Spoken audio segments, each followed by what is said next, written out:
beginning. We all come to a story with hopes and expectations, looking for an answer. Sometimes it would be better to live with that hope without ever knowing the full story.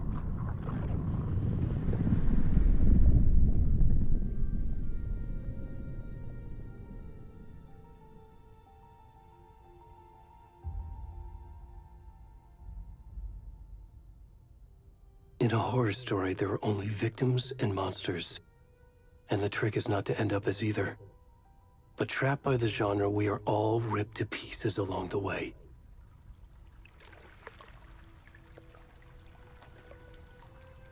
This is not the story I hoped it would be. This is not the ending I wanted. This story will eat us alive. This story is a monster. And monsters wear many faces.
Come on, Ed.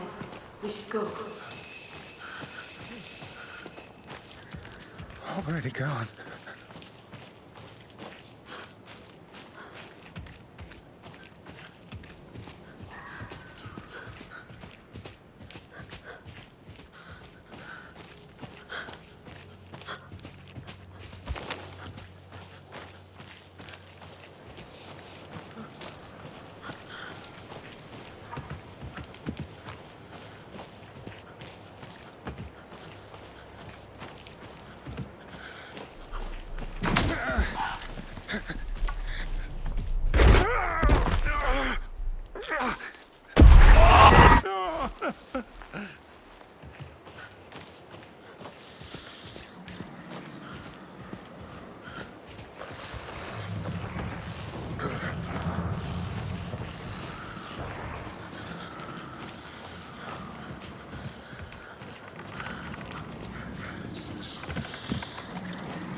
Hey, kiddo.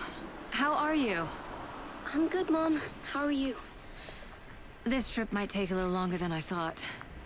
I'm sorry I've been gone so much lately, Logan. Oh my god, Mom, it's not your fault people get all murdery. What happened? Just work stuff. Right. Well, Dad and I are just watching the latest episode of Night Springs here. Mom, it's so good. No spoilers! I'll let you get back to the show. You were supposed to wait and watch with me. I love you both. This is what happens when you go on work trips, Mom. Love you too. And say hi to Casey. Tell him to stop brooding so much. Logan? I will. Bye, kiddo.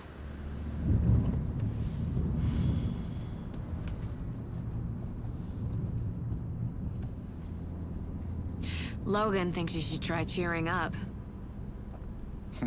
Snarky kid. Wonder where she gets that from.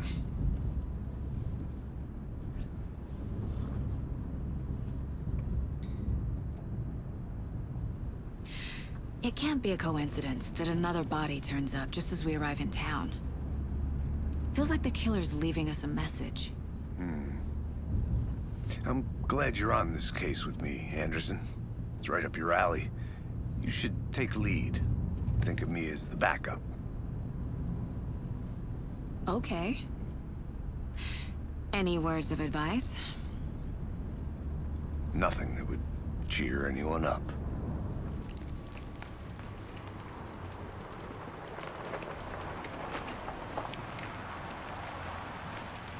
Here we are, Cauldron Lake.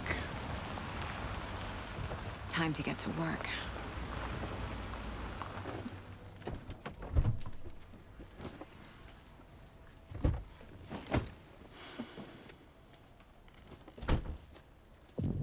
A deputy was supposed to be here to show us to the crime scene. There's the car, so where's the deputy? Eaten by a bear? I'll check out that map.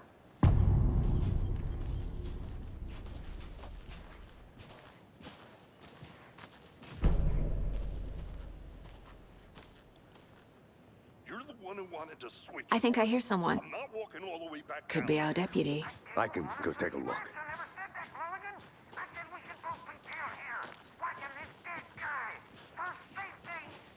Wait. Hey, over here.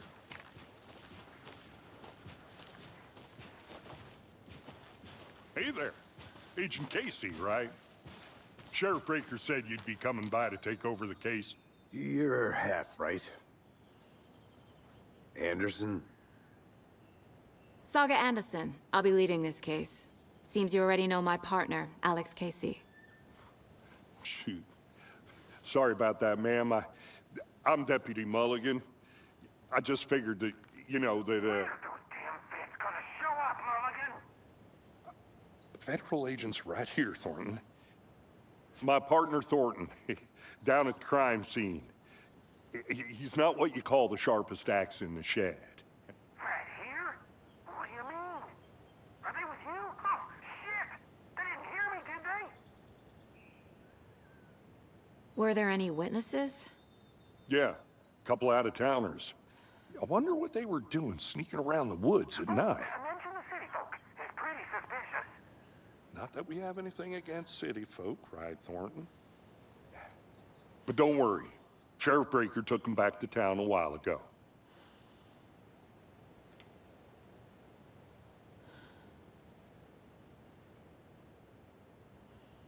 What can you tell us about the crime scene? Tell them about the heart. I was getting to that, Thornton. Well, we reckon there are some organs that are currently outside the victim's person when they should be, well, you know, inside. I want to see the body. How do we get there? Oh, sure, that's real simple. Just through the hole in the fence, down the hill towards the lake, around the old convenience store. You can't miss it. Everything's been closed since the area was fenced off. The store, the campground, all of it. Hey, Mulligan, tell them I'm here waiting. I'll show them around. They got it, Thornton.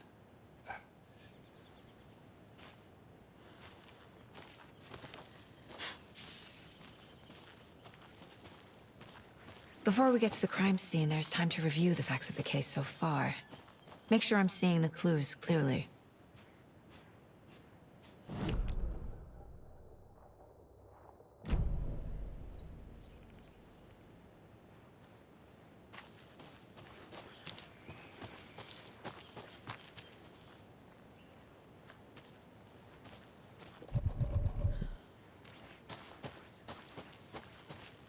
I need to think through the facts of the case.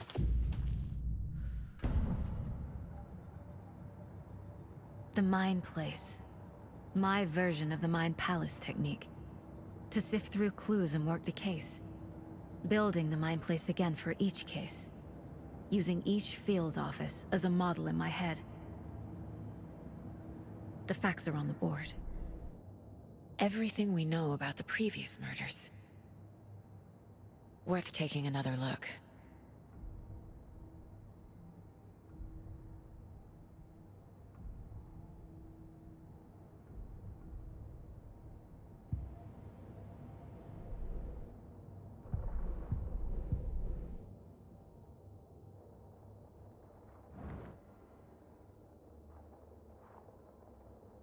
I see you're already hard at work, Anderson. Close to cracking it? We're just getting started. Let's head down the hill to the crime scene. Hey, Casey. You putting me in charge. Why now? Look, Anderson, you're a better detective than I am. You've cracked cases that had the rest of us baffled. I don't want to slow you down. Are you thinking of retiring? You know what happens to cops who say this is their last case. Mm-hmm. Real funny, Anderson.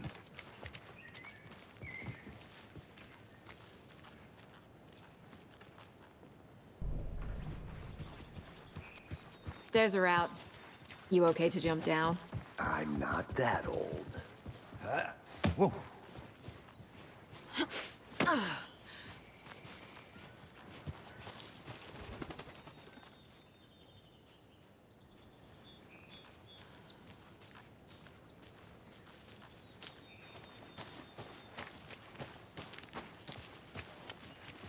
Fucking nature.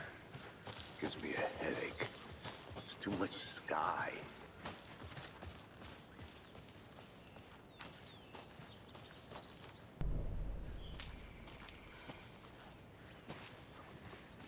Not a bad place to get murdered.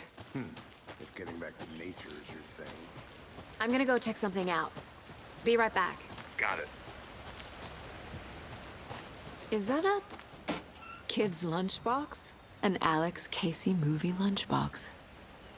Casey hates the endless jokes about...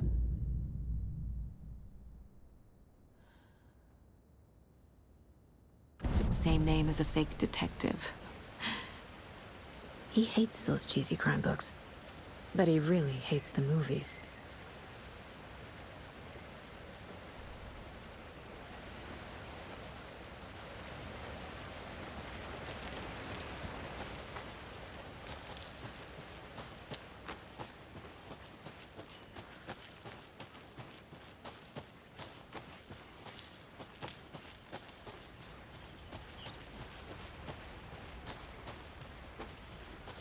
Damn. Should have brought an umbrella. I like the rain. The only thing around here that feels like home. You think the local law had the sense to put up a tarp? If they did, next coffee's on me. I did not want to swap. No, still not able. Try explaining this one more time. How much clearer can I make it, Mulligan?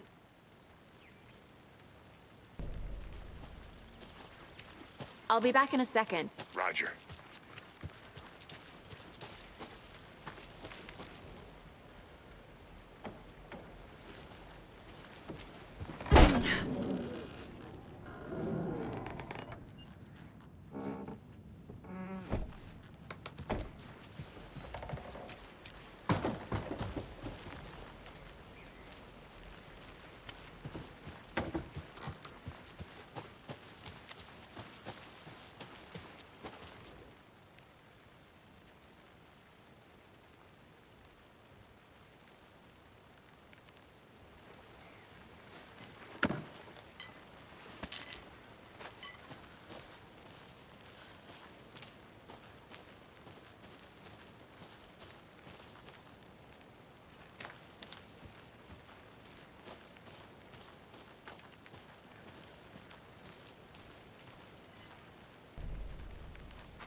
A lunchbox again. Who's leaving these out here?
A creepy twig sculpture?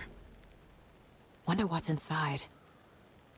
I should take a look around for a way to open this thing.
Hey there, Mr. Deer. You remind me of a dream I had.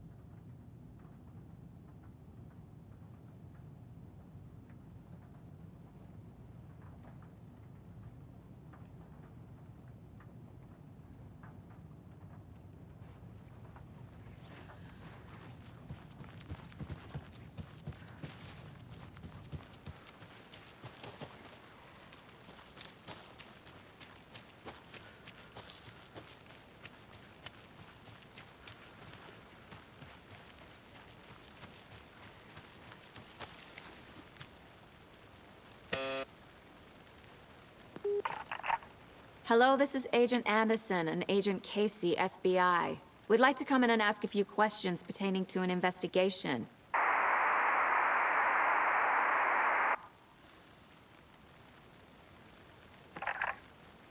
Nice talking to you, too.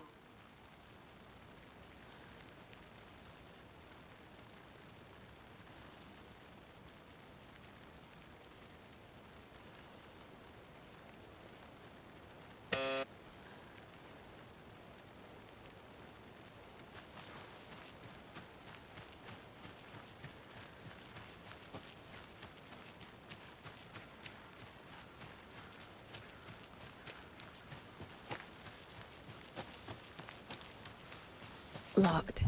They really don't want people coming in here.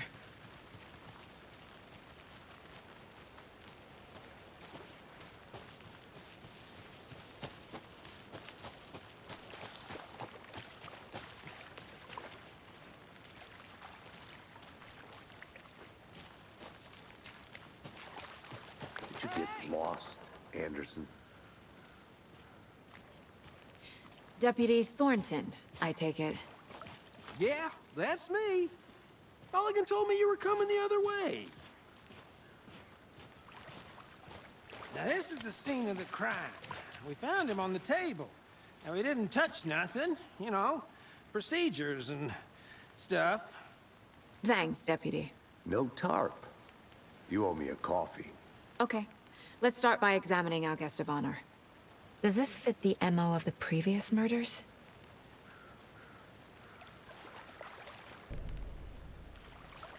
Body is positioned on the table. Ritualistic.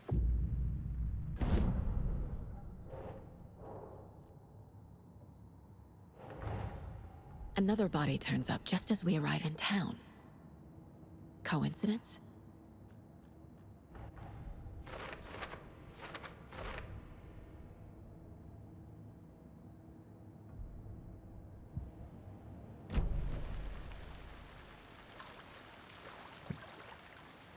Step 1. Examine the corpse. The killer left the heart right next to the body. Bruising on the wrist from the cargo straps holding him down. Incised stab wound. Chest cut open. Heart removed.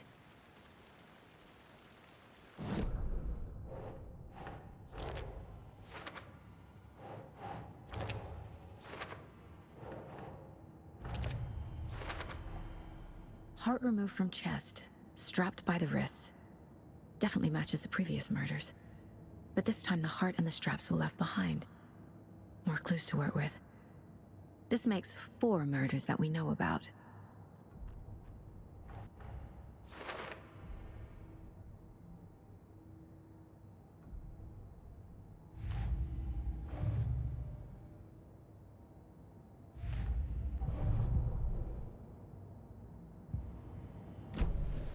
Who is our victim?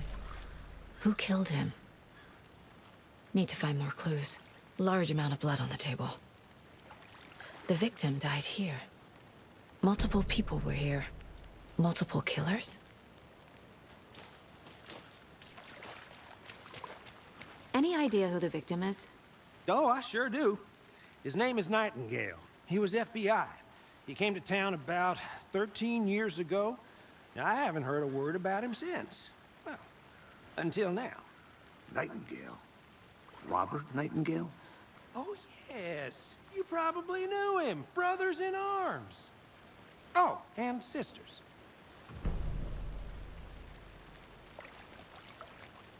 So you knew our victim?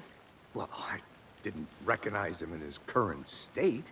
But yeah, I ran into him a few times at Quantico. Never worked any cases together. After his partner got killed in the field, he went off the deep end. Got the boot pretty quick after that. So what happened to Nightingale after the Bureau let him go? I only know the rumors. Depression led to booze, booze led to paranoia. He got some wild ideas in his head, chased ghosts until he fell off the map. Guess he ended up here. I bet there's more to that story. But no happy ending.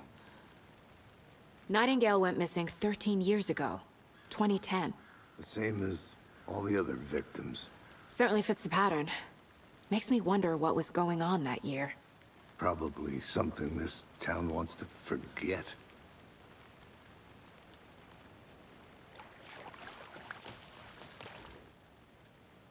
Someone was drinking beer. They spent time here, waiting. Someone left in a hurry. Knocked the tripod over. Was it for a camera?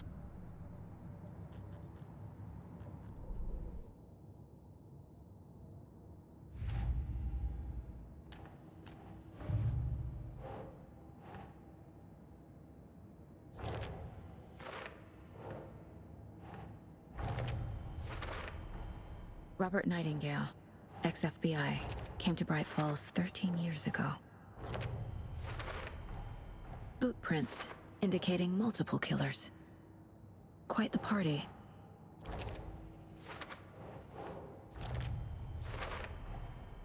They planned for the murder to happen here, passing the time with equipment ready. They were waiting for him. But why Nightingale? He's been missing for 13 years. Why here? Why now?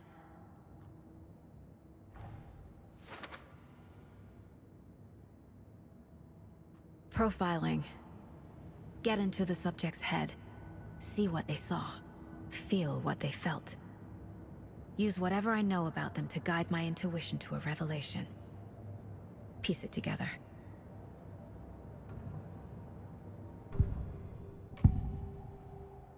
Agent Nightingale has been MIA for 13 years. How did he end up here? Up from the lake that's not a lake. It's dark. He was there too. You are not allowed in the lake until he says otherwise. Robert Nightingale came from the lake, before his murder. Nightingale was chosen as the victim. Why? Flick the switch, it goes click. Lights are off. But somebody's home. Somebody's home. This wasn't some random act of violence. This was a ritual. And Nightingale a component. They didn't see him as a person. More like a container for something.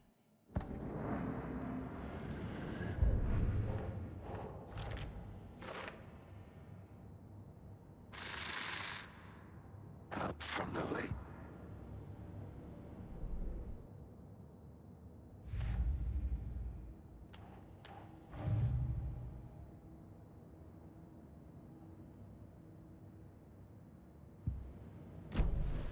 The lake is connected to Nightingale somehow. Casey, let's take a look down by the lake. Lead the way. Sounds good. This way, right? Right. Well, okay. Well, I'll just wait here.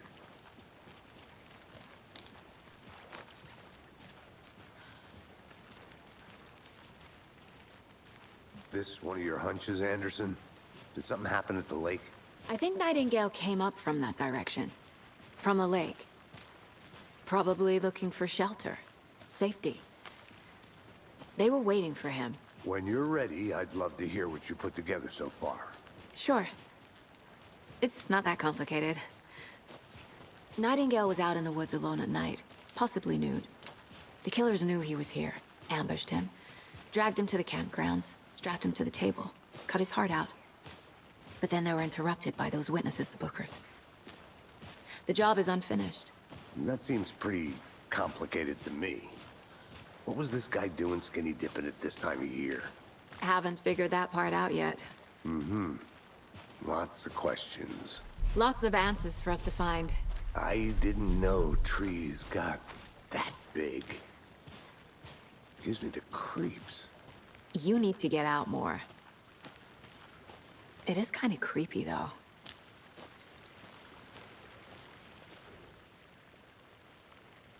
Tracks. Barefoot. Nightingales? They come out from under the boulder. Makes no sense. There's a piece of paper on the ground.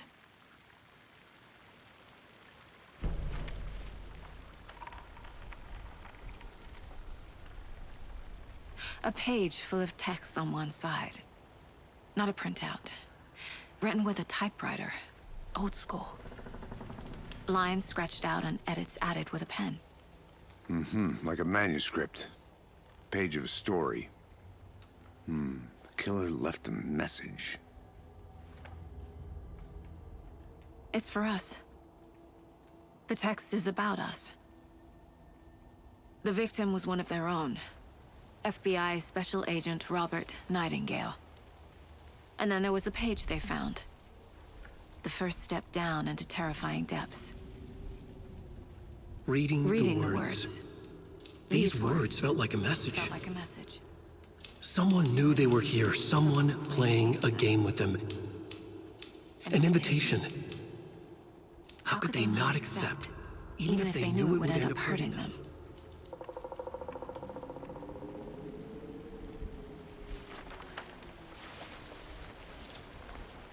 Someone's been watching us. Playing a sick game with us. You were right. This is right up my alley. Nightingale came this way. Either he dropped this page, or the killers left it for us.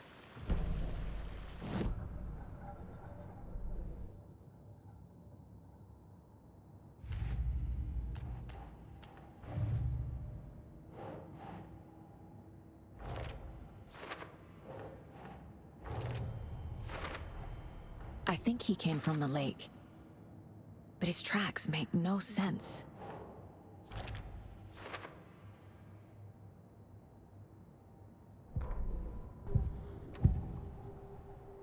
We found a page in the woods. A story about these events.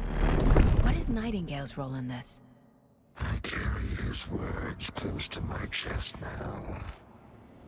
Inside, the awful truth. You must dig it out. Something was put inside him. In his chest. I must find out what.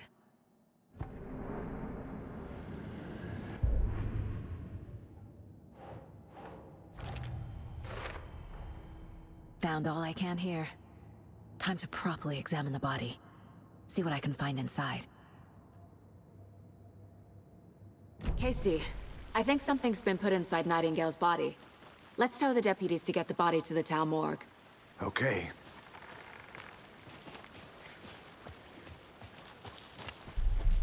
Whoever wrote that page made sure it read like a story. Like a scene from a thriller. I hate all of it. The text said we'd find more. I believe it. But what's the purpose? They're twisting events to create their own narrative. To do what? Entertain some fantasy? Projecting their desires? Are we characters or the audience? Witnesses to their design? All the above? It's all about control. Deciding what happens to who. Don't let it drag you in. Too late. I'm already hooked. I need the next chapter.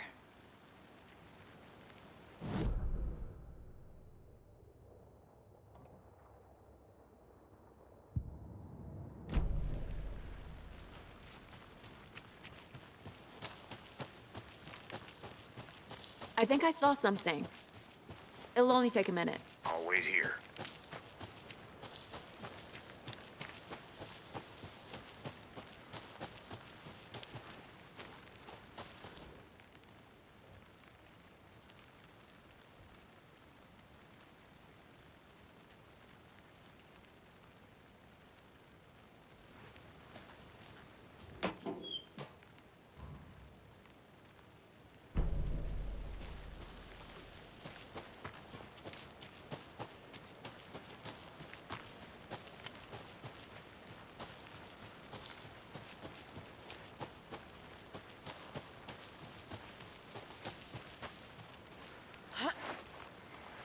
Welcome back, Anderson.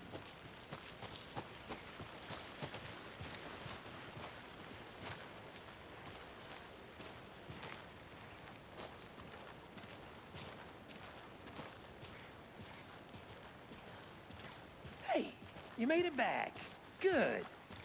I hope you didn't get stuck in any of those big puddles. Crazy flooding down there, huh? Just like I said. Deputy, I want the body taken back to town for a proper examination, ASAP. Well, sure. But the coroner won't be back in town for another week after Deerfest. Not a problem. I'll do it myself. Oh, and Sheriff Breaker called to say he's got the bookers at the Oh Dear Diner in town. Oh, and I've got a key to the gate. It's a shortcut back to the parking lot just up the hill.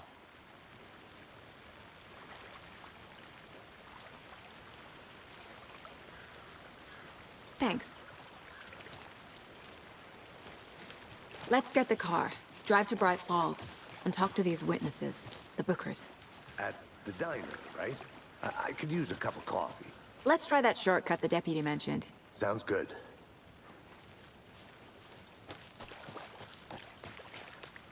I'll look around. See you in a bit. Take your time.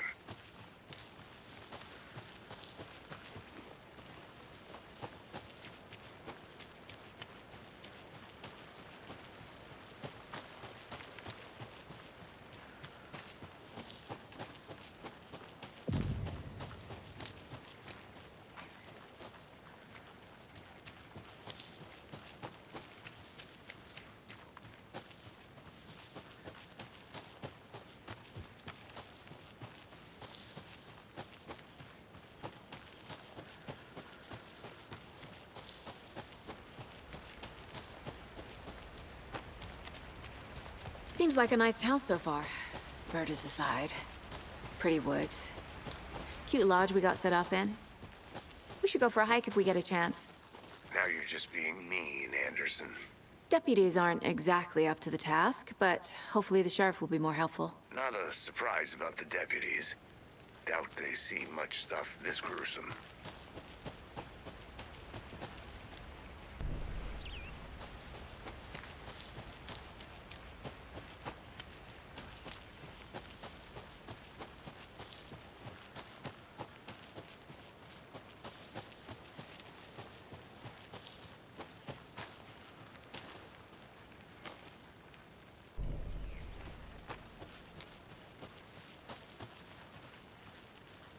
Did you get lost, Anderson?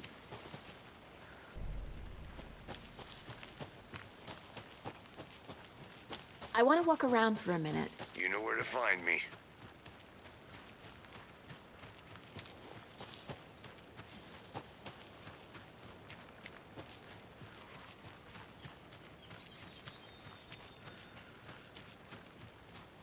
There's another lunchbox.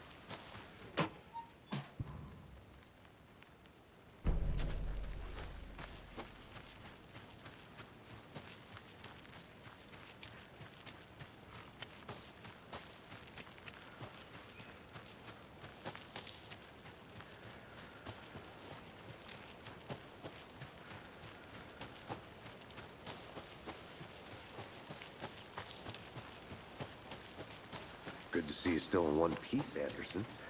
Forest can be a dangerous place.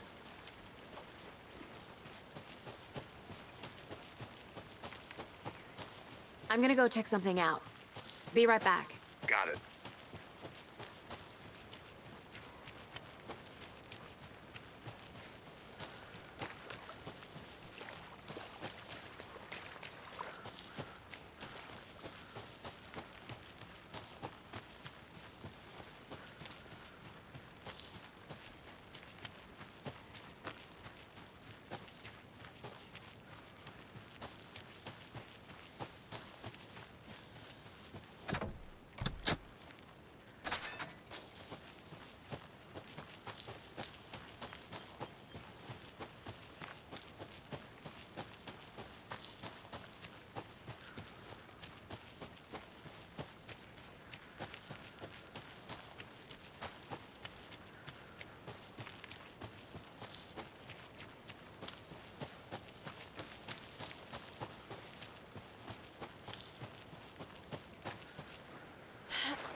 Another one of those lunchboxes.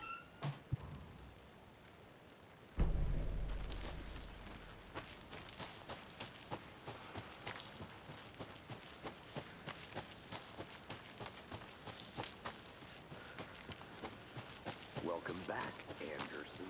Can't fit the clues all together yet. Heart removed, tripod, tracks leading to a dead end. A tripod for a camera? To record a snuff film? Maybe. And why take out his heart just to throw it away? To stuff in something for us to find.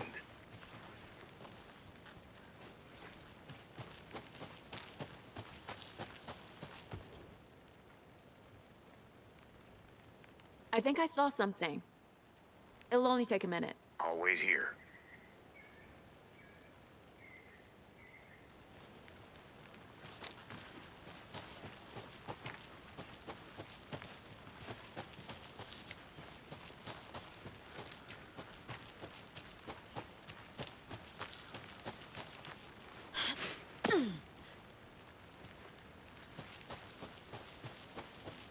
Here we are.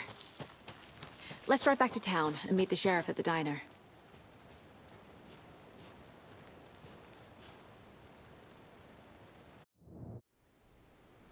I can't get that manuscript page out of my head. I've never seen killers reach out so directly before. Damn impressive work so far. With your technique, these hunches were moving fast.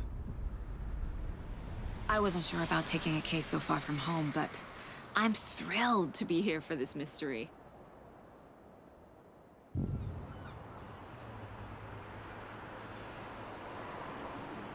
Need to swing by the lodge to get anything from the field office? No, I'm all set. I'll park there anyway. I want to walk to the diner, get a feel for the town.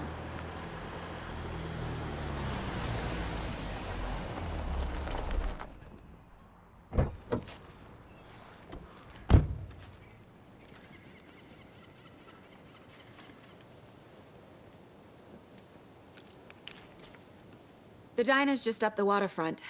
Shouldn't keep the sheriff and our witnesses waiting. I smell coffee.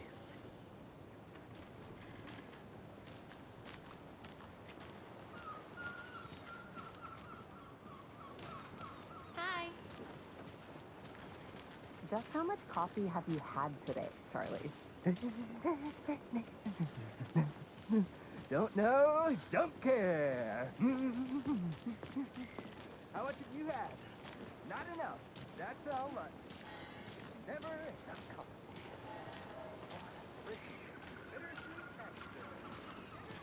Oh dear. Cute.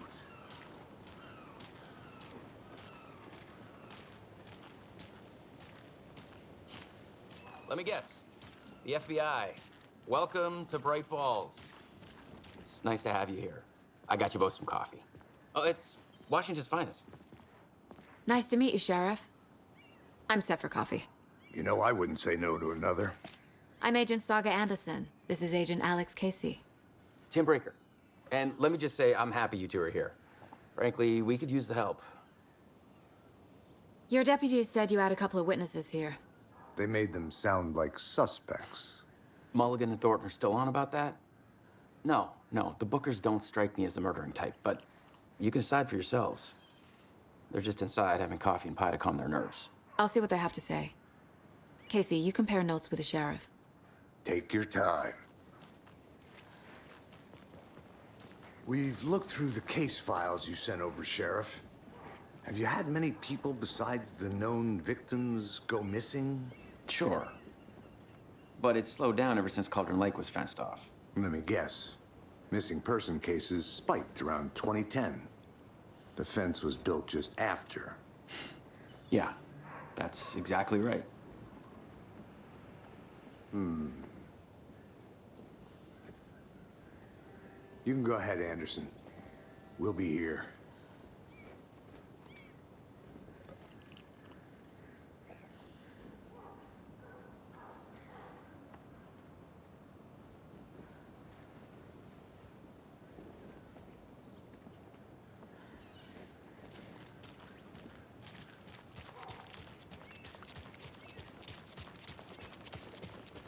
I'm gonna go check something out.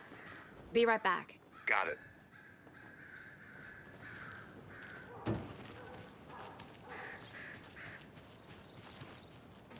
Tweet, tweet, my sweets. Heard any good news lately? Now, why'd you go and do that? Stomping around like that and scaring the poor little things. If not for the birds, I might just go a little nutty. A little cuckoo, if you will.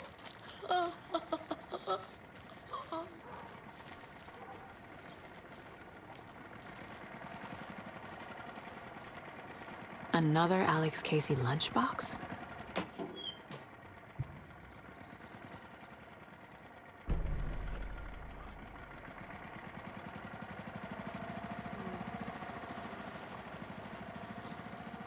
The passage of time is deceiving. The days of our lives are fleeting, And they end in the end. They end.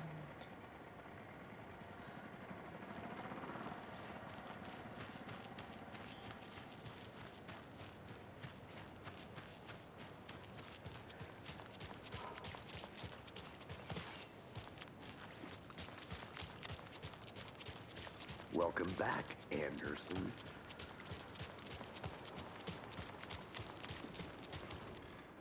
Setter is better.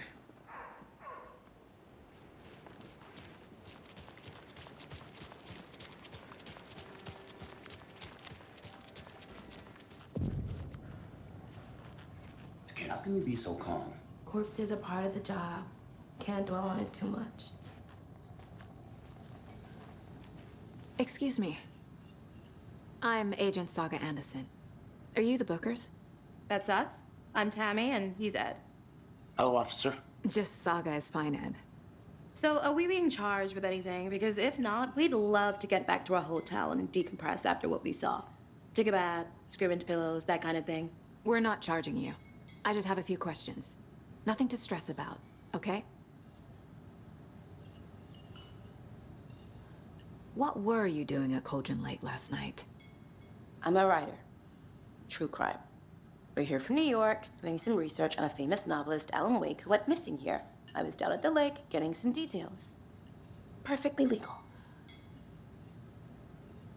So what did you see in the woods? This naked dude came out of the lake, and he was acting crazy, shouting weird shit at us. He must have been on something. Unless skinny dipping at dawn is a thing around here. Then we heard shooting. We ran into these psychos in deer masks. They were tearing into the naked guy with knives, like some kind of satanic cult. And then we bolted and called the cops. What makes you say it was a cult? The masks and knives aren't enough. They were shouting, "Cult of the tree, the cult of the tree, cult of the tree." Oh, and then we found out. The whole thing was terrifying. That's all.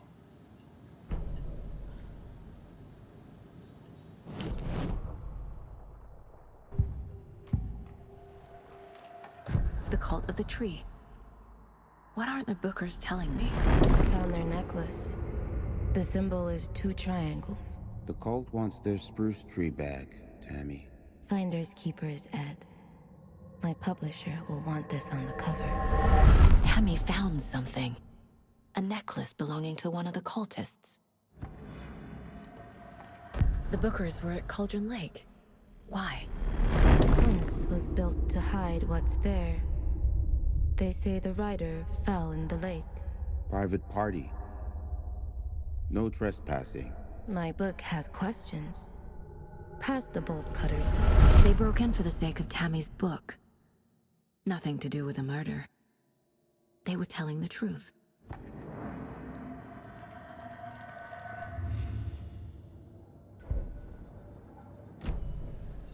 So you found something there, right? A necklace these cultists may have dropped. Okay. Wow. How did you put that together? It's evidence. You need to hand it over. Okay. Told you not to keep that thing to me.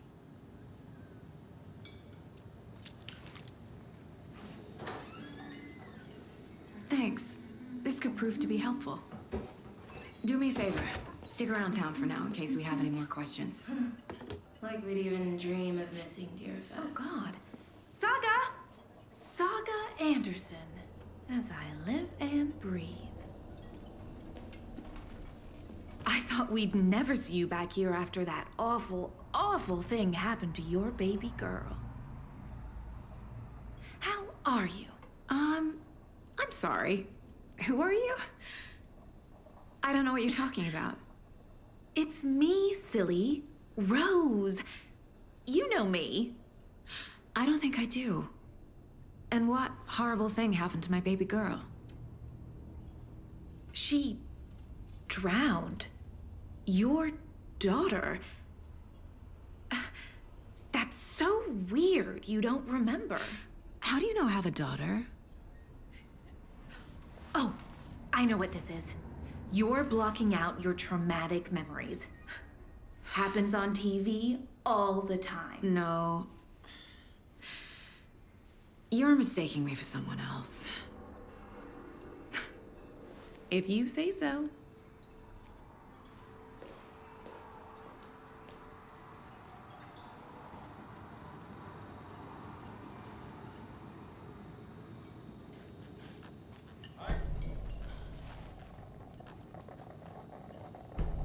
So, Rose, help me out. How do you think we know each other? We all know each other around here. It's been a while, but I never forget a face. Or a coffee order. Guess I just have one of those faces. Seen anything out of the ordinary in town lately? Suspicious people in deer masks? No one's suspicious. But soon enough, there'll be lots of happy people wearing deer masks for Deerfest. Practically everyone will be wearing one. Good to know.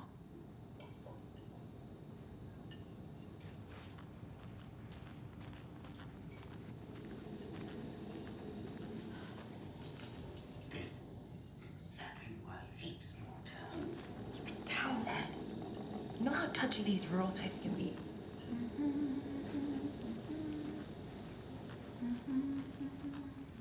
A cult murdering a man is pretty extreme.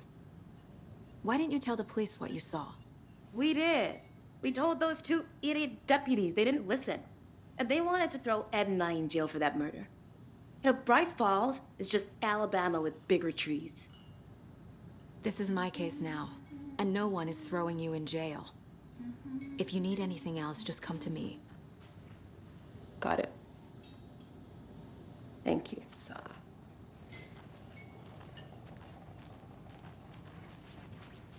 All set? My guys have Nightingale at the morgue if you're ready to go take a look. Let's go. Well, Casey, I got a lead. Looks like we're dealing with a cult.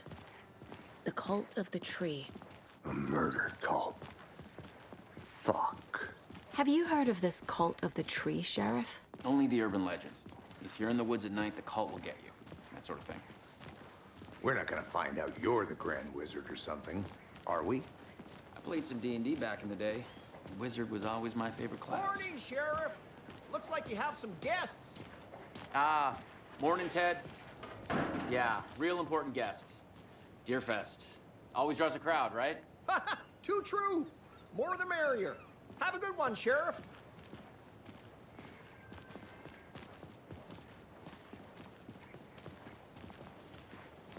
Hey, what do you know about that waitress from the diner? Rose? Yeah, she's a bit of a space case. Always has been. What do you think that's about? Why? What'd she do now? She kept saying that my daughter drowned. She even knew my name. It was all very weird. Rose has a talent for saying the weirdest thing possible. But it's best not to take it personally.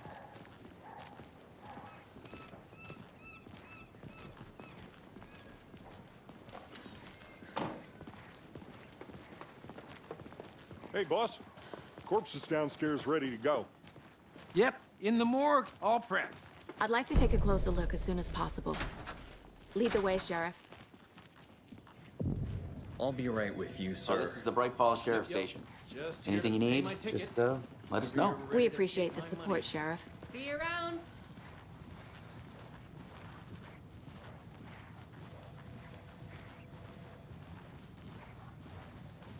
So we share a morgue with the funeral home next door. It's a shoestring budget. I guess you guys don't have that problem, though. Our only coroner rotates between a few other towns, and he's away this week. But you can handle this, right? I'm qualified to perform examinations. Yes.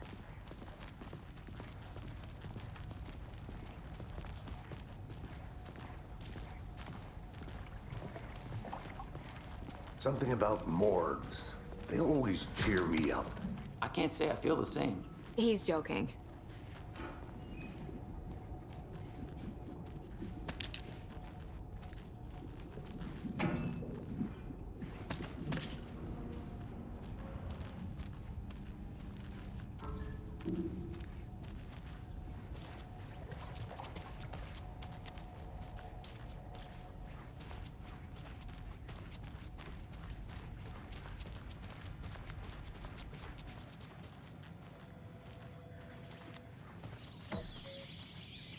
Oh dear, I am a tourist, and it appears that I'm lost in the woods. You only had a tour guide also. It's bear season.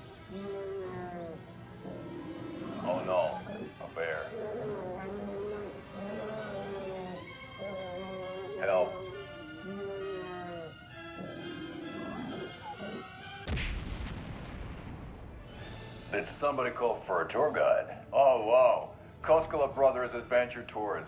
Unforgettable tour experiences at affordable prices. That's right. I'm Ilmo Koskela, voted best coffee roaster / tour guide by Coffee World magazine. And I'm here to give you the tour of a lifetime. But Ilmo, I've heard the government has seized and restricted access to many local nature attractions. That is true, Janko. Many local attractions have recently become fenced off by the government. And that's why, at Koskela Brothers Adventure Tours, we say, fuck the government. We have bolt cutters. Oh, wow. You think of everything. And we'll take you anywhere. Hiking through the scenic Elderwood National Park. Fishing in the crystal clear waters of Bright Falls Dam. Bird watching at majestic Mirror Peak. The tour of a lifetime is just one phone call away. Book now to get a 9% discount on this limited edition Oh Dear Diner coffee thermos.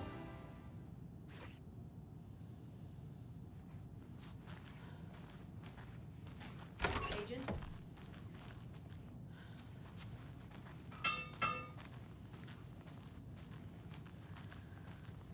As you know, the investigation is being taken over by the federal agents. Sheriff Breaker wants us to cooperate fully. Aye, aye, ma'am. I'm being serious, Nelson.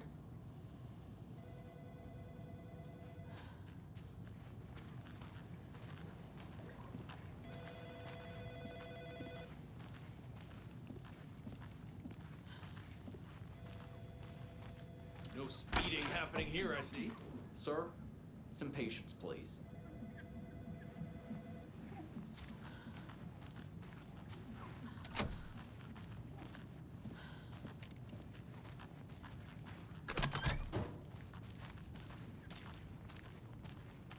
They locked up an innocent man.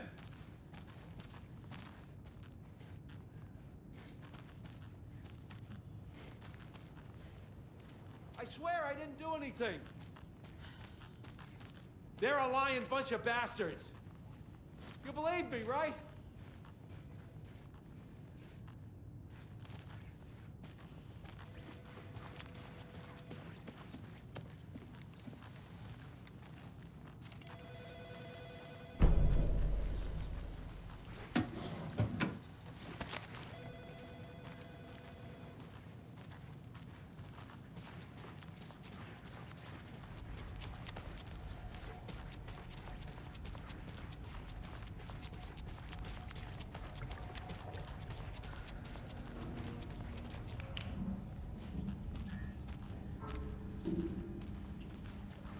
It won't open. Okay. Let's take a look at outpatient. I'll start with the external inspection before performing the internal examination.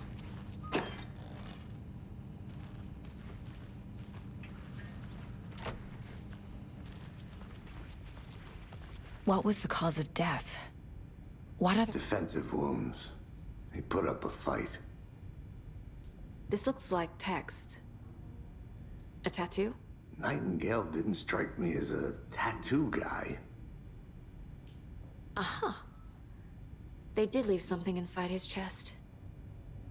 The body shows signs of being submerged in water, post-mortem. It doesn't add up. There's writing on here. Can't make it out. Writing? How'd they manage that?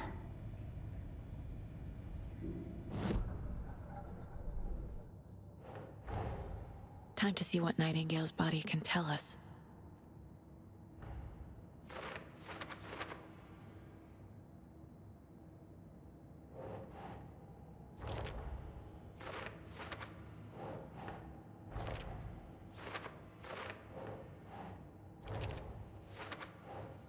Doesn't make sense. Text is smudged. Looks inverted. Heart can't have been marked before removal. There's definitely something in his chest. Did the killers leave it there?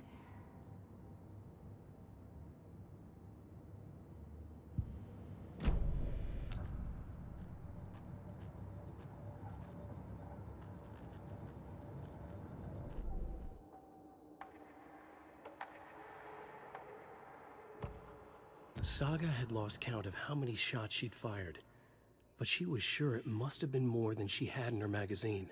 And yet, she'd not run out of ammo. As if the magazine had grown to fit more bullets. She fired again.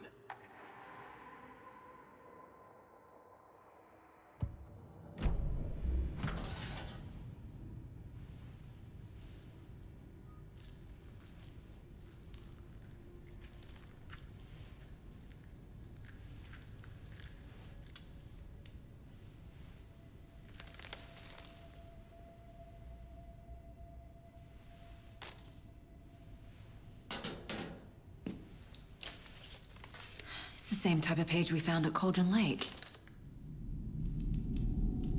Nightingale hunted Saga. Didn't see her.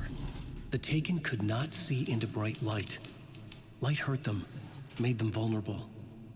Nightingale had no heart, but here he was, killing.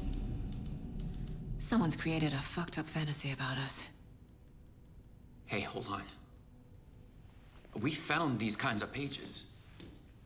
I didn't think they were relevant to this case. I have them right here.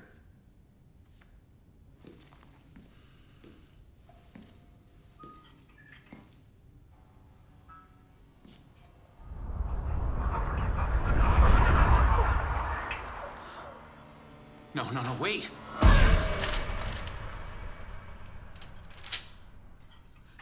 Sheriff? What the hell? Show me the clicker.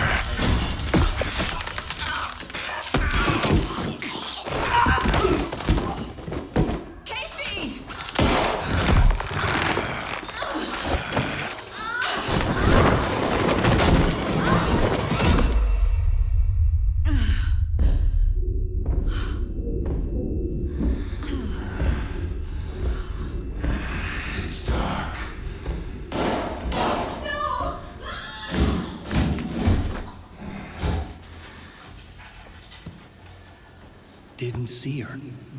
Could not see into bright light.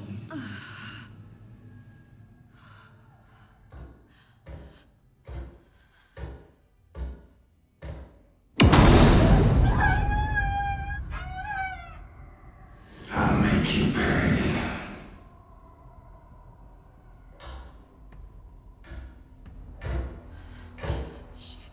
Shit. He's coming.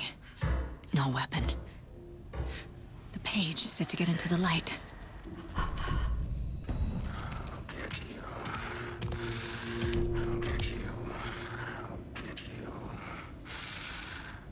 I'll find you. I'll find you. He can't see me in the light. Lights are off. My gun's out in the hall. Gotta get it back. Lights are off. Somebody's home. Gotta move. Now. Hemingway brought you here, witch. Get out of my house. Hear me.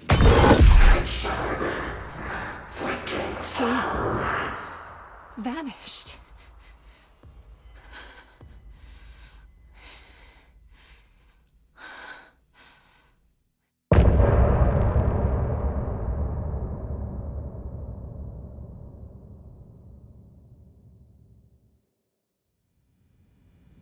He didn't have a heart, but he still got up.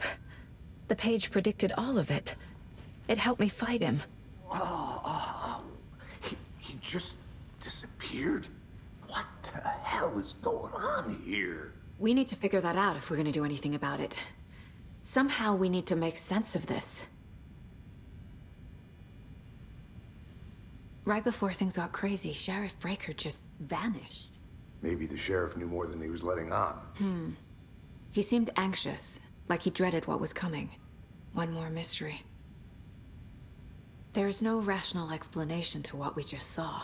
I'd love to blame this on mass hallucination caused by inhaling volcanic gas, but we both know that's bullshit. This was supernatural. Well, I'm glad you were the one to say it. Now we can figure out a way forward. The victim of a ritualistic murder turns into a monster. Is there a connection? Looks to me like the cult of the tree is performing rituals to create monsters. Maybe. We need to start with learning this cult's goal, their purpose.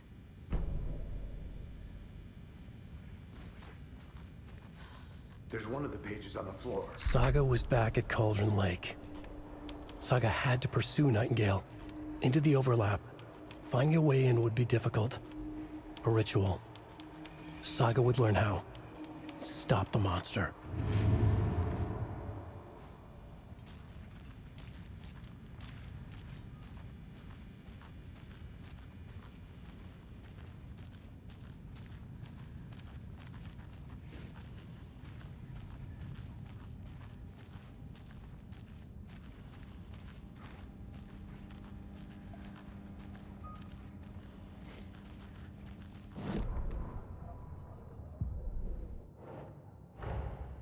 A dead man turned into a monster. Light as a way to fight him. Pages predicting the future. There's no rational explanation. This is the case we must solve.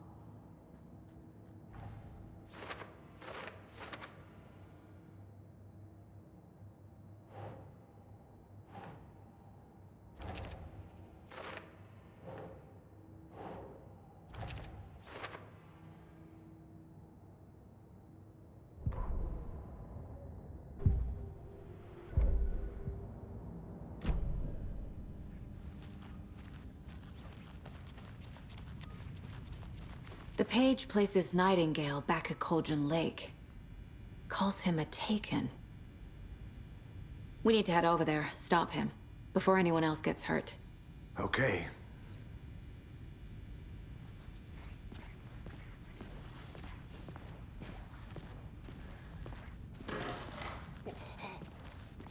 We heard gunshots. Y'all okay? Did you get spooked by the bodies? Sheriff Breaker disappeared. Nightingale turned into some sort of a monster, and there are offices down. You two handle things here. We need to get back to Cauldron Lake immediately. Fuck me. That's terrible. We'll do what we can, man.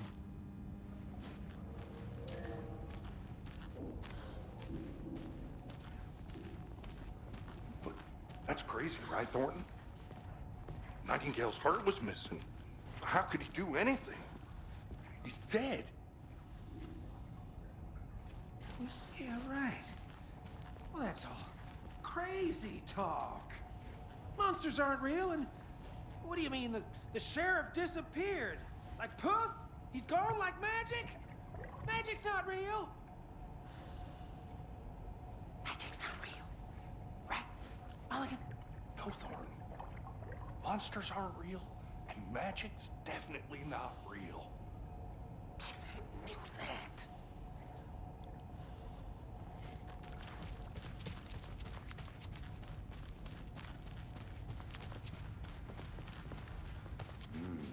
They're a fine pair.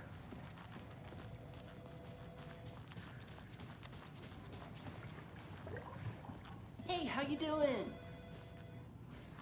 My client has been held here long enough.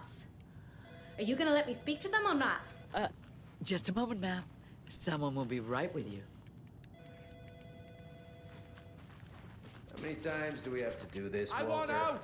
Huh? Something bad's going I'm at down. my wit's end I can with you. feel it. Let me out!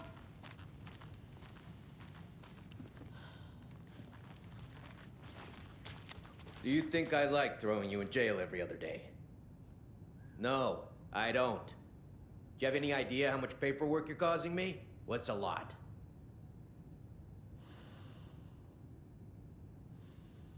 You can sit here and stew for a while.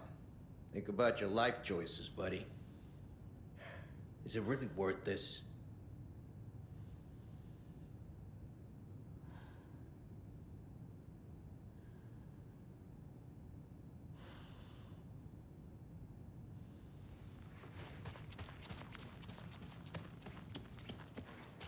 Nightingale and his cult are dangerous. We need to be prepared in case things escalate more than they already have. Can you call it in, KC? Smart choice, Anderson. Yeah, Agent Casey here. Yeah. We need backup. The Bright Falls case? Whoever you can spare. ASAP. Think we'll actually find Nightingale at the lake? The pages haven't been wrong yet. We can't assume the person writing these pages isn't playing us. I agree. But it's our best lead.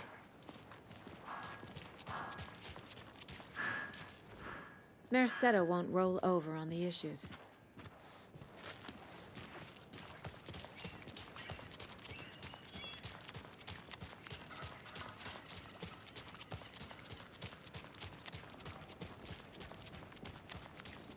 I'm gonna take a quick look around. Meet you back at the car. See you in a bit. Enjoy your day.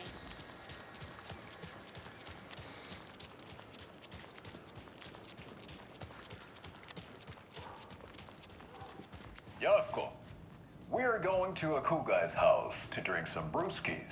Are you coming? No, Ilmo. I'm very busy wearing a turtleneck and drinking wine. Like an asshole. Oh dear, I know what Yako needs. I'm a beer to the rescue. Bring out your inner Wolverine with I'm a beer.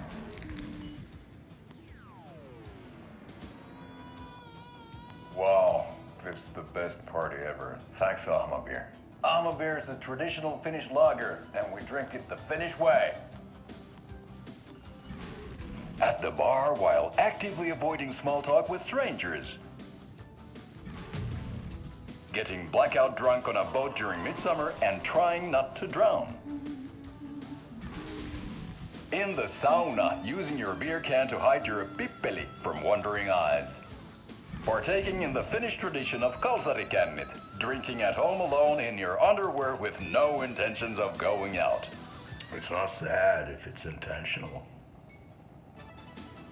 Alma beer, your Finnish drinking adventure starts here.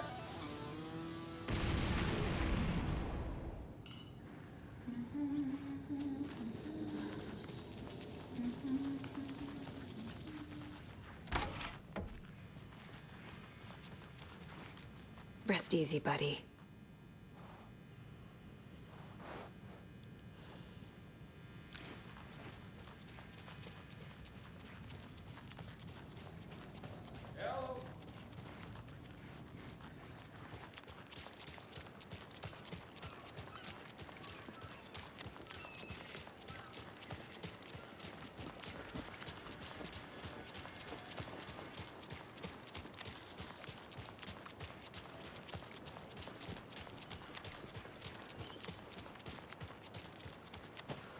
Did you check out the town, Anderson? Just getting my bearings. Ready to go? Waiting on you.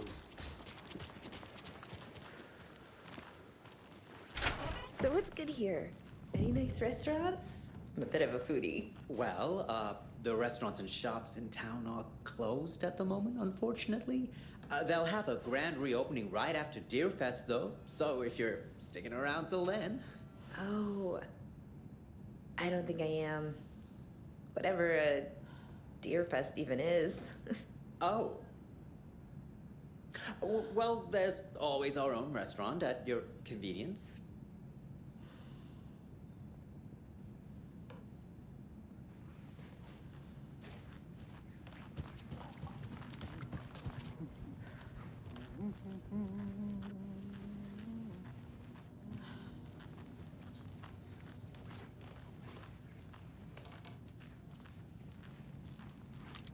I feel bad for these guys.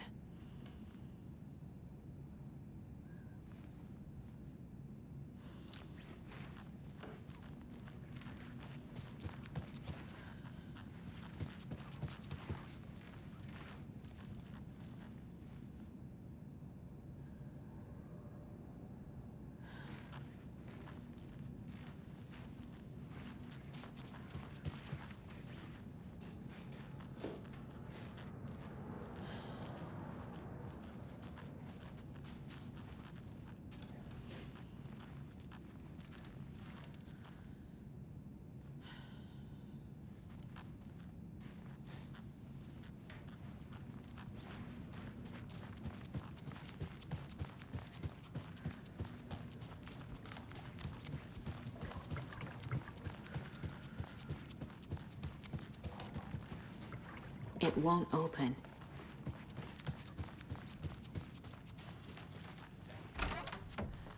Pets should be allowed at this year's bake sale. For those of you just tuning in, you're listening to the Pat Maine Radio Hour, brought to you by Davis Family Moose Jerky. And boy, what an eventful day here in Bright Falls. By now, we've all seen the FBI setting up shop in town, and I'm sure you're all asking the same question I am. Did they bring all this darn rain with them? Deerfest is right around the corner, and we're all crossing our fingers for sunshine. So, I reached out to our top meteorologist for a weather update. She never responded, but I have her Uncle Tapio on the line from Watery. Tapio, are you there? Yes? Great. And Tapio, what kind of weather can we expect today? Rain. That definitely seems to be on the menu. How about over the next week? Also rain. Right. Care to elaborate? Any chance the sun will poke out in time for Deerfest? No. Well, Deerfest is coming, rain or shine. And that parade lineup is looking dandy as ever. Yes, I like this parade because they have one float in the shape of a swan. Long neck and everything. A very large swan. Ah, so you're a fan of swans? No. Right, well, that's our time. We'll be right back after this next song by the rock and roll sensation, National Nightmare.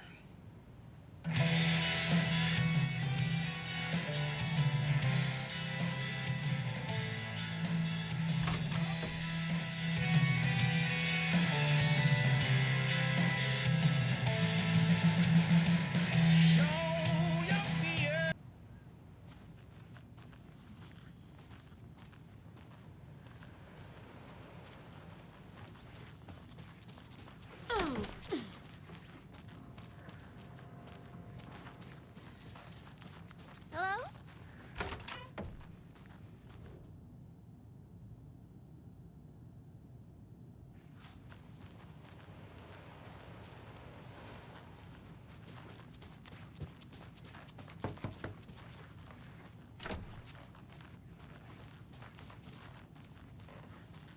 It's not opening.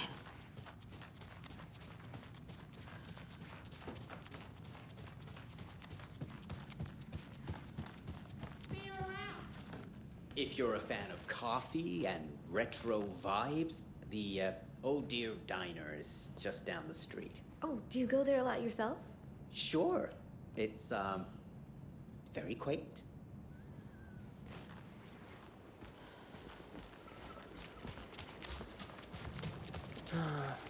Rinse and repeat. Clock out, get a beer. Well, maybe 3.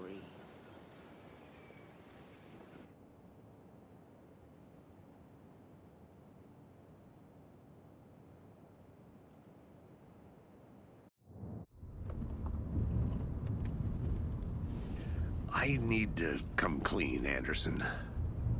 I know why Nightingale was here 13 years ago. He was chasing a writer, Alan Wake. Tammy mentioned him. She's writing a book on his disappearance. You know the detective character from his books, Alex Casey. Yeah, I've heard the jokes at the office. Cold case Casey. Murder case Casey. Sorry. Ha. It's the same name, similar job. It's the first thing anyone thinks of. It annoyed me, but that was it. Then, 10 years ago, I started getting strange letters in the mail. Fragments of prose describing murders. You've heard the stories about what happened in New York. Some of it, at least. Bodies started to pile up. It was a murder cult. Turns out the fragments sent to me were from the crime books of Alan Wake. The cult was copycatting the murders from the books. In their heads, they were performing a ritual to bring Wake back. Their imagined prophet. After that case, I started looking into Wake's disappearance on the side. And you thought this case might be connected to him? His name does keep popping up. I just wanted you to have all the facts. Next time, give them to me before we find ourselves in the middle of a horror story.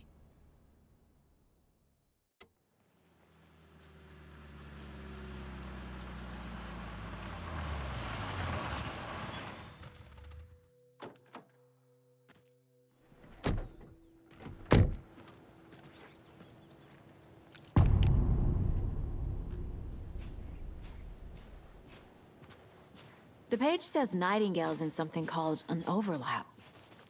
Need to figure out exactly what that means. I'm happy I'm not in charge of this mess. Thanks. Let's start looking for Nightingale where he was killed.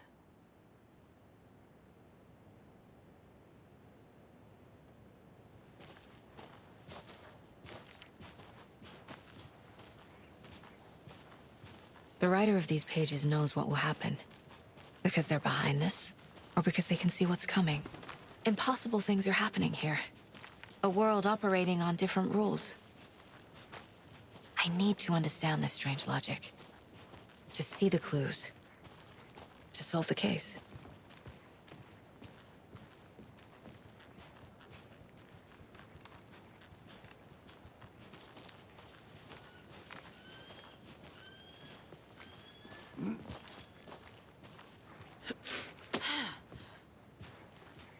I've been thinking more about the cult of the tree. What sort of cult refers to themselves as a cult? In my experience, they don't. We're not seeing the full picture yet.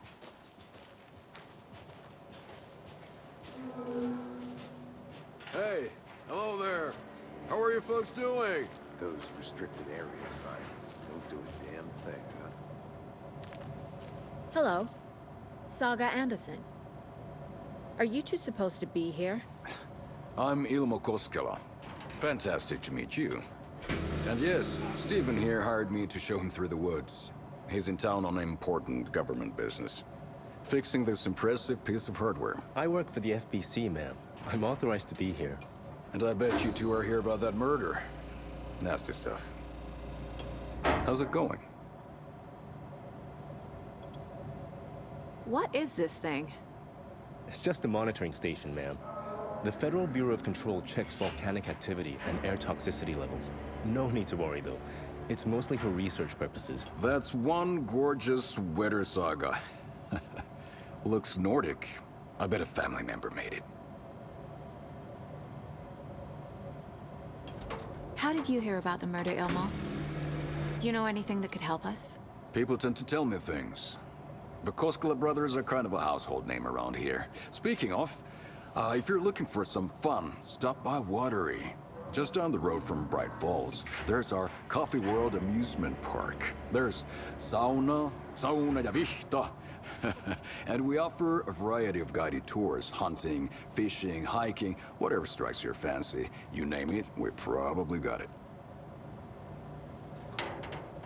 My mother made this sweater for me. How do you know? I knew it. My mom used to knit those sweaters for me and my brother. Watery, my hometown, was founded by Finnish immigrants. So between your name and the sweater, I figured your family might be from Finland too. Suomi, Finland.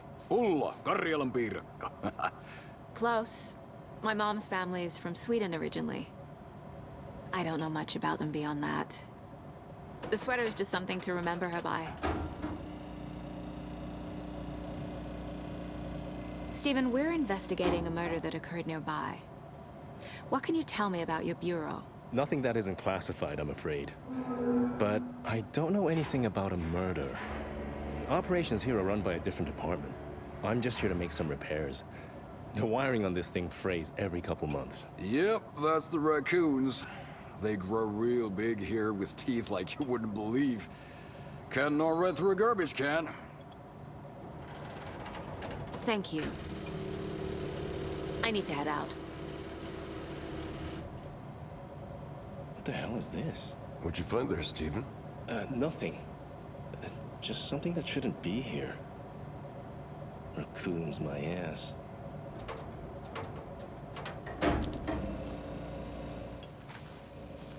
Let's get to the murder site, Casey.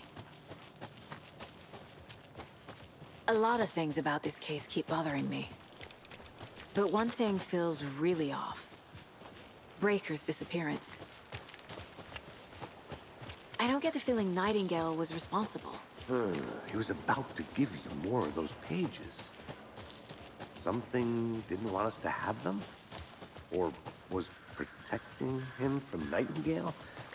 Spontaneous combustion? I don't know. Not the kind of disappearance we normally solve. Our crime scene's drowning. I never minded rain. Feels like home. No sign of Nightingale. But the page did place him at Cauldron Lake, in an overlap.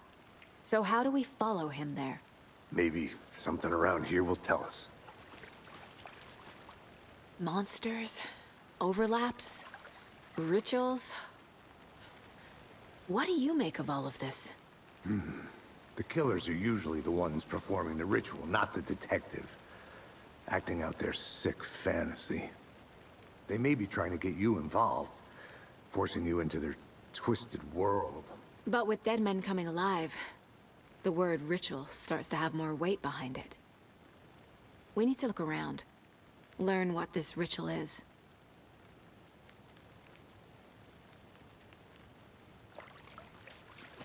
After we find Nightingale, what then? I've never arrested a monster. I've watched you arrest plenty of monsters, Anderson. You know what I mean. Monsters. Light worked against him at the morgue. That might be the only way to stop him from hurting anyone else. We've seen this symbol before. Good eye.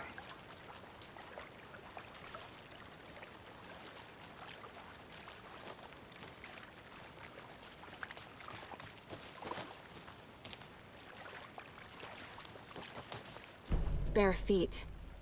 Nightingale. I'll see where these footprints lead. Can you comb through the crime scene one more time, KC? Just in case? On it. If anything comes up, I'll radio you.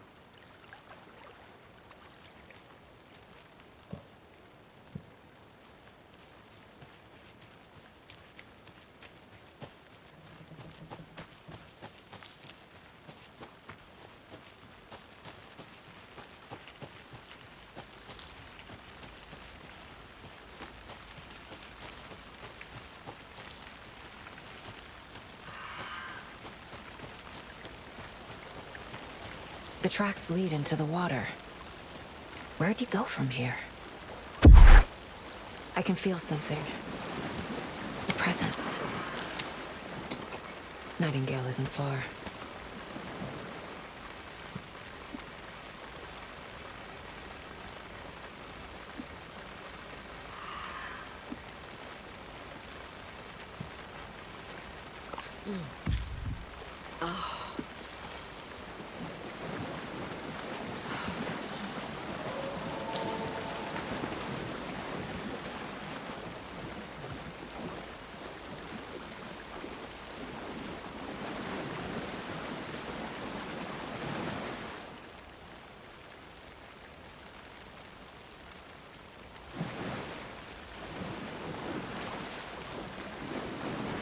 What is that? Seems like it's reacting to the light. These aren't the same tracks that were here before. They're headed into the tree, not out of it.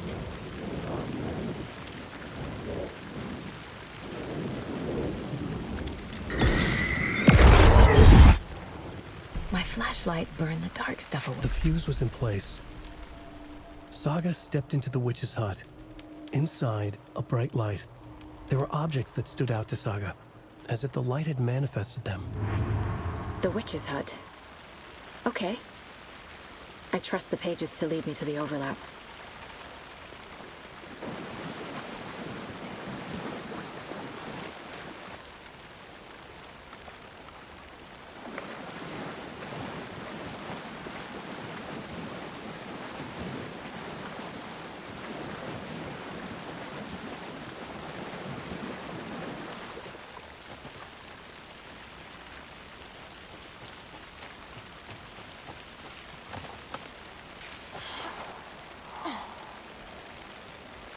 This is the witch's hut.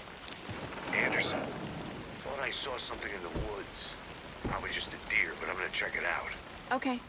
I found another page. Following up on a lead. Keep checking in. Roger. This fuse is busted.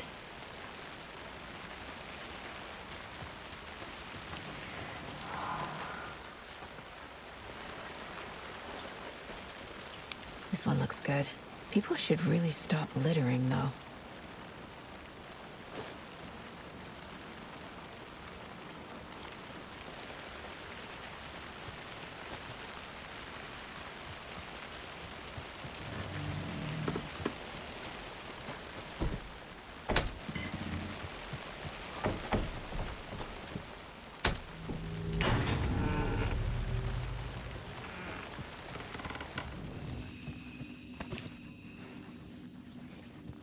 Another page. Making progress. The image of the witch in the sign. Saga addressed the witch. The smudged line on the heart. The second part recited from memory. I brought you the heart, witch. Show me the terror. Saga pushed the heart through the hole in the sign.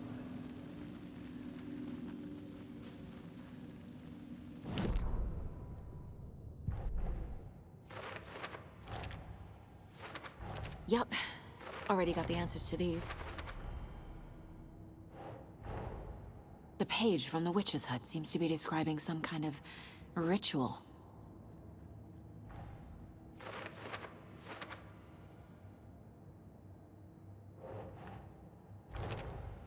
Nightingale's heart disappeared from the morgue. Where is it now? To get into the overlap, I need to find Nightingale's heart. Read the line imprinted on it, plus the line on the page to the witch's ladle sign. Then push the heart through the hole in the sign.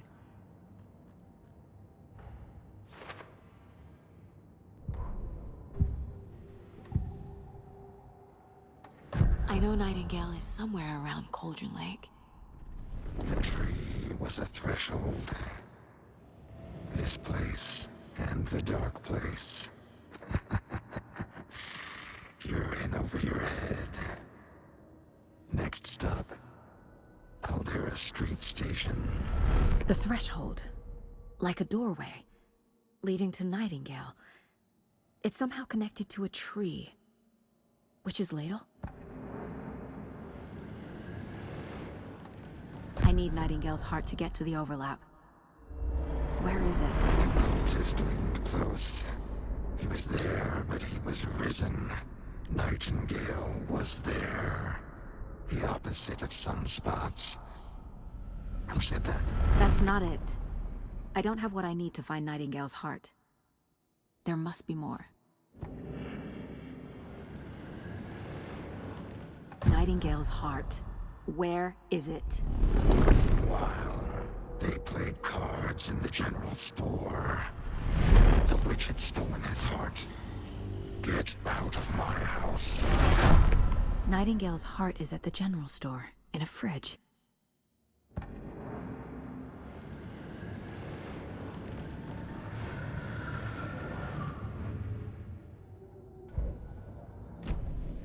I need to check the general store for the heart.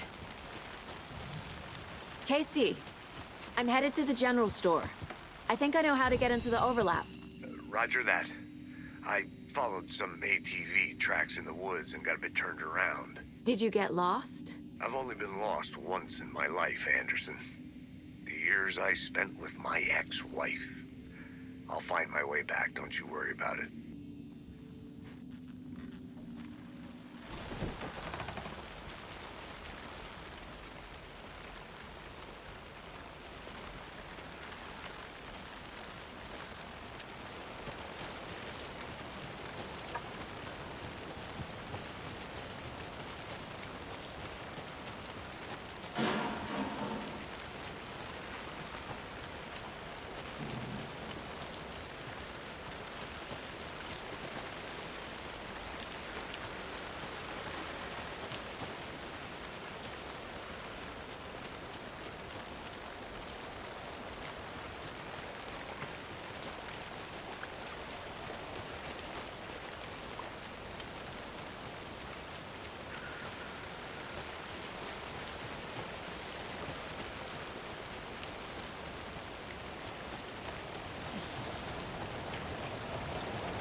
must.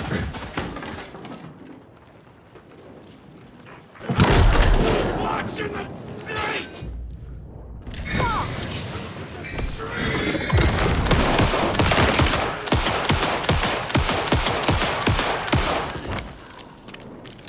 A cultist.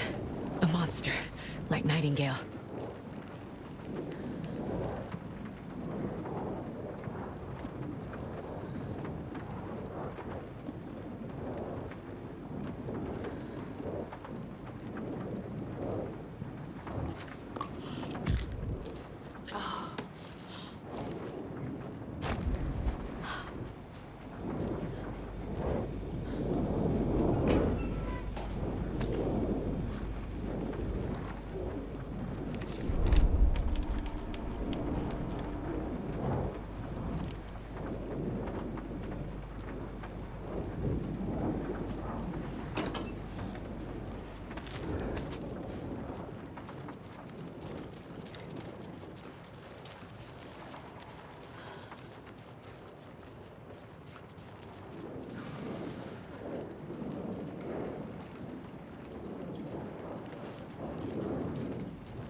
I don't think I'm done here yet.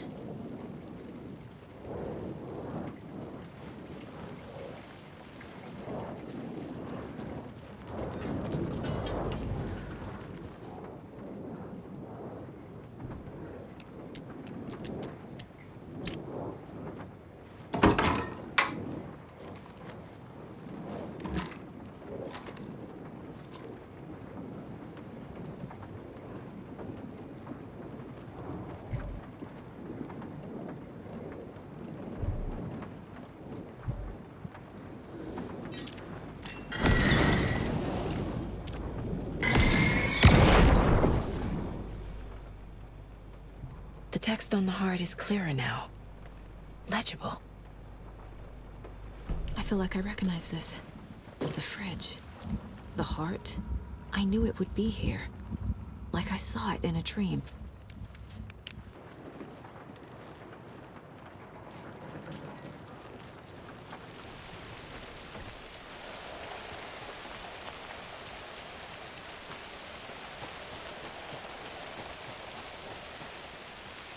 I need to figure this out on the case board.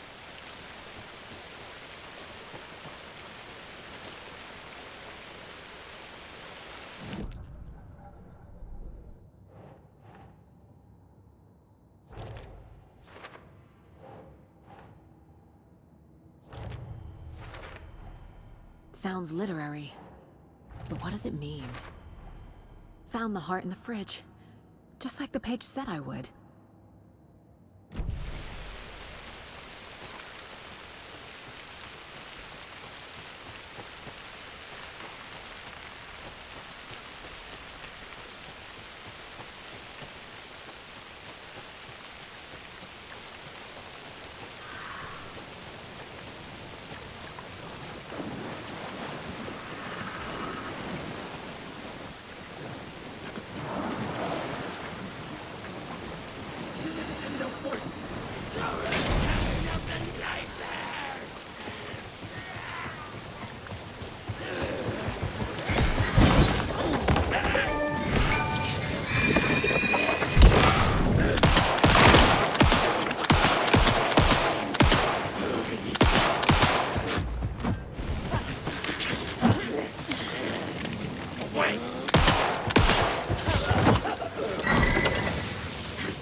Can't talk now.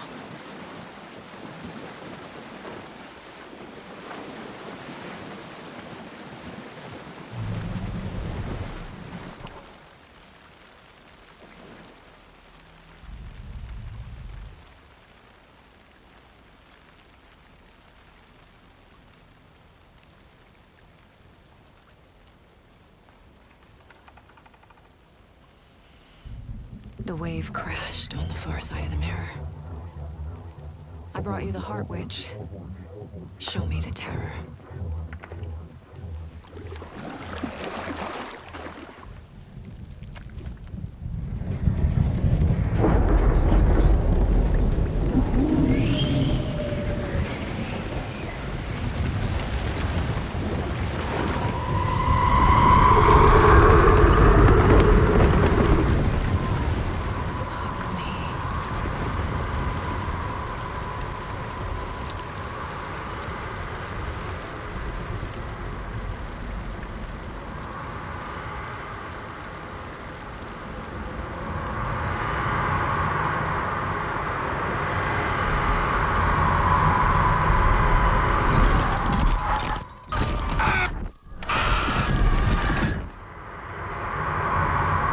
Casey, I think I'm in the overlap. Are you still on your way? Casey! Casey, do you read me? Mom. Logan? Mom, help. Logan! Where are you? What the fuck was that? Logan's back in Virginia. You're imagining things.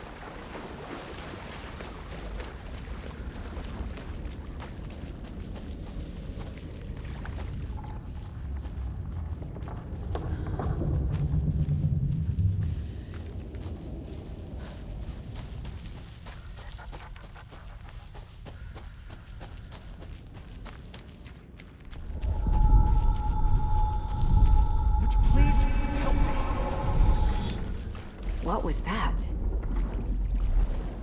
Wait. Did I get turned around? No, this is right. This place is looping. Like a nightmare.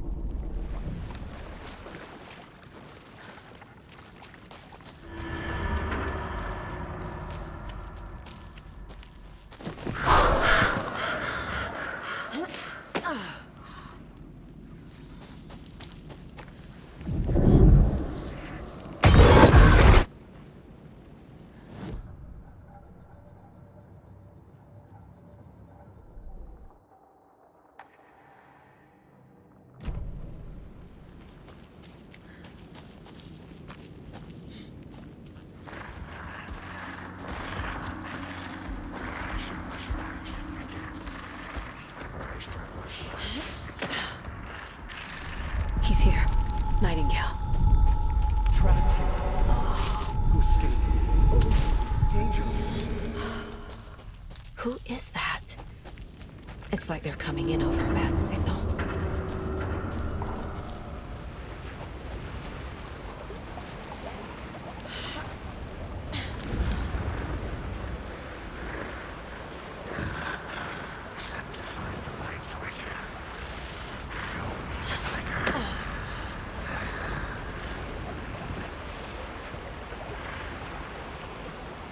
Nightingale's badge.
wave of terror.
Who are you? What is this? Who are you? Hear me. I'm Saga Anderson, FBI. I can hear you. Cauldron Lake. Yes, I'm at Cauldron Lake. Where are you? How to escape. In danger. The dark presence. Danger. Thanks. Got it.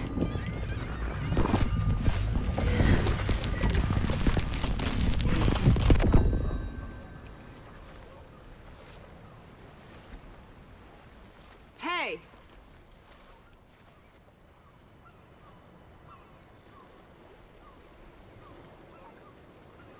Are you okay? No! It's my fault! It got out with my face! Scratch! Sir, calm down. I'm gonna need you to take a breath. He's changed the story. The dark presence. We must stop it before... Easy now. First things first. What's your name? My name is Alan Wake. I'm a writer. I've been... Wake? Where did you come from? You've been missing for 13 years.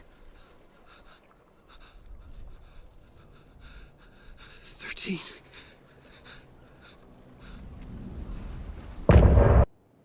Anderson, where did you go? All of a sudden, the radio stopped working, and then that flooding just disappeared. Crazy forest. Is this who I think it is? Casey, say hello to Alan Wake. Mr. Wake, this is Special Agent Alex Casey. He'll escort you to our car. Casey, I'll meet you there, right after I take a look around. If the flooding's receded, there might be evidence we missed earlier. Okay. See you there. Alex Casey? How? Am I still... Is this the dark place? No, it can't be. I got out. Yeah, the PI from your books has the same name as me. Great. Moving on. It's a bit of a hike to the car, Wake. Just get your bearings, then we'll head out. I need another minute. Cauldron Lake. I thought I'd never see this place again. Take your time.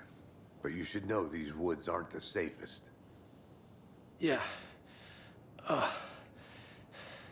It's getting dark. You have a flashlight? It's not safe without a light. I have a light. And a gun. You can relax, Wake. And pages. If you see pages of writing anywhere, you must take them and keep them safe. Our lives could depend on it. They have vital information. We know about the pages, Wake. We'll keep an eye out for them. Okay. Okay, just give me a moment. It's okay. Take your time.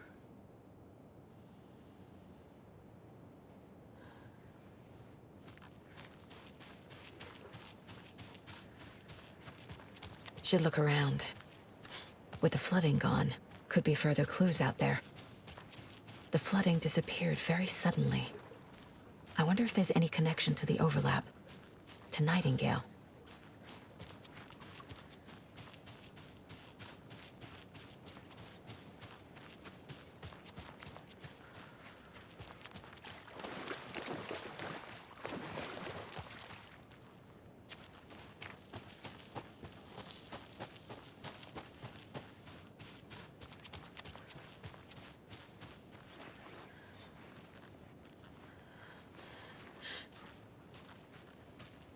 A locked box.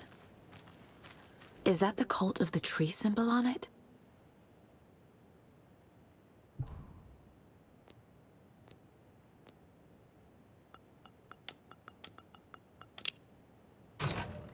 Notes and ammo.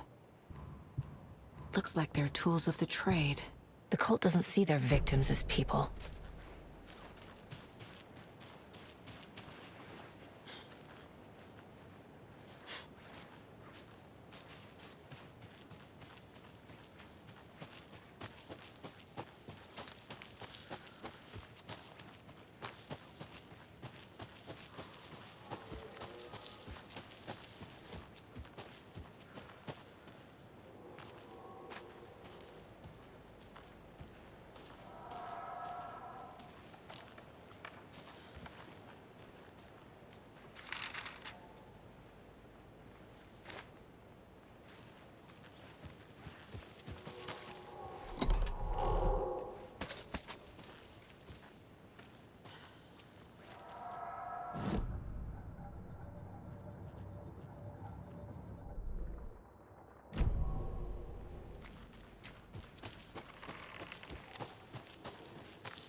Even the animals are turning into monsters.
The cult is leaving supplies around for themselves.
There's something written here.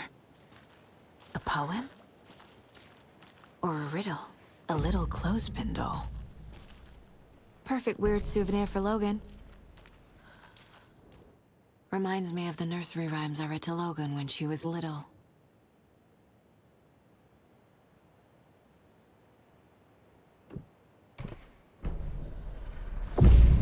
Something feels different. I should look around. A charm. Cute. It'll go great on the bracelet Logan made for me. Huh. That was strange. Gotta keep an eye out for more of these rhymes.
Another one of those rhymes.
There's a rhyme over here.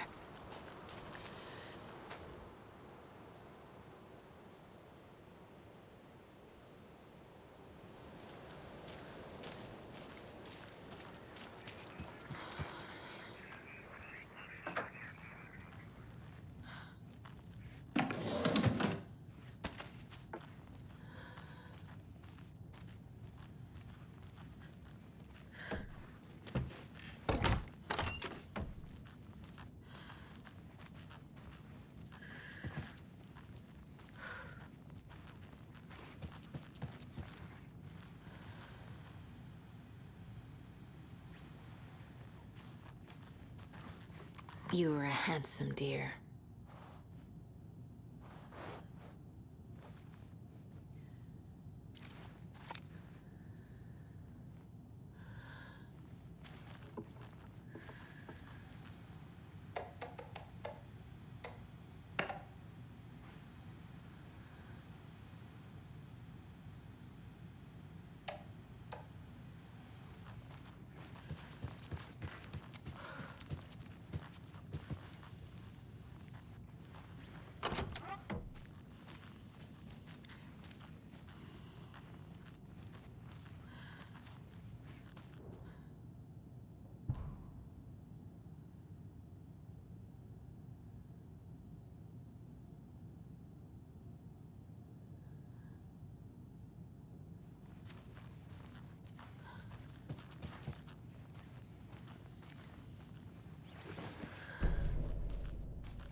I have a weird feeling something's changed. What is this? Jesus.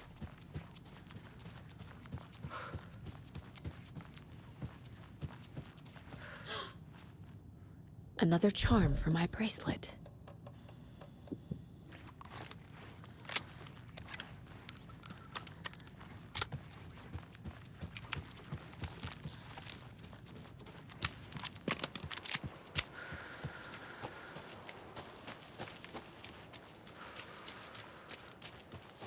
We've reached the car, Anderson. How's it going down there? I think I'm done here. I'll meet you at the parking lot.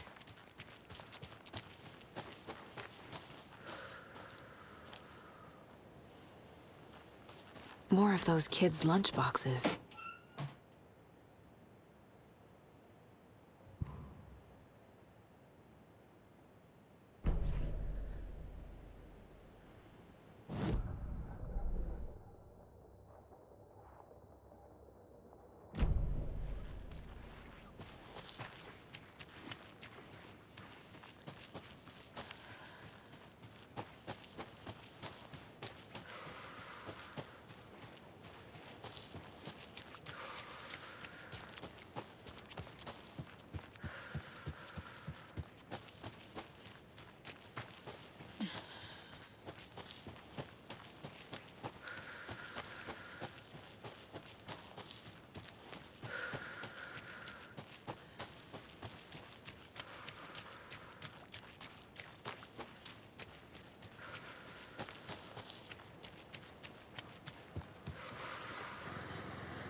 Okay.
Another charm.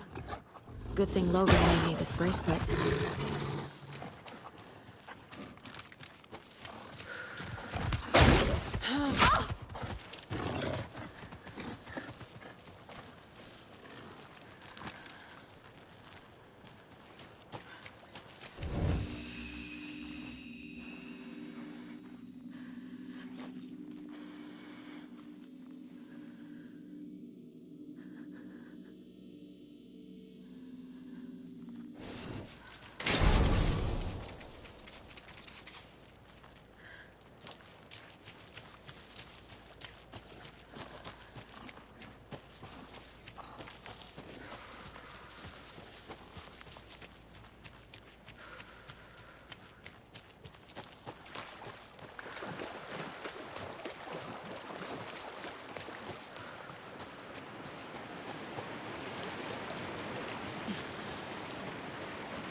Another lunchbox.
Another locked box.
Warning.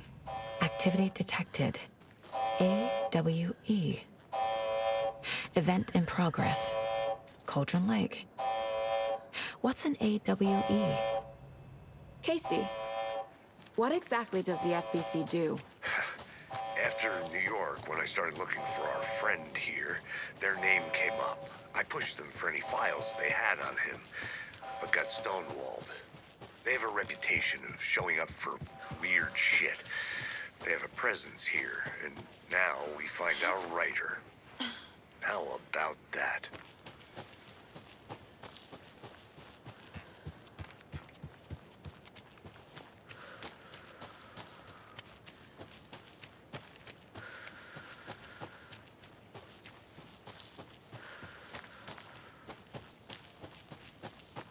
You ready to go?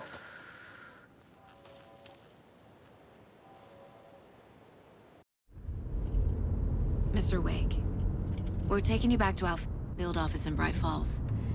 You can freshen up there, and then we'll talk properly.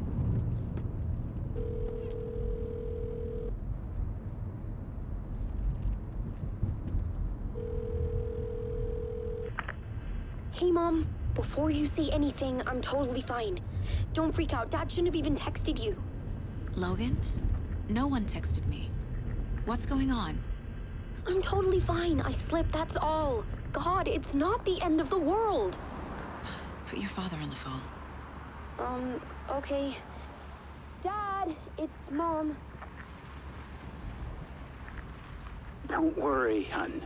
Logan slipped in the shower and bumped her head. She has a slight concussion, but I'm keeping an eye on her. Lucky I heard her fall. She could have drowned. Jesus, David. Why didn't you call? I tried. It didn't go through. She's fine, really. But what about you? You sound stressed.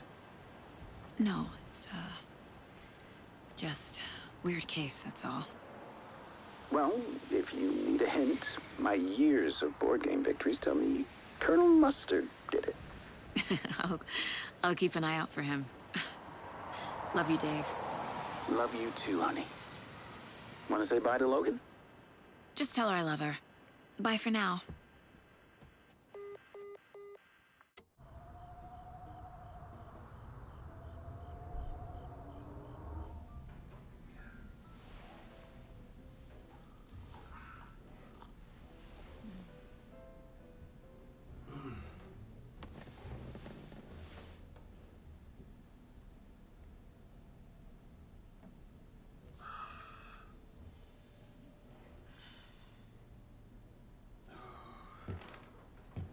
Is there anyone you'd like us to reach out to, Mr. Wake? You've been gone a long time. No. No. They'd be in danger. It'll come for me. Okay, let's talk about something else. Robert Nightingale. Do you know him? You were both here in 2010. The Dark Presence got him back then. That's the last time I saw him. 13 years. Fuck me. Tell us about the pages. You had what looks like a title page with you. Return. Is this the name of the story on these pages? The writer's name has been scratched out pretty violently, but your name can still be made out underneath. Scratched out. Yeah. Scratch.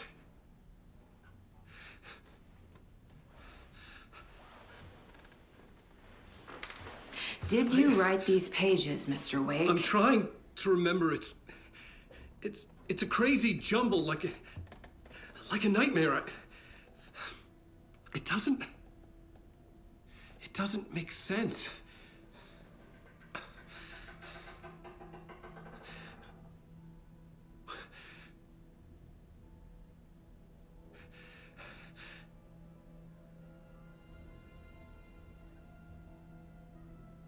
I remember.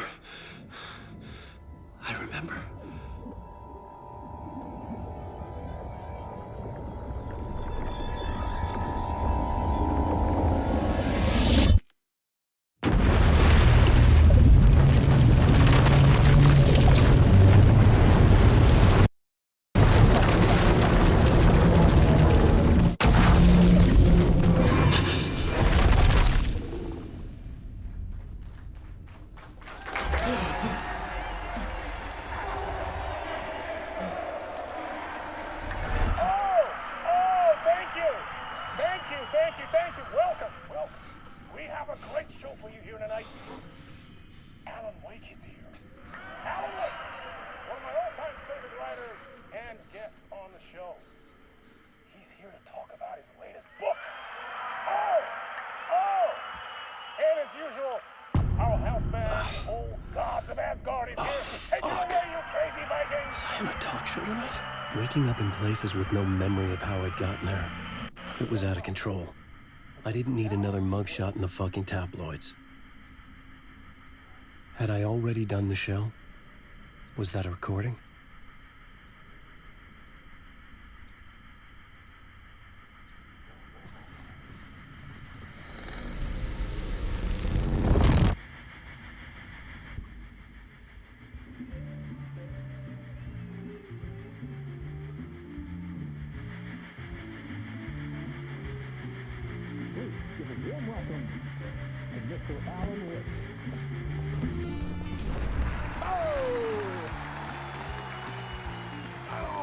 Good to see you, Alan. Great to see you. Welcome back to the show. Come on. Sit down. Woo! Oh, man. It is so good to see you, Alan. This must be an exciting time for you. Tell me, does it ever get old? So does what get old? Publishing a new book. Are you okay there, my friend? You look like you've been cooped up in the writer's room for a few too many years. This is exactly how I feel. You know, I've waited so long to get my hands on the sequel to Departure. You left us on quite the cliffhanger. We've all been dying to know what "it's not a lake, it's an ocean" really means. You and me both. Well, our wait is over. Your new book, Initiation, hits the shelves tomorrow. What? That's exactly what every reader will be asking. This book is mind-bending. It's so cerebral. I mean, how would you describe it? An auto-fictional thought experiment? A horror story? A postmodern detective story? Wait. This isn't right. I haven't written anything. He's so humble. Okay, you got me. Good prank, very funny. But yeah, sad to say, I've not written this. I'd remember if I'd written a book, right? Or maybe it was written by your evil double. Well played, man! That is spot on! Playing the role here. Pretending the world of the book overlaps our own. That's very meta indeed. You see, Initiation tells the story of a fictional writer named Alan Wake, who is trapped in a nightmare, desperately trying to find the manuscript of a novel he has forgotten he has written. The book is set in New York, but it might not be New York at all. He is tormented by his dark doppelganger and guided by visions of a fictional detective he has written. That's right, Alex Casey is in this book as well. I guess we'll just keep doing this the whole show. The joke's on me. But isn't that what you sign up for with autofiction? No, but seriously, I found the structure of the reality you build in the book fascinating. It reminded me of The Matrix. I mean, the writer is physically in his writer's room, trapped there, and he projects himself out to this dark dream of New York through the story he is writing. Like astral projection. Did I get that right? Yeah, that's exactly right. Go on. I should be taking notes here. This is great stuff. Notes to that other Alan Wake in that room writing this as we speak? Are we all in your story, Alan? Wow. No, I wish you every success with your new book, Alan. I hope it's as successful as your best-selling Alex Casey series. Initiation hits the shelves tomorrow. After this, I'm sure we'll all be eagerly awaiting the culmination of this hero's journey trilogy of yours. A book called Return, perhaps. Man, thank you for one of the strangest interviews of my entire career, Alan. All this talk of meta narratives. I'm expecting to disappear once this scene ends.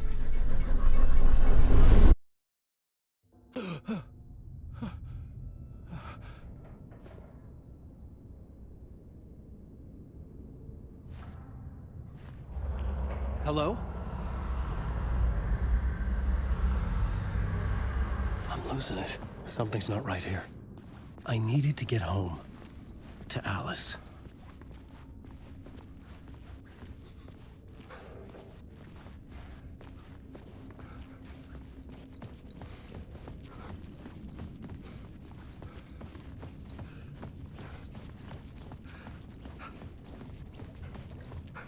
What the hell was that interview? Some kind of joke? Initiation? I never wrote a book called Initiation. This felt like a bad dream. Could make a good horror story.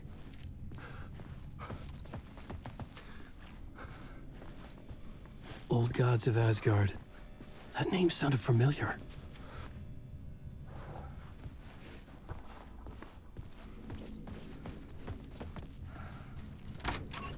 I was a mess. I'd never heard of this talk show or Mr. Door before. None of it felt right. Was I losing my mind?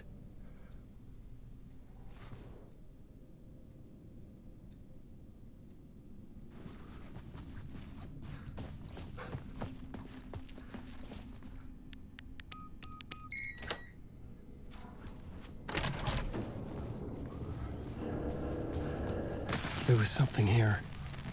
A broken transmission I couldn't quite make out. What was that? A message? Impossible to say.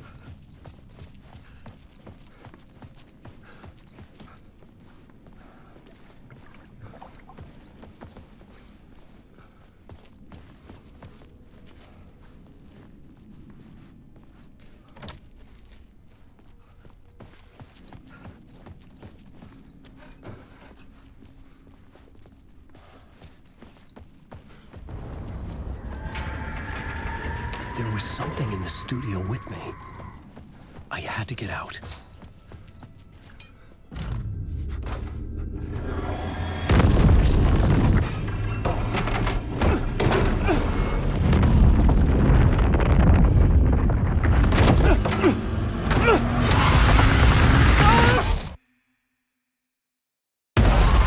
This is the ritual to lead you all.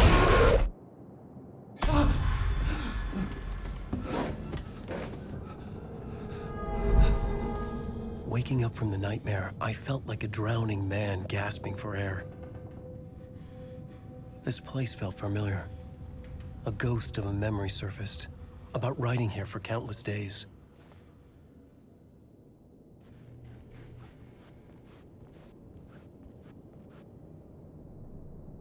A plot board for mapping out a story.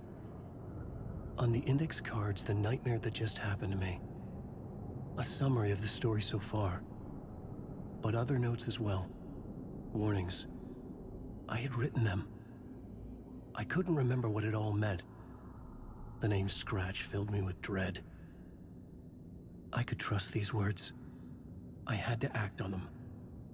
You must write to escape.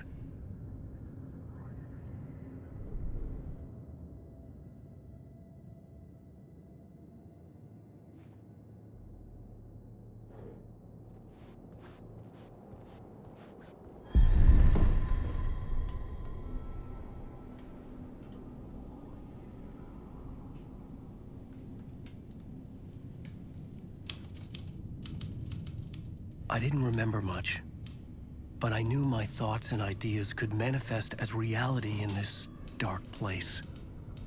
I'd use my writing to project myself out of this room, like a deep sea diver to go deeper and explore the depths of this prison for a way out. This room was my boat. Writing was my lifeline. I would start again at the talk show.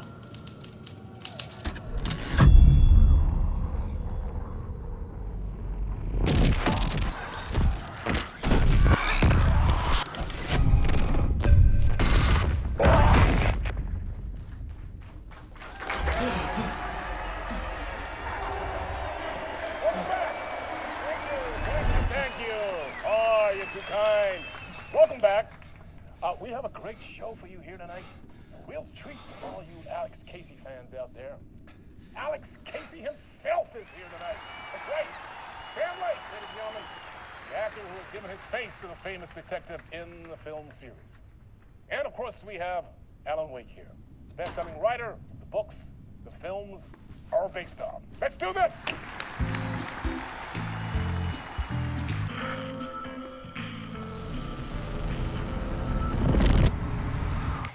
Welcome back to the show. So, Alan, as the creator of the character, how do you feel about this? Sorry, what? I know it can be an awkward question with the man sitting right next to you, but I mean, how do you feel about him in the role of Casey? Does he look the part to you? He looks exactly like I always imagined Casey to be.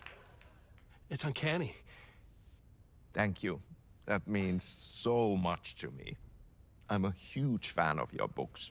So, what's the problem, Alan? Because on more than one occasion, you voiced your reservations about the adaptations. It's not that. They're their own thing. They've gone with choices that are different from mine. I feel protective about my stories, and these adaptations... I don't know. I guess I just wish I could have been more involved in making them. Well, in that case, you won't have seen this either. We have a clip from the new film, Murder Case Casey. Should we roll it, or do you want to say something first, Sam? Nah, just roll it.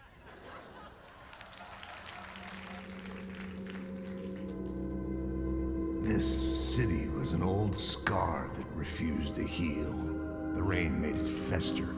It needed the sun, but there was only the night.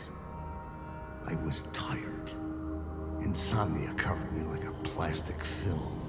I was watching the world through a rain-slick window, my own reflection haunting the view. I was trying to track down a missing writer. My only clue was a table lamp, shaped like an angel, the only thing that shed light on this sordid mystery.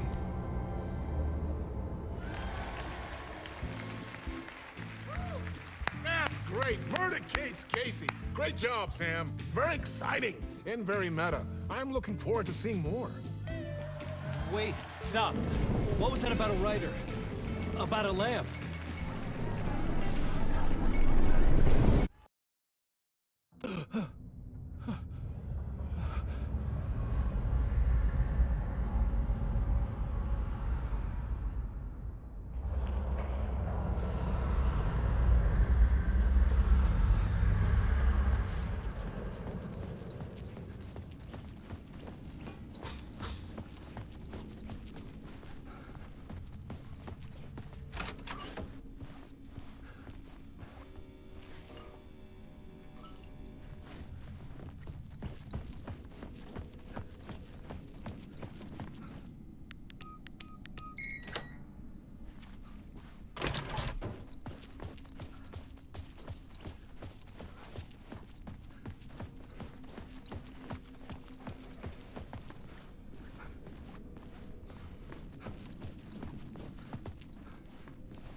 Hello?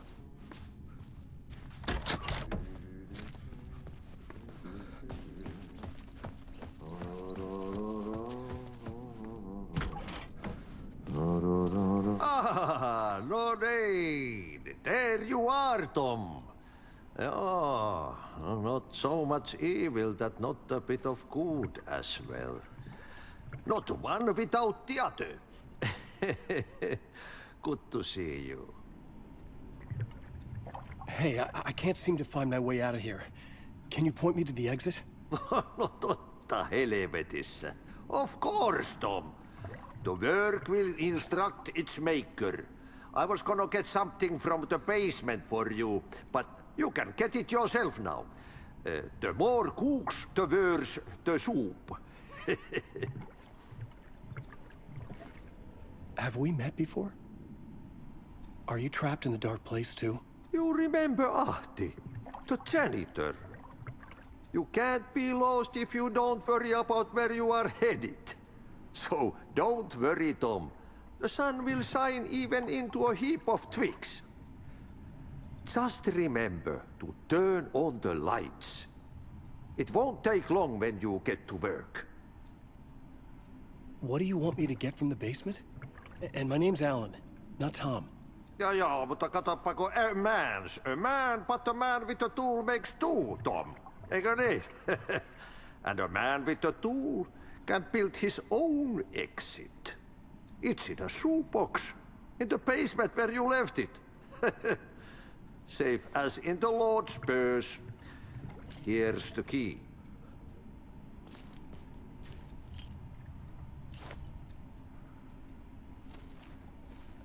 I've been trying to find a way to escape the dark place. Any suggestions? He who mouths about his troubles is the prisoner of his troubles. It's not easy to get out. But don't you worry, Tom. The home is still there where the heart is. I often think about it when I mop the floor and look into the puddle. Water is the memory of the world. Water finds its way. The janitor was a bit out there, but still a friendly face. I had to trust the basement would get me out of here.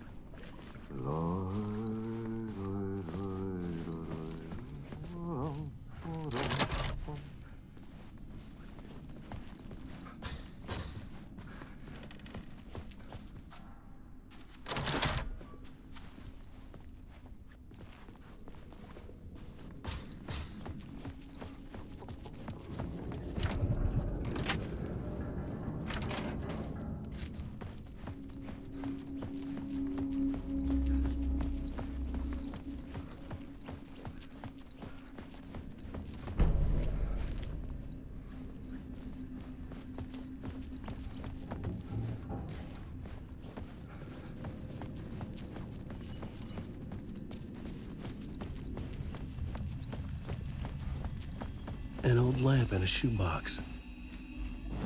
Was this what the janitor had left for me?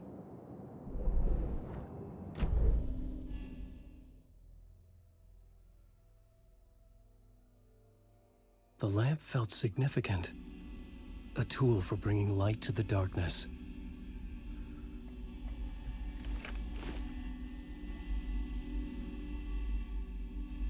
I felt a magnetic pull between the lamp and the light overhead. Whoa! When the light jumped into my lamp, the whole room changed, like something in a dream. Opening a way forward, the lamp was humming. The bulb glowed. It held the light now.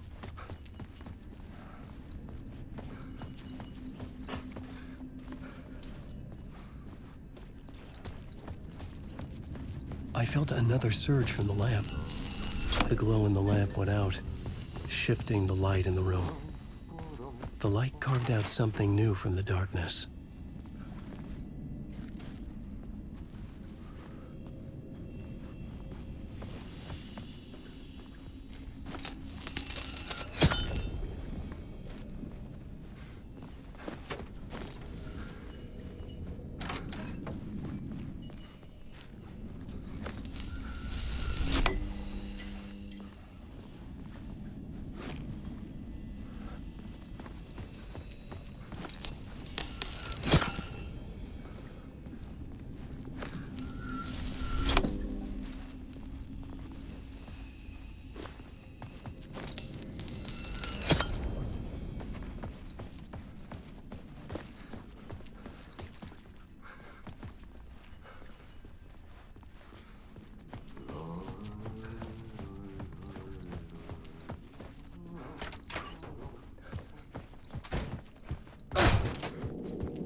place wants to drown me.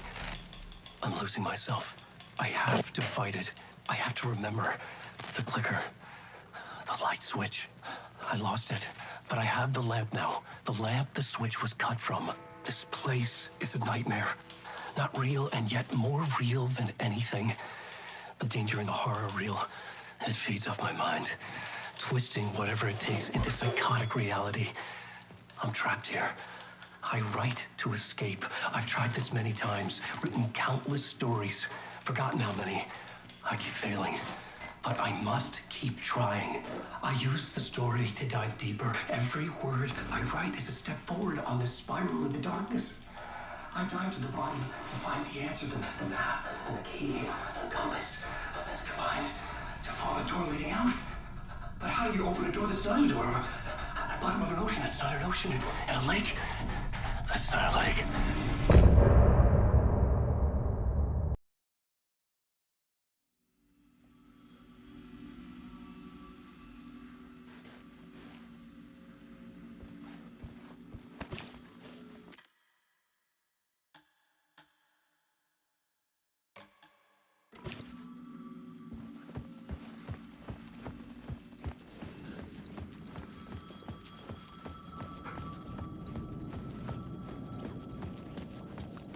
The payphone was ringing.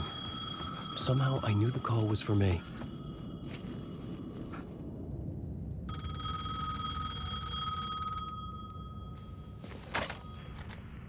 Hello? Alan Wake?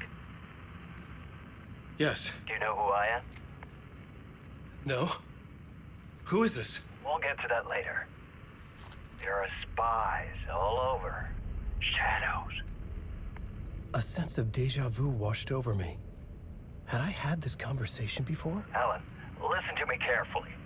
Caldera Street Station, the subway. You need to go there. I'll call you again later. Make sure to pick up. Do I know you? I know you from somewhere. You've just forgotten again. We're in this together.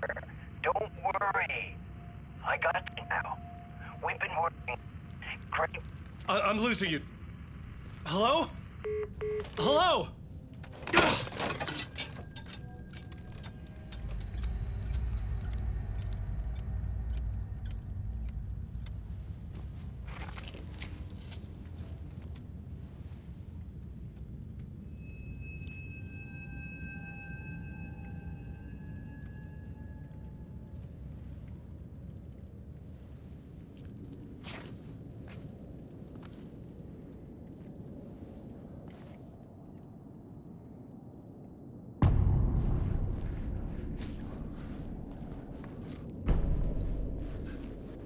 The man had said Caldera Street Station.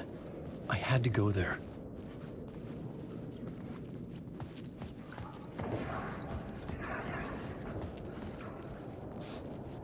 The Caldera Street Station sign was there, but the entrance was missing. I had to make it appear. Maybe I could use the lamp to reveal the station entrance. The lamp was dead in my hand. I needed to find a light for it.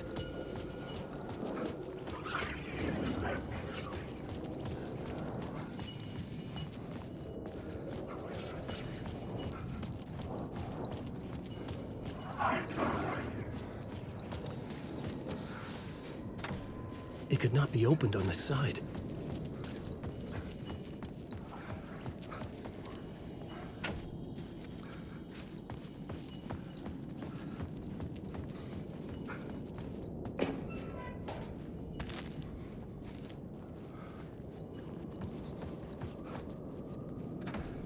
It was locked from the other side.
Is this the way it was on the page? What the hell?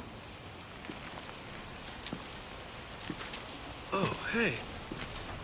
We met at Door's show. Alan Wake, the writer. I'm Alex Casey. I'm looking into a murder. Come on, what is this? There's a piece of evidence, a manuscript of a novel. You wouldn't know anything about it? A manuscript? What manuscript? I need to see it. Rumor had it the manuscript contained the details of the murders. A murder cult was following the story to commit their gruesome acts. Was Wake their leader? Had he written it? How far would he go to create a perfect work of art? Or would he be the next victim?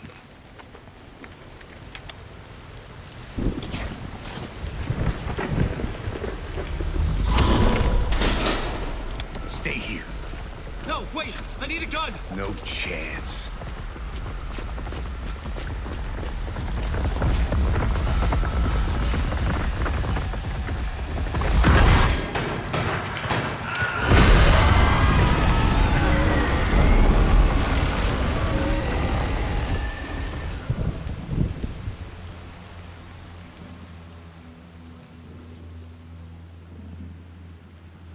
Casey! Damn it.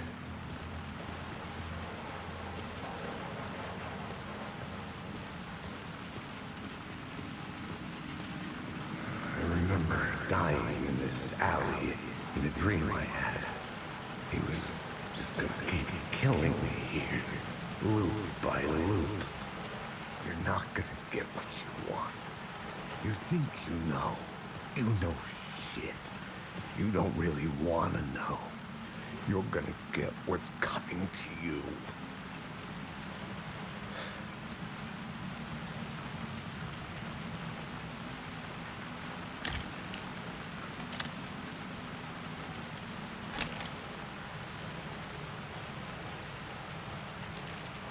This was an echo of the books I had written for years. Picking up Casey's gun felt like I was assuming the role of the detective. I had a light now. I needed to get back to the subway station entrance.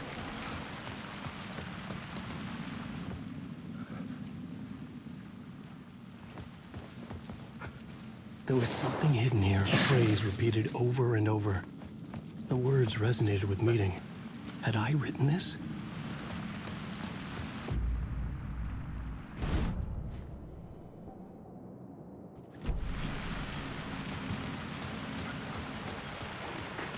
Shit. With the alley in darkness now, restless shadows block my way.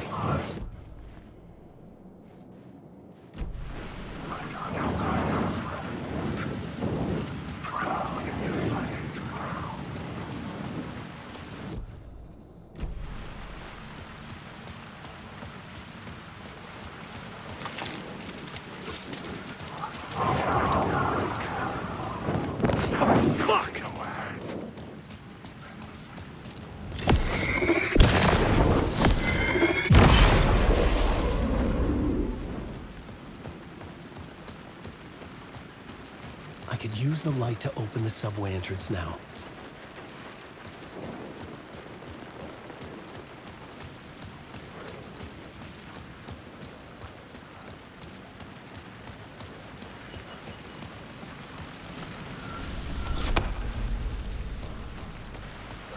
I could use the light to banish the shadows.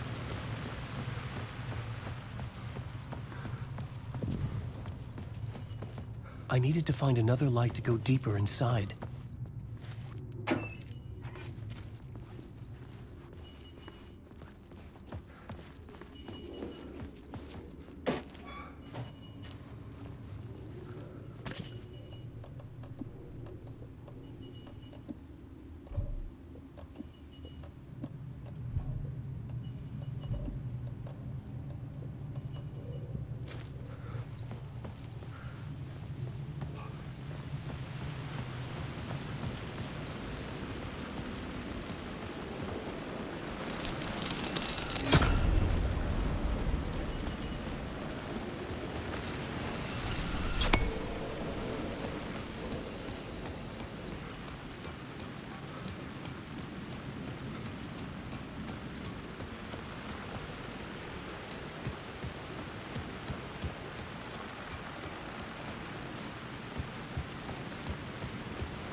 written books about Alex Casey for years.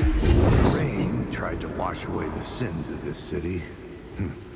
But some sins, the evidence of the crimes committed, could never be erased. Not by the rain, or any amount of therapy from Dr. Jack Daniels. It remained bruises under my skin, like tattoos. Bruises in my soul. Scar tissue on my heart. The rain never stopped falling. And I never stopped drinking.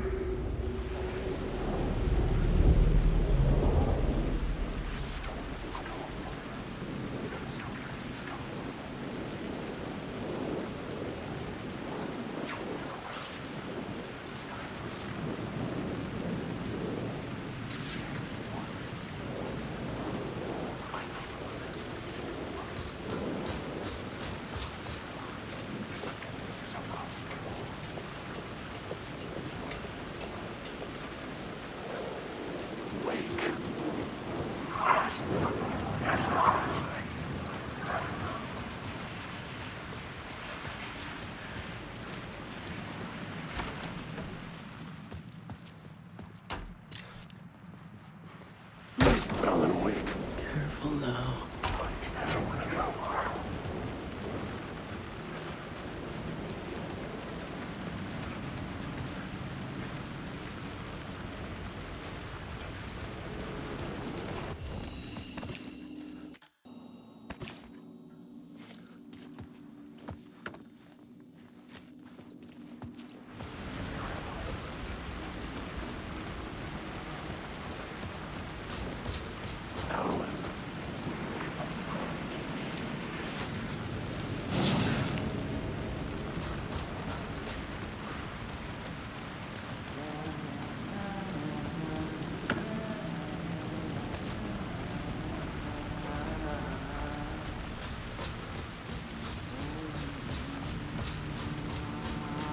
Hello? Oh. Hey, Alan. You snuck up on me. Sorry. Have we met? Memory problems again, huh? Yeah, we've met. Tim Breaker. We've shared notes. Hey, I've made some progress on the map if you want to take a look. I still haven't found my mystery man, though. Who's this mystery man? Oh, it wouldn't be much of a mystery if I knew. All I have is a name. Warland Dorr. The talk show host? No. No, that doesn't sound like him. The guy has many disguises, but a talk show host? No. I'll keep looking. You're making a map? Trying to. It's hard to map a dream, though. I keep ending up in unexpected places. I find interesting things like those strange markings that react to the light, but never the one thing that I'm looking for. Feel free to check the map out. Oh, I've been stockpiling supplies while I poke around. If you find a stash, take anything you need. I appreciate the help.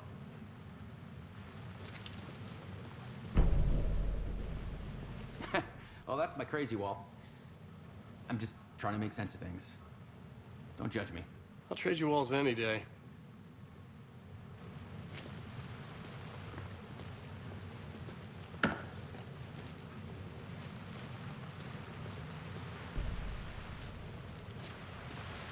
See you around, Alan.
The gates to the platform were closed. I had a ticket.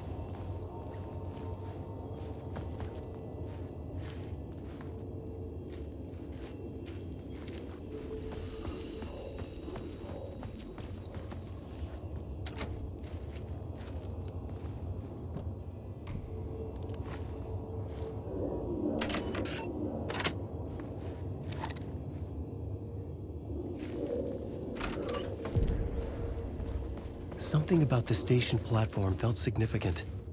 It would work in my writing, but I needed more.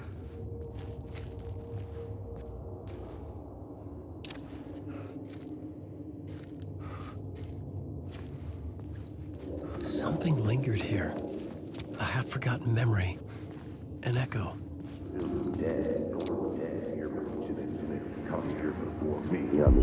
FBI agent had come here before me on the trail of a murder cult. He'd gone missing, presumed dead. The cult was leaving me clues to follow, connecting the dots from one murder to the next, inviting me to draw an obscene picture on the city map. Caldera Street Station. The name made me think of the exit wound of a bullet. I had a flash of inspiration. The ghost of my fictional detective. A story thread I could use in my writing.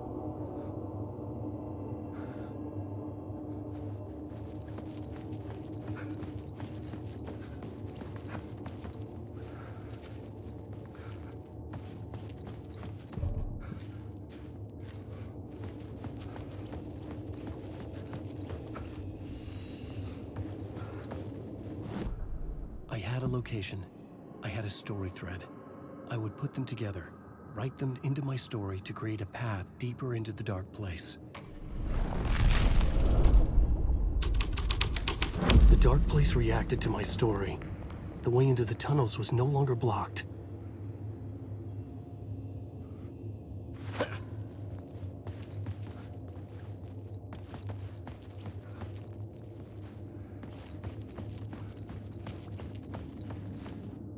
The Fed had glimpsed into the maw of darkness.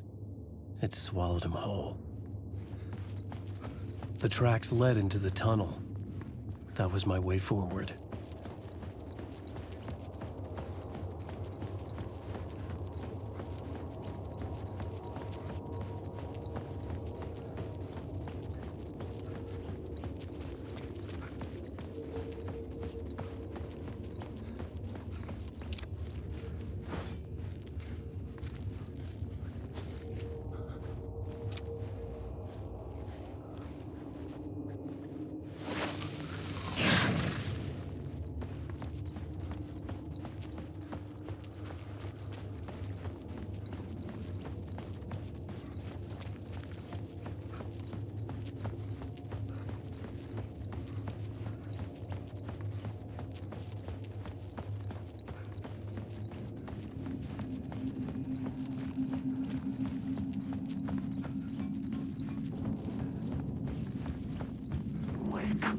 The blood trail continued deeper into darkness.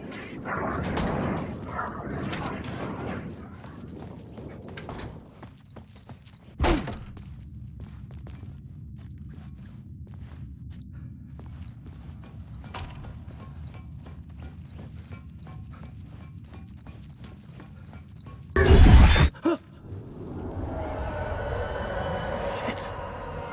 I don't like the sound of that.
The tunnels were a maze.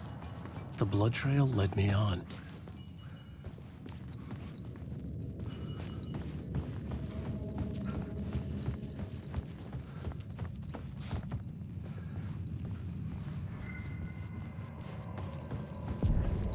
Another place to use in the story. I needed to search the tunnels for further visions. Inspiration for the story that would lead me deeper.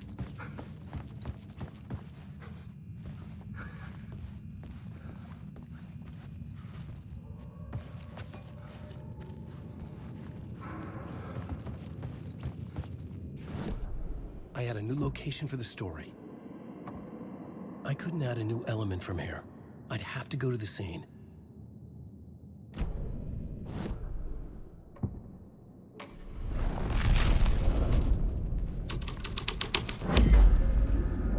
I changed the story, and with that, the dark place changed. The federal agent had come here looking for answers. All he found was a fate worse than death. It's bad luck to be on this case. The cult can get you anywhere with that black magic shit. Let the day shift handle it. What happened, anyway? Some Fed came looking for the cult, but it was a trap. A satanic blood sacrifice. Anyone who gets involved with the cult, they're next.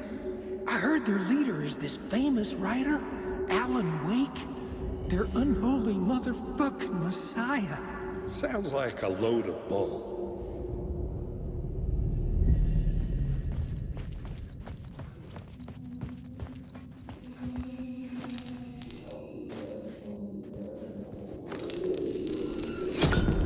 Another echo lingered here, a source of inspiration.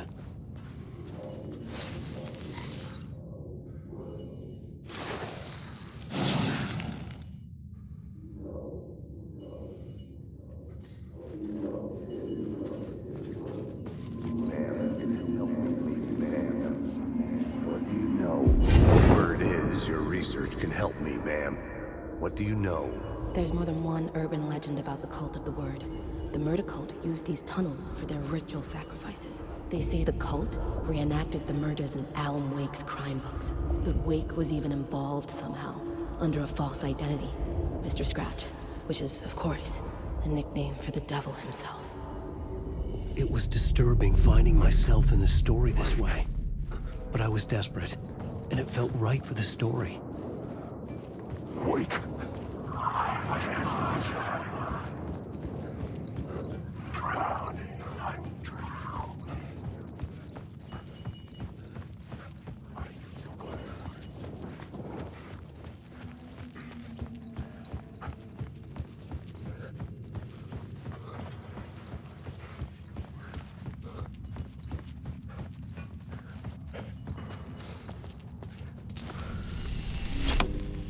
The water was gone.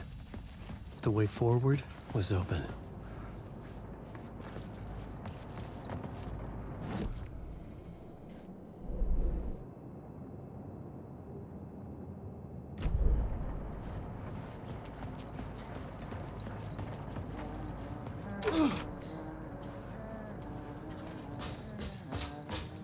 Hey, Alan. Tim Breaker, in case you don't remember again. I know, Tim. I'm remembering more now. It's good to hear, man. How's your search for Mr. Door going? It's not great.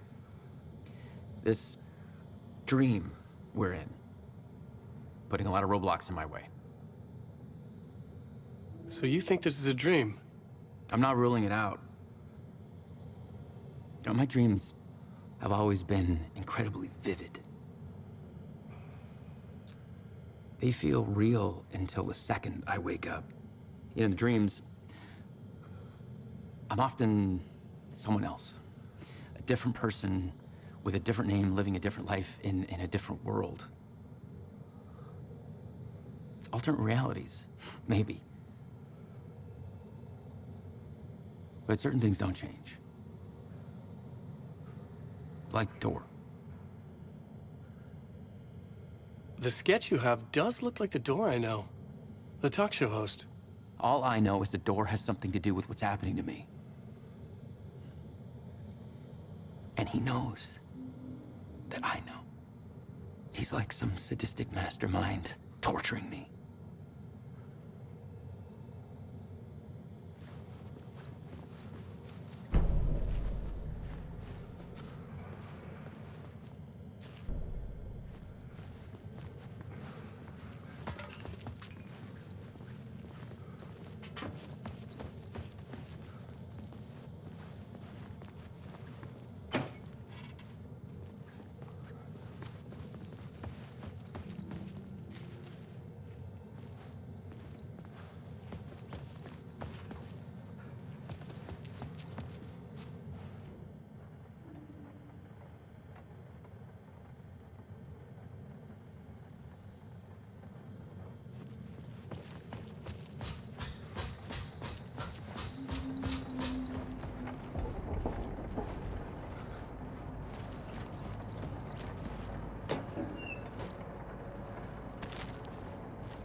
Memory is fading like a dream. I must hold on to it. I remember an awful beacon in the darkness, the scene of a ritualistic murder site in the subway tunnels. Is it a previous draft of my writing? Must be. I've been trying to shape the dark place around me, but so much fades away. Even my memory of the process, washed away by dark waves. But some things remain. The darkest, nastiest elements, like the murder site. It's my goal, a stepping stone to travel deeper to escape. Write a narrative that takes me there. Casey will lead me to it.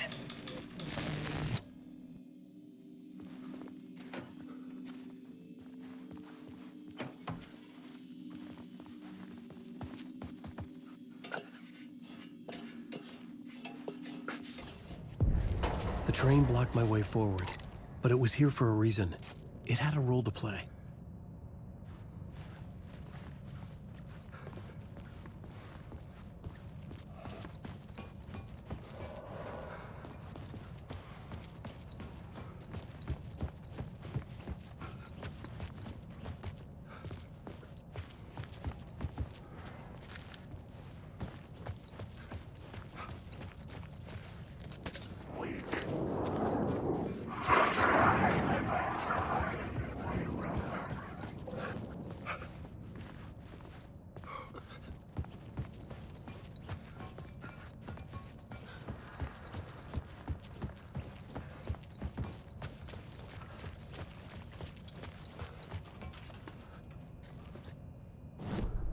I had a new beat for the story.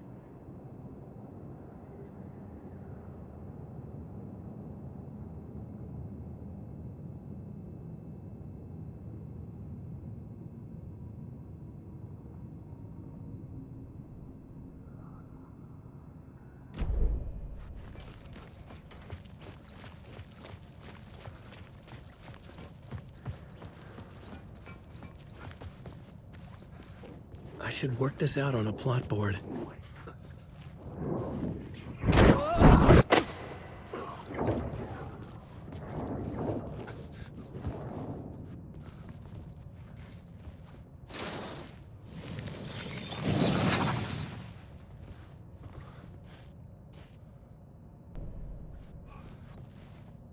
I could figure this out on the plot board.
Hello? Anyone there? Dead.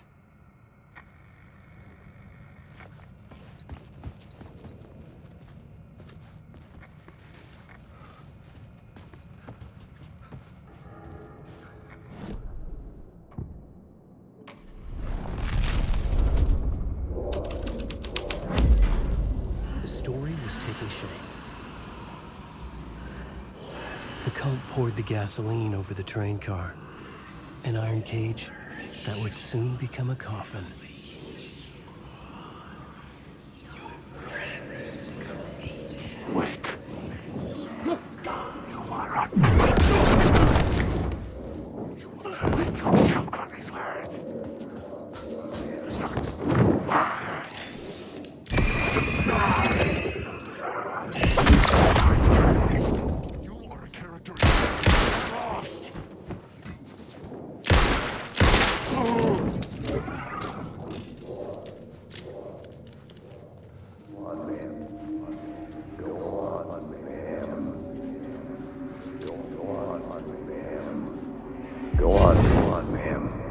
This is where the history of the cult gets genuinely disturbing.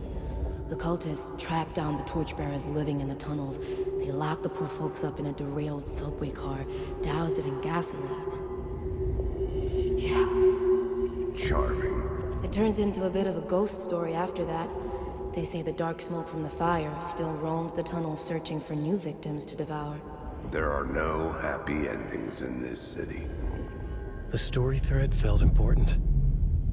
I could use it in one of the scenes I'd found.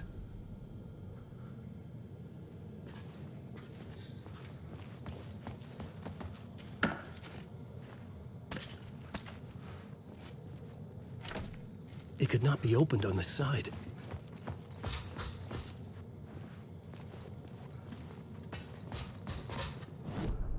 This new plot beat would carry me deeper into the story.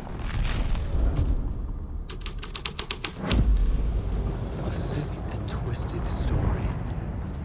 But it worked. The subway car had become a burnt husk. I could get through it now.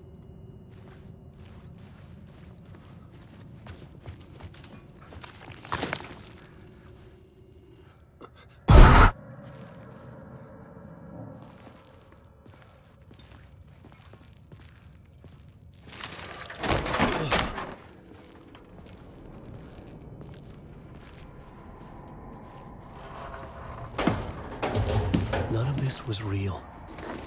It was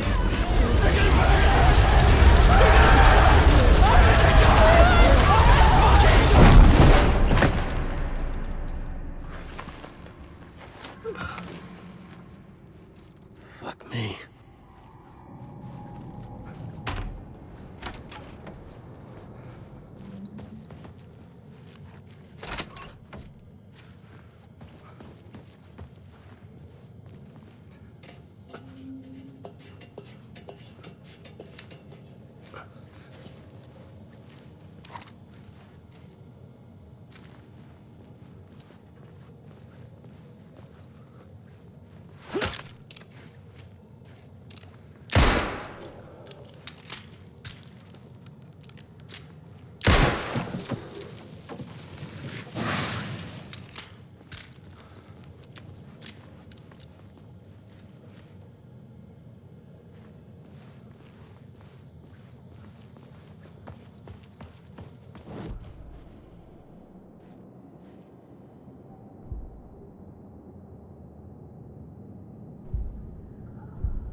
My path was blocked.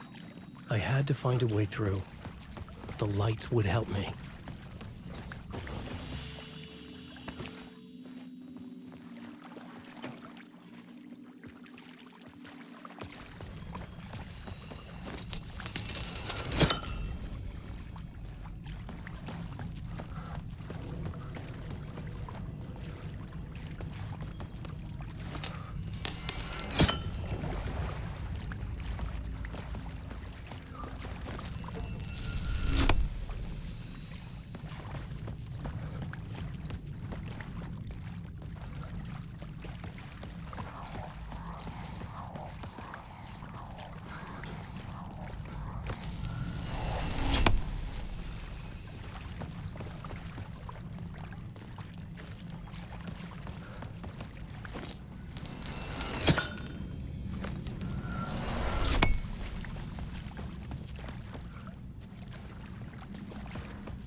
The echoing hall had a story to tell.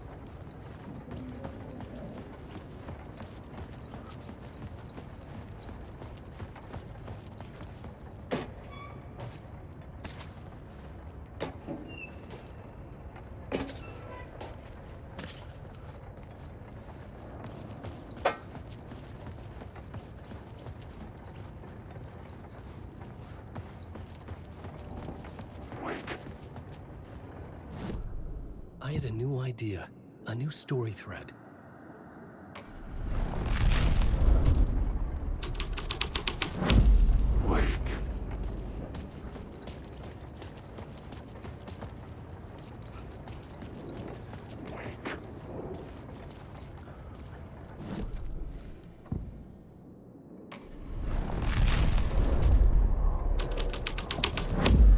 The hall had changed into the murder cult's hideout.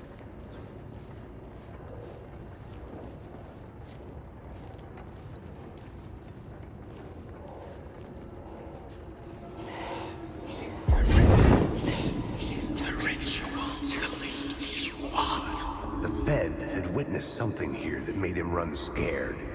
Whether the summoning ritual had been a bona fide supernatural event or the mass psychosis of stark raving lunatics, it didn't change the facts. The cult was messing with things no one should mess with. The ritual was a vital part of the story, the key to reaching the murder site.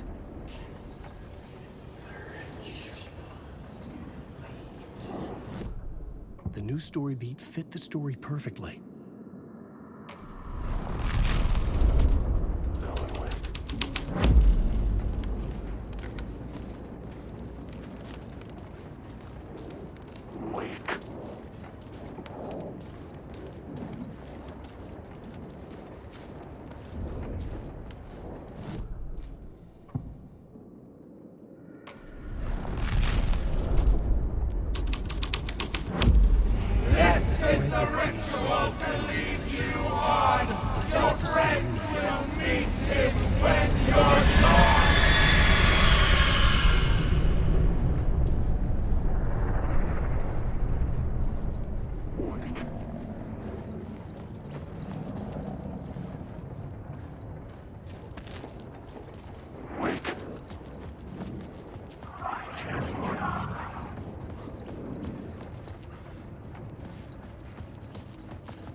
only ones using the tunnels.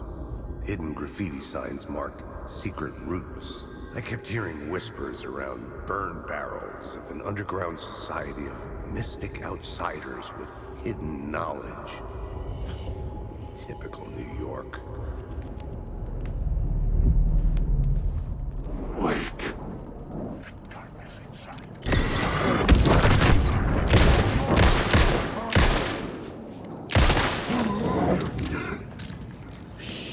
Shit!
Torchbearers painted the tree there. The tree of knowledge? The tree of life with its roots reaching down to hell? It could have been a Christmas tree for all the good it did him.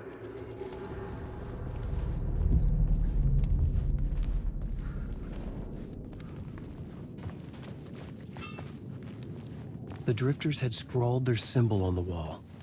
A secret for those in the know.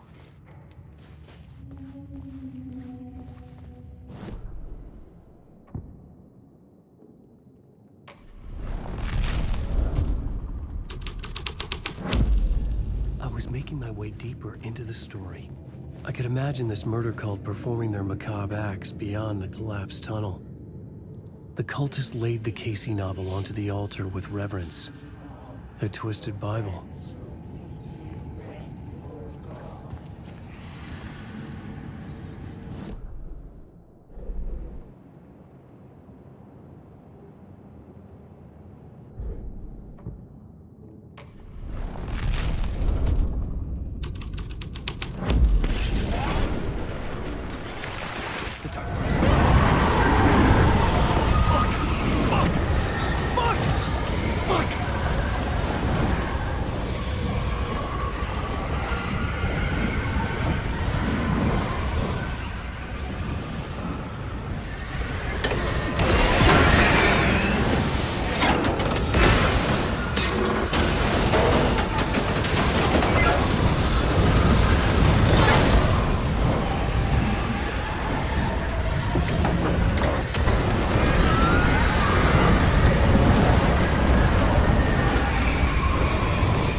I couldn't hear the dark presence.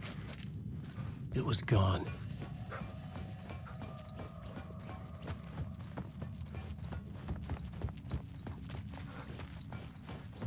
The tunnel was open now. I could get through.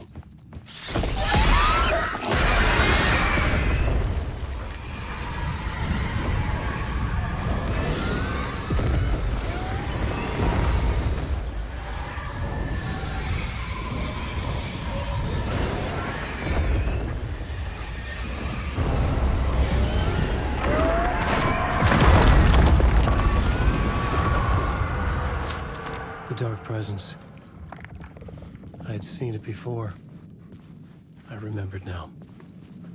It was always out there, hunting me.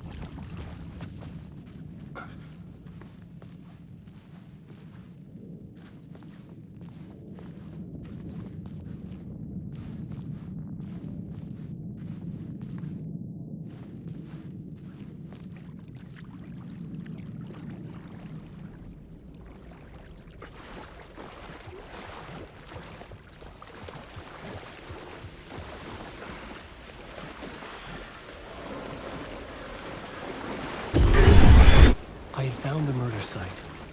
Somehow the victim's heart was the key.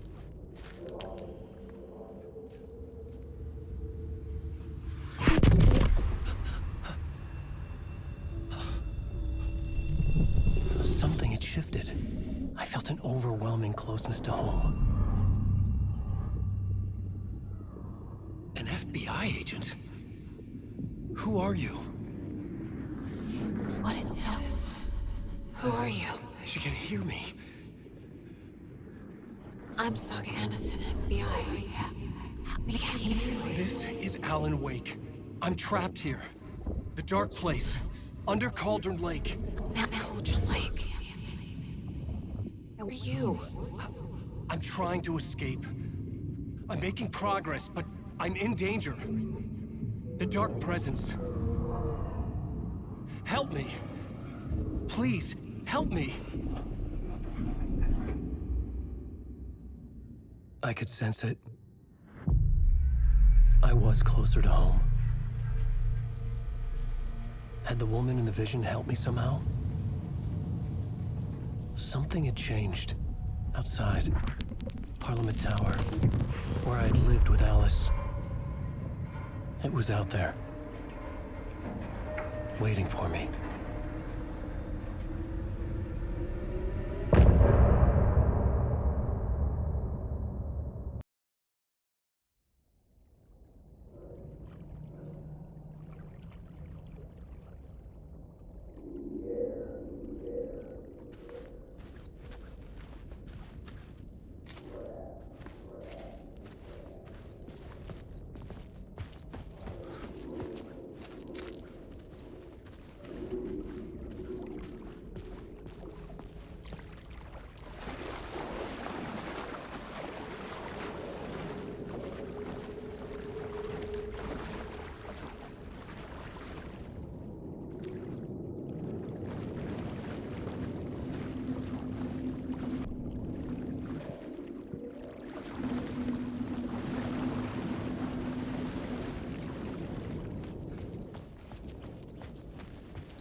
Who was writing who? Who was writing this poem? Me? No.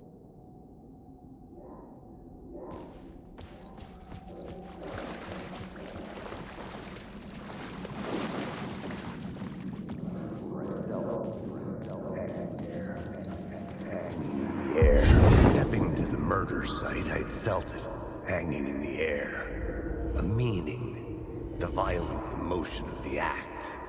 Like a cloud of wrath. The dead eyes of the victim staring at something you couldn't see, and yet making you aware of it. Something had soaked into this place on a molecular level, overlapping with your meaningless existence. Regression to something you had managed to forget. Marking you, taking you for a ride, making you crazier.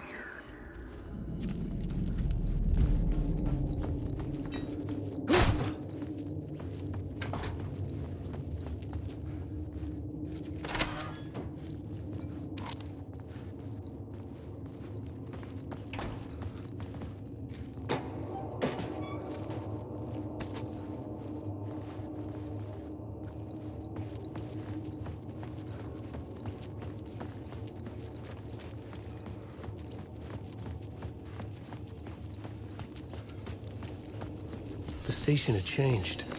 I was closer now. I'm a writer. I write. Writing is the key. Art is the key to find my way out of the dark place. I can't forget this.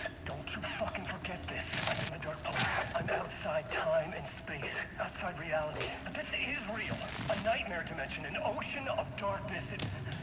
Remember, its dark energy can make art come true, make dreams and nightmares come true. Yes, I can use this. I need to use this. Hungry, monstrous things out there, wanting to stop me, to devour me, become me.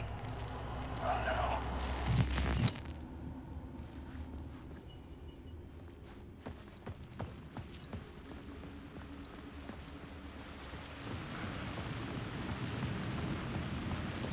Parliament Tower, our home in New York. Was I really this close to being home? Going up to our apartment? Would I be home? Or was this just an echo of the real thing? Even then, the murder site had brought me one step closer to escape.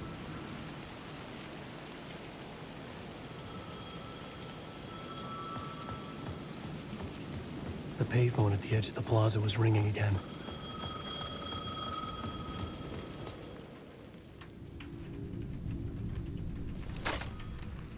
Hey, Alan. Thank God it picked up. I thought I lost you again. Who are you? Why are you helping me? Did you go deeper? To the overlap? Are you talking about the murder site? Yeah, I did. That's fantastic, Alan. We're closer to getting out. We're making progress. Well, we would be if you would answer my damn questions. Last time we spoke, you were pretty worried about Alice. Did you ever check Parliament Tower? To make sure she really got out of the dark place? Well, of course she got out. That's why I'm here. That's the whole goddamn point. Be very careful, Alan. The dark presence is stealing from you. It can already manifest as your double. Scratch will come. Wait, hello?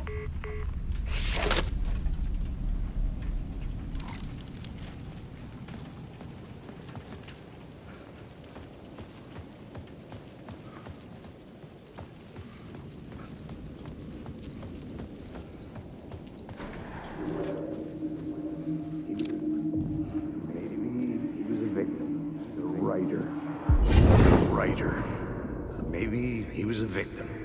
The cult, using his words. Or maybe he was the monster behind it all. Either way, Alice Wake, his ex, she knew things. It was there in her art for all to see. A cry for help. The darkness she'd witnessed. And that put her in danger. Was Alice here? In the story?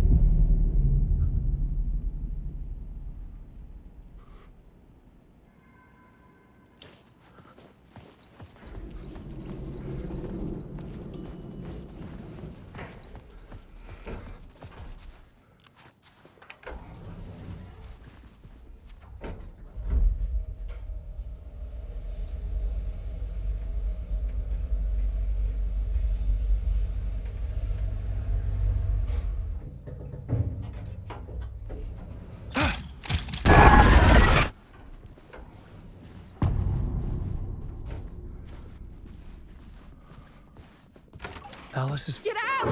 Leave me alone! Alice! Alice! Alice.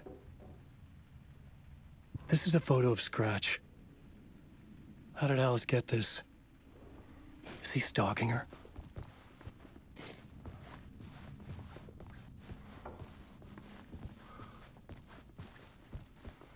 This is the door to my study, where I wrote my books. This symbol wasn't here before.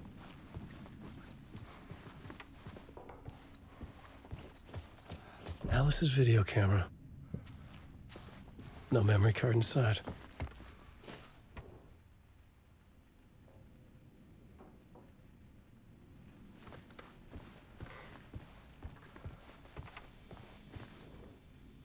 Alice's memory card.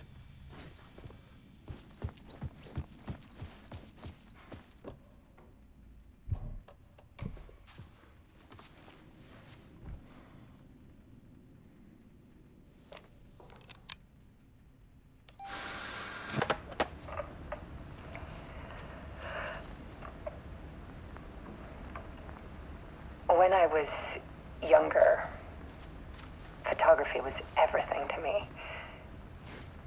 I moved to New York thinking I'd make it as an artist. And then I met Alan. We had a good thing. We were both dedicated by our creative ambitions. The only difference was that Alan's work made money. He brought me work when he could. I took his promo shots, created covers for his books. I'm sure he forced his publisher into it. I was taking photos, just not my photos. And that gnawed at me. Things got complicated sometimes, but that's life, right? We loved each other.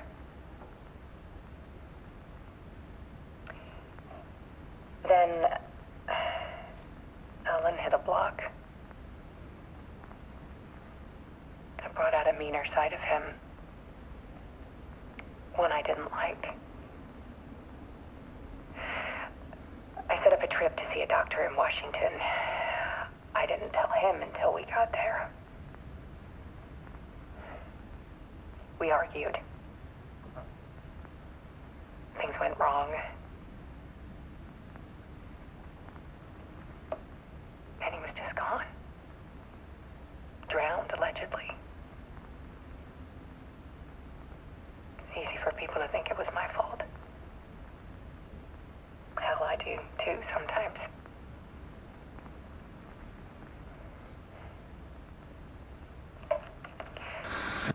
About 6 years ago, I started hearing noises in the night. Typewriter keys clacking. Voices. Alan was back. Haunting me.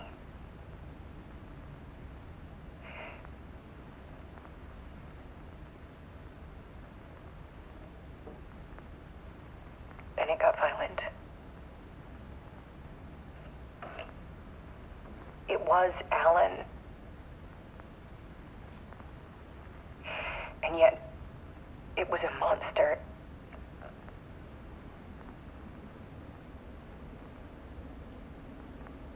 He always did have anger in him.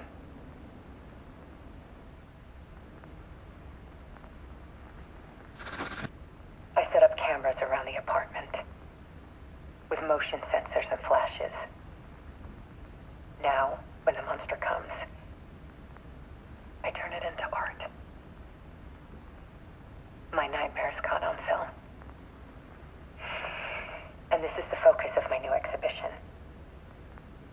To show people the world is so much darker than they ever knew. I'm calling this exhibit The Dark Place.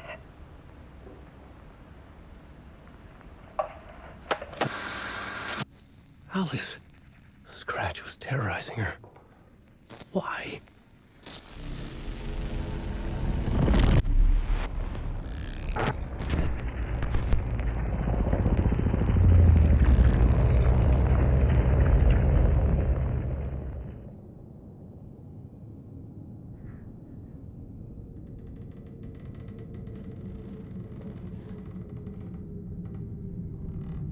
I sat in the writer's room and wrote a story.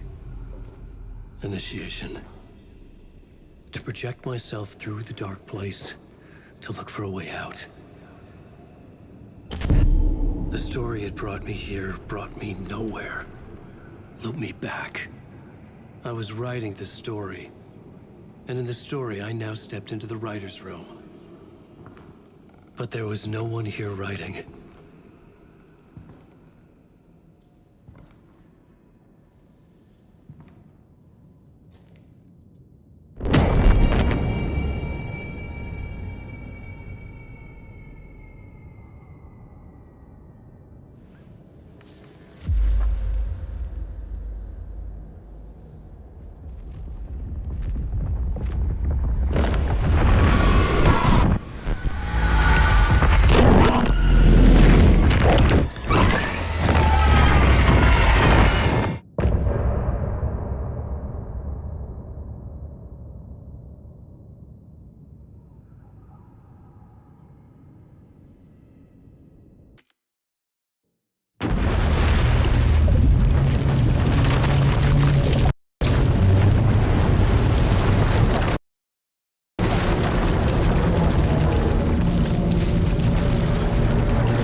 Okay, let's recap what you've told us so far, Alan.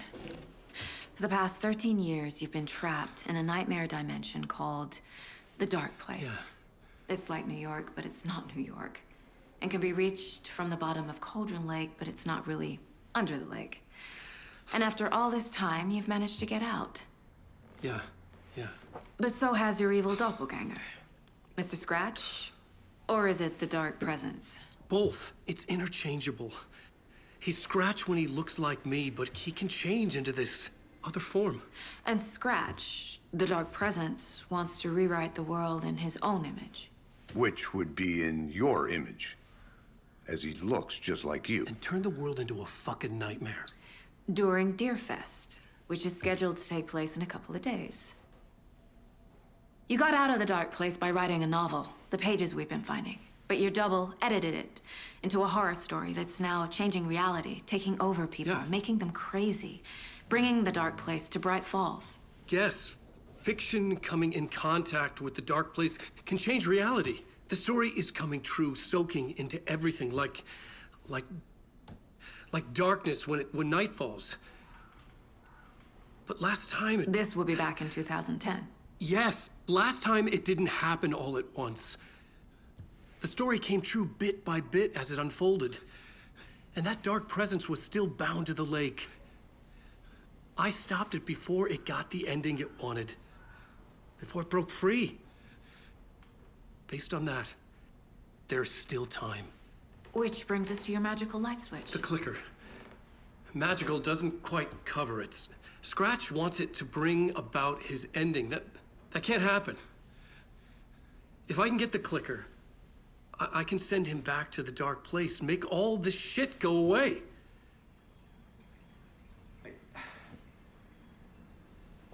Look, I know it's batshit crazy. My memory is full of holes, and I'm not sure how much I can trust. It's like a half-forgotten dream.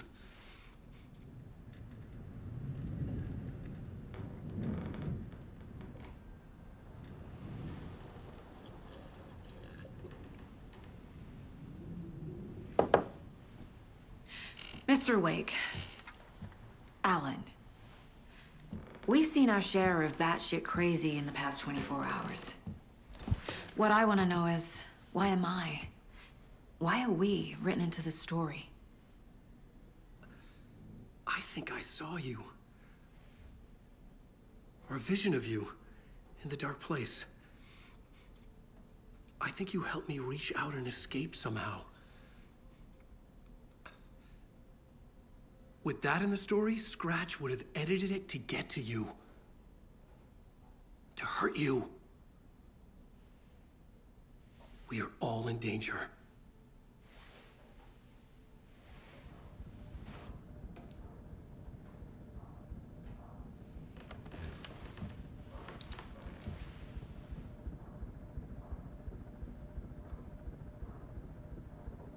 It's insane.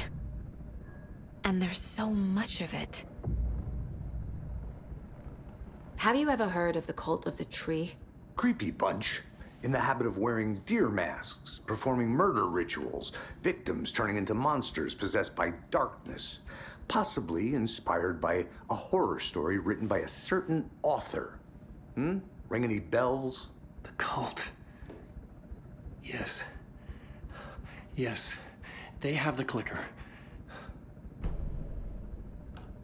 If the cult has the clicker, does that make them Scratch's followers? How are you so certain they even have the clicker? They could be working for Scratch. I don't remember. It's all confused. Alan, if I'm gonna act on this information, you need to be honest with me. Yeah, of course. Is he confused? Or is he hiding something?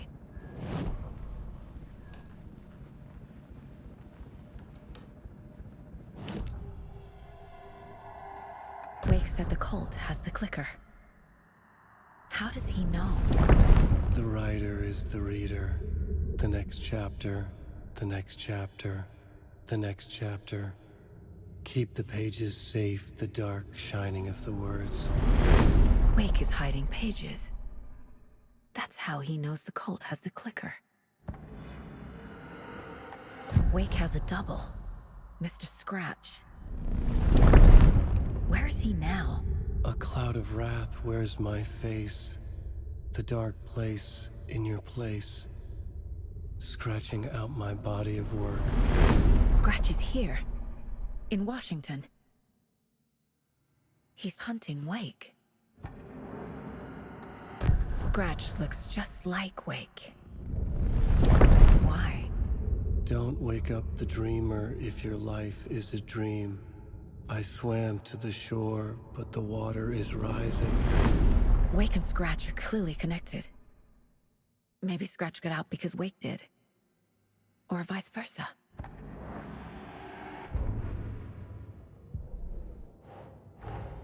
Wake just gave us a lot of information. But this clicker seems like a good place to start. If we find that, then we find the cult.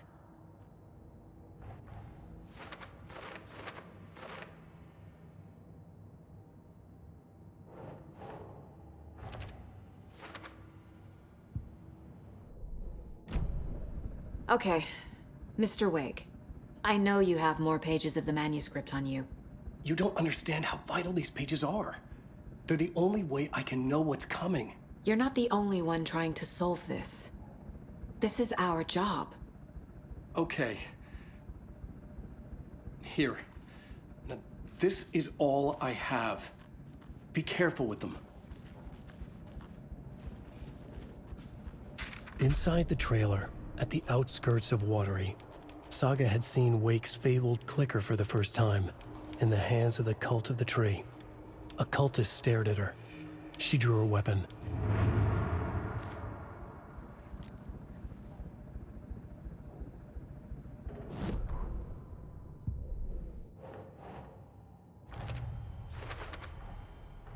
The Cult of the Tree has the clicker Wake told me about. They're a part of all this. It's all on the page. The clicker, the cult. Okay, I'll head to Watery and find this trailer. Casey, you stay here and keep an eye on Mr. Wake. Got it. No, you need me there. No dice, pal. This is an FBI investigation, and I don't see a badge on that flannel.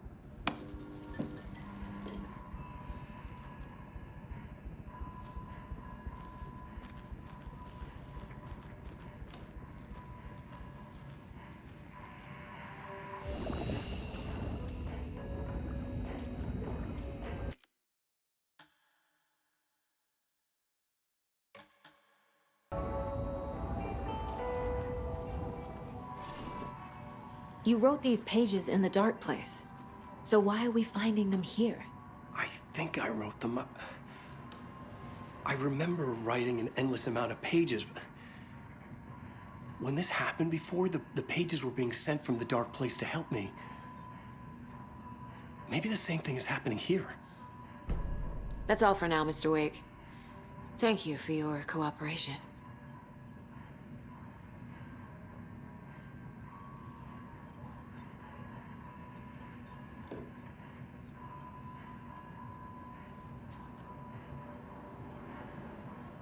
I'm the only one who understands the forces behind this. I can help you. No, that's not how this works. You're a civilian, and we don't do ride-alongs. And if Scratch is after you, then so is the cult. We don't know who we can trust here. Damn it, you are making a mistake. Mm-hmm. I'll be sure to add that to the list.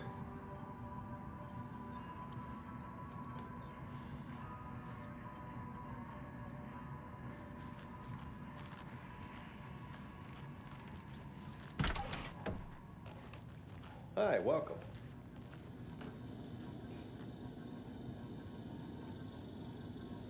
Okay, past favorite Deerfest floats. Go. The yarn puppet monstrosity. The stuffed moose and squirrels one. No, thank you. Those beady dead marble eyes still give me nightmares.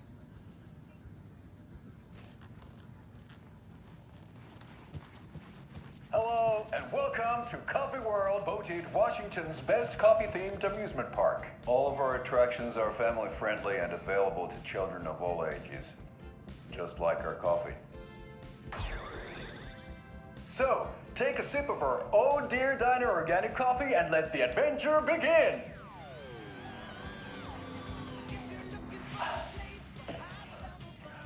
Hold on for dear life on the Espresso Express. Oh!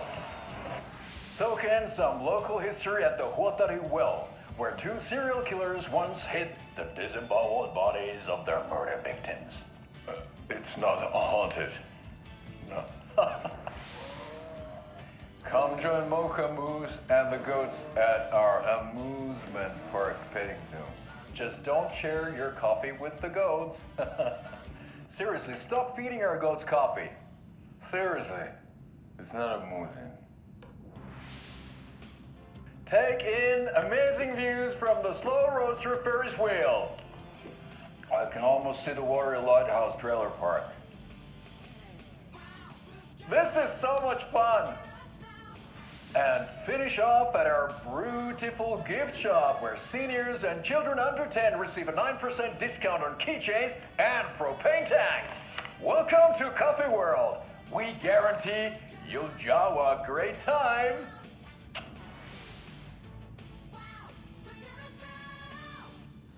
This is the 3rd time I've requested something be done about the TV in my room. It keeps going on by itself. It's keeping me awake all night. Yes, sir, I'm terribly sorry for that. We've called a professional electrician. In the meantime, have you tried unplugging the TV for the night? Oh, there's an idea, Einstein.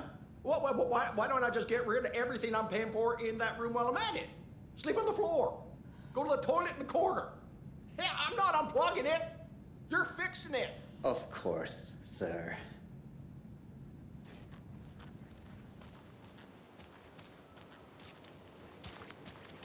I swear I brought my full kit along. Jules, you didn't forget to pack the EMF reader, did you? Why would I pack your gear? I've got my own to worry about. Great. Now how am I supposed to measure the energy signatures emitted by paranormal manifestations?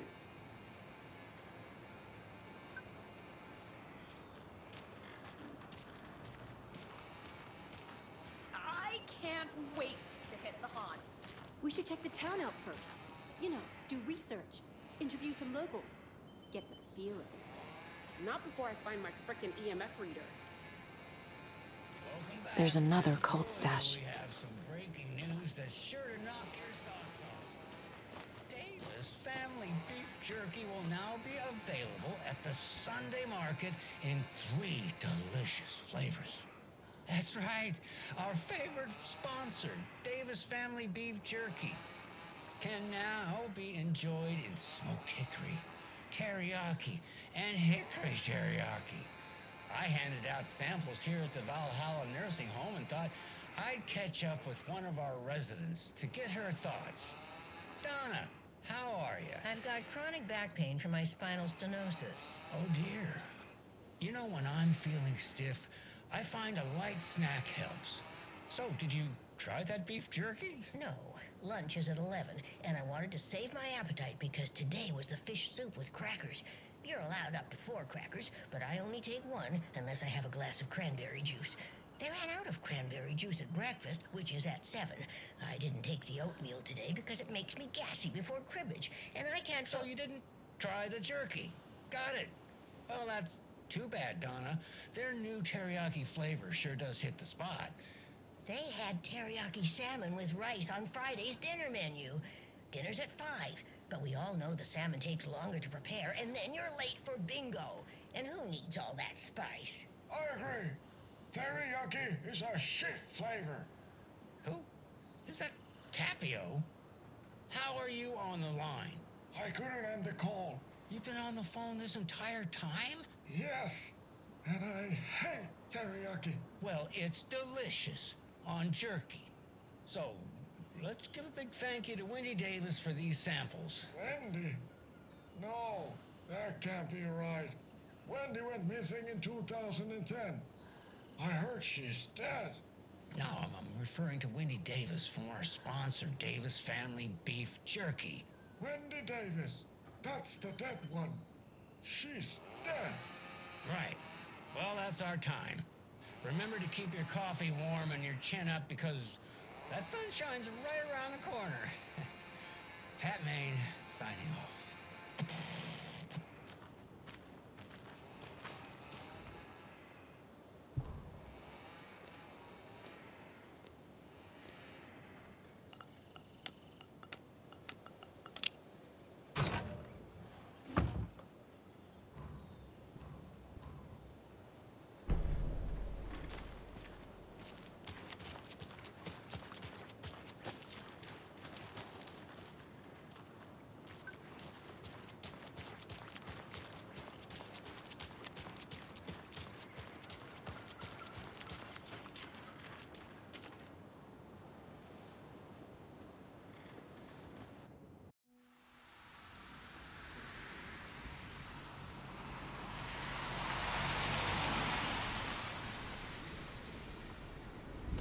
Yeah, Anderson, I didn't want to say this in front of Wake, but are you sure this is a good idea?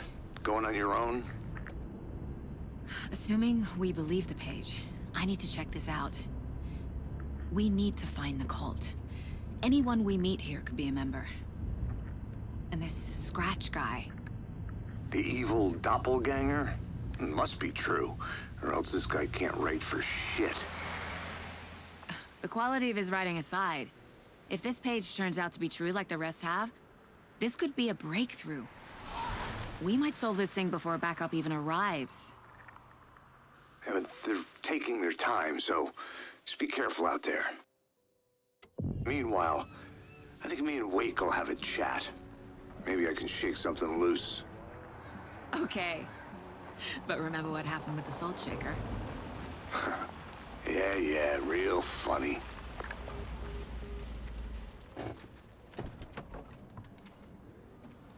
The page placed me in a trailer, somewhere in Watery. I should ask around.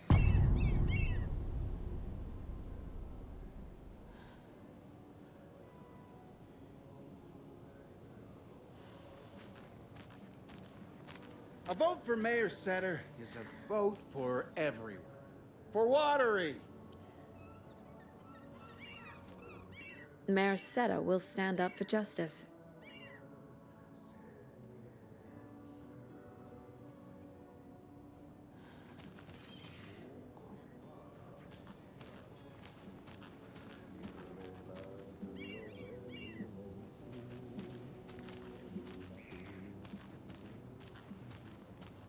Hey, where's the time gone?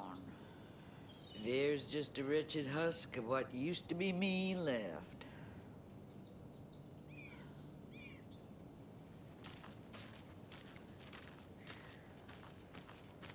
Well, they say being old is just a state of mind. I'd like to give them a piece of my mind.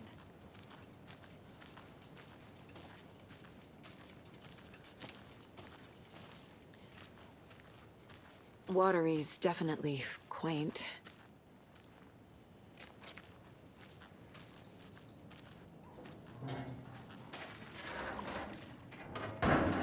Good to see you.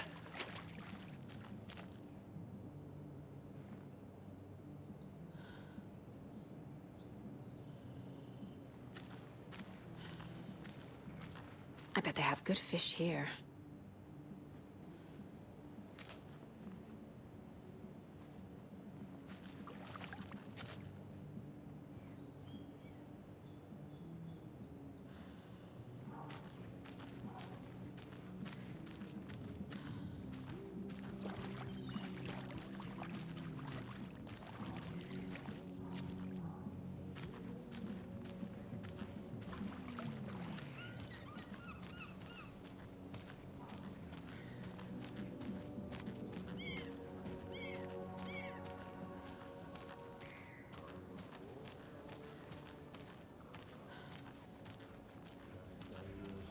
Ei selviä kukaan, synkäs huoneessaan kirjoittain. Onki houreistaan sinut. Okay then. Catchy tune. Peilistä sua tuijottaa, murhan polte se kruunua. katsen tunnet, et voi unohtaa. Vaik kasvot piiloutuu veriverhon taa. On yötön yö, se sielun syö. On yötön yö, se sinut syö. Kuin painajainen hän luoksesi saapuu. Hänet verhot tuon varjojen kaapuun. Monta tarinaa hänestä kerrotaan. Häntä pakoon et pääsessä milloinkaan. Hän peilistä sua tuijottaa. Murhan polte se kruunoi mua. Tuon katseen tunnet et voi unohtaa. Vaik kasvot piiloutuu veriverhon taa. On yötön yö, se järjen syö. On yötön yö, se miehen syö. Puukkohippaan tanssi pian vaihtuu. Hirveen vääntyy jo verinen suu. Viinapullosta korkki hukataan. Tupen rapinan vain kuulee korvissaan. On yötön yö, se valon syö. On yötön yö, se toivon syö. On yötön yö, se rakkaus syö. On yötön yö, se kaiken syö. Monin nimin häntä kuultu on kutsuttavan, niin kuin kiroaa kuolema kuoleman. Rukoilee synkien myyttien Jumalaa, vihta housulla saatanaa vapahtajaa. Musta pilvi päässä kiehuu, ulos räjähtää ja yössä riehuu. Silmissään riemu rajaton, hän tuuton, se tuuton.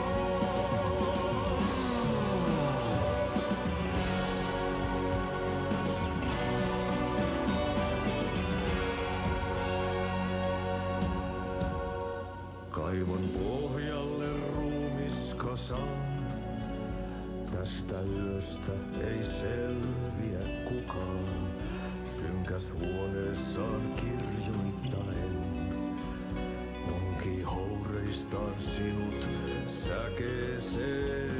Hän peilistä sua tuijottaa. Murhan polte se kruunoi mua. Tuon katseen tunnet et voi unohtaa. Vaik kasvot piiloutuu veriverhon taa. On yötön yö, se sielun syö. On yötön yö, se sinut syö. Kuin painajainen hän luoksesi saapuu. Hänet verhot tuon varjojen kaapuun. Monta tarinaa hänestä kerrotaan. Häntä pakoon et pääsessä milloinkaan. Hän peilistä sua tuijottaa. Murhan polte se kruunoi mua. Tuon katseen tunnet et voi unohtaa. Vaik kasvot piiloutuu veriverhon taa.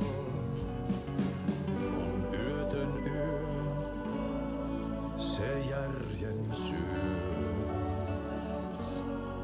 On yötön yö,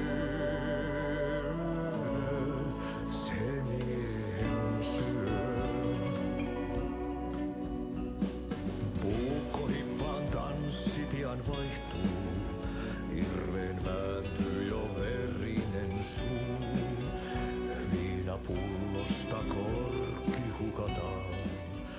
Tupen rapinan vain kuulee korvissaan.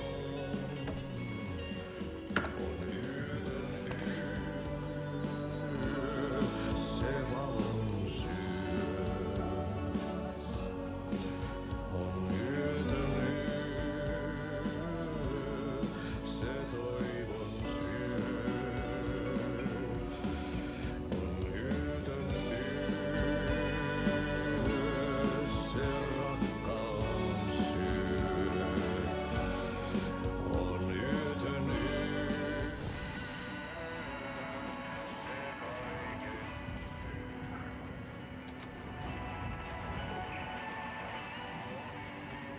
Such a shame.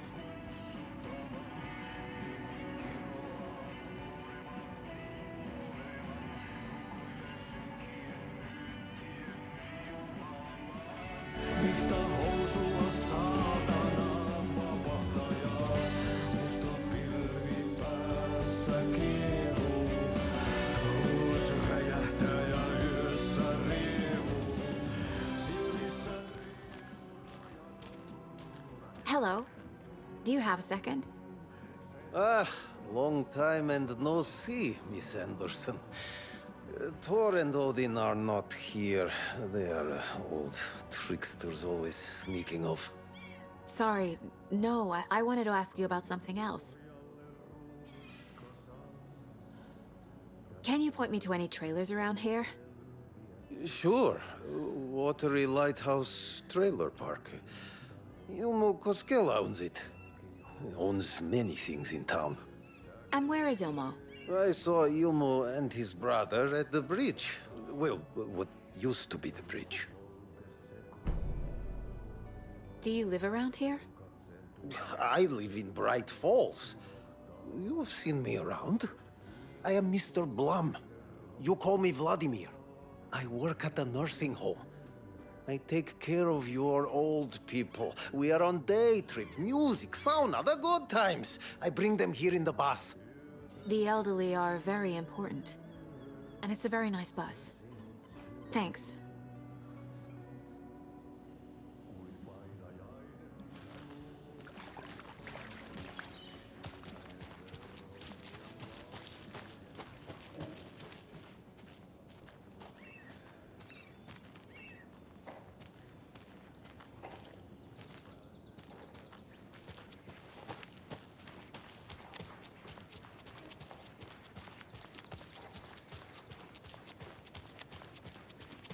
Hey, Saga! Over here! Hey, Ilmo. How did your walk in the woods with Steven go? Another satisfied customer. I just hope he remembers to write a good review on the webpage. Great to see you back in Watery, Saga. Everyone in town missed you. Super nice to see you again, Saga. They act like they've known me for years. This keeps happening. Are you familiar with the Cult of the Tree? Yeah, we always thought it was an urban legend. Kids drawing creepy symbols to scare each other, but, now it's gotten pretty damn real, huh? It's terrible what happened. We're all in shock. Well, we're looking into it. Hoping to get things back to normal soon. We're all for that. As normal as it ever gets around here. You own the trailer park, right? Mind if I take a look inside? Yeah, I'm pretty sure the owner of the Watery Lighthouse Trailer Park, me, can help you with that. It's good to have our funniest resident back. Resident? I don't understand what you mean. If this is your way of getting out of any outstanding bills, don't worry. They've been handled. Must be hard coming back to where you and your little girl lived. It's like they remember a different reality. Is the horror story messing with their memories? So what is Coffee World? You mean you haven't seen our commercial for it? Coffee World is a smooth blend of rides, food, and fun. We even had a real moose. Until recently. Plus, right next to Coffee World is the workshop of our own Kalevala Knights Motorcycle Club.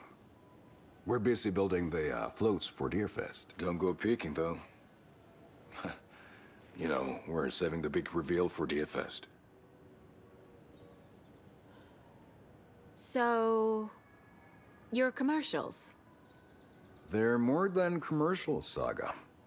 Our goal is to both entertain and educate local viewers about the fine products and services we provide.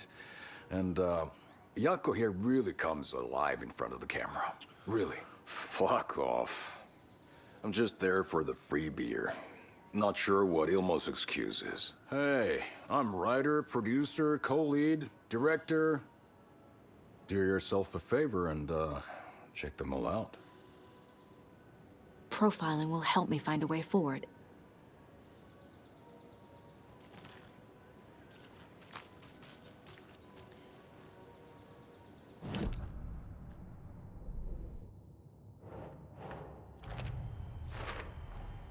A trailer park is a good place to look for a trailer.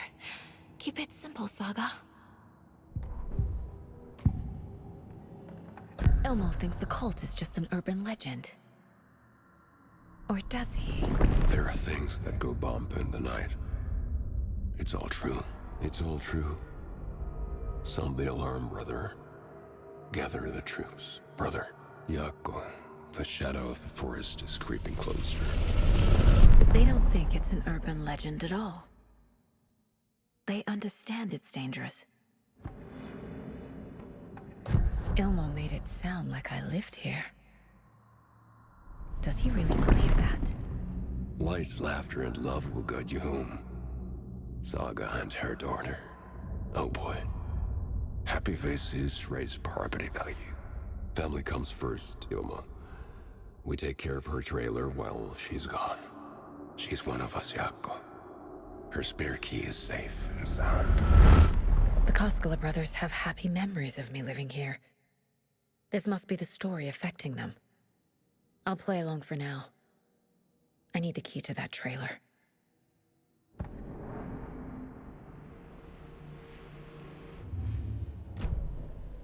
All joking aside, yes, I would like to see my trailer.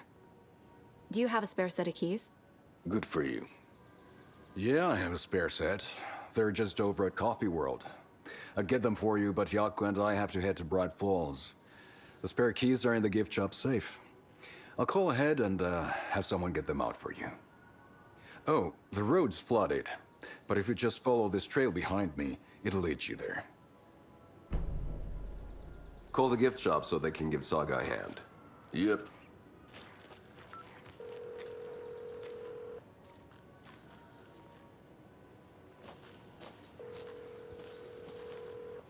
Nothing? What am I paying them for? Guess they're busy. Ay, vittu. Well, after they finally pick up, we really need to get over to Bright Falls for that, thing. Yep. Must be busy at the park. These are off-peak hours, Jaakko. They're just slacking.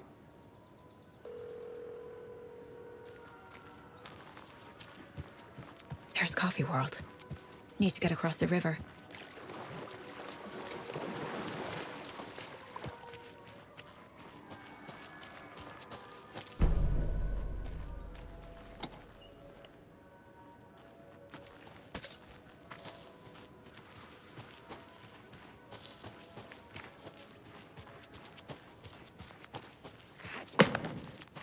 What was that?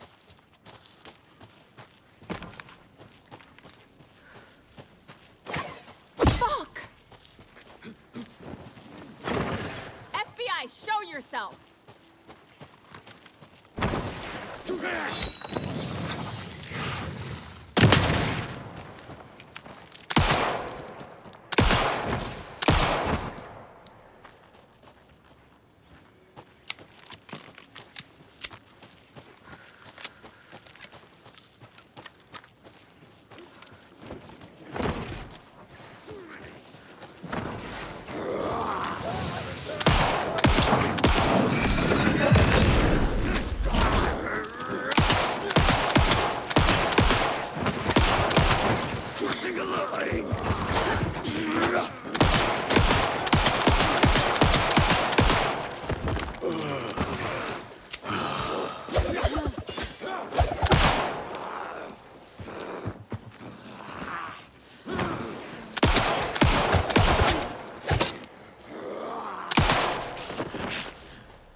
people turning into Taken.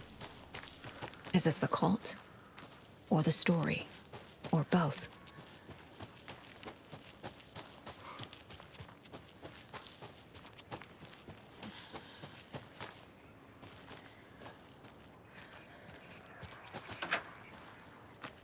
Another rhyme.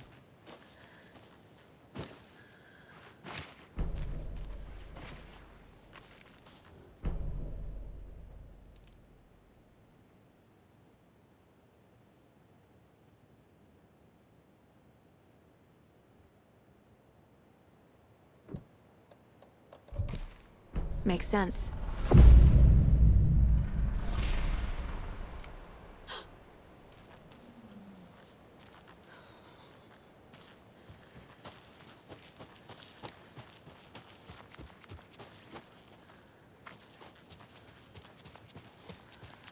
Jesus. A charm.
Another one of those cult boxes.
Another cult stash?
Kept watery afloat. More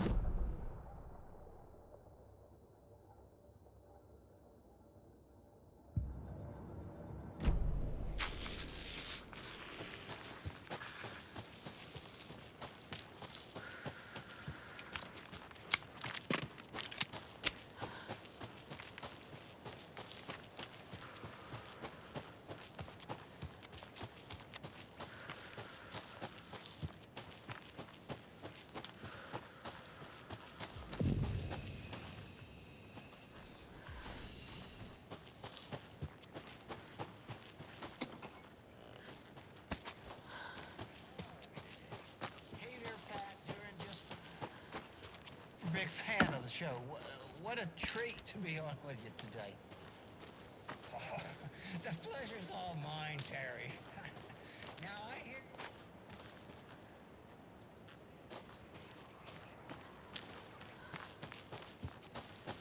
Basewood cuckoo clocks, but the real special sauce is when it's cuckoo time and you're expecting a bird to pop out for a chirp. Out comes a big old deer. Well, that's just neat. Yeah, it's pretty neat. Real neat. That's gonna have the tourists tickled pink. And I hear you're selling these at the Sunday market. So make sure to say hello to Wendy Davis from our sponsor, Davis Family Beef Jerky, while you're there, all right? Terry, you still there? Yeah, still here. I'm just...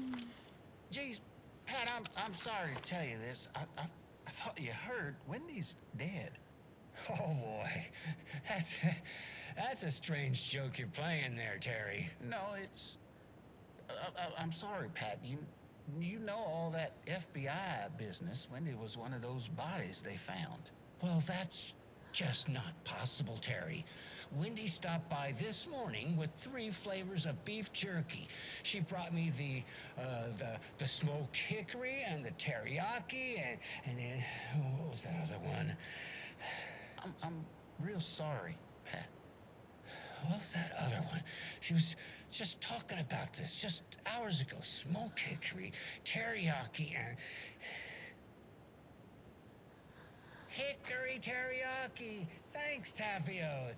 It's just a bit of a strange joke, Terry. Yako and I won't put you up to this. Pat. Well, somebody's having a laugh over this little prank, I'm sure. Terry, thank you so much for your time. Can't wait to see those Deerfest cuckoos at the market. Wendy will be there with her beef jerky as always, and we'll be back after this.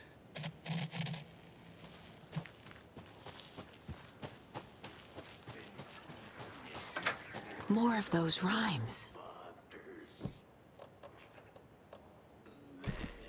Yes.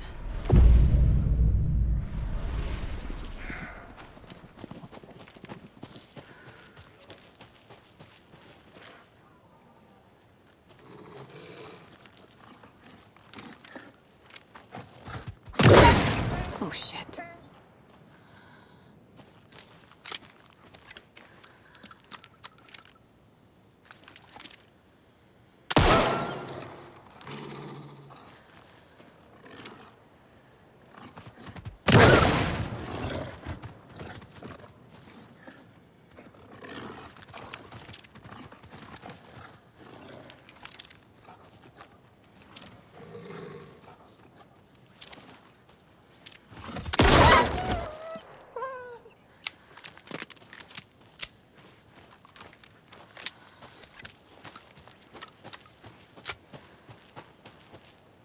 I can use this charm on my bracelet. There's another lunchbox.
Another one of those lunchboxes.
Hello?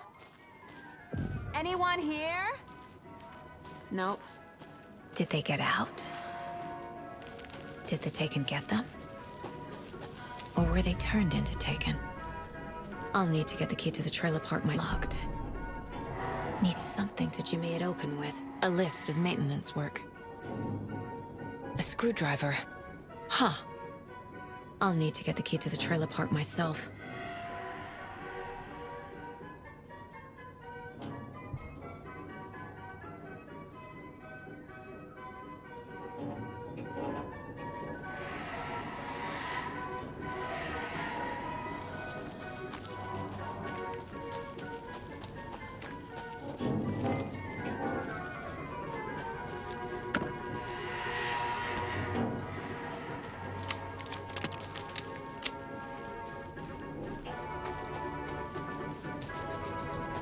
Another cult box.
This mug always cheers me up.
When you ask, Merceda will speak.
Must be locked from the other side.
Another locked box.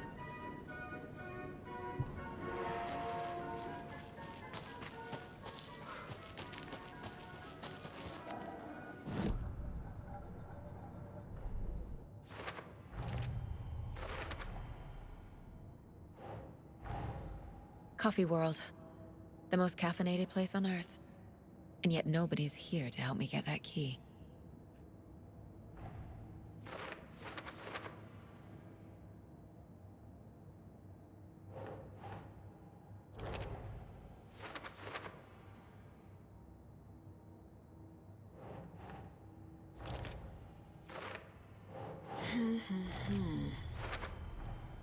Using screwdrivers to break into gift shops isn't exactly standard procedure.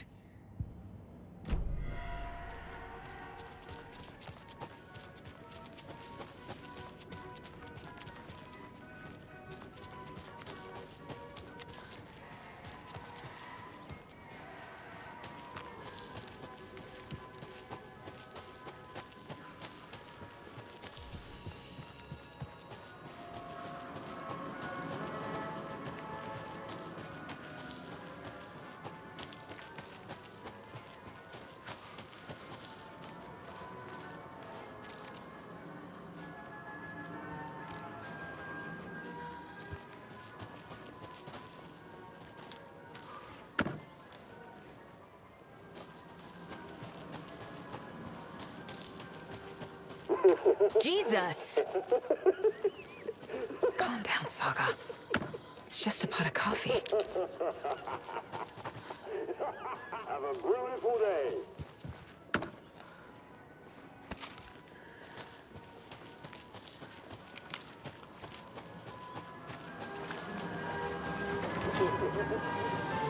Okay, then.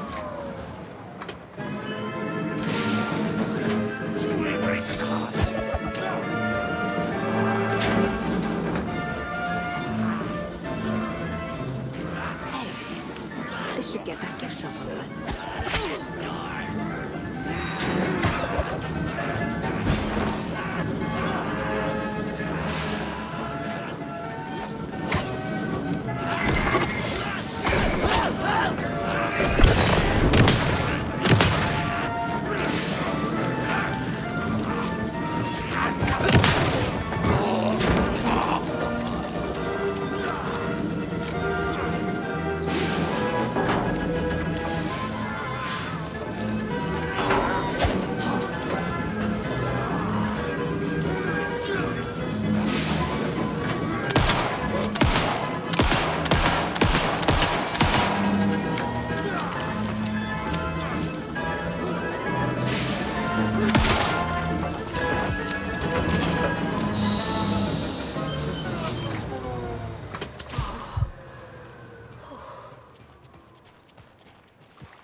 Motorcycle club!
Now where is that safe?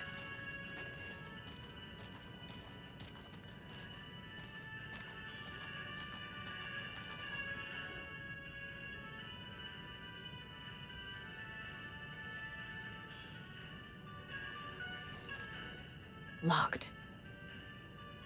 Okay. What would Ilmo use for a code?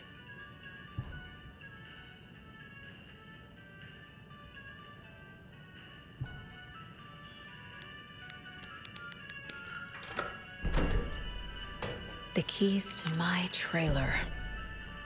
Now to find the clicker and the cult.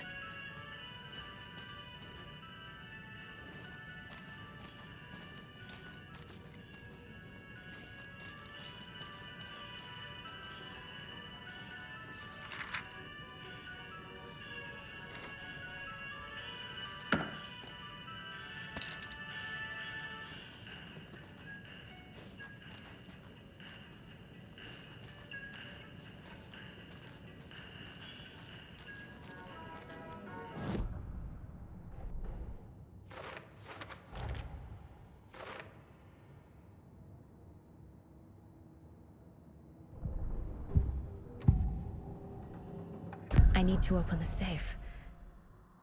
What's the combination? People hate the puzzles, Ilmo. Why not just use keys? People love the puzzles, Jaakko. Only very smart people can think up good puzzles. Just look around and you will find the answer.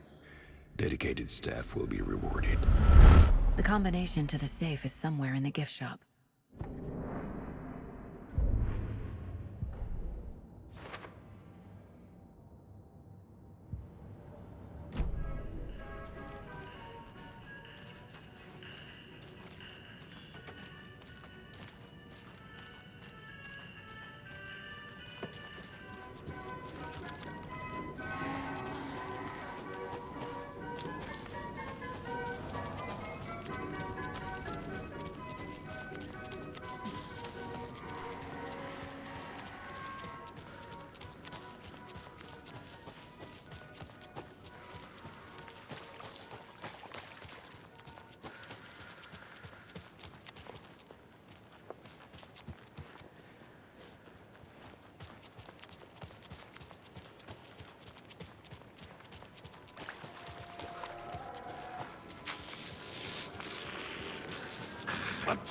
Terminal patient.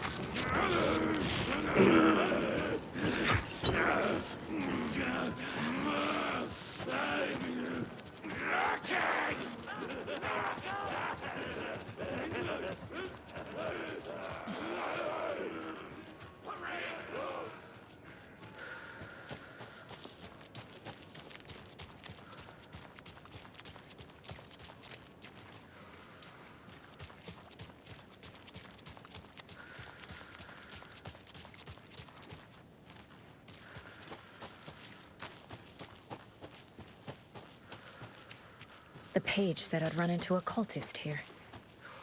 On your toes, Saga.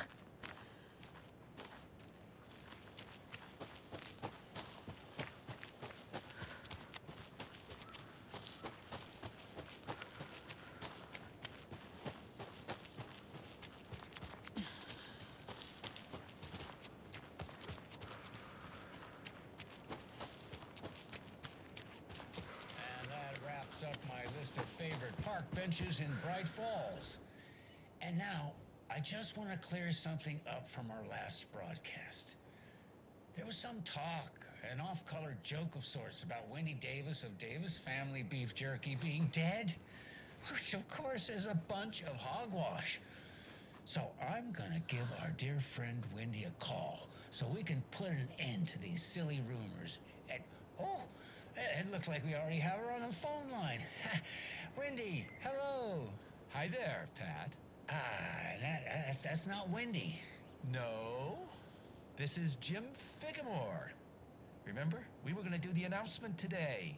Oh, was that today? Listeners, we have Jim Figamore with us and the director of the Bright Falls Community Theater And I'm here to announce that the theater will be losing one of its most dignified thespians as I, Jim Figamore, will be running for mayor. Hold for applause. Well, that's quite an announcement, Jim. Just let me find my notes here. I have some questions written down for you. The real question is what happened to this town. Bright Falls used to draw in thousands of tourists with its vibrant art scene and impressive bird feeders. And what's our reputation now? Haunted Bright Falls. Spooky Bright Falls. The world is laughing at us. And now all this business with the FBI? We need a mayor who can turn this town's reputation around. And nobody knows more about the role of mayor than I do. I played one in the theatrical production of Fiorillo, to glowing reviews by Coffee World magazine. Mayor Setter is a joke. And you know what? I hear he kills cats. There. I said it. Now, Jim, this is a family show. I found my notes here, so why don't we pivot to some questions? First question, what exactly goes into that delicious beef jerky? Right, so it looks like these are my questions for Wendy Davis of Davis Family Beef Jerky. The only jerk I care about is Mayor Setter. Our future's at stake. Pets are being murdered. And it's time for a change. Jim Figamore for mayor. That concludes our program today. Oh, I actually had more to... Jim Figamore and Pat Maines signing off.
Oh, another rhyme.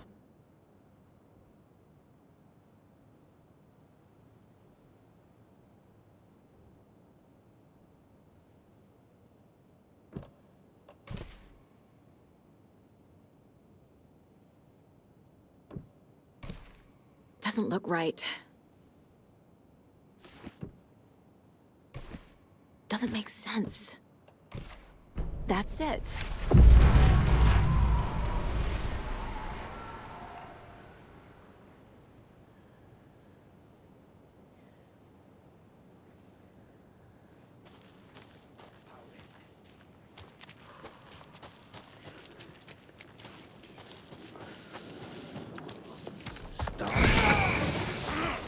From sun began the fear.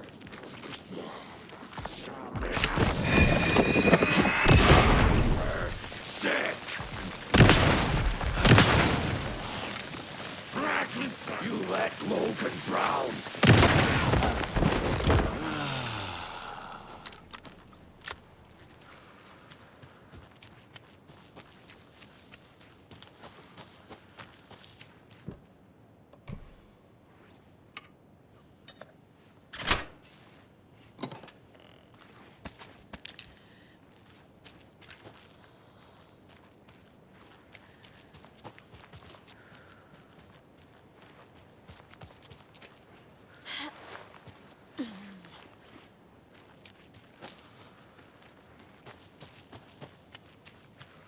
There's another cult stash.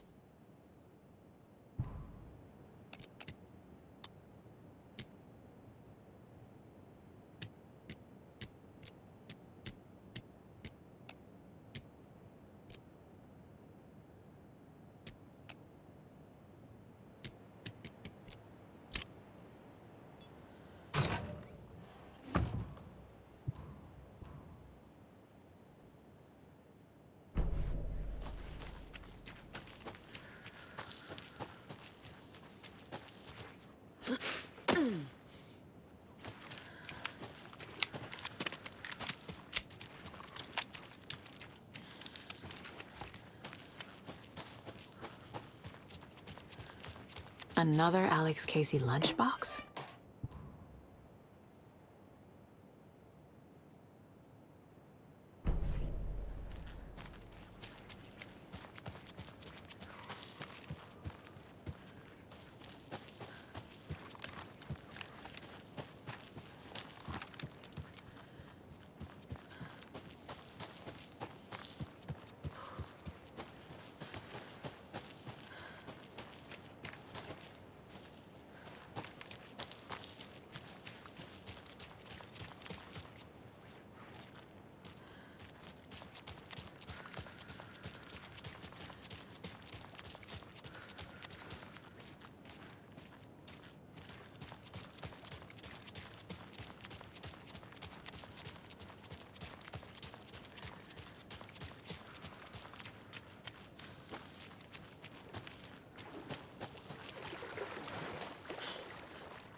I'm getting quite the charm collection.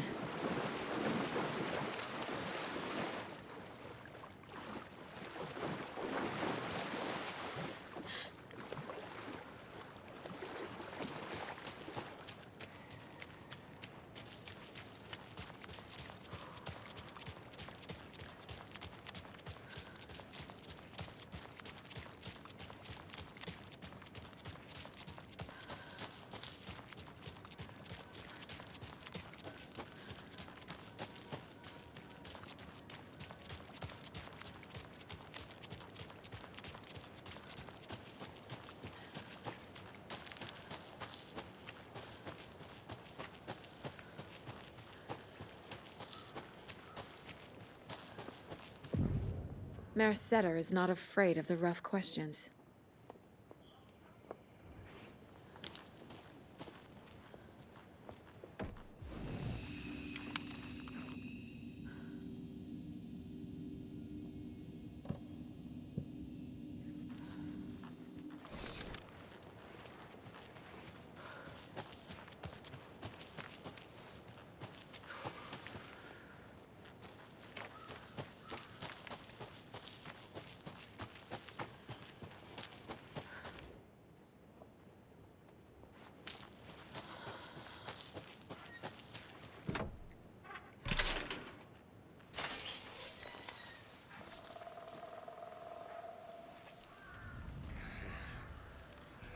in the rain. Must not drink the water or take a bath ever again. Moonshine. Only drink the moonshine, brother.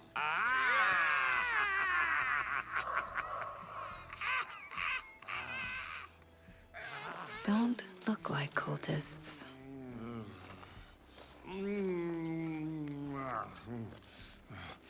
That's not helping. I don't feel like myself. Don't know how to fight it. We're too old now. Excuse me. I'm looking for the Anderson trailer. What? Sweetie pie, right on time.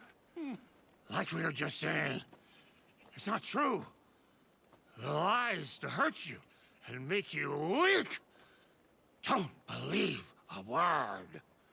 They believe because deep down, they want to be told what to think. We're different. Rebels! You must stop it before it turns real. Don't be part of the story. Make the story. Start the hell of it! These old drunks don't seem affected by the horror story like the other locals are. Do they know what's happening here? How do you know about the story? Same as you, of course, sweetie pie. We are family. The Andersons. Vikings. Gods. It's so good to finally see you, Saga. I am your great-uncle Odin, and this is your long-lost mortified Thor. Sarasota. He is your grandfather, and I am the All-Father.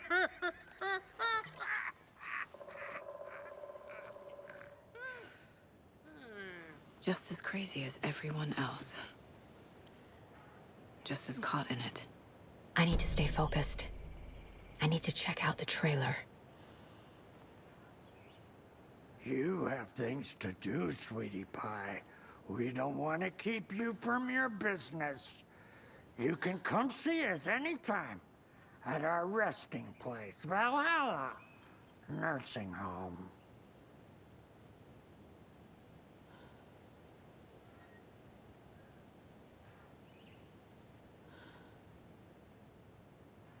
So, do you know where the Anderson trailer is? Right behind us. We've been looking after it since you left. Uh-huh. Thanks for your help. Anytime, kiddo. It looks like you two have had a bit too much fun. She sees right through us, bro. She has the power. This calls for a fucking celebration. Our little Saga all grown up and finally home.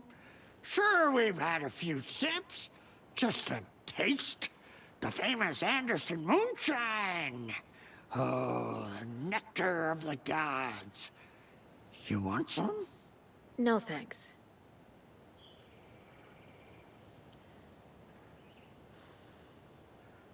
Have you seen any strange people in deer masks?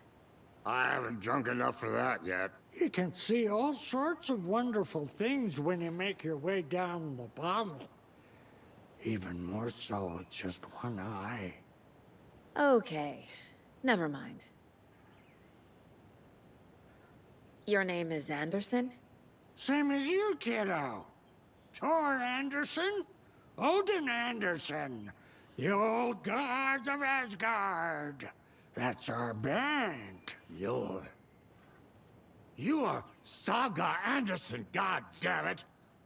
A Viking goddess. I like the sound of that. Thor, Odin, Saga. All Norse-inspired. Plus the same last name. A coincidence? Did the horror story change their names to match mine?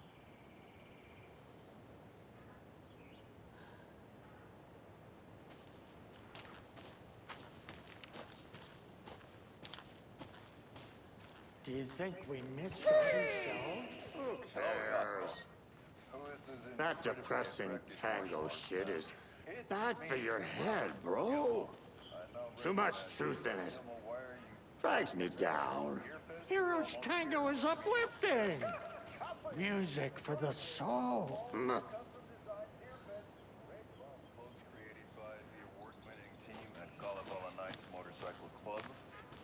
Of last year's trophy for Best Deer Fest float featuring an animal that is not deer. That very team. And you're gonna get a kick out of our latest float designs.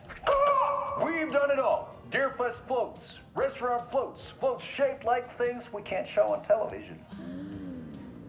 Our floats are the best way to impress your friends, propose to your partner, or throw shade at an office colleague. And we don't do just Deer Fest. Our floats are a perfect gift for weddings, birthdays, bar mitzvahs, or your quinceañera. Our floats will punch up any special occasion. But why take our word for it? Let's hear it from one of our many, many happy customers. I was at Deer Fest last year. The flows were pretty good. One of them was a swan. And that was the people liked it. And there you have it. Award-winning floats now at reduced prices that will knock you off your feet. Order yours today.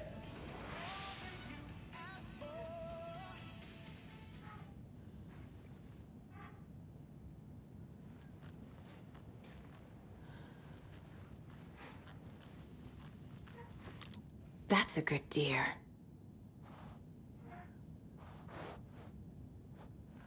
Oh, fucking hell. What time is it? Gotta head back to the bus soon, brother. The Rusky is itching to leave us behind every chance we get. We got time. One wants to stay on our good side.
You can pick up those crochet dog sweaters at the Sunday market.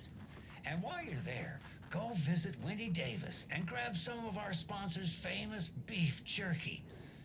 Up next, we've got Deer Fest. Oh, hold on now. We have a call coming in. Which button is that? Hello?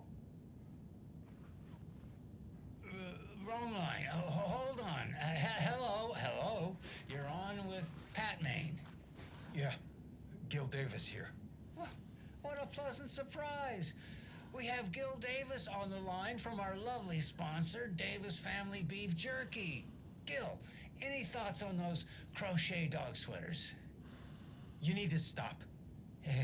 What's that? Just stop. Whatever this is you're doing, stop. Well, I'm not sure I understand, Gil. There's no such thing as Davis family beef jerky. I don't sell beef jerky. I've never made beef jerky. I don't particularly like beef jerky. I'm getting crazy phone calls for jerky orders, day and night. You got confused old ladies all over this goddamn town on the hunt for imaginary beef jerky, asking for insane flavors like hickory teriyaki, which clearly isn't a thing. If you don't sell beef jerky, then somebody needs to tell your lovely wife, Wendy, because she's out there at the market every Sunday selling it. Wendy is dead, Pat. No, that's not right. I just saw Wendy at the market last weekend. Wendy went missing 13 years ago, Pat. They found her body. She's dead. We're trying to make peace with that, and you're making it so much harder with all this goddamn beef jerky bullshit. No, that's just not true. She's there. Every weekend, I see her there. This joke's gone far enough. Now go get Wendy on the line so we can have a laugh about this. She's fucking dead, Pat. Stop. Gil? I think we're out of time. Dog sweaters, Sunday market. And yeah, Pat Main signing off.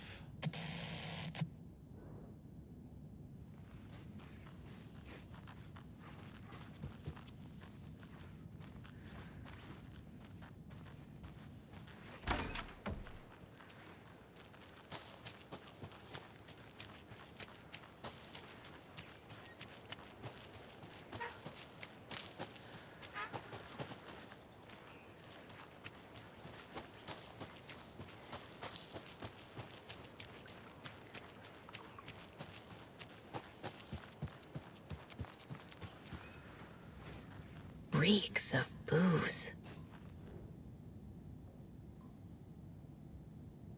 Did I leave the Bureau in this fictional reality?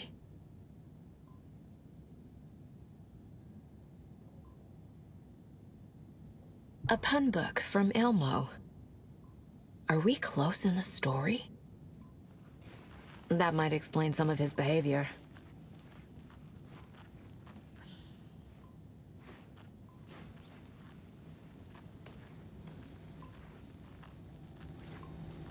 Addressed to me. From years ago. Wake was right. The horror story is changing reality. Not just people's memories. This card has Mom's handwriting.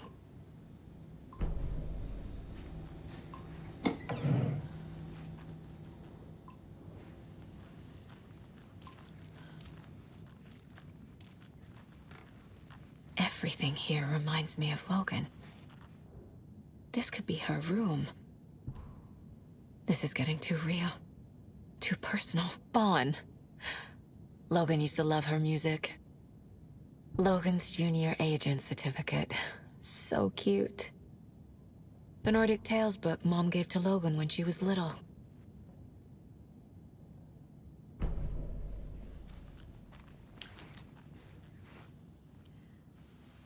My newfound relatives.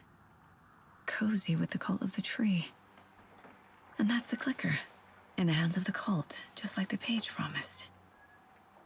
Carnival Knights. That's the motorcycle club the Koskela brothers are in. I'll take Odin and Tor up on their offer and visit their nursing home. Right after I find this biker workshop.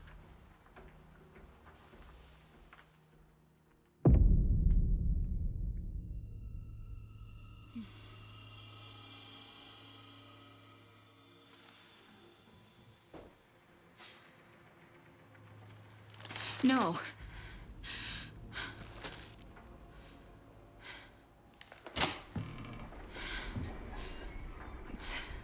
It's not true. It's just a fucking story. It's not true. Logan's back home. She's fine. Fuck. She's at school. David. I'm in the story and it's coming true. Wake said Scratch would try and hurt me with the horror story. But he said there's still time to stop this. That he can stop this with a clicker. Hey, this is David. Leave a message. David? Is Logan okay? Call me back as soon...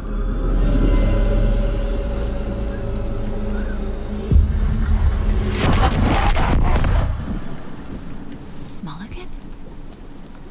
What the fuck? Hey! Stay where you are!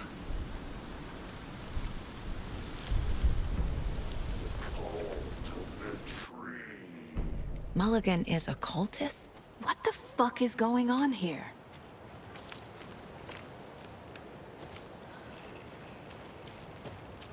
More of those kids' lunchboxes.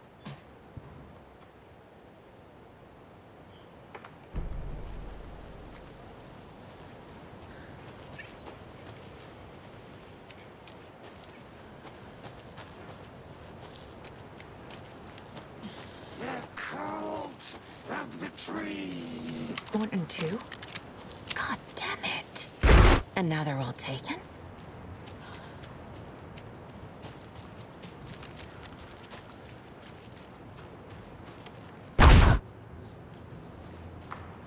The headline about Logan wasn't real.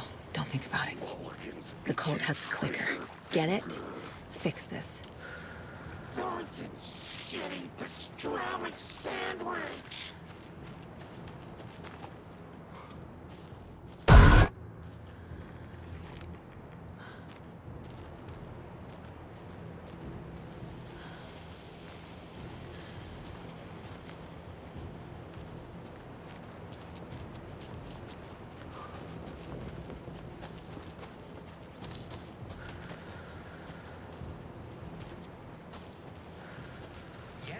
Pressing the button, but it's not broadcasting.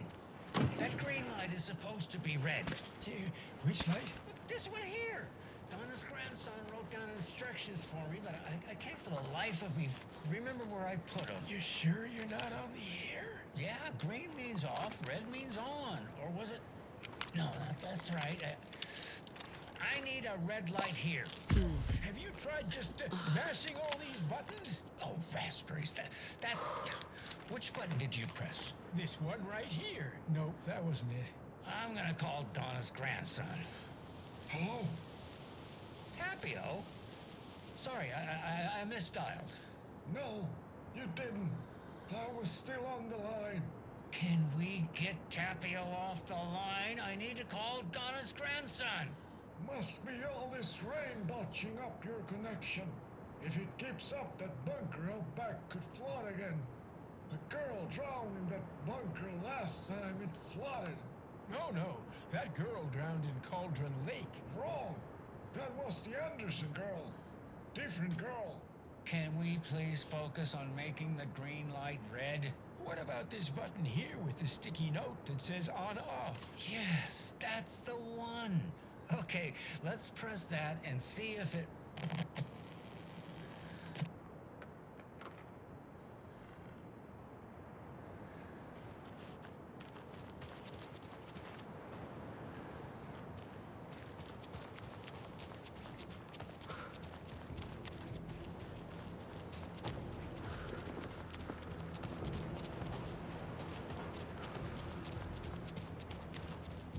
This is the workshop from the photo with the cultists. This is where they had the clicker. If it's still here, I need to find it.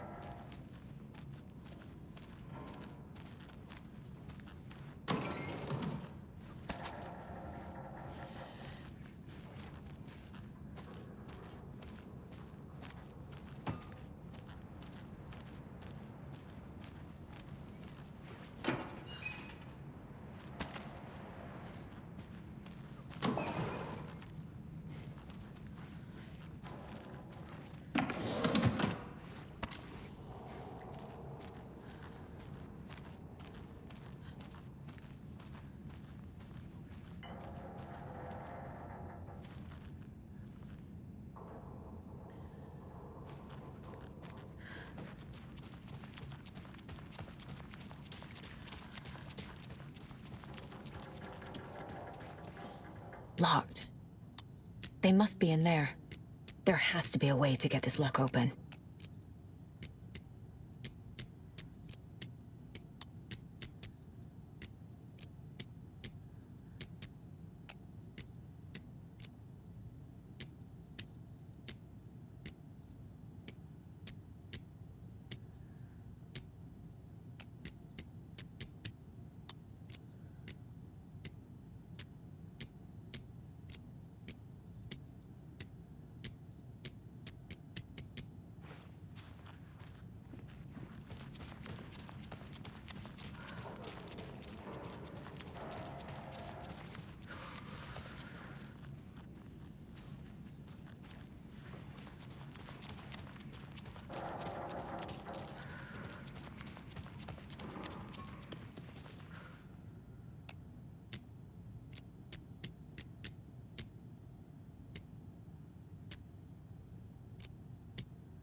Poor thing.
This is the cult's hideout.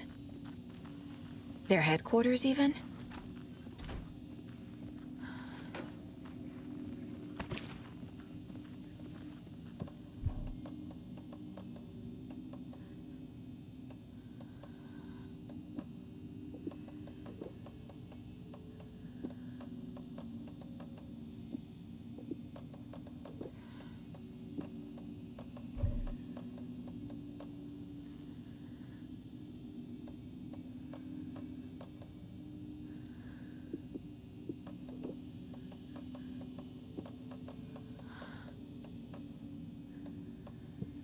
There's a basement.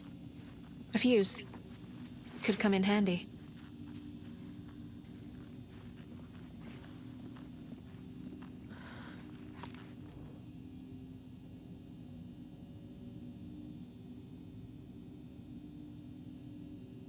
The cult is leaving supplies around for themselves.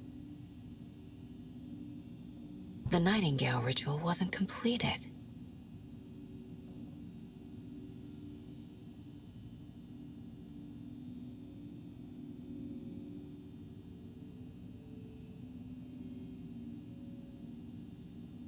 The cult isn't well organized. People aren't following orders.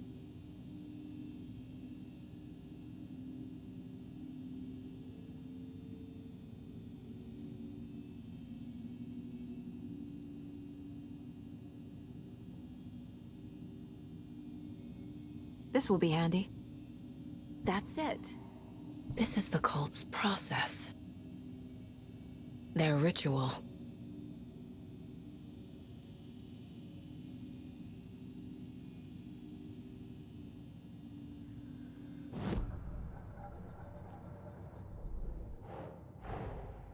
Mulligan and Thornton have the clicker.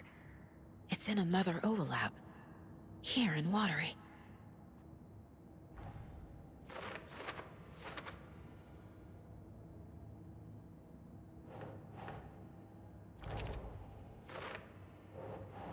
No.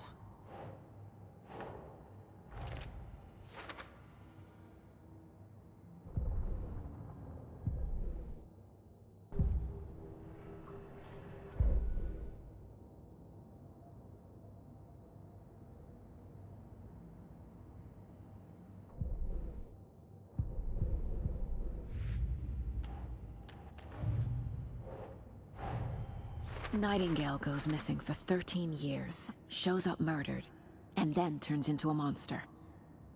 After I stop Nightingale, a rider who's also been missing for 13 years turns up. What's the connection? What kind of case is this?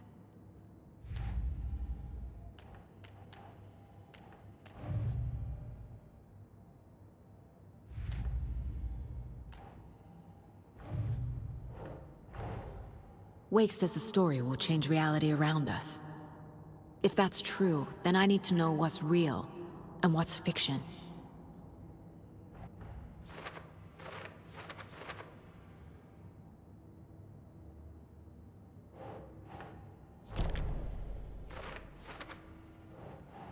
Think.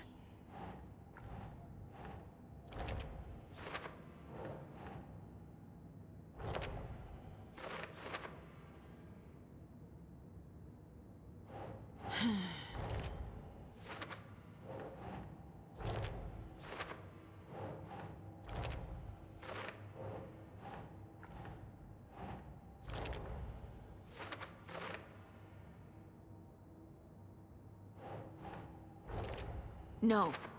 Logan's not dead.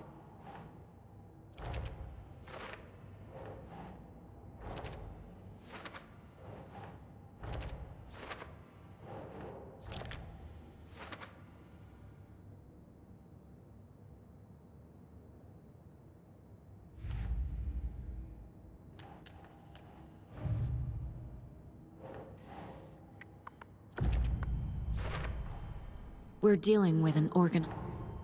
The cult of the tree is behind these murders. This case just became much more complicated. I'll need to start a new file. But it's my first cult case. Exciting.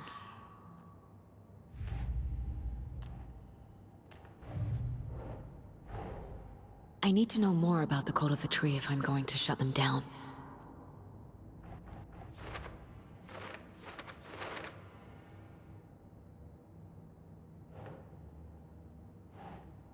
Sure.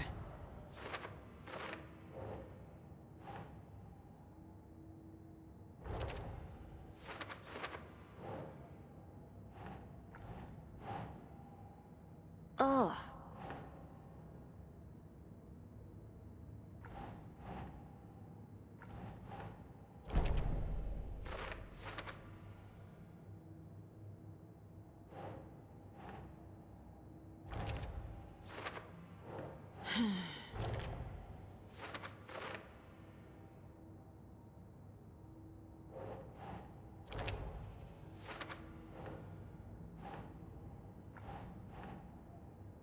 think, Saga?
Keep trying.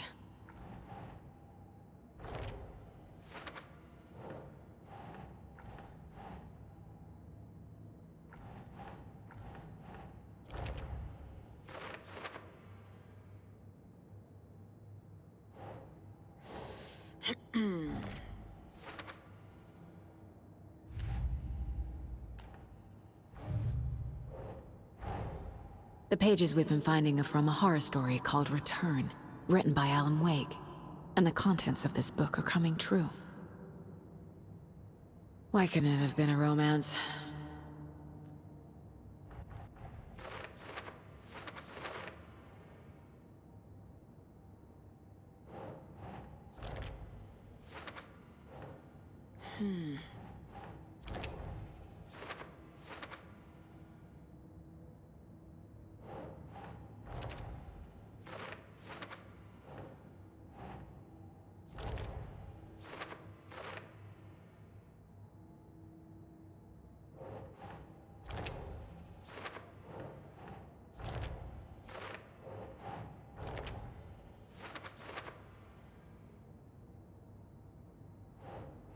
Okay.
Huh.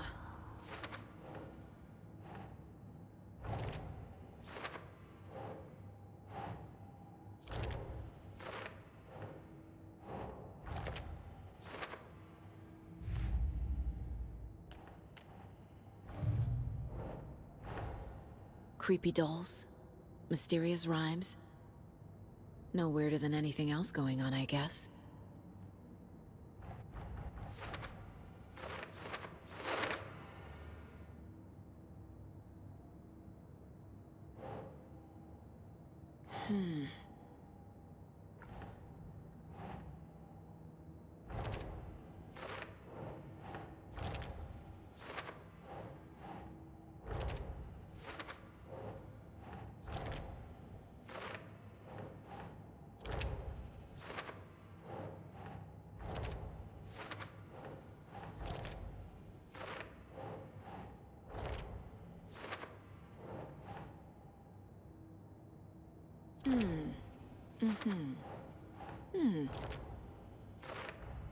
The FBC is definitely playing with things they don't fully understand.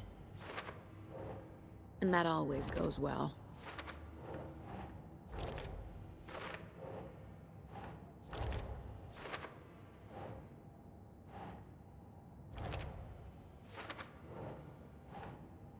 doesn't look right.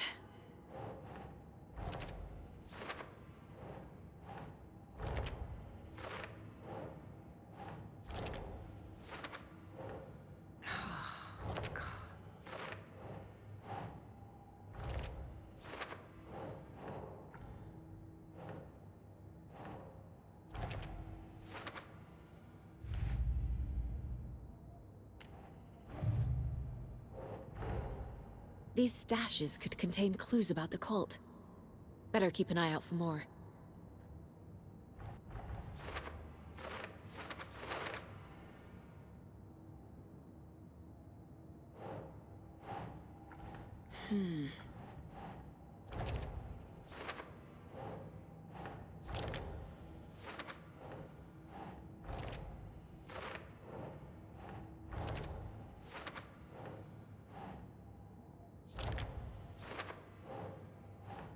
Ugh.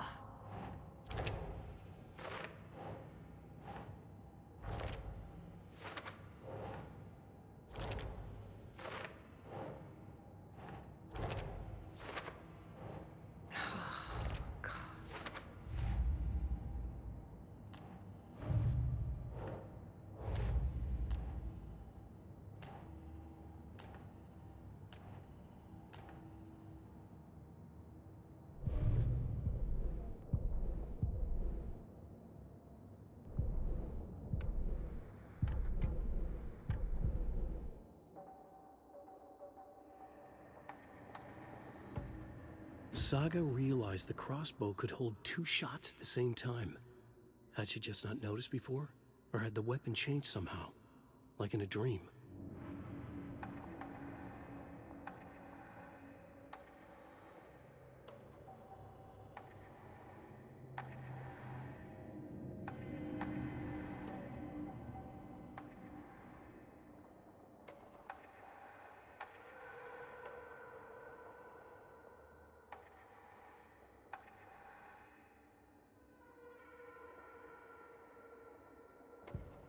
The report of the shotgun rang in the air. The enemy fell. Saga felt a surge of new energy. She'd been dead tired before, but was ready for more now. She would get through this. She continued on.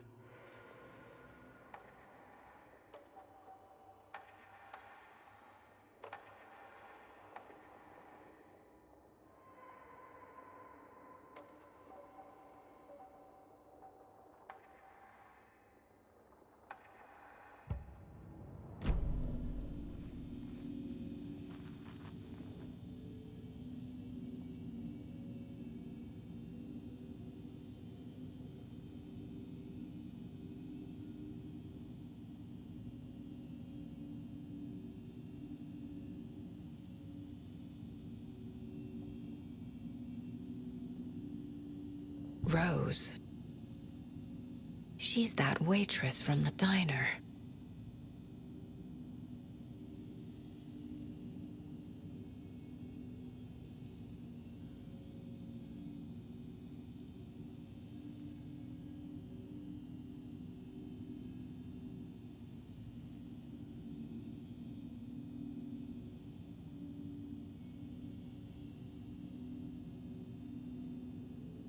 This is one weird cult.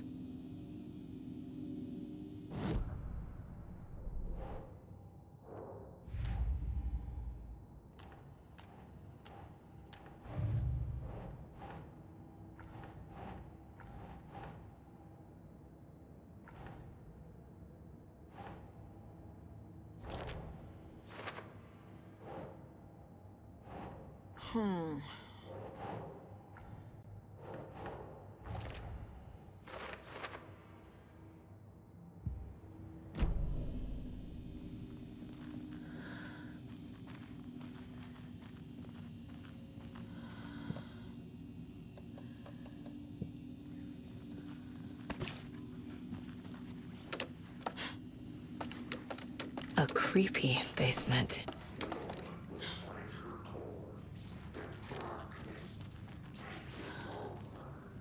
Shit.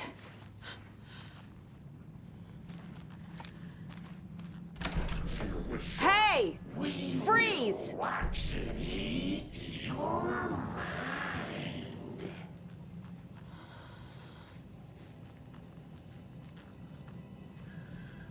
That's the clicker.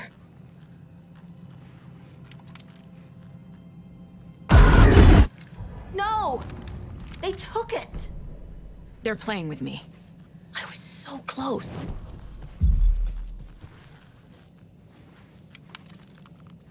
There was another overlap here in Watery. The parade float was the key. Mulligan and Thornton had gone there, taken the clicker, left this monster here to stop her. There's an overlap here, like there was at Cauldron Lake. Mulligan and Thornton are like Nightingale. Inside, waiting. And a parade float is the key. Atakan is upstairs. This was a trap.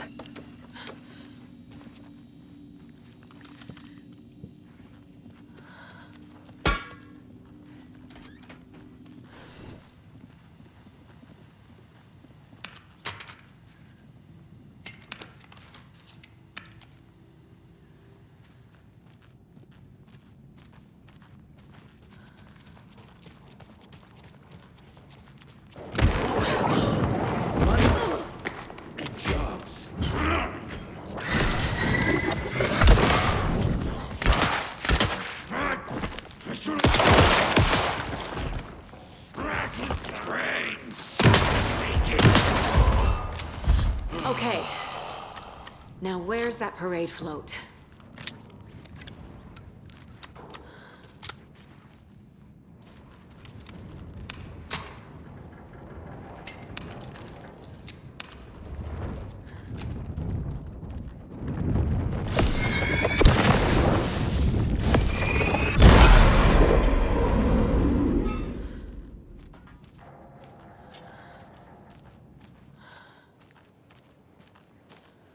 Is this the parade float the page mentioned? The overlap formed around Watery's dark past. The ritual to enter was tied to crafting the float. Art was the key. It had the power to let Saga in. At Cauldron Lake, giving the poem and the heart to the witch sign opened the overlap. Here, it's the parade float. But it's incomplete.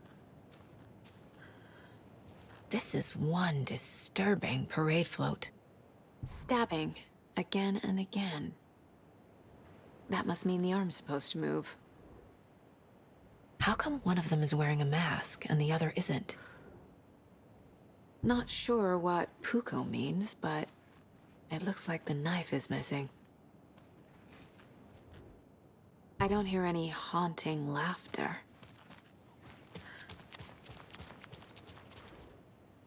So this is the Koskela brothers' parade float. Looks like only 4 pieces are missing. The mask is the only one without a location listed.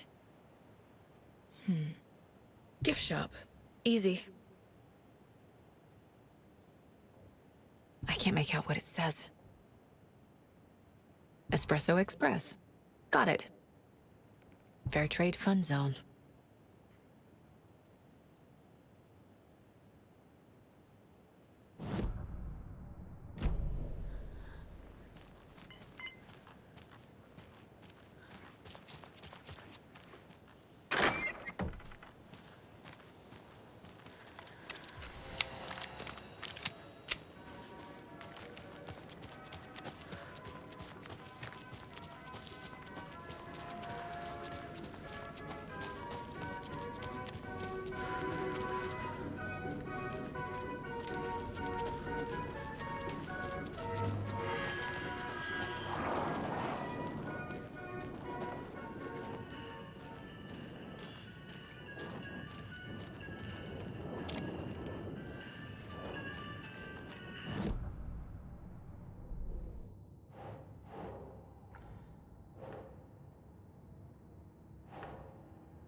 Shouldn't spend time on old questions.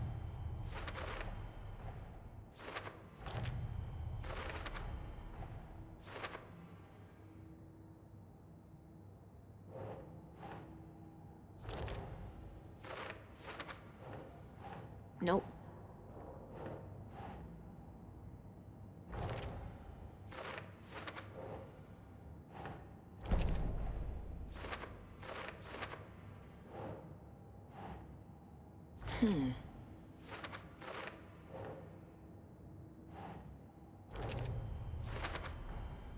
Is missing a soundtrack?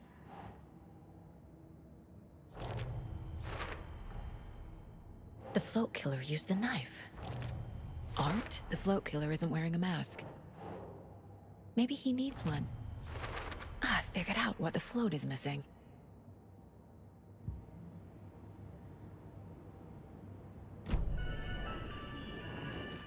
I guess a toy knife will do.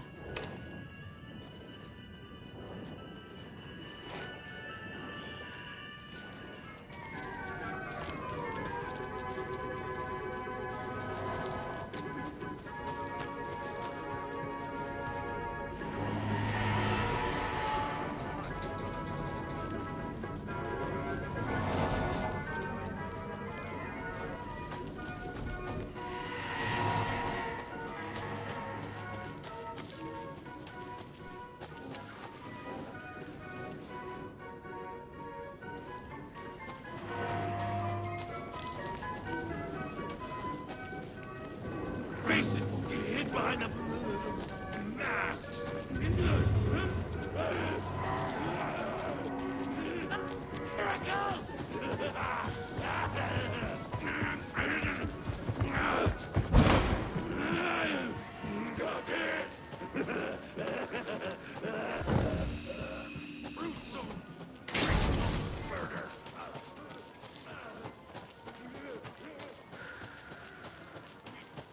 Have a beautiful day. Thank God.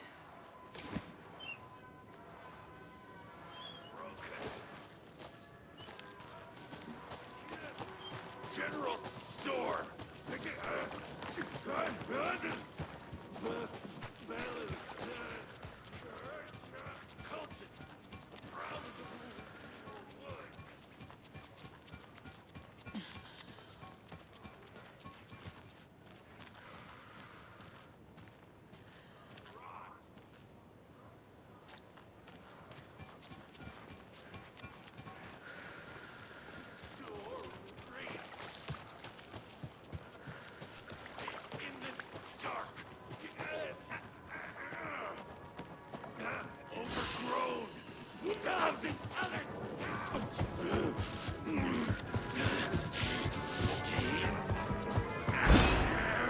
The locals knew! The bikers repent vehicles! Stages! Fishing with Rhino!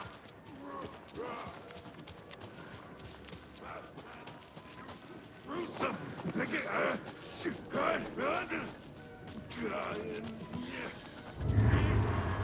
Run night!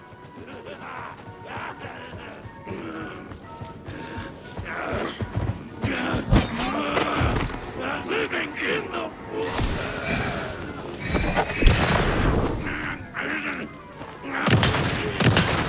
in the dark!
Fuse is missing.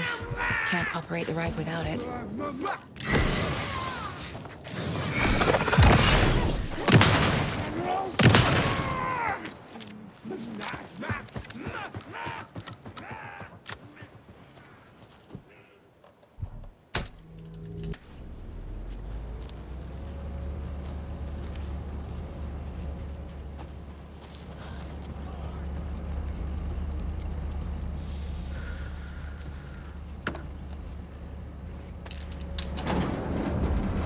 There we go.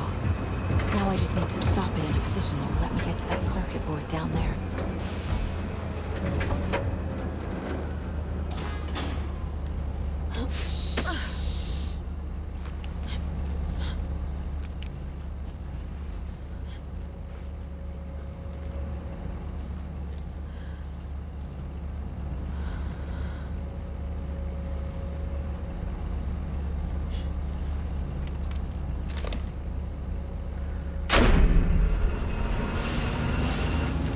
Shit!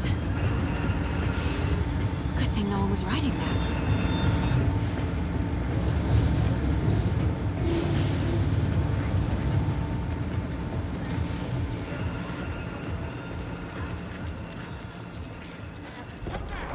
Bikers! Take water from the lake!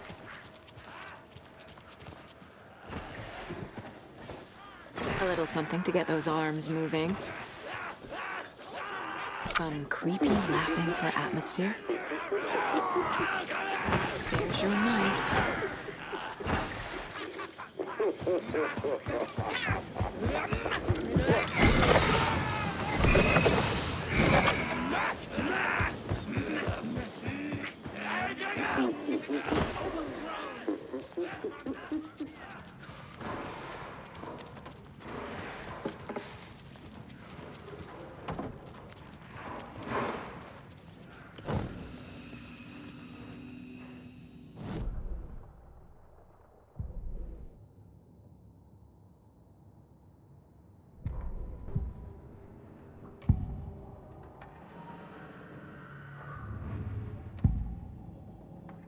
The materials listed for the parade float mention a mask. Where is it? Poor Mocha Moose. He never failed to amuse me. Now we know, Ilmo, there is such a thing as too much coffee. Mocha will live on in a place of honor. He lost his head. Mulligan and Thornton had one job. Mulligan and Thornton must know where the Musco mask is.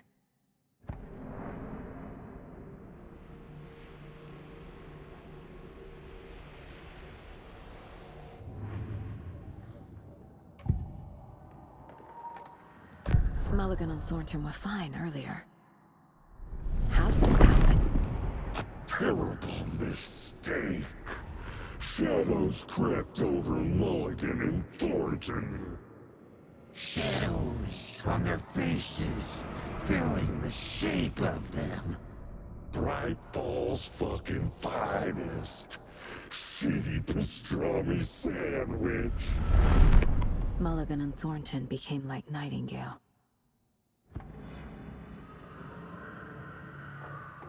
Mulligan and Thornton are members of the cult. Who's the leader? Brains leaking out like ilk. The thrill of domination. Not one tree. A forest. The word. A secret like this doesn't die. There is more than one leader. The mask is missing. Where is it? The dead brought back to life. The crown of the Grand Master. Moose steak is never a mistake. Just get it fucking done. They know where it is. I know they know.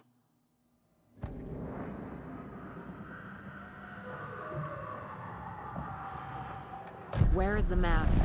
We didn't bleach it. We'll powder him. The maw of the crumbling well. Show the bitch who's more.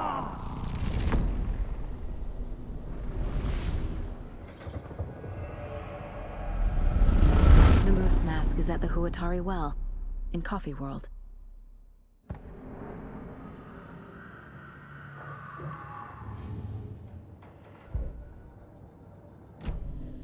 I saw something. Like I did in Cauldron Lake. The well, here in Coffee World. I know the moose skull will be there.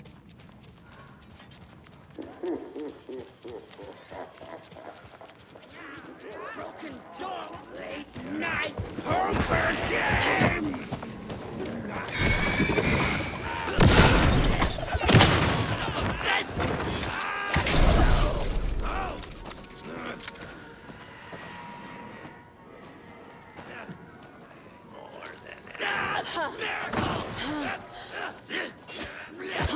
Fighting season!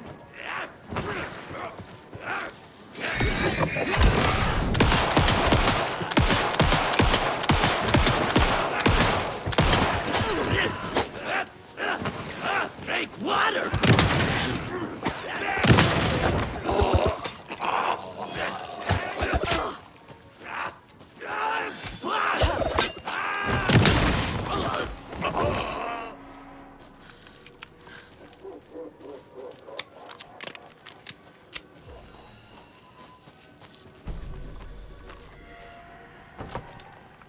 Now I need to bring the mask to the float.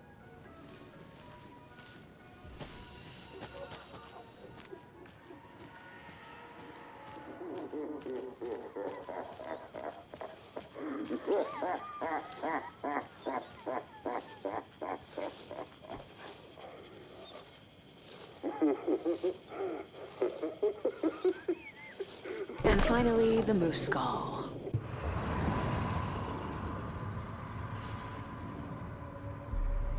Okay, Saga. Let's get the clicker from these assholes.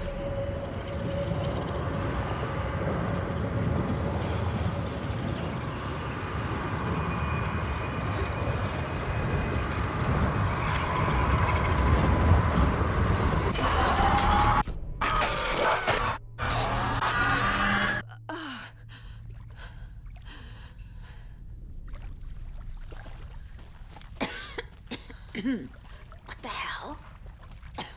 Where am I?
Show the bitch who's boss.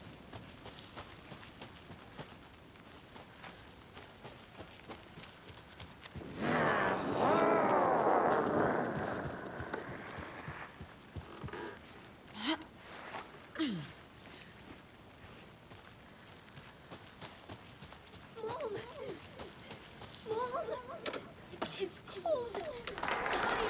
Logan? Logan! I'm here! Logan! The story is trying to take Logan. I can still stop this. I need the clicker.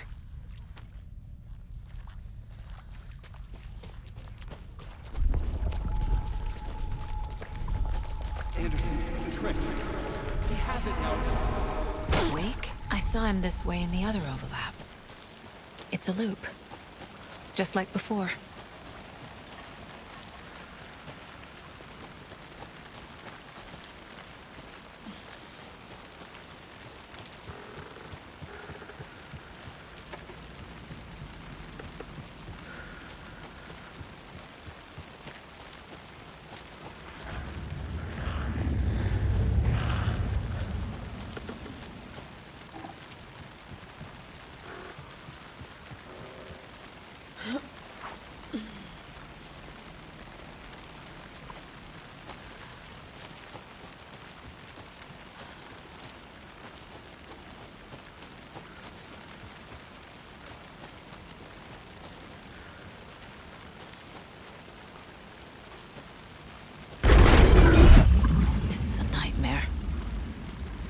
through that.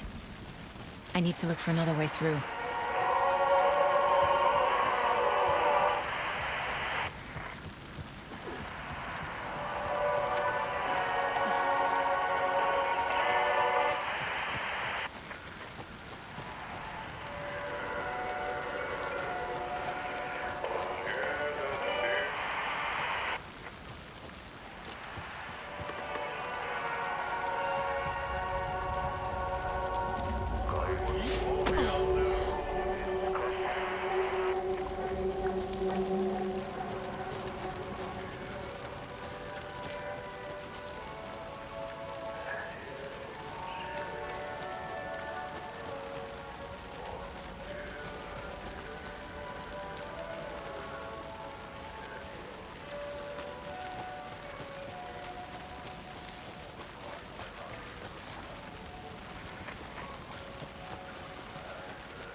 Cauldron Lake General Store!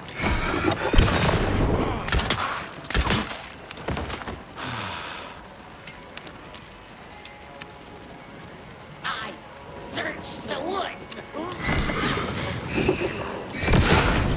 Face it!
Okay.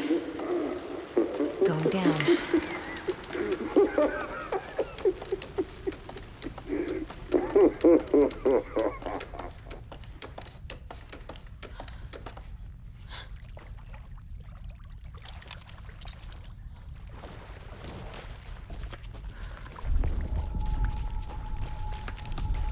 Still trapped?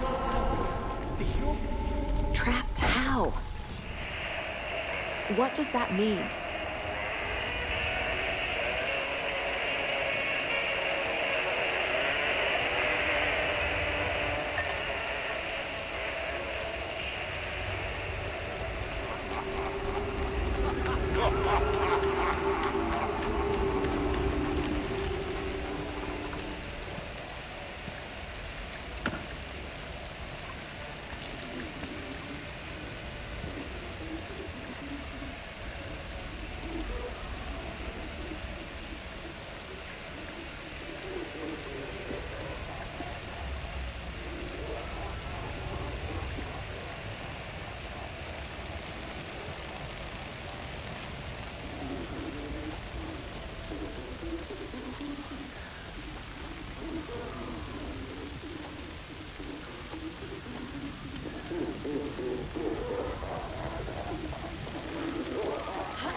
Saga Anderson, listen.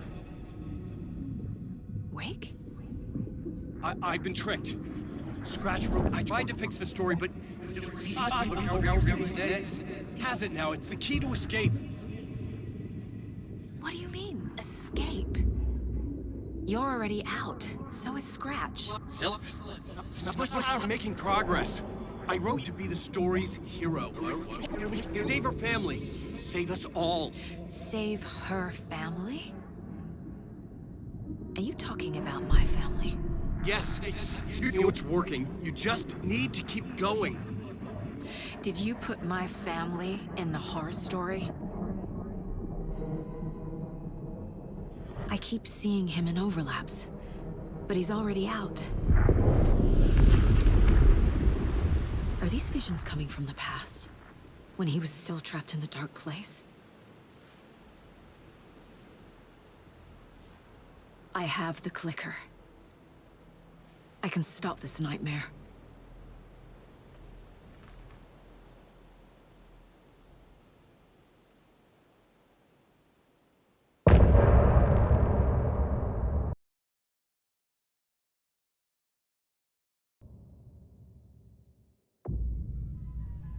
Wake said he could use the clicker to undo the horror story.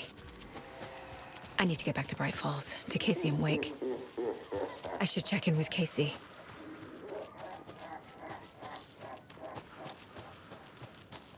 And another lunchbox.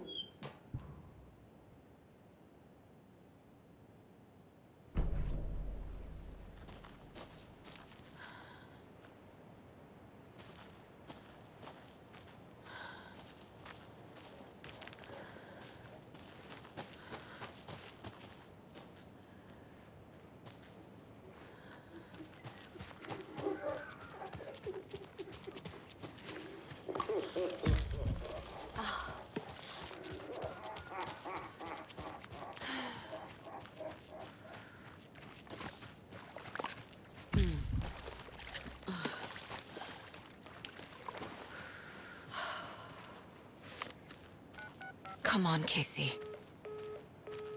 No answer. David. Pick up, pick up, pick up. Hey, this is David. Leave a message. David, can you call me back, please? It's urgent. Please. Why isn't David answering? Is Logan all right? How does this all work? Has the horror story already gotten her? Wake should know.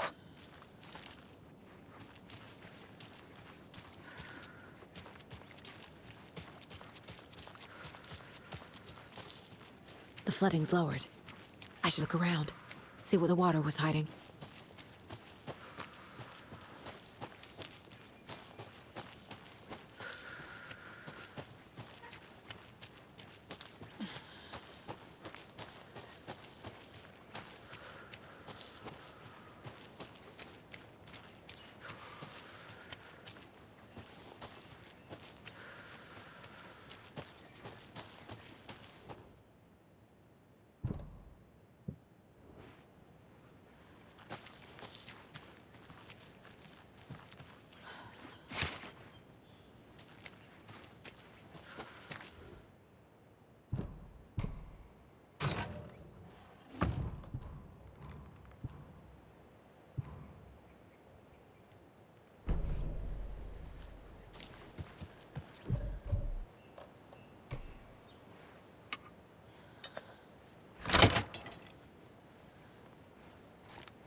Another one of those rhymes.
Huh.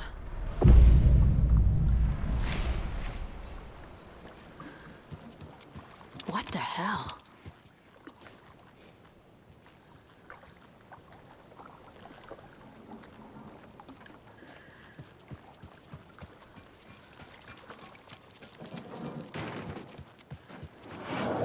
All ages.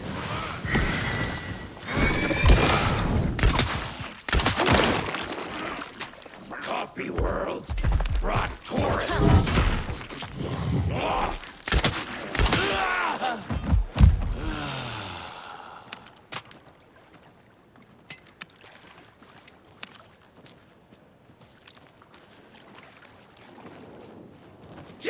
I'm gonna need a bigger charm bracelet. It shouted!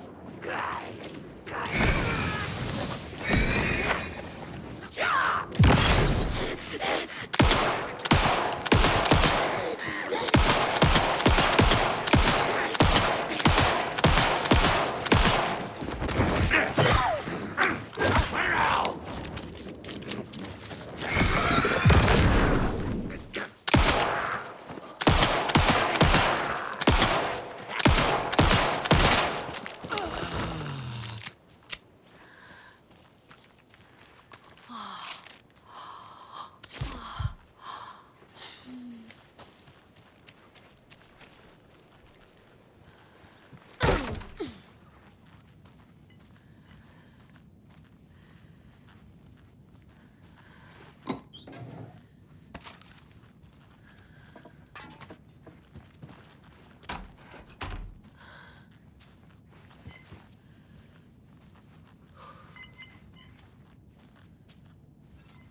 Must be locked from the other side.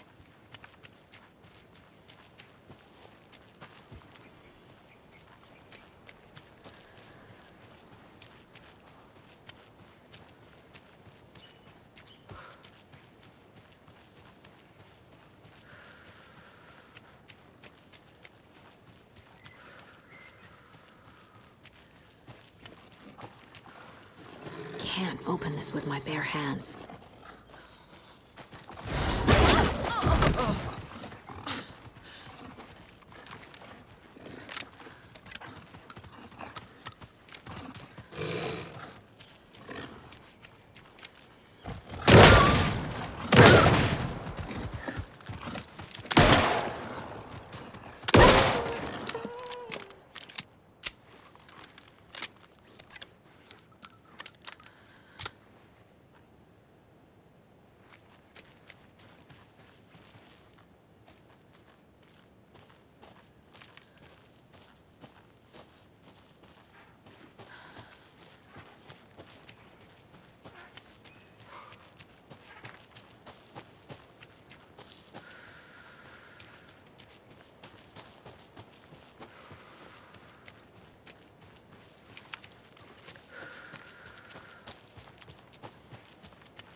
There's a rhyme over here.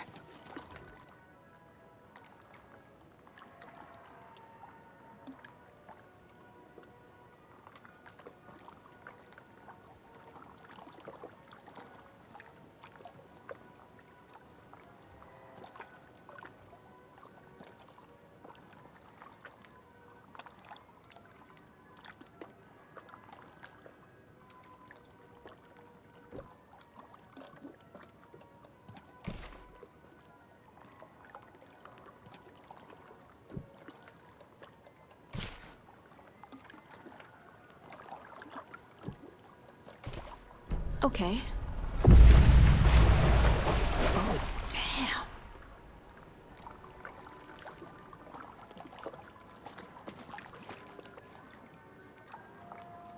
Another charm.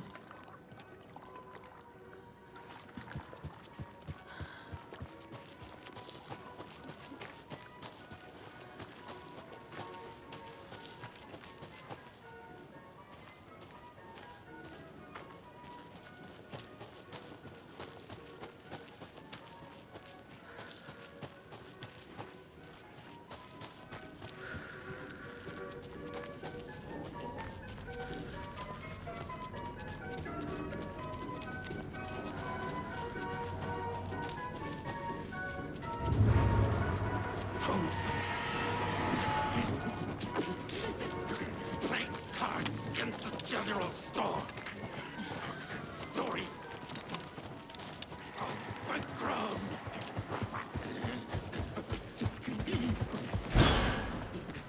Late night poker game.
On greener pastures now.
Another rhyme.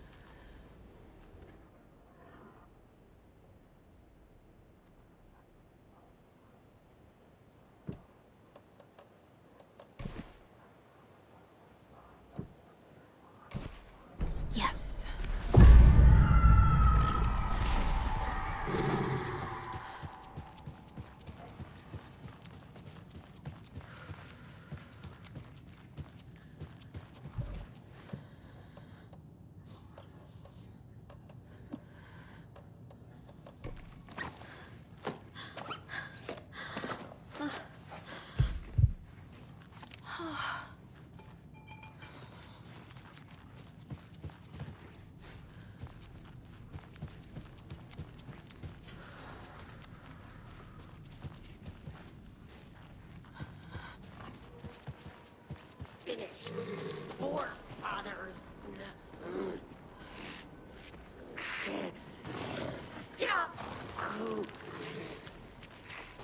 Living in the woods. Urban legends.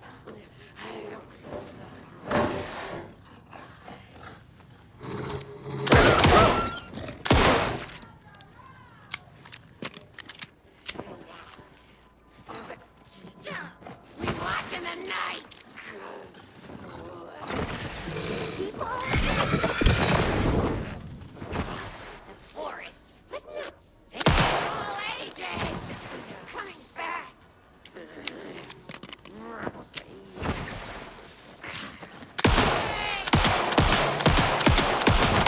The horror story. Blood sacrifice.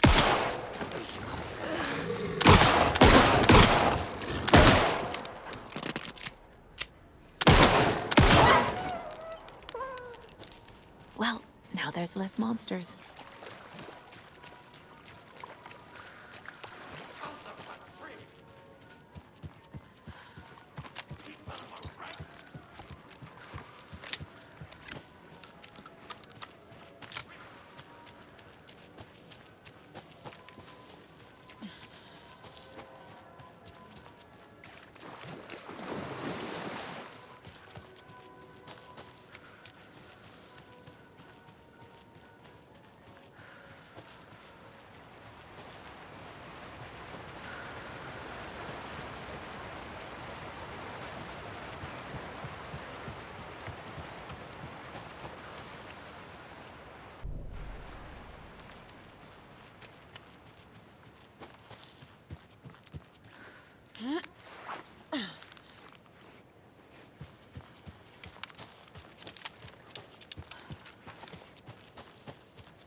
A charm.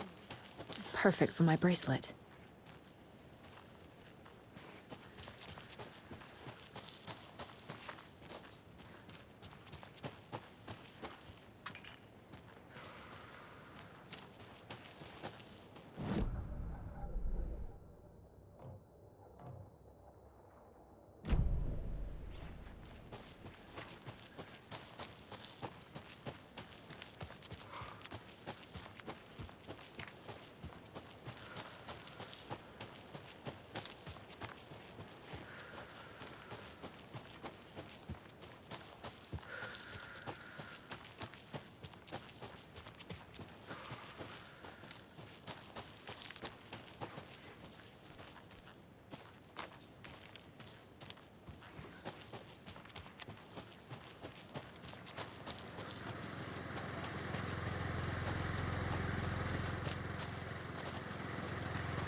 Gruesome.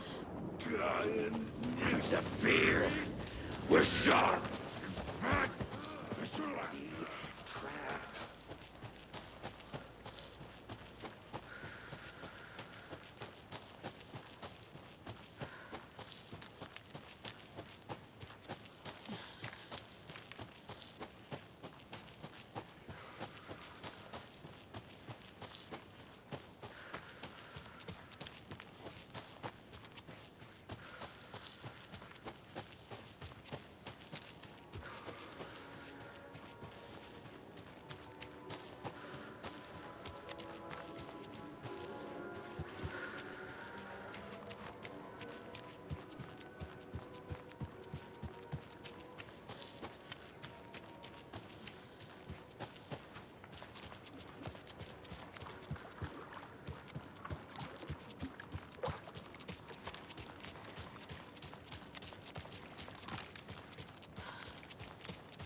This bridge got fixed quick.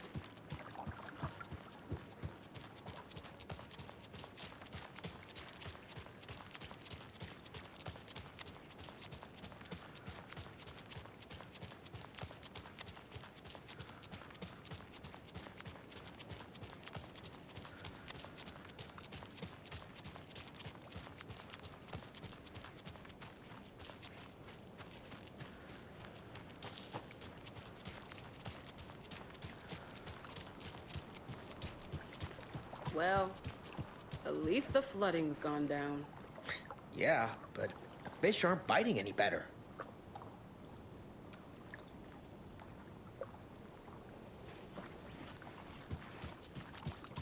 You know, really shouldn't be out here by yourself this late. You kidding? Watery is the safest, most boring town in the world. Yeah, I wish that was the case.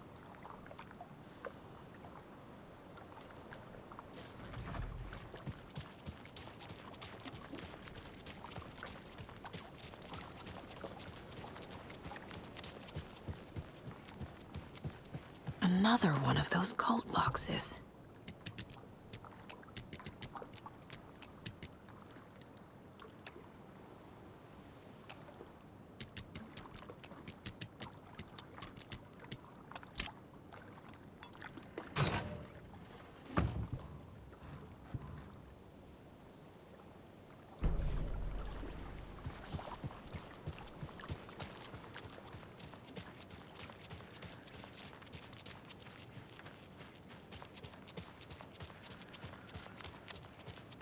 Quite the show that artsy fella put on today, eh? I loved it. I had half a mind to come down and start dancing. Oh, why didn't you? You've got to grab life's gifts while you can.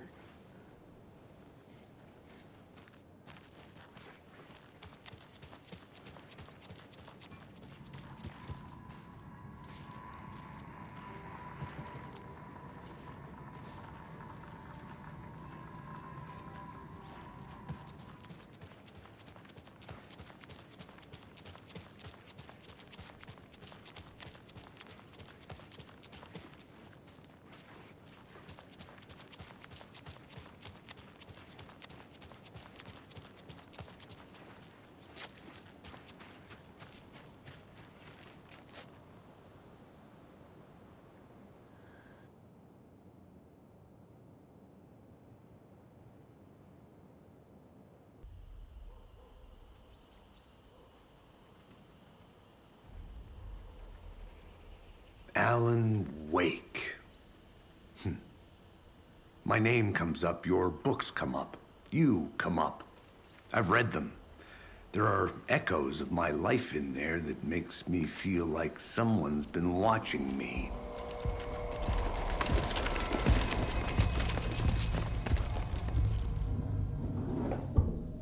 What happened to Alan Wake?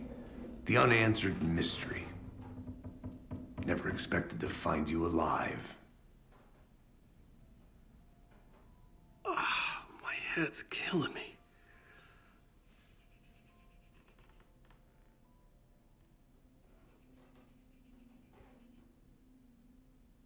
I think you like using people, Wake. Taking their lives and twisting them into your stories. And when someone gets hurt, it's kick-ass material for the next one. Shit! Spilled my coffee. Take it you're not a fan then, Agent Casey. This is not your playground, and I'm not your fucking creation. It doesn't work that way. You can't make something out of nothing, even in the dark place where the rules hardly apply. It's very complicated to make fiction come true. I saw visions of what's happening, what will happen. Dreams. I tried to use them in my writing. I understand how dangerous it is now, even with a paralyzing amount of planning. I think I stopped writing.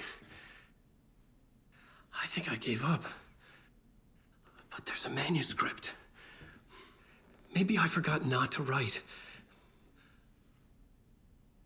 The dark place makes you forget.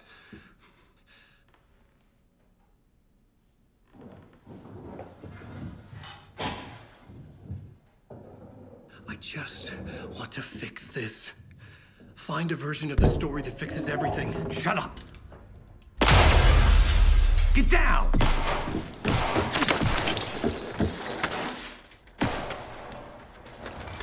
FBI! We want the rider! No one else needs to get hurt! Fuck off!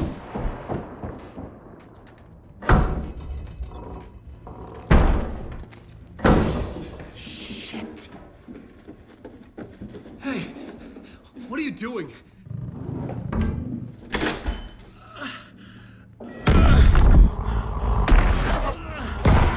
Scratch! He's close! Stay down! Wait, I need a gun! No chance. FBI! Crazy! It's coming!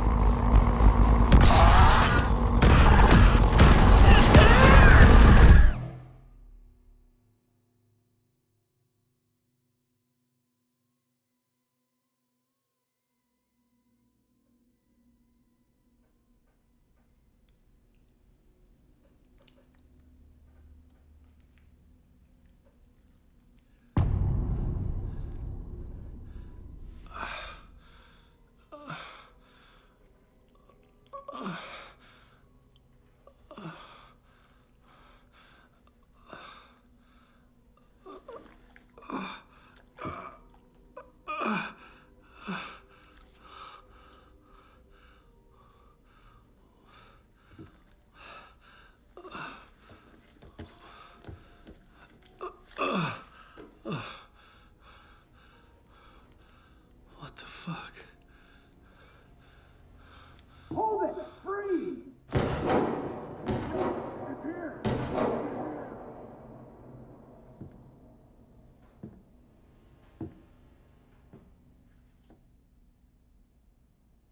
I had escaped the dark place. So had the dark presence. Scratch. He was here, in Bright Falls. I could feel him as a growing pressure in my head. Stronger by the minute. Why didn't he kill me with the rest? What did he want? I gotta get out of here.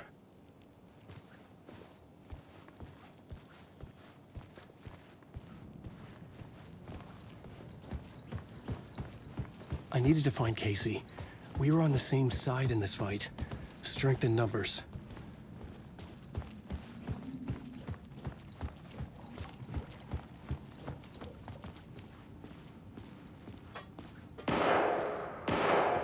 I need to protect myself.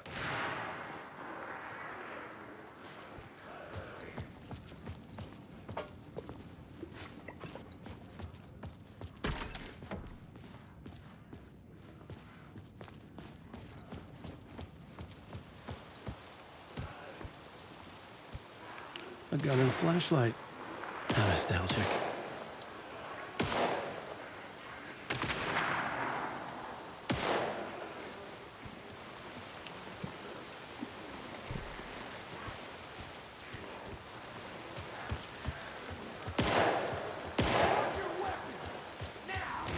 That's Casey.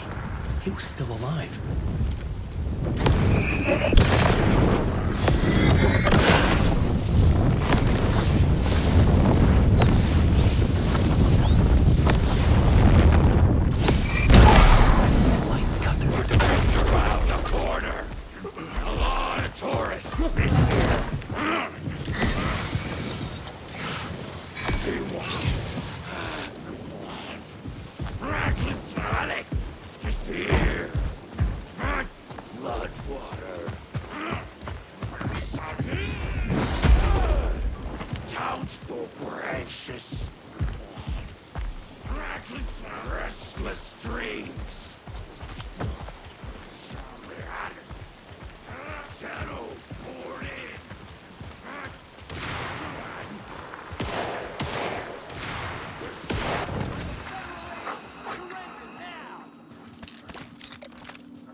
These were the cultists the FBI were after.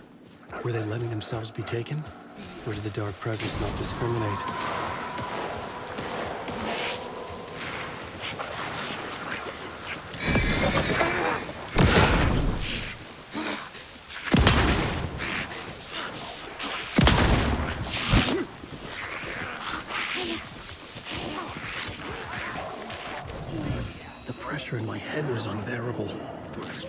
getting closer. Stronger than ever. Casey! Look out! It's him!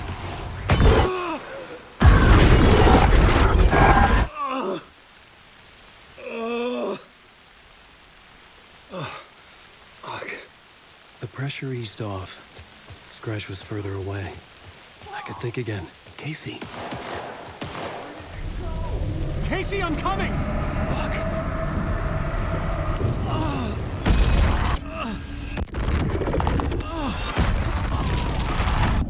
Casey!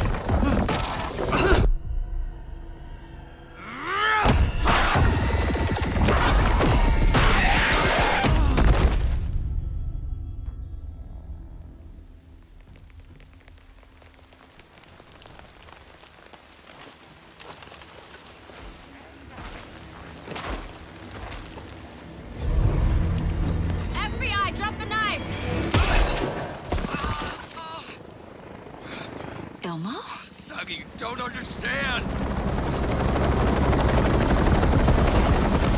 FBC!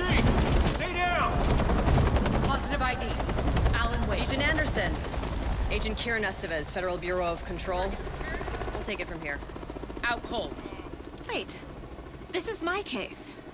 This is no longer an FBI investigation. The case has been transferred to us. Elmo Koskela, you're under arrest on This is suspicion of bullshit. paranatural crime. Noted. We're moving the evidence and paperwork from your field office to our base of operation at the sheriff's station. Any other pieces of evidence with you? Anything relevant? The clicker. I can't trust them with it. Nothing comes to mind. Okay. Then your work here is done. Hey, you did well. Wait! My partner, Agent Casey's MIA. We'll look for him. He's my partner, damn it! Agent? I should be... Go home. Careful moving weight. They think he's a para-utilitarian. No. Fuck this. I was so close to getting the clicker to wake. I'm not done here. Not until I find Casey. Not until my family is safe from this horror story.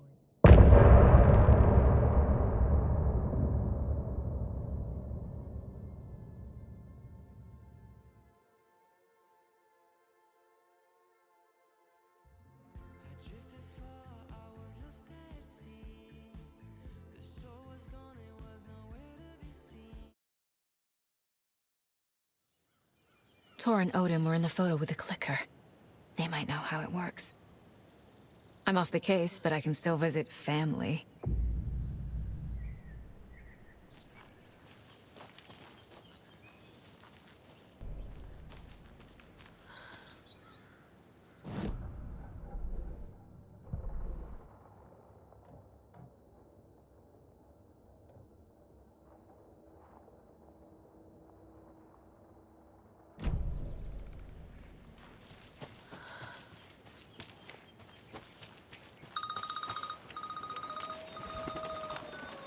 Hello? Saga! It's Tor, your grandfather. About time you were coming to visit, kiddo. How did you know I was coming to see you? Never mind that. We have bigger problems. We're losing. Oh, fuck! Fuck you, you fucking hag! Fuck! Shit. Something is off at that nursing home.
More of those rhymes.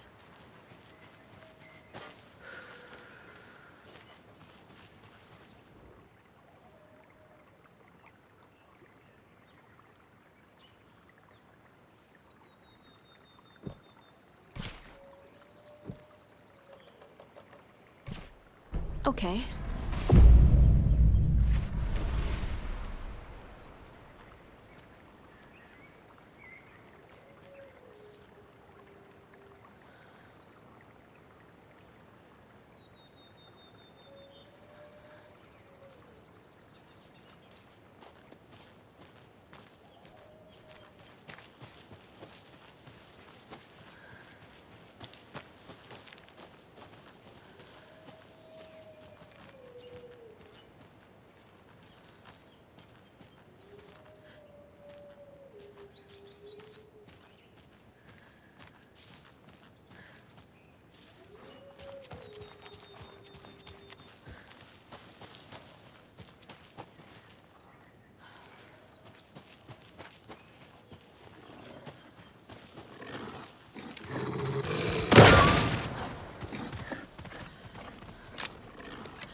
Lots of charms lying around here.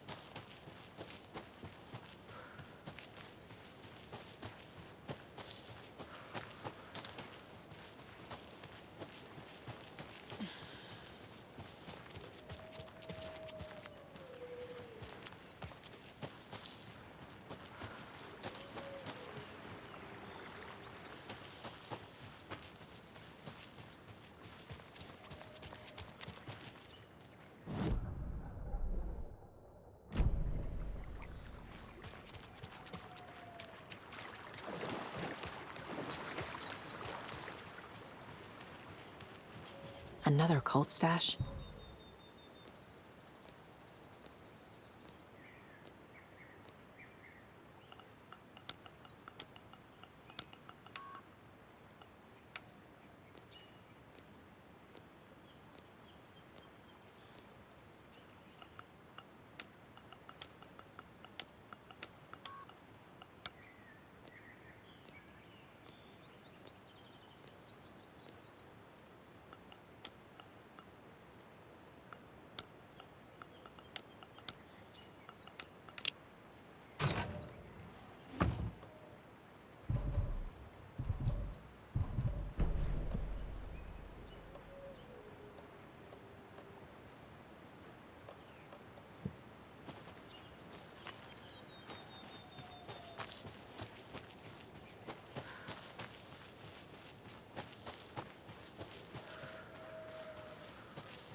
think that's all of them.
Good job, Saga. Now keep moving. There's another lunchbox.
Another one of those lunchboxes.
Apologize to the customer!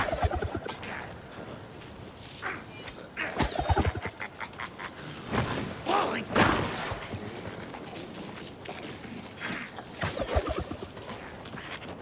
Grim purpose!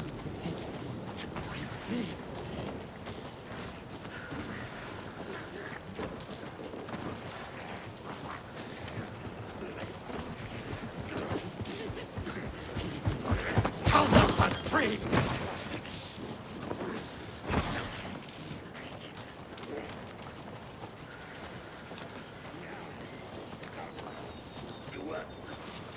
Take this hint behind the mask! Right, the percolator!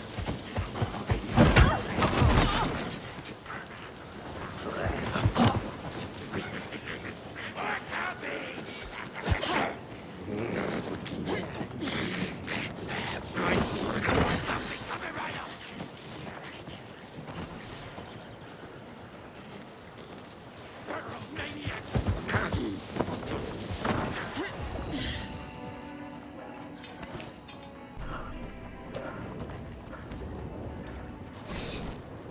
Coffee world is all coffee world is all smiles.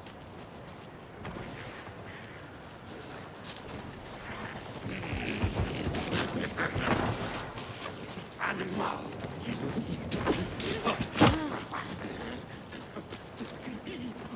Oh, well.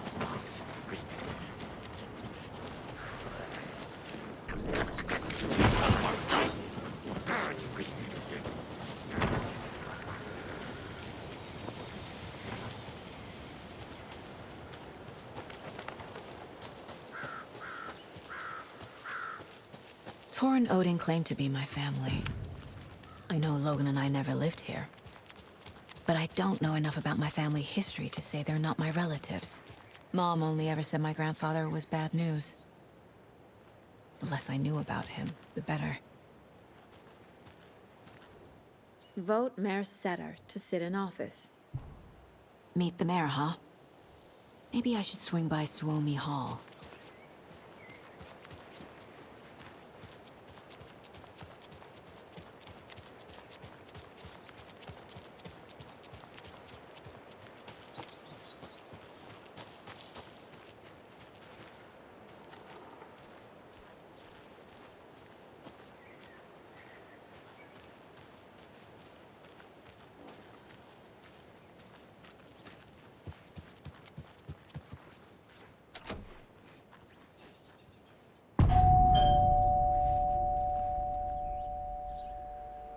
It's a little late for visitors, you know. I was just getting the... Oh, Saga? What's up?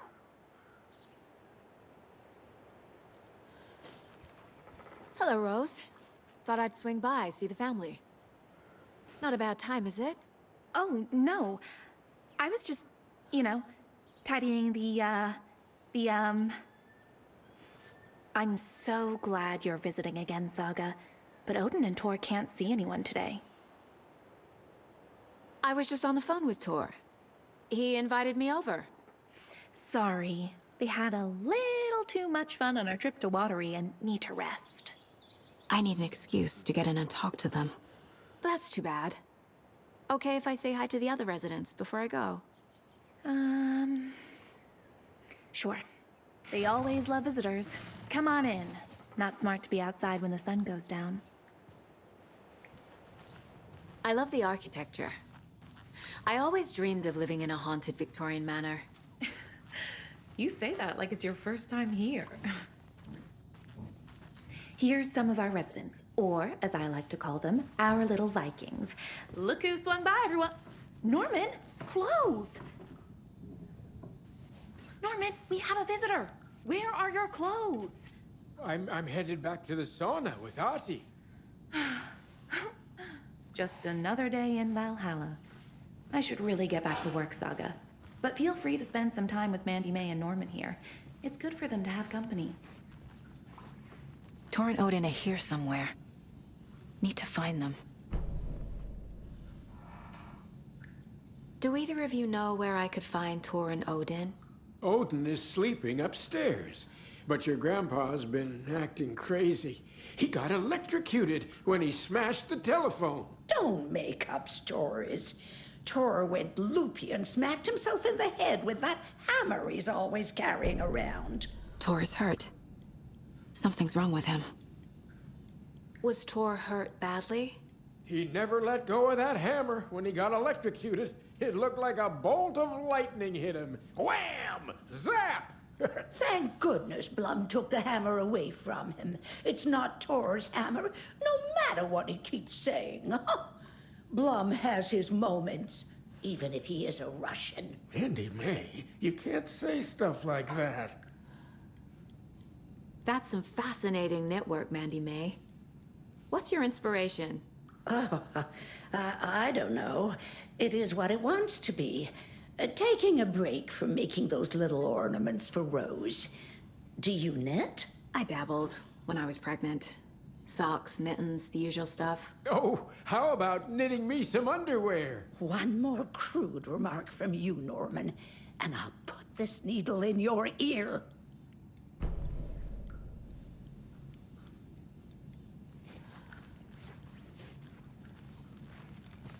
Norman, put some clothes on. What if that towel slipped? No one wants to see your meat basket. Not until I've gotten more sauna.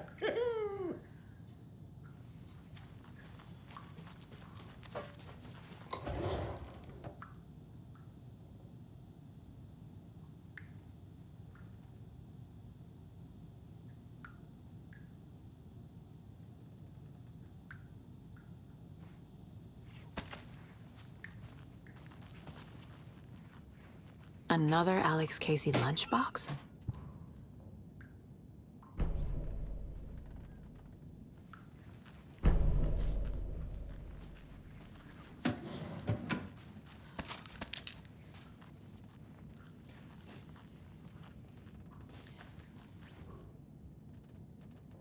Somebody here is Wake's #1 fan. Rose?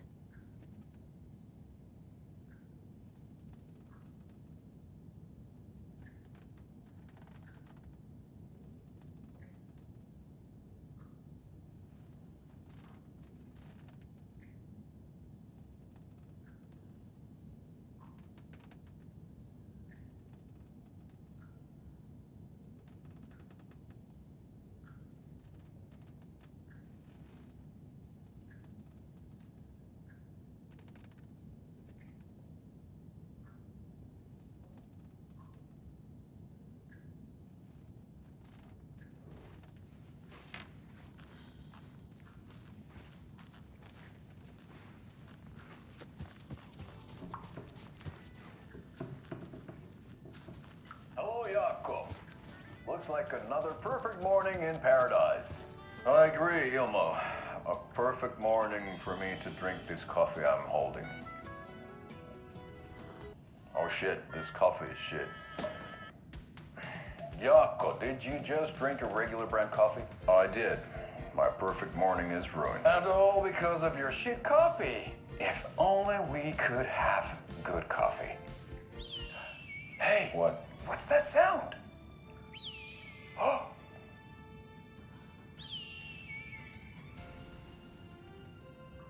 Ilmo, look, it's the Bright Falls blended organic coffee from Old Deer Diner. Oh, wow. I've heard that the health benefits of this coffee include increased energy, improved eyesight, better lovemaking, and deeper connection to animals. With a thermos full of hot coffee close at hand, you are always prepared for what comes next. How does it taste, Jaakko?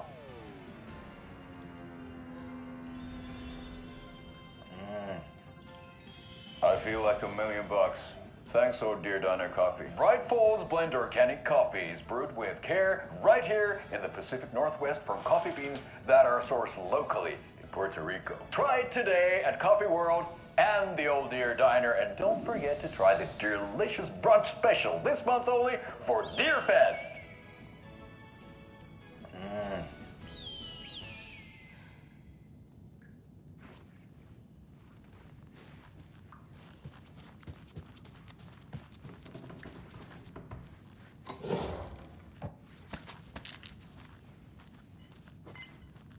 Old gods of Asgard. So Odin and Thor had abandoned everything.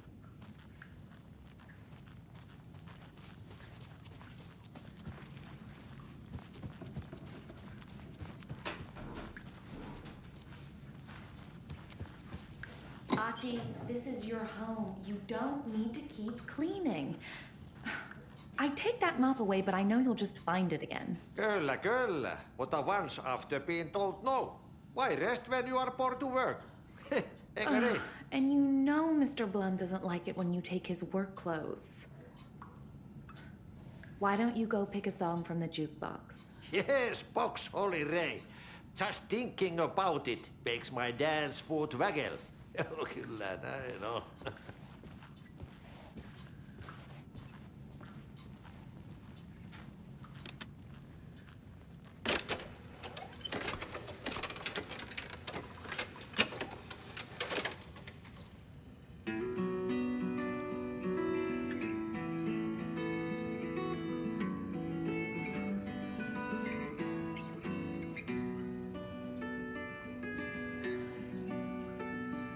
There's an altar wrought with mystery of Tom the poet and his muse, and a magic lake which gave a life to the words the poet used. Now the muse she was his happiness, and he rhymed about her grace, and told the stories of treasures deep beneath the blackened waves. Till in the stillness of wonder, and still in its misty crown, the muse she went down to the lake, and in the waves she drowned. And now to see her love set free, she will need the witch's cabin key, find the lady of the light, gone mad with the night. That's how you reshape destiny. The poet came down to the lake to call out to his dear. When there was no answer, he was overcome with fear. He searched in vain for his treasure lost, and too soon the night would fall, and only his own echo would wail back as his call. And when he swore to bring back his love by stories he'd create, nightmares shifted in their sleep in the darkness of the lake. And now to see her love set free, she will need the witch's cabin key, find the lady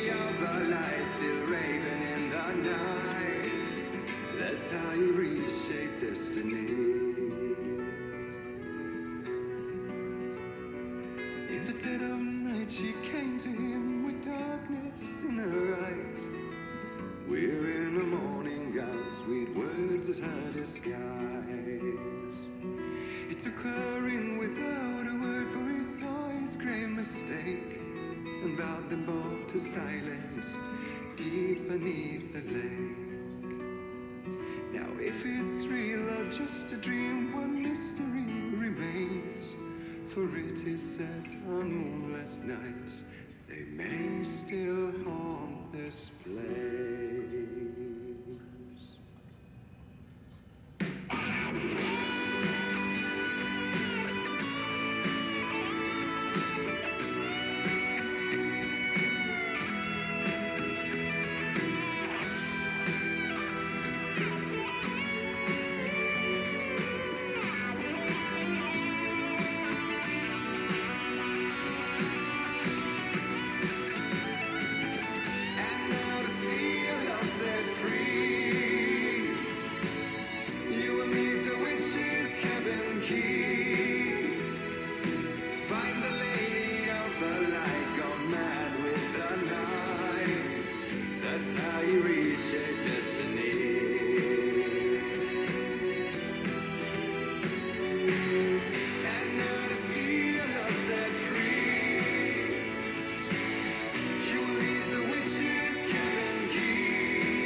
Hi there, little friend.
What was that?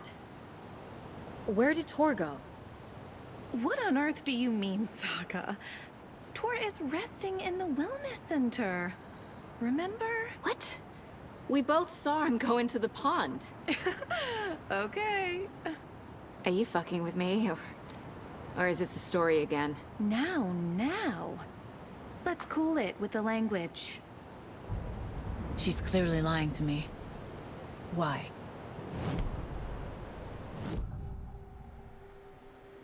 Rose watched Tor go into the pond. Why is she lying to me? The secret mission for Alan's #1 fan. The hero will say Wake has returned.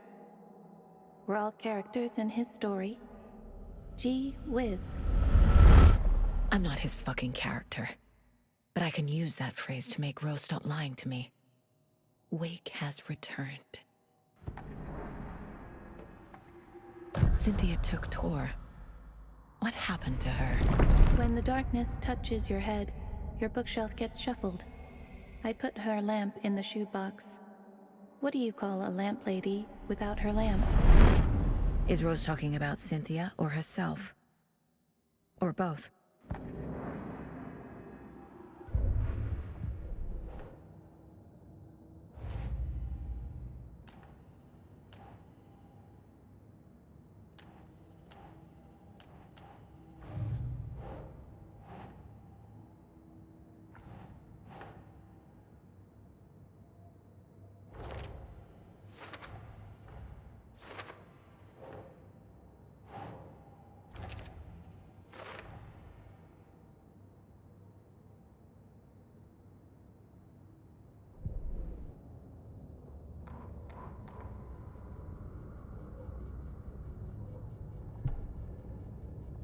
The victim was one of their own.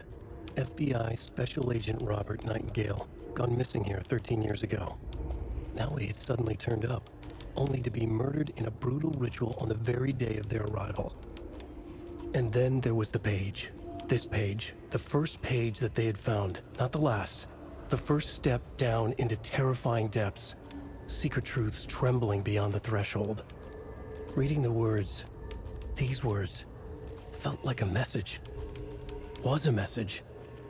Someone knew they were here, what they were doing. Someone playing a game with them, leading them on. An invitation. How could they not accept? The sheer audacity of this impossible mystery presented to them, even if they knew it would end up hurting them. The autopsy room was a mess, like a bomb had gone off. Nightingale hunted Saga, didn't see her under the light, lurched past her. The Taken could not see into bright light. The light hurt them, hurt the darkness in them, made them vulnerable. I flick the switch, it goes click. Show me the clicker, lights are off, but somebody's home. Hemingway brought you here, witch. Get out of my house, Nightingale shouted. A wave of terror crashed through Saga's head. The awful truth. Nightingale had no heart in his chest, but here he was, killing a monster. The world had lurched out of balance. You found yourself trapped on the far side of the mirror.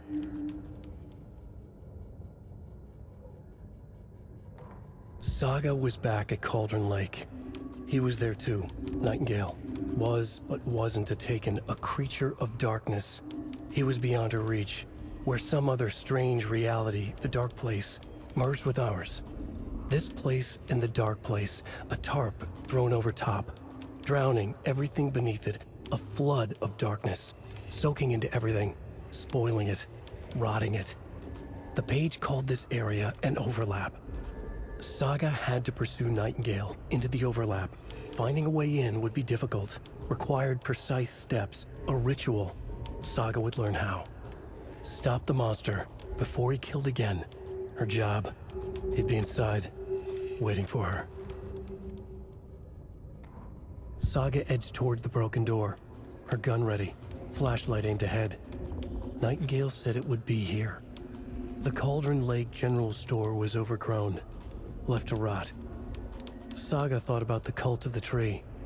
They had been here, waiting, planning a gruesome ritual murder. Meanwhile, they played cards in the general store, like it was just another late-night poker game. Saga stepped closer to the door. Had the animal broken it? There was a loud crash. Saga found herself face to face with a cultist, a hulking figure in a raincoat. We watch in the night, wild eyes behind a plastic deer mask, an axe in his raised hand. The rider went into the lake, banished the dark presence. Taken still lurked in the woods. The dark place receded. The current pulled back those with darkness inside, into the lake. Nightingale was there, one of them. The dark presence, Jagger had taken him. The witch had stolen his heart. They sank beneath the waves. The dark place, wandering in the shadows, muttering to themselves. It's dark. I'm lost. Where am I? Who am I? I can't remember. It's cold. Premium cabins for rent in Bright Falls. Who said that? Can you hear me? I need help. Please. Stop this. What did I do? You must dig it out. Their shape shifted. Echoes of the writer's dreams. Fading in, fading out. The next story and the story after that. The writer was writing again.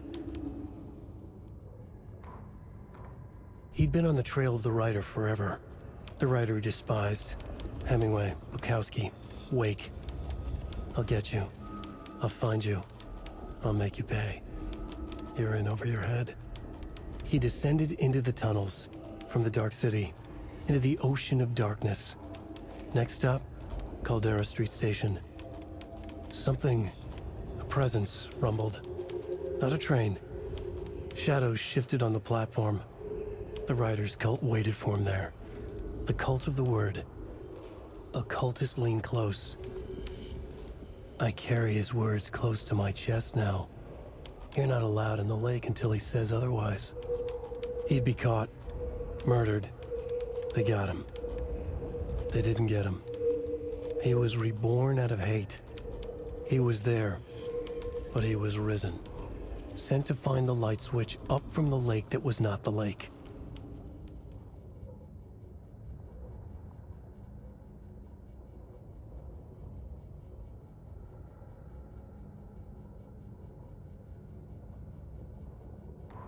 The fuse was in place. She found it among the junk in the forest. Saga stepped inside the witch's hut. Something rushed through her. A presence. Familiar. She couldn't quite place it. Something long forgotten. She tried to hold on to it, but it was already gone. Inside, a bright light. Saga felt safe. Like nothing could hurt her here. There were objects that stood out to Saga as if the light had manifested them. Pulled them from the darkness. A shift in reality, heavy with hidden meanings. A coffee thermos, a shoebox, a mop and a bucket, a poster on the wall, and in the cabinet, another manuscript page. Witch's ladle, towering over Saga, watching her and the witch. The image of the witch in the sign, Nightingale's heart, a cold, dead lump in her hand.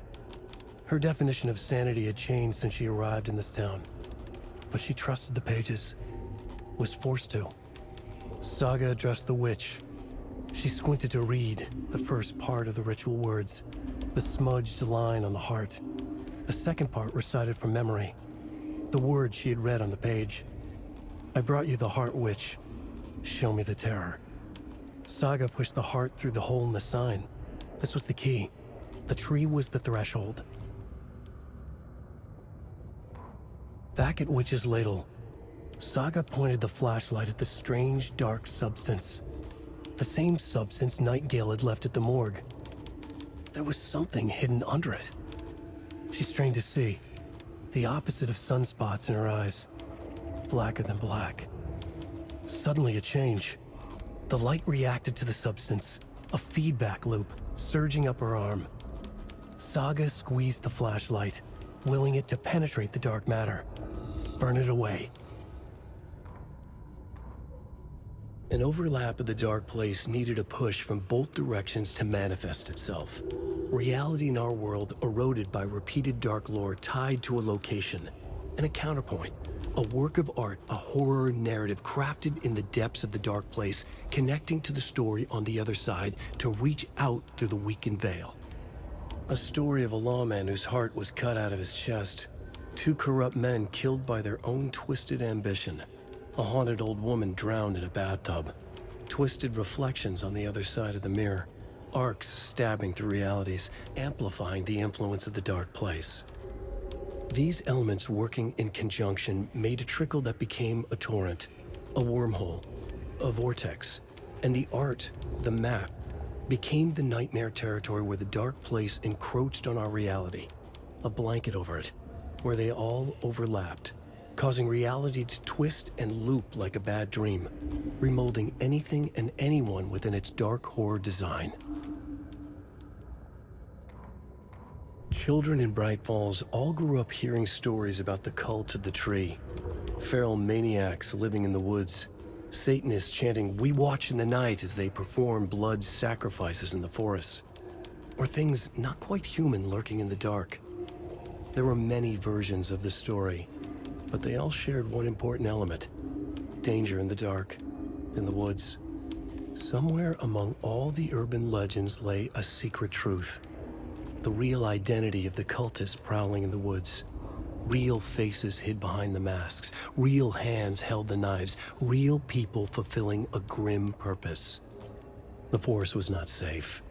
People were right to keep their children away from the trees. Standing inside the trailer at the outskirts of Watery, Saga had seen Wake's fabled clicker for the first time, in the hands of the cult of the tree. Her mind reeled from what the horror story was now claiming about her, her life, her past. She didn't accept it. She stepped out of the trailer. She needed air, but she wasn't alone. A cultist stared at her from behind a deer mask. She drew her weapon, shouted, ran after him. Scratch stalked through the forest, a terrifying dark presence in the night, more sensed than seen. Darkness boiled in his skull, like a storm cloud crammed into a bottle. The woods were alive with those he had taken. They were coming with him, directed by him, his army of darkness. His singular purpose was a sharp, pulsing black hole in his head, waves roaring out of it to whip his flock into a frenzy, filling them with his purpose. The clicker. He wanted it, to make his horrific ending to the story come true. The art was there. The clicker would push it across the final threshold, a detonator to send out a tidal wave that would spread to overtake reality. He was so close to claiming it. The Taken gibbered and shouted, straining against their invisible leashes, filled with bloodlust. Scratch let them go. They launched themselves into the night with violent glee. He ripped a signpost from the ground, swung it in his hands as if it was made of air. Ahead, the music started. It called him. It called him on. Let the final deer fest commence.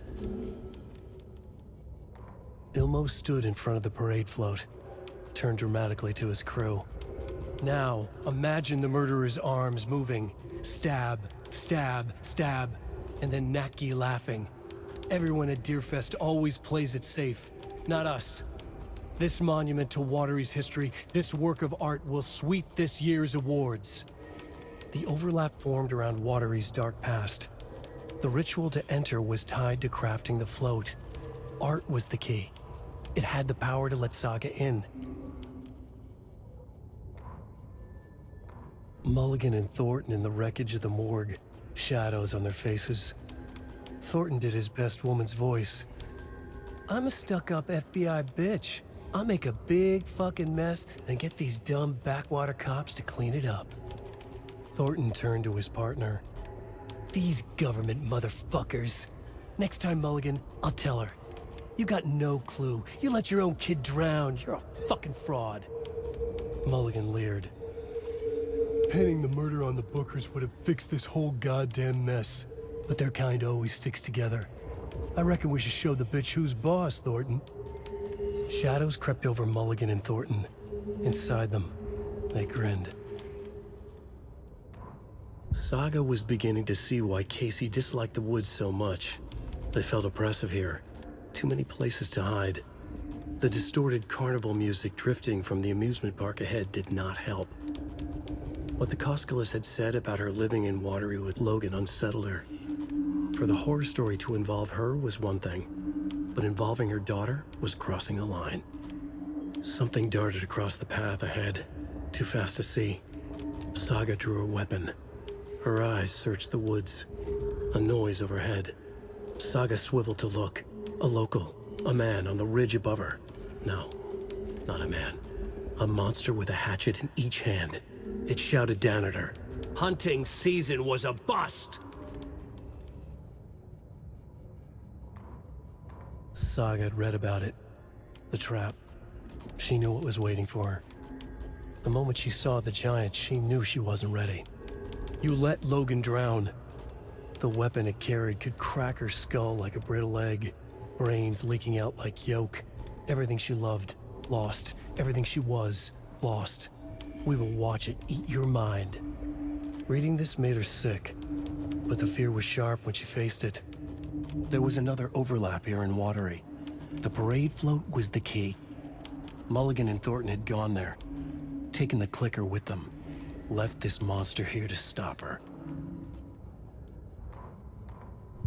What had kept Watery afloat all these years? A century, if not more. The locals knew the answer. Grit. Or as they put it in the language of their Finnish forefathers, sisu. These days, sisu was needed more than ever. The town was fading. It never quite recovered from the lumber mill shutting its doors. Now the fishing was drying up as well. Most people had left to find jobs in other towns. Only the most tenacious stubbornly remained. Dug in. Parasites in the body of a terminal patient. Sisu. Some people tried to resuscitate the town. The Koskela brothers double-handedly warded off the impending darkness with their ventures. Coffee World brought tourists, money, and jobs. Coffee-themed fun for all ages. The Kalevala Knights Motorcycle Club built parade floats. The bikers repaired vehicles and volunteered locally. But it wouldn't be enough. Watery needed a miracle. The end of the road was in sight. And it was coming fast. Sorry, we're at a Bright Falls blend. Anna apologized to the customers. I'll just grab some from the back. More coffee coming right up. She suggested they ride the percolator while they waited. She passed Ilmo at the Espresso Express. Big smile, Anna. Coffee World is all smiles. Anna nodded, smiled. She smiled until her face hurt. Anna stopped walking, realized she was standing next to the Huatari well. Must have zoned out, she thought. She was about to go, but something in the well caught her eye. A shadow shifting in the dark. Anna was overcome by vertigo. The world tilted, and then she was falling down, down, down into the shaft. The darkness opened up to swallow her. Tor Anderson had lightning in his veins. This was rock and roll, baby. That Weaver girl had cast a spell on him. Tor would do anything she'd ask. Tor deserved this. Tor wanted this. She wanted the song. A gift. He had to get it for her. Afterwards, it was too late. Tor swung his hammer in frustration. The spark was gone. Black liquid clogged his mind. A bad trip. Tor fought it. He was strong. He'd never be taken. But the darkness could still drown him. Tor needed to warn someone. It was all happening again. Tom was back. Coming back. Tom would need help too if he was going to make it. But the brothers were too old to stop at this time. Tor had called someone. Someone who could help. The name escaped him. Drowned beneath dark water. The Valhalla Nursing Home. Founded in 2014 for Odin and Tor Anderson of the old gods of Asgard fame. For their twilight years. Built after the return comeback tour. Flip-flopped to be their farewell tour. Cut short. Cancelled. As their agent, Barry Wheeler had managed to coax a few hit songs out of them before that. Balance Lays the Demon, a couple of others. The old men rocked like their namesakes. The backstage parties got out of hand. The air was thick with smoke. Wheeler squinted. His migraine flared, booze and drugs. A rock and roll cliche. They ran off after every gig. Wheeler had security track them down to the craziest after parties. Ilmo was nervous. His palms were clammy. He lowered his phone. Mulligan isn't picking up. Yako shook his head, pointed at his own phone. Same with Thornton. Ilmo didn't like it. No one was answering the phone at the workshop in Watery either. Something was up. It had to be the writer. Had to be. The Koskela brothers were crouching in the bushes across from the Elderwood Palace Lodge, its lights shining in the night. They couldn't wait any longer. The brothers knew Saga was in Watery visiting her trailer. Going now was their only chance to do this without hurting her. Ilmo stood up and a crowd of deer masks looked his way. Okay, this is it. The writer is the target. Take him down and it's all over. Only shoot the Fed if you have to. This is our big moment. We watch in the night. The crowd murmured the chant back to him. Ilmo turned his face to the hotel. He could see Saga's partner in the window. Ilmo slapped his brother on the shoulder. The brothers donned their masks. The cult of the tree was ready. It's 1988, a face-off between deities on the rim of Cauldron Lake, high above its dark waters. Thunder roared, the old gods facing something even more powerful, something harder to define even. Or, changing the perspective, raving lunatics all, caught up in the frenzy of a shared delusion. The old gods, the corsairs of the Sea of Night, and the Dark One who yearned to stand in between, who had always stood in between, who would soon stand in between. We help you, you stay away from our family, Tor Anderson snarled over the thunder. Yes, until you all come to me, came the answer. That's never gonna happen, shouted Odin. I will take this as collateral, shall you remember our deal, said the Dark One. Blood arched from Odin's face as he fell to his knees. Lightning hit the dark figure on the cliff, and with that, he was gone. Tor rushed to his brother. Are you alright, bro? Effectively blind in that moment, the eye patch covering his left eye, his hand over the now empty socket of his right, blood oozing out of it. Odin cursed. The bastard took the wrong eye.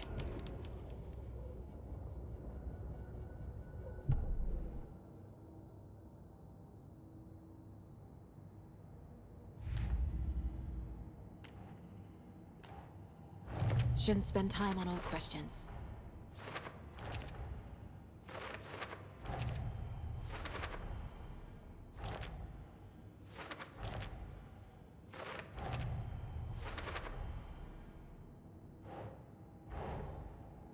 Tor disappeared into the pond. It's another overlap. Has to be. How do I get inside?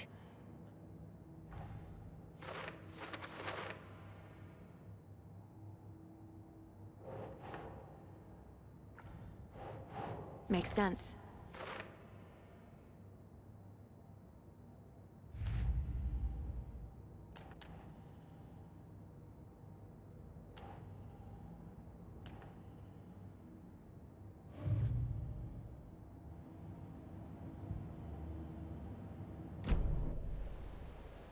Rose. Wake has returned. Oh my God. You're the hero! You're here to save Alan! I feel so silly for trying to keep you out of the wellness center. I locked Torringale in there after they lost it, and I didn't want you getting hurt. Before I forget, here's the page Wake told me to give you. Oh, and you'll need my keys to get around.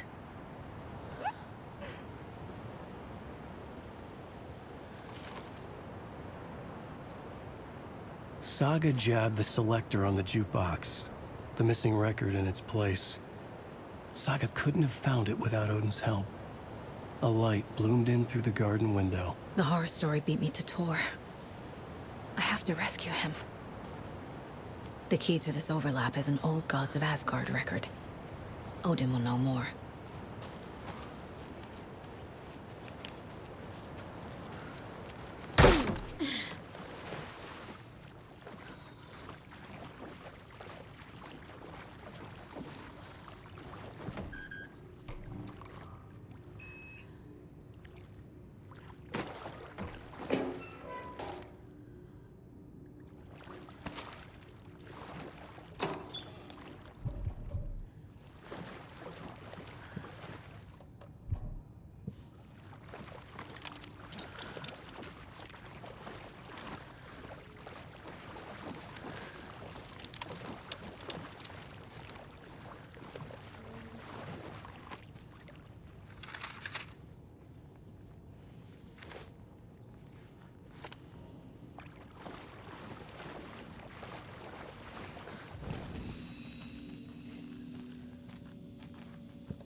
It's not opening.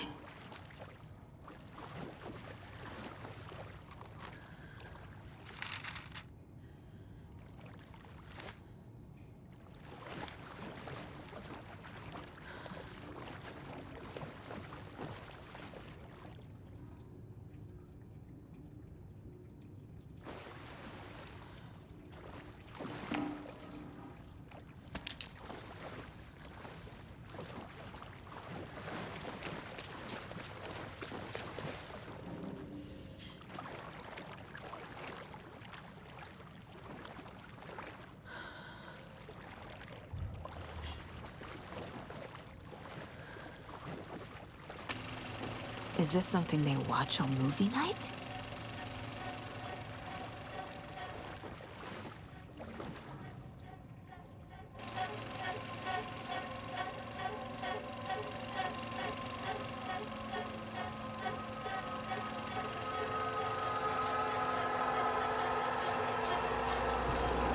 Thomas Zane looked just like Wake.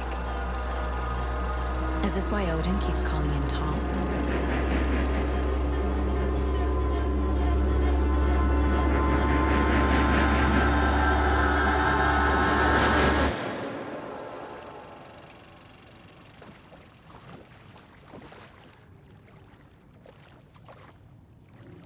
Cynthia Weaver had always kept her lantern close. Someone in the bathroom with her. In the dark. Dark water pressed itself into her. She screamed.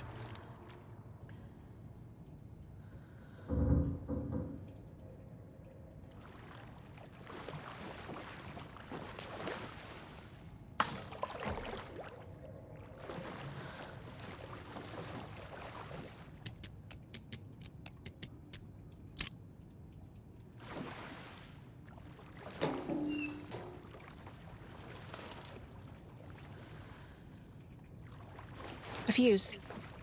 Could come in handy.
Why are we out here again? Auntie said we'd be safe on the porch. Safe from what?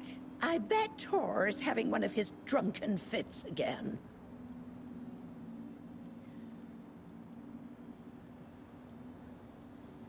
You all should stay out here a while. Until it's safe. I'm happy to get out of that house. Isn't it strange that I've lived in Bright Falls my whole life and I can't remember this building? The house has always been here, Norman. Remember when that poor Nora girl drowned in the bunker? Those Andersons got it so cheap because it's haunted. You get what you pay for. Is there anyone who didn't show up? A few. Artie, Gail, Cynthia. If they aren't here by now, then they aren't coming. It's important to be punctual. On that topic, I'd like to point out that our nightly decaf coffee service is almost half an hour behind schedule.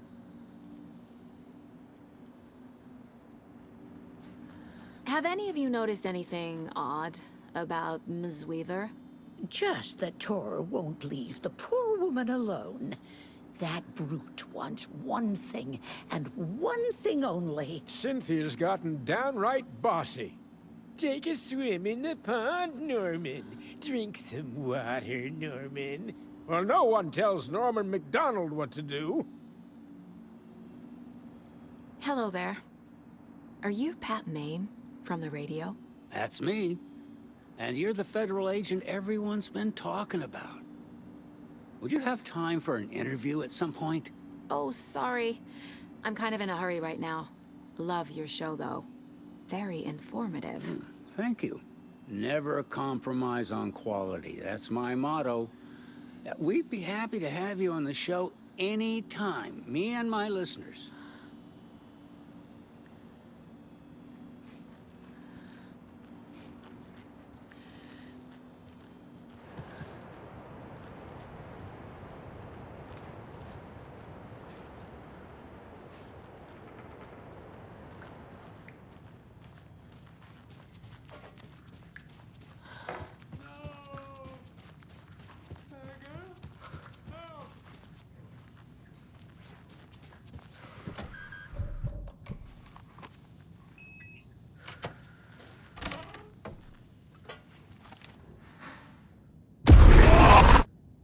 Anger's remorse. This is the one. But it's gone. Cynthia has the record. She will tell me where to find it.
Do you know anything about the cult of the tree? Yes, yes. He who reaches for a spruce tree will stumble into a juniper. Bloom was one of them. He has kicked empty. I wouldn't want to be in his shoes. But I like his shoes. I found an empty record sleeve. Do you know where the record inside went? Oh, the matter is not my business. Mutta sanotaanko vaikka, että but she who steals a needle steals a nail. Wonders of the modern world. Music captured on vinyl, on tape. What will they come up with next? Mitähän ne vielä keksi? I'm a man of the old union.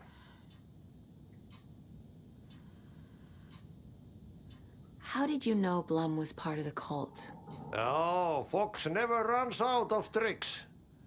He's a crazy man, and he will show his ways. Blum like to talk.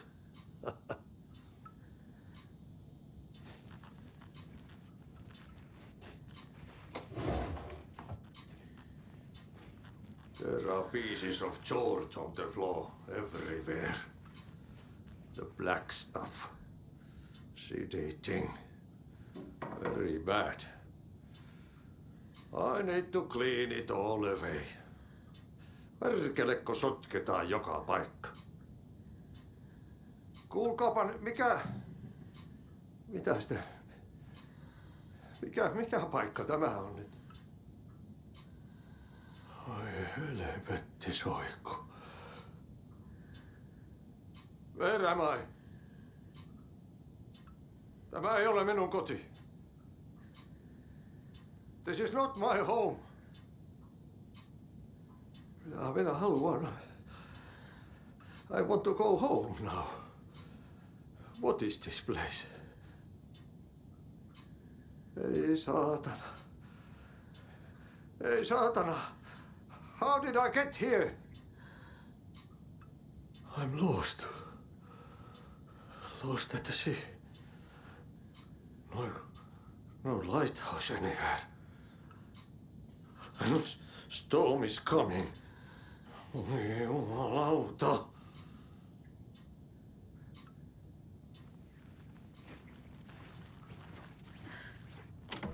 Getting in is forbidden, for your own safety. Time is long for those who wait. But in the end, stand the thanks. Sheesh, didn't see you there.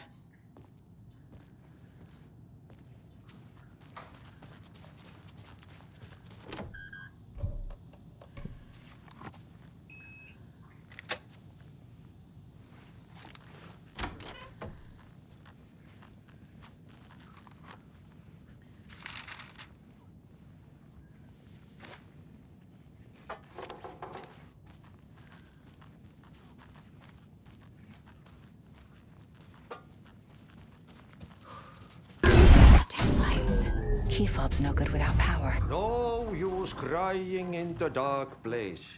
What has been has gone. But trouble doesn't look like this. You can go to the basement and check the generator. But look out. You can never know in which tree the devil sits. The basement. Thanks.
There.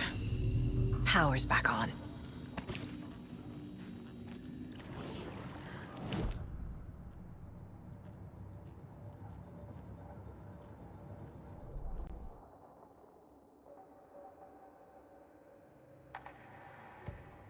Aiming through the scope, Saga could see the flickering darkness that protected the Taken, saw it waver and jerk, saw a shifting opening in it. There, she fired, sending the bullet through to find its way home.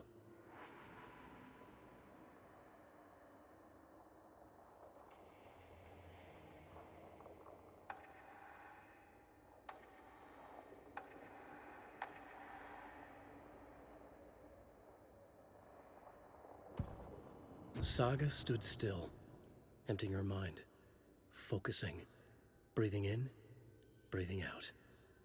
She aimed the rifle, ready for the kill shot.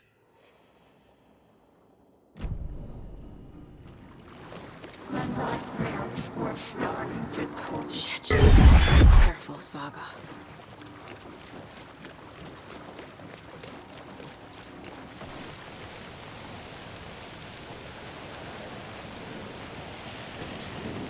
Love is his coverall!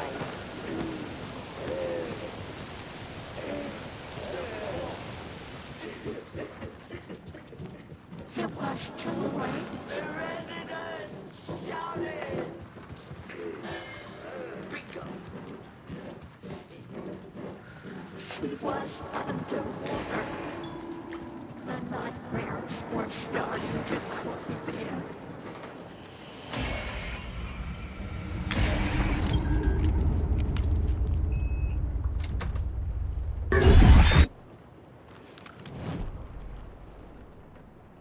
A dam? Was Cynthia into civil engineering? Cynthia would deal with the nasty Anderson fellow, Tor, always poking people with his hammer. He had it coming.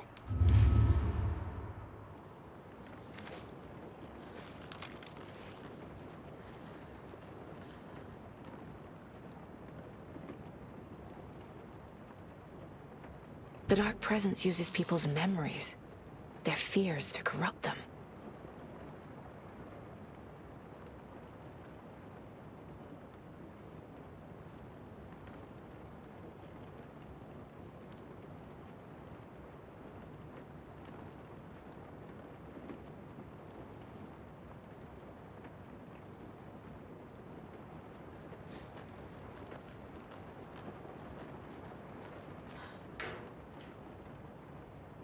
A power station. Everyone needs a hobby, I guess. A lantern. Was Cynthia using it for protection?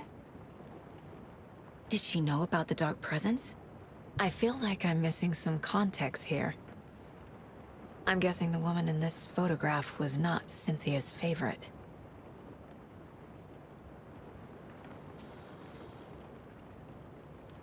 Tor's a romantic, huh?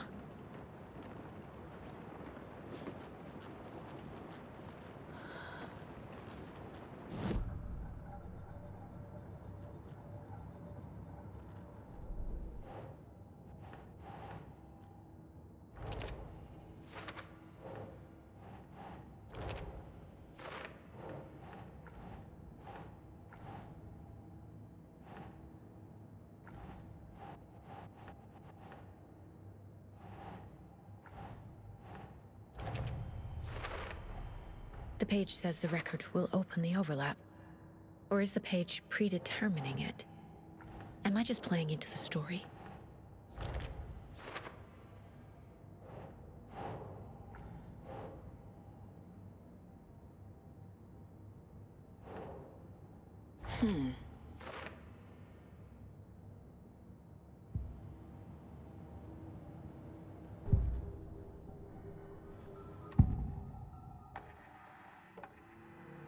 Anga's remorse is missing. Who took it? Our shame becomes the pale horse. Oh, Tor. Bro. Tor's love for you is in that song. That's why Cynthia wants it, to ruin him. She made Tor lust after her. We fought one scratching hag years ago. Now he's fallen for another, and we might lose him for good.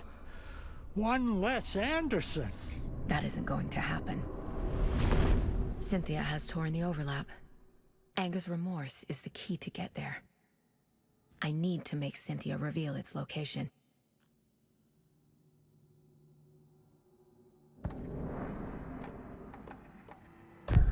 The page mentions a missing record. Do you know where it is, Odin? Driven by passion. Raging like a storm. Your grandfather made the song to apologize. To your mother, Freya, and to you. Tor's like a storm. Your mother did the right thing, leaving with you. Even if it broke your grandfather's heart. And mine. Listen to the song, Saga. It's all there. Tor only had one record made. He keeps it in the museum. Odin knows my mom's name. He's saying my mom took me away when I was still a baby. Plausible. Stay on task. The record is in the museum.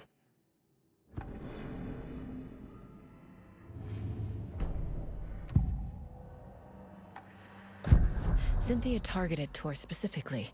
Why him? Deal with the nasty Anderson fellow. His heart was broken. Cancelled. Leaks started appearing. It was too late. Shut her out of her own case. The Dark Presence is using Cynthia to keep me from talking to Tor. Cynthia was close to someone named Thomas Zane. Who is he? Tom was back. Tom had enemies. In a fancy hotel. Just his imagination. The nightmare started to creep in. Cynthia Weaver smiled. An old flame. Maybe Tom was taken. Where is Angus Remorse now? Kitty is a young girl in love. A rock and roll cliche. The shadows to come alive. A gift. An on-off death wish. She has the record. I can get it out of her.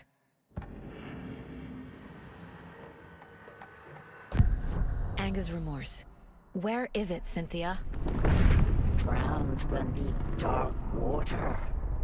Too many hands. The bathroom frightened her. Cut short. She screamed. An old folks' care home.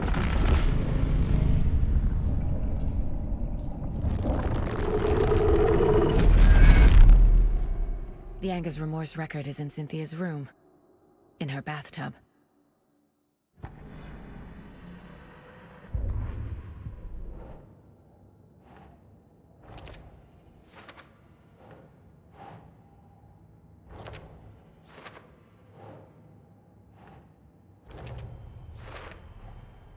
A bathtub, a pond, a lake. There's a theme here.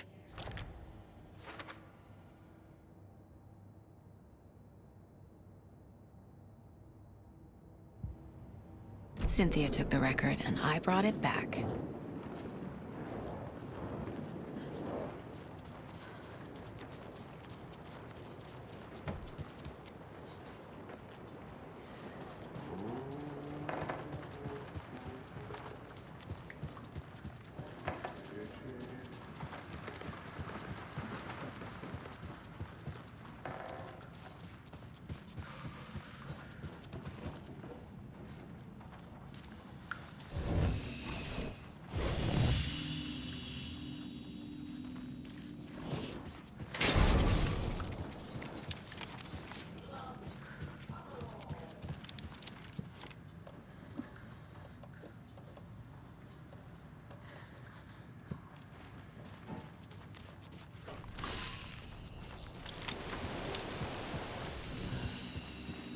Mandy May, are you all right?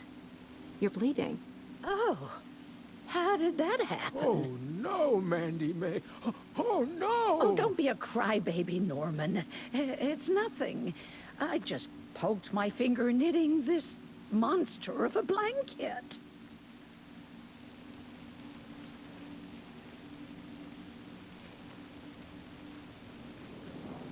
Why are we out here again? Auntie said we'd be safe on the porch. Safe from what? I bet Tor is having one of his drunken fits again.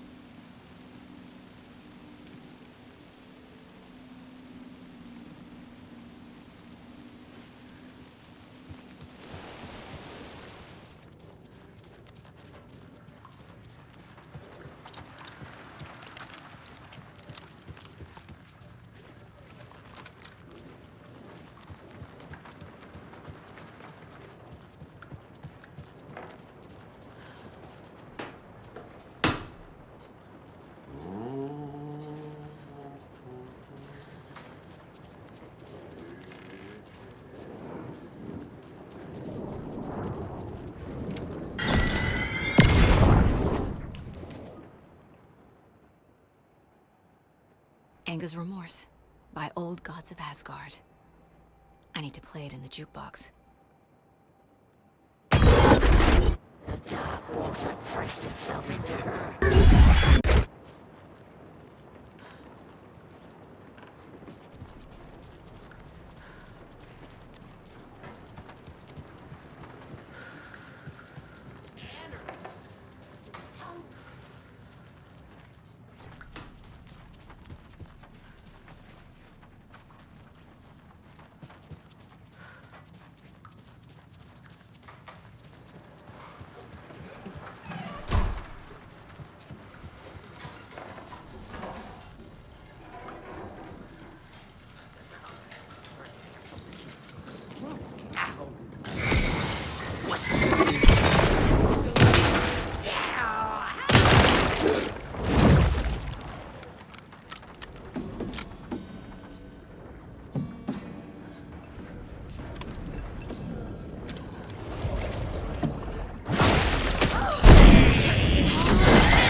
Inside out!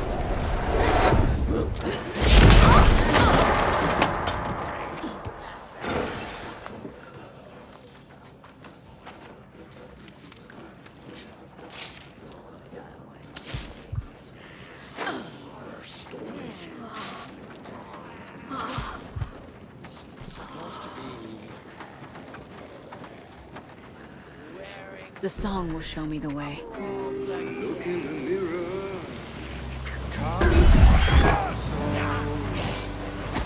The overlap is on the pond.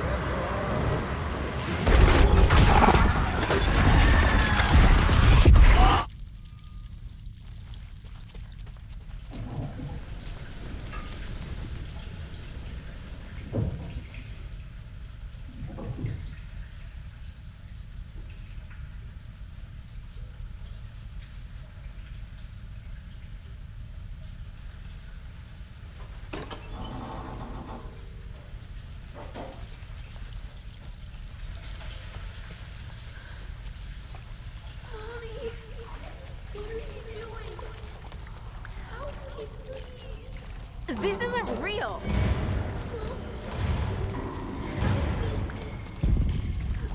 I can't. Fuck this place! Am I going in circles?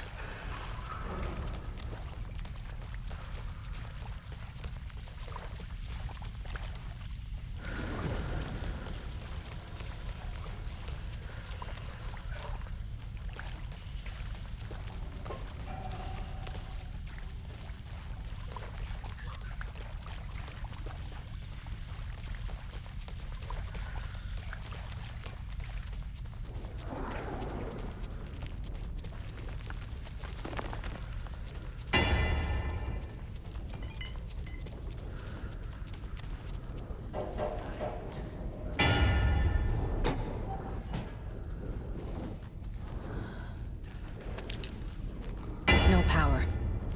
Can't use the switch.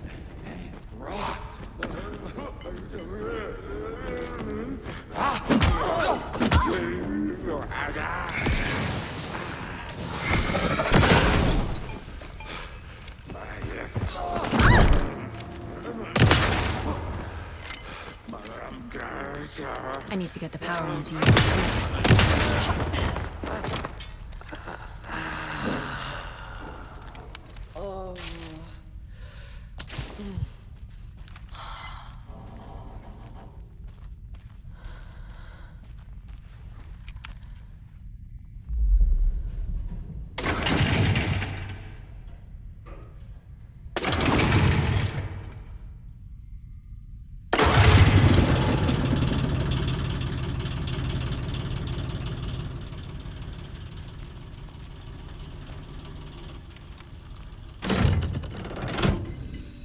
The wall just disappeared. The light did that?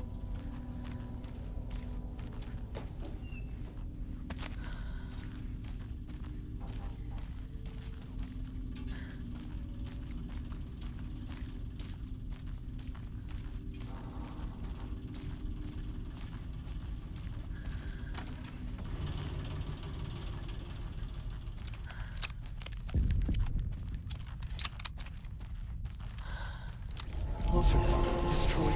The only way.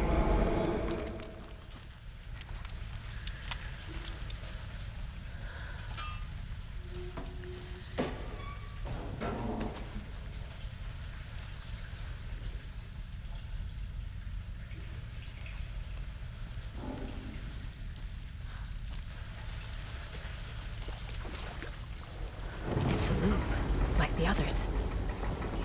I need to reach the center.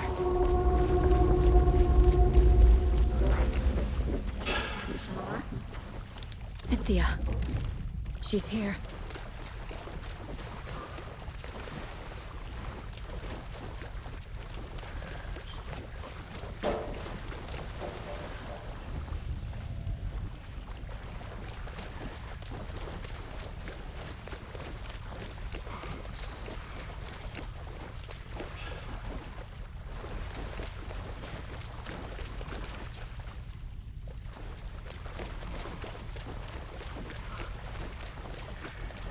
A dead end.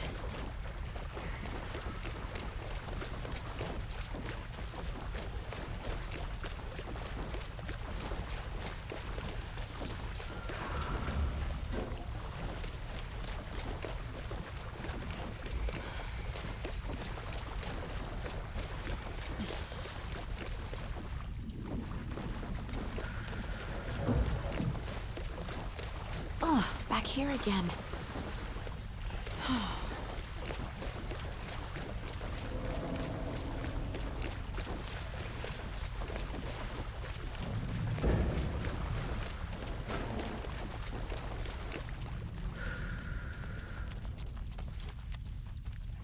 Locked. The key has to be nearby.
ritualistic tar!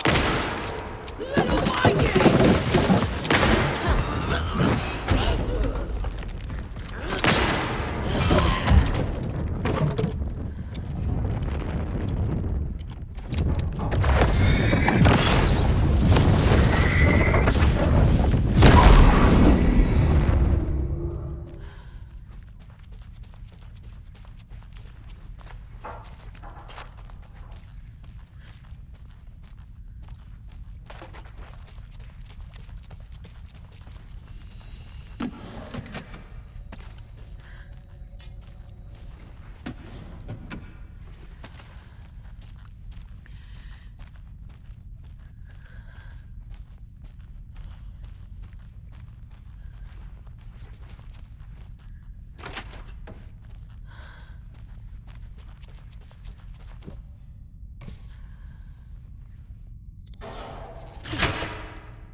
Writing a story.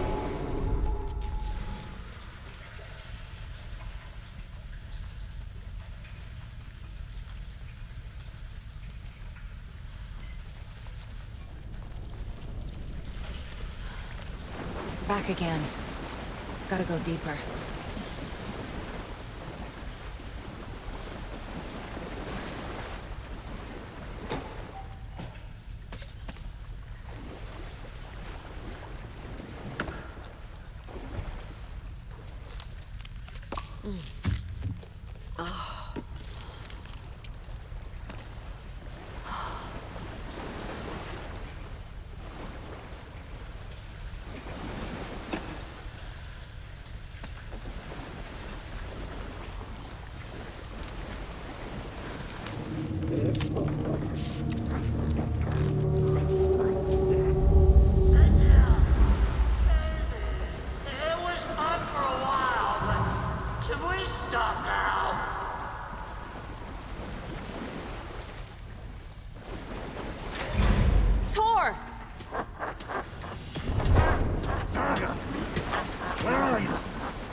I'm sorry, kiddo. The hag tricked me.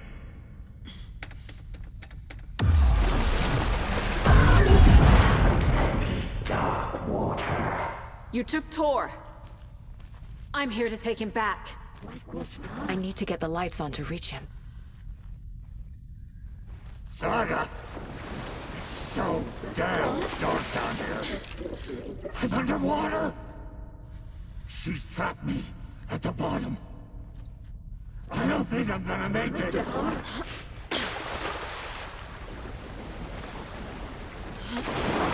Shit!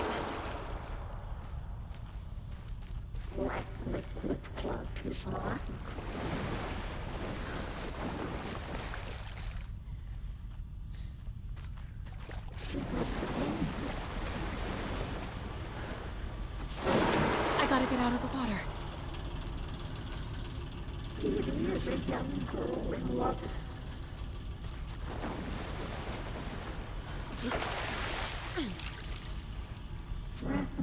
I need dark water.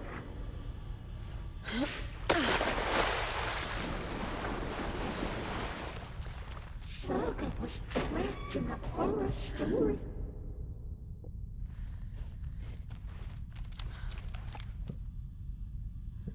Shut out of her own place. I can't stay in the water. It was too late.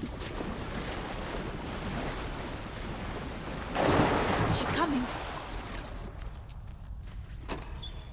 The nightmares were starting. There must be a way to get the power back on.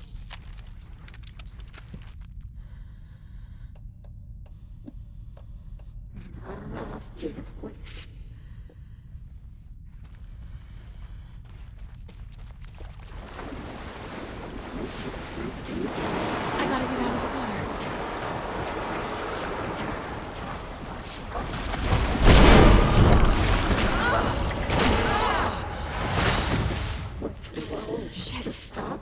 Where'd she go?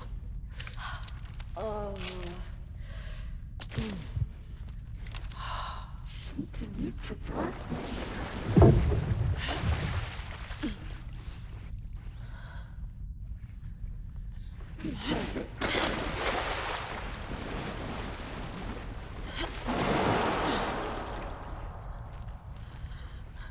Dark water pressed itself into her.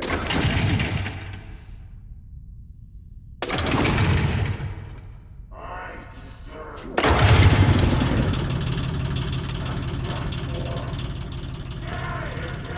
I'm not leaving you here, Tor. Hold on!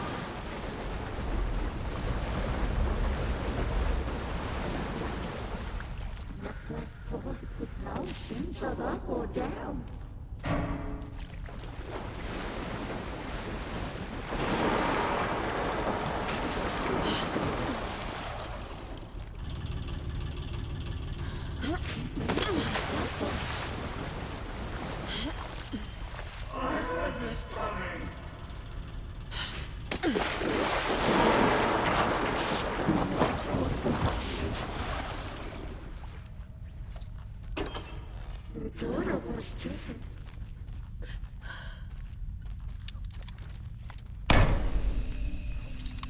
It's cold.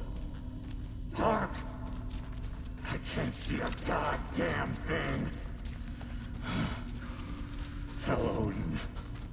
I'm sorry I fucked everything up. You can apologize to him yourself. I'm getting you the hell out of here.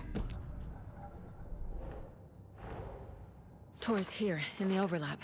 Gotta find him and get the fuck out.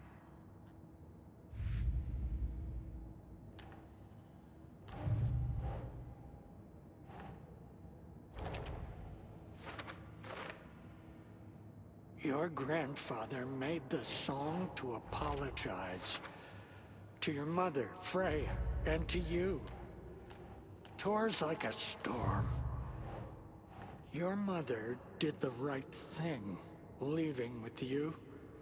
Even if it broke your grandfather's heart. And mine. Listen to the song, Saga. It's all there. Tor only had one record made. He keeps it in the museum. Overlaps require pieces of art to enter. Is that because of the Dark Place's focus on art?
You again.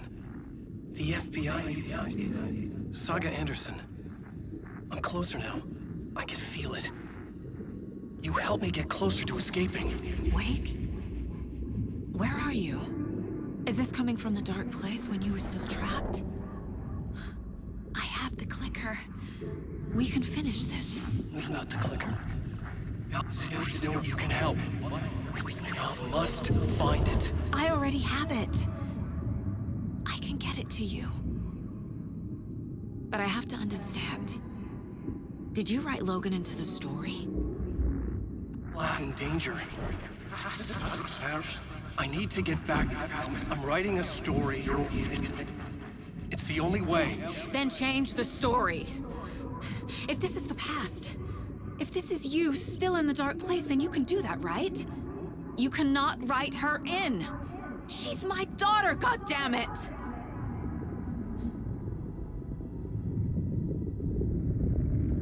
Logan is in the story. I can get him to change it. I have the clicker. I'll make him change it now. He had no right to do this to Logan. To my family.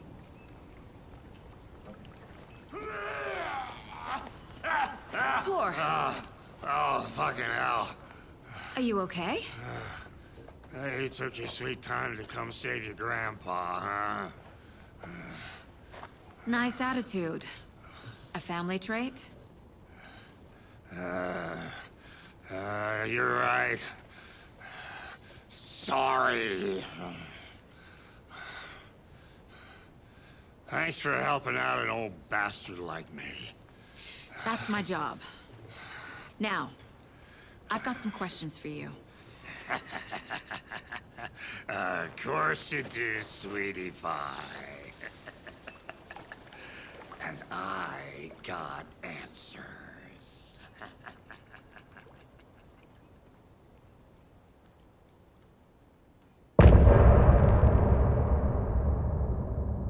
We need to talk. Damn right. Lots for me to explain. But not here. The night's got ears. We can have our talk in your head. You have a room there, right? How do you know about that? I'm your grandfather. What don't I know?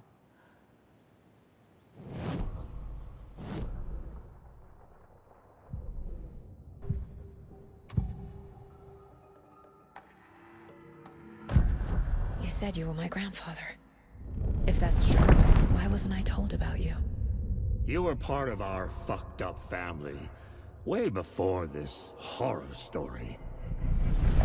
I was a shitty fucking dad to Freya. Your mom didn't deserve that. Not one bit. Things were said and done. Not a day goes by I haven't regretted it. But that fucking father of yours didn't make things any easier. I know Freya is gone. So I need to apologize to you. I am sorry, Saga. I can see he's sorry. Mom said she didn't want anything to do with my grandfather. And that my father died before I could remember. It all matches. Tor and Odin aren't part of my family. Mom wouldn't talk about my father. You knew him? Some doors are better left closed. Your dad was a complicated bastard. Always thinking too many steps ahead. That's not how we work. There was trouble, and then he was gone. I didn't handle it well. Freya didn't want anything to do with me after that. I can't blame her. I never knew my dad or my mom's family. So many broken relationships in my past. I won't lose mine. With Logan. With David. I won't stop until they're safe. You said you were a shitty father to my mom. Is that why she left? Freya never looked back. My girl was strong. Freya always thought our powers had a dangerous side. Odin and me did fuck with things that should not have been fucked with. Your mom had common sense. She raised you right. Kept you safe. I'm not surprised she didn't tell you about the Anderson power. She was always protecting me. Whenever I told my mom about my mind place, she called it make-believe. I wish she'd been more honest with me. At least towards the end. You know about my mind place? How is that possible? We all have the power. Find the truth. Damn right I do. Odin already told you you're a seer.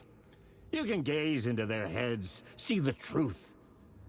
See past the lies. Past this bullshit horror story. Us Andersons aren't bound by it. You can fight it. Don't be the story. Make the story. It's true. I am a seer. I have a power. My mind place is more than I thought it was. This isn't my intuition. I'm seeing their thoughts. Is this why I know the truth about Logan? While everyone else forgot? I have the clicker. Can I use it to save my daughter? An amp. Get your guitar roaring and your drums crashing. Blow reality's eardrums. Just the light switch isn't enough. It's Tom's story we're dealing with, so he's gotta be the one to rewrite it. After that's done, he can flick that switch to bring the whole thing home, baby. I can't use the clicker without Wake. Tom. Meaning Wake. He needs to rewrite the story first. I can't stop the horror story without him.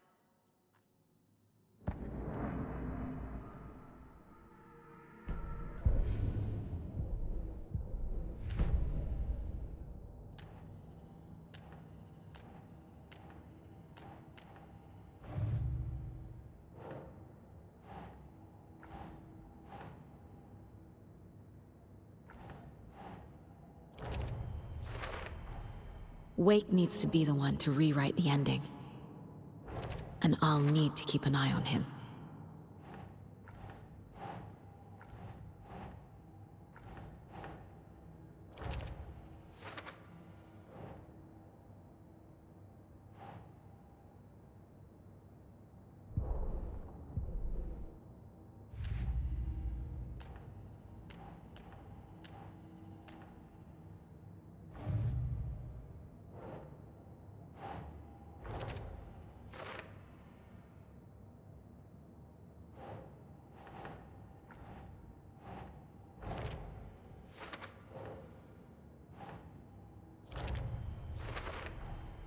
The way Tor behaved, I'm surprised my mom hung around for as long as she did. But he is genuinely sorry. Wake wrote Logan into the story. He had no right to use her like this. There is still time to make him fix it. I won't give him a choice.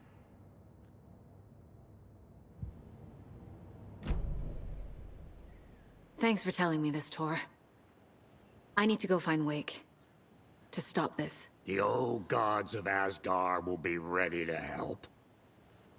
Me and my bro will bring the rock when you need it. Remember, your daughter is alive. Just kept from you by this bullshit horror story. I needed to hear that. Thanks, Grandpa. Don't worry about me, kiddo. I'll drag my sorry ass over to Odin. A few shots of the Andersons' finest will fix us both up. See you soon, Saga. The FBC is holding Wake at the sheriff's station. I need to make Agent Estevez understand. They have Wake, and I have the clicker. We have to work together to stop this. Casey. Do you read me, Casey? Damn it. Where are you, Casey? He better be okay. Focus, Saga. Get to the station, to Wake.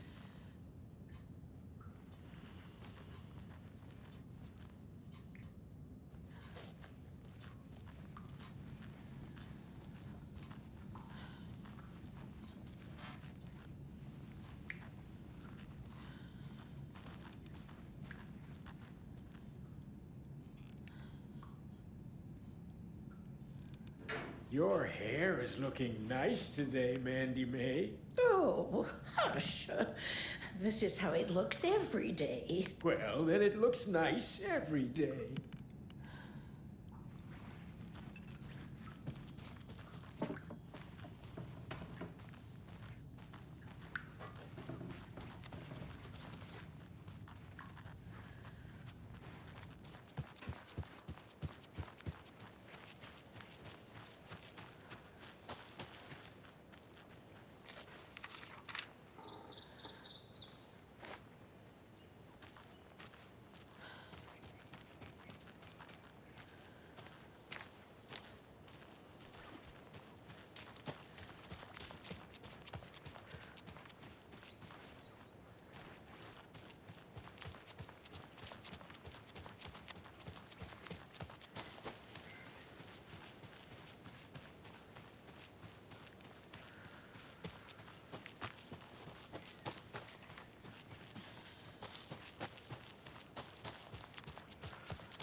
Another cult box.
More of those kids' lunchboxes.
Up next, it's time to make some predictions on what parade floats we'll be seeing at Deerfest.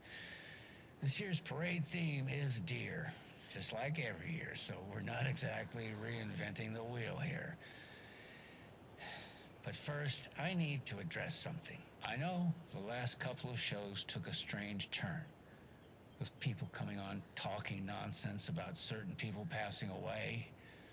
Listen, I know everybody who steps foot in and out of this town, so I'd sure as heck know if Wendy Davis died or went missing. Yeah, you know, they say I'm confused. I hear them in the hall murmuring about me. Well, Pat's got a rusty ticker, but my head's as clear as those skies are gonna be on the opening day of Deerfest.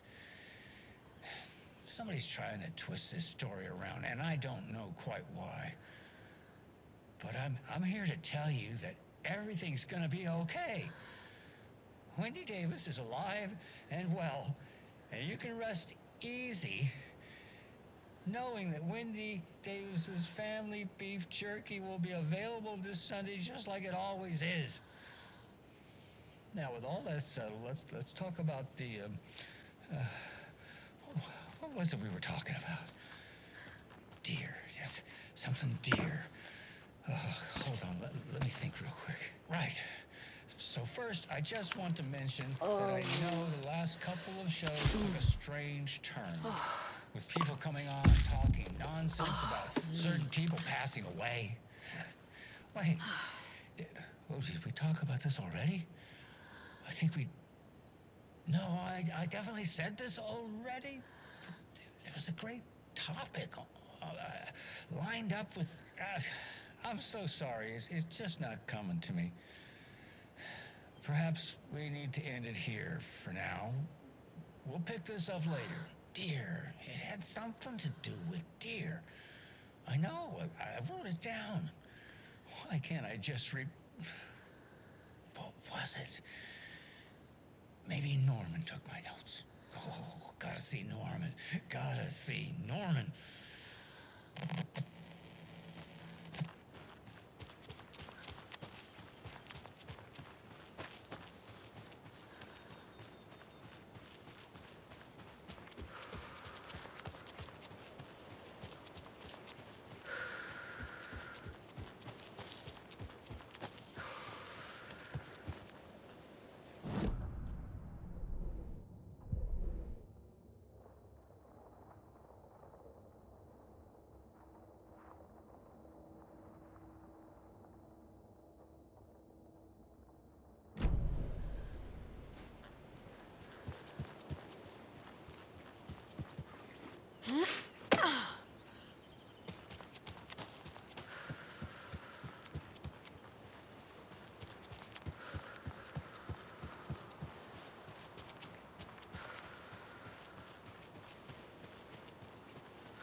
More coffee!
Another locked box. There's another cult stash.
can't be opened on this side.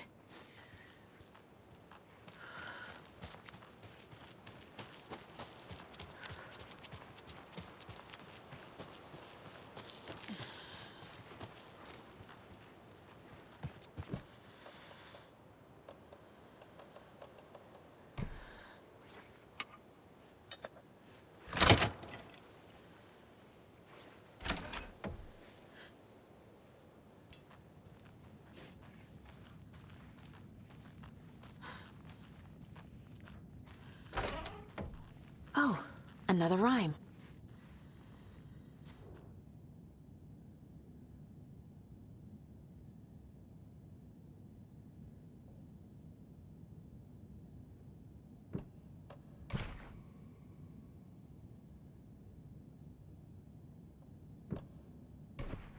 No.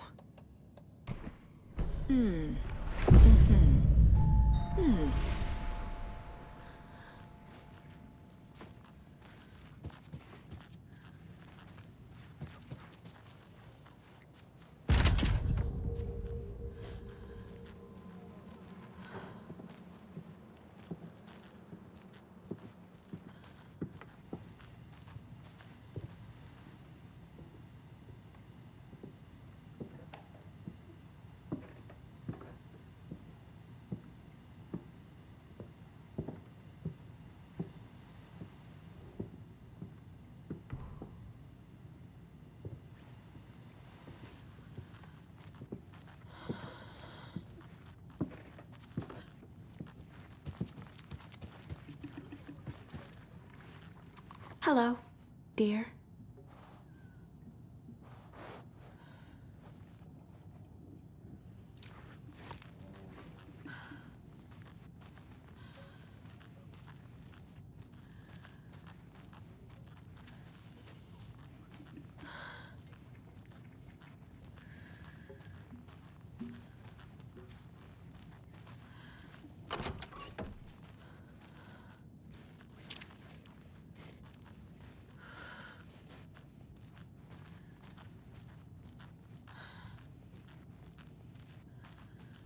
A charm for my bracelet.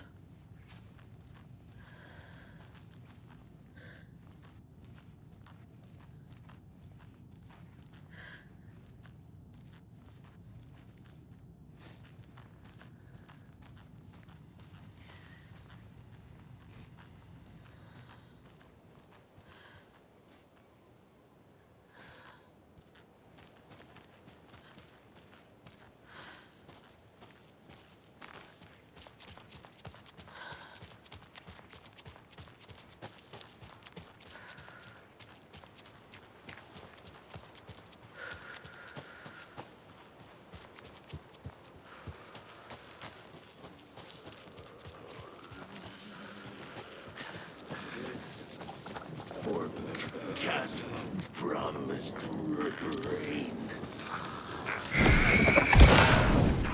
Living in the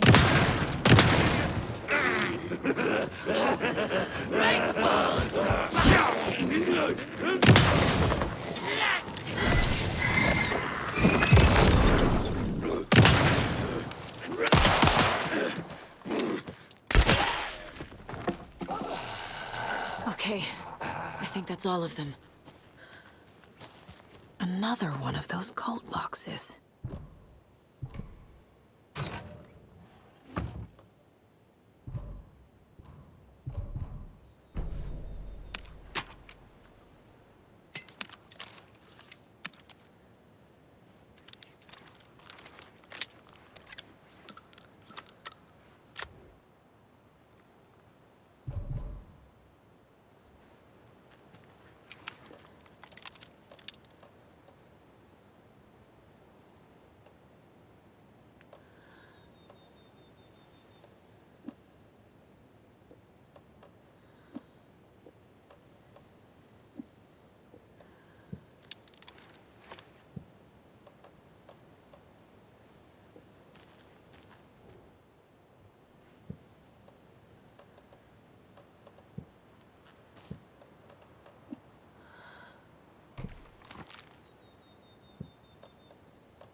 Another one of those rhymes.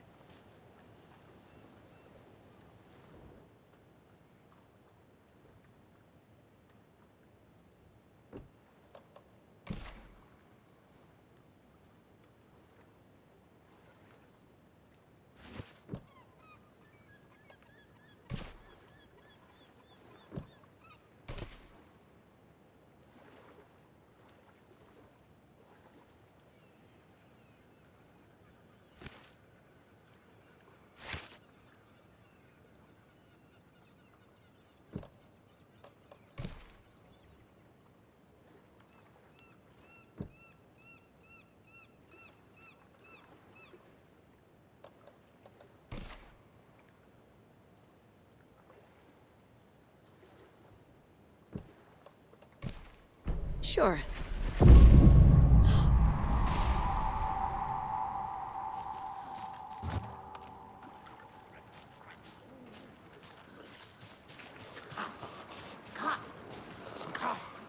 Upside down.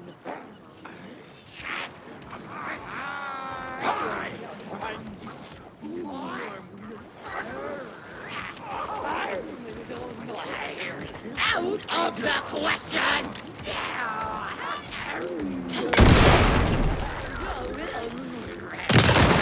Too dark! Close to me! Not good.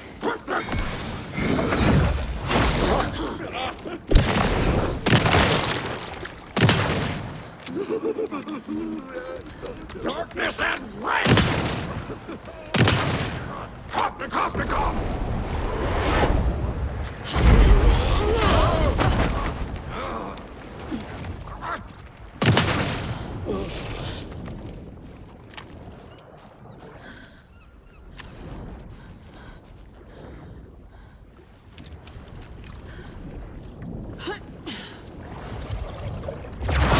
Like a black hole! Balls was bustling!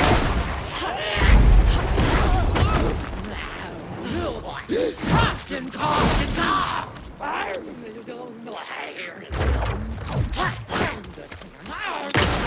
Odd happenings!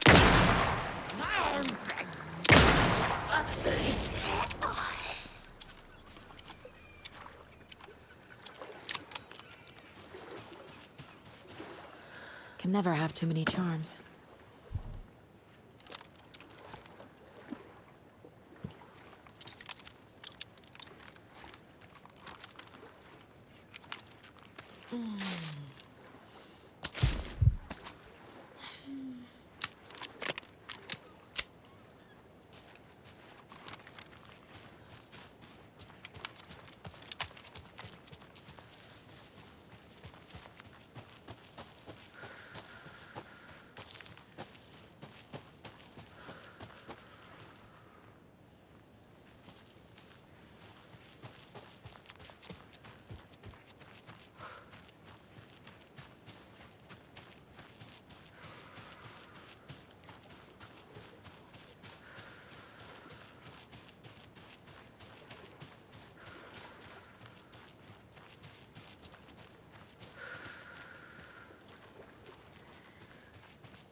Another lunchbox.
There's another lunchbox.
There's a rhyme over here.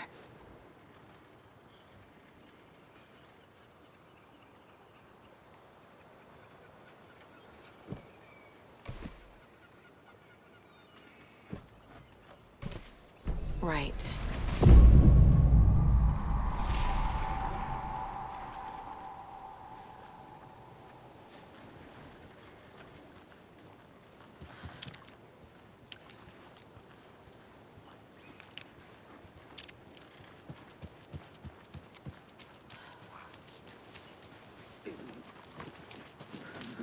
Out of the question!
Look at that. Another charm.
Another cult stash?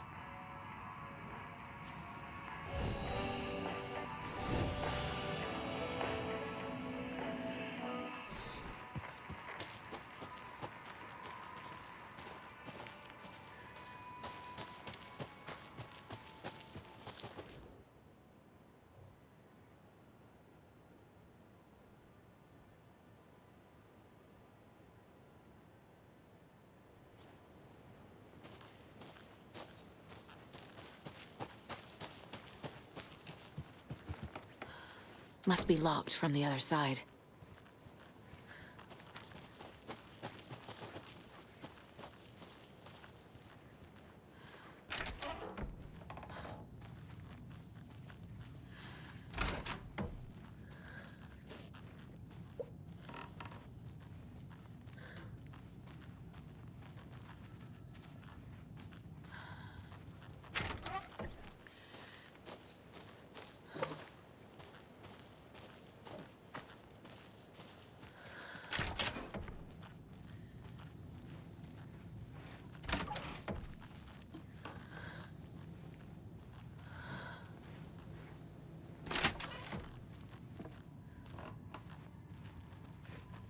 Another one of those lunch boxes.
Another rhyme.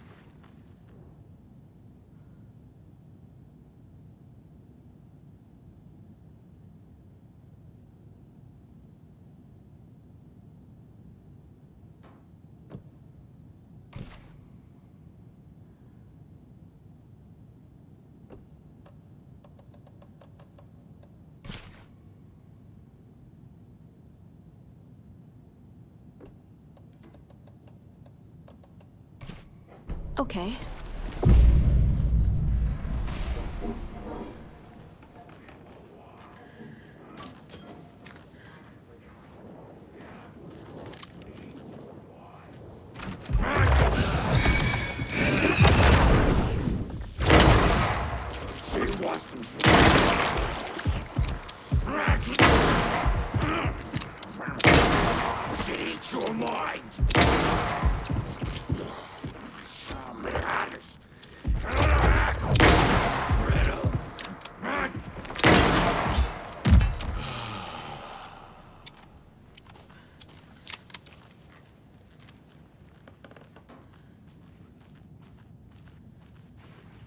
Hate to see them like this.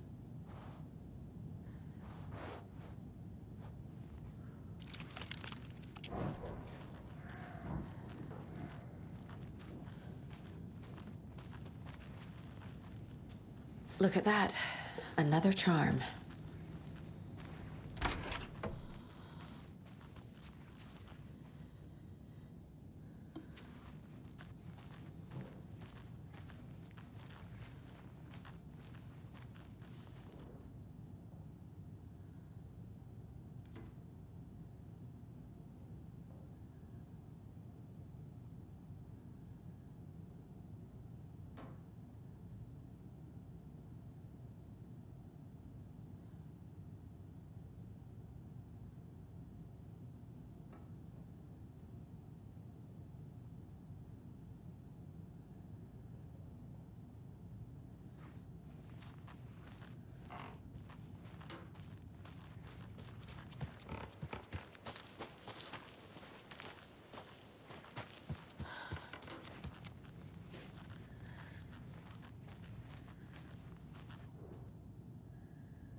Get the clicker to Wake, and make him fix his attempt to play God.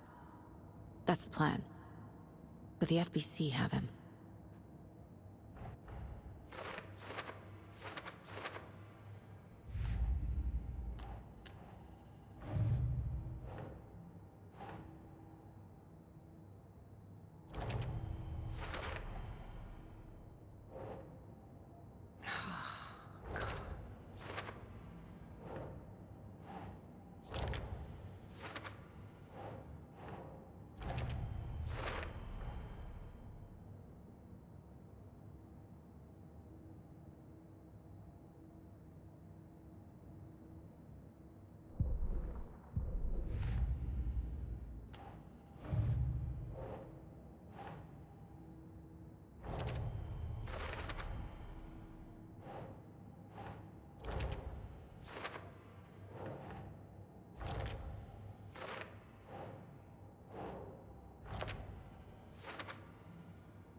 Think.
I hear some concerning things over from Bright Falls.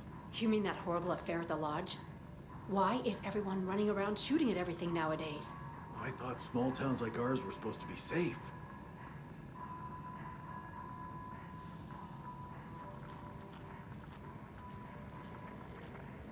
I've been thinking we need a neighborhood watch. Basements like the one in Bright Falls happen around here. We already have it. Right next door. Yes, I think the Caliban place might be too busy with their own stuff, lights and such.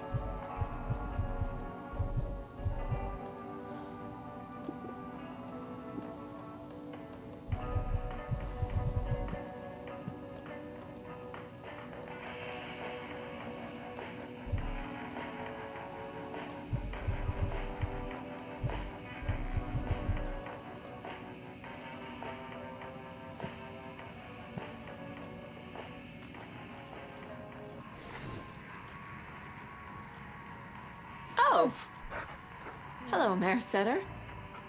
Nice to meet you.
Well, that's the cutest mare I've ever seen, for sure.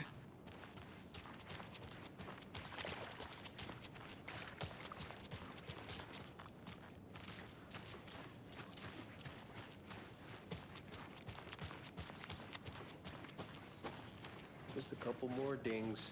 I have to fix you up. I need to get you ship shape again so we don't both go down out there. You know I'd never leave you.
More of those rhymes.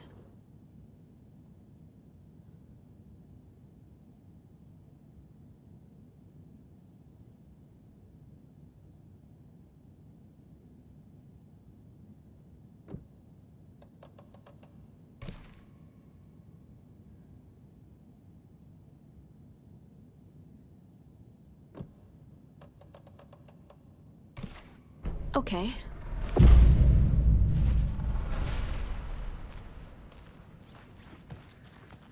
Oh, damn.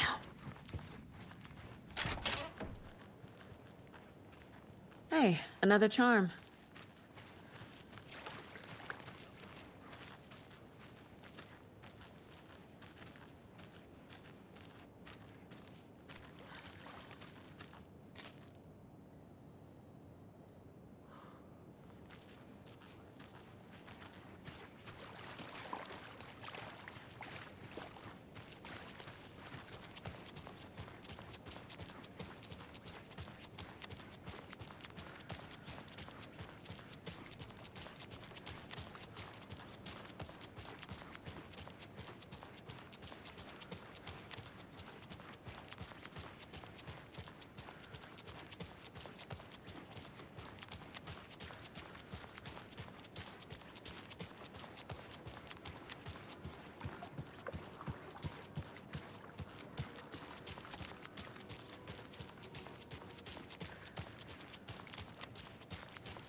Another Alex Casey lunchbox?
Another cult box.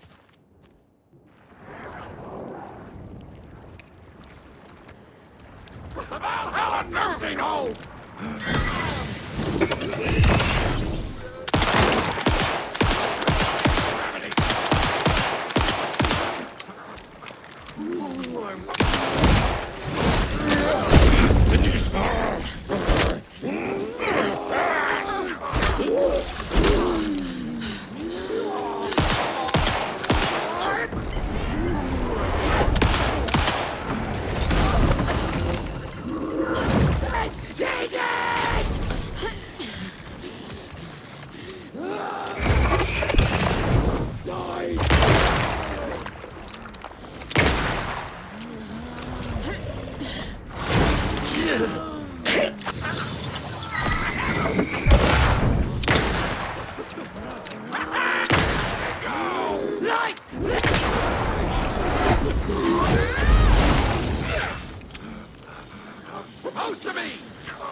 Another rhyme.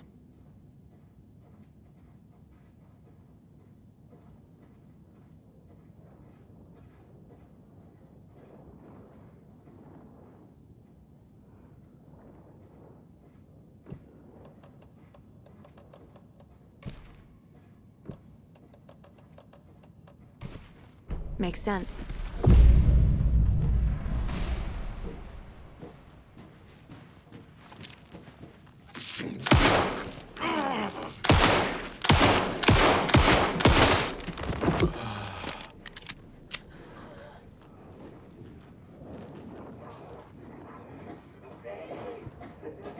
Witchfinder's Station.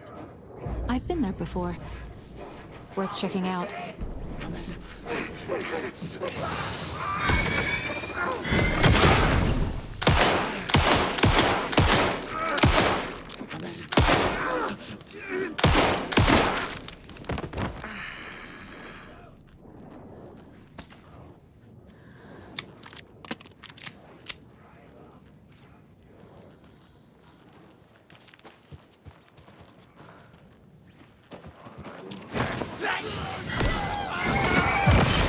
Darkness opened.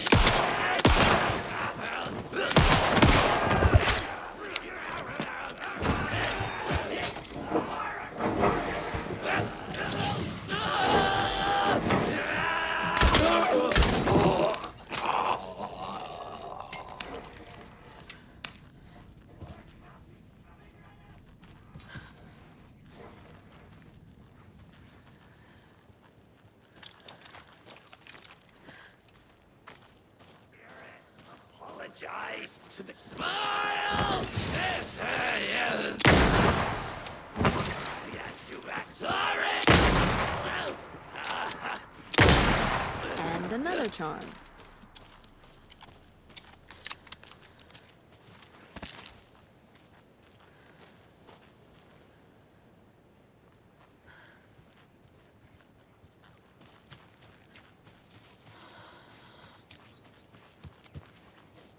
Must be locked from the other side.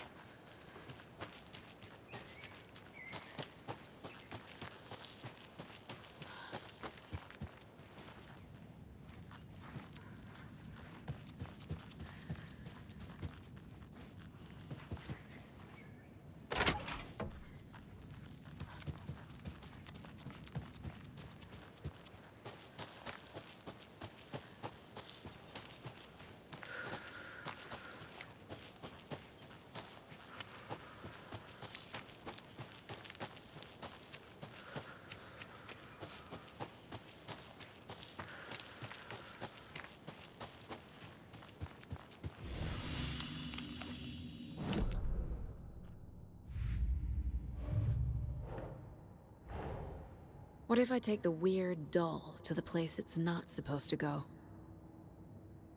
What's the worst that can happen?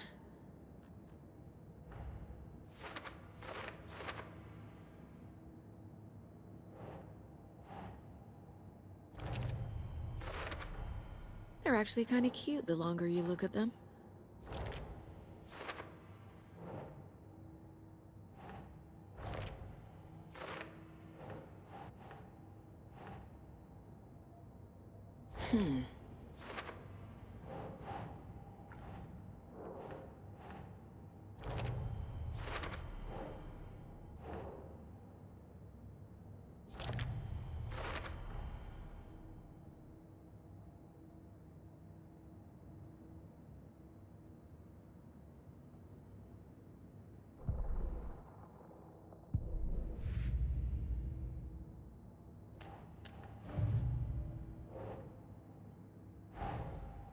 Rose did all this for me.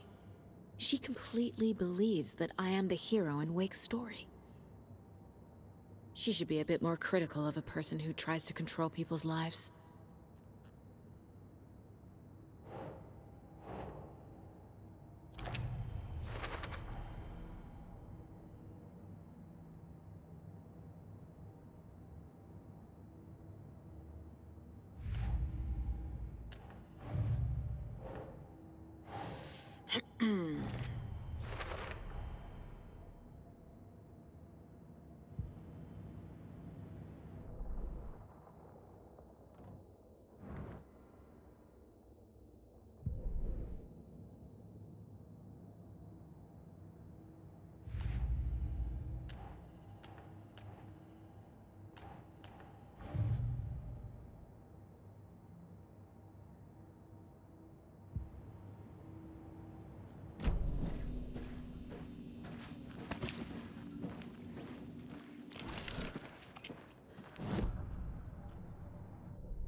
The Black Mirror!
When a tricky witch opened the way into the dark lake, our hero, against all caution, did a bold step away from the sun which would make her blind to all that she could see.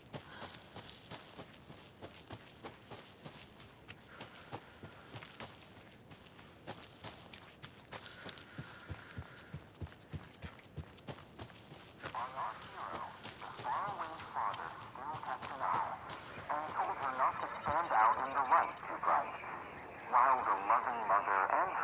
only tried to survive. When a tricky witch opened the way into the dark lake, our hero, against all caution, did a bold step away from the sun which would make her blind to all that she could see. On our hero, the faraway father still kept an eye, and told her not to stand out in the light too bright, while her loving mother and her husband only tried to survive. When a tricky witch opened the way into the dark lake, our hero, against all caution, did a bold step away from the sun which would make her blind to all.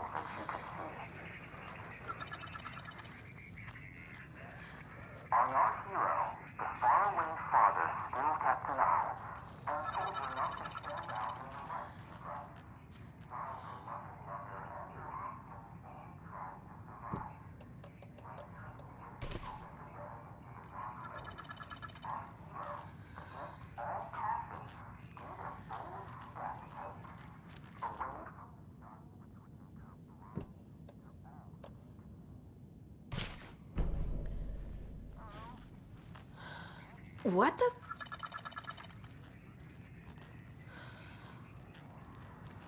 Hello, are you receiving me? Who is this? How do you know I'm here? I've been monitoring your incessant tampering with my project. You have made some advantageous progress, however. What project? What project? So you've just been playing around with my test arrangements with absolutely no understanding of their function. The hubris. Indeed. But your interference with my research has come to its conclusion, and I'm interested to see the results. The trick, I believe, is the manifestation of the nursery rise. Art becoming reality, the doorway being revealed, and perhaps even someone entering it.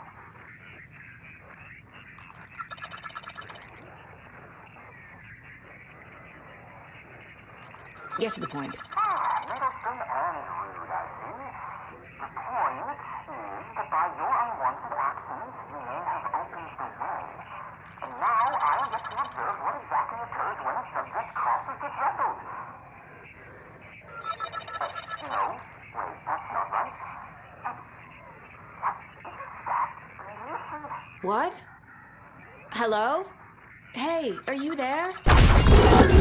Sounds like this person got more than they bargained for. Ugh, this stuff again. There's something else in there.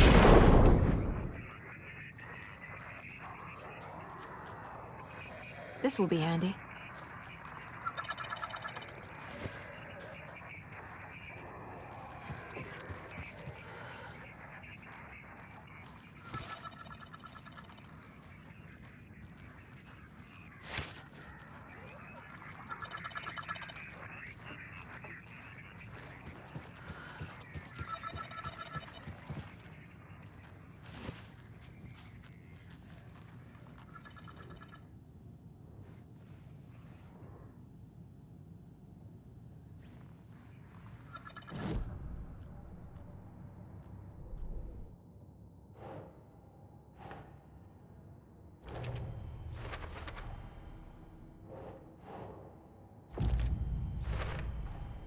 There's a lesson here.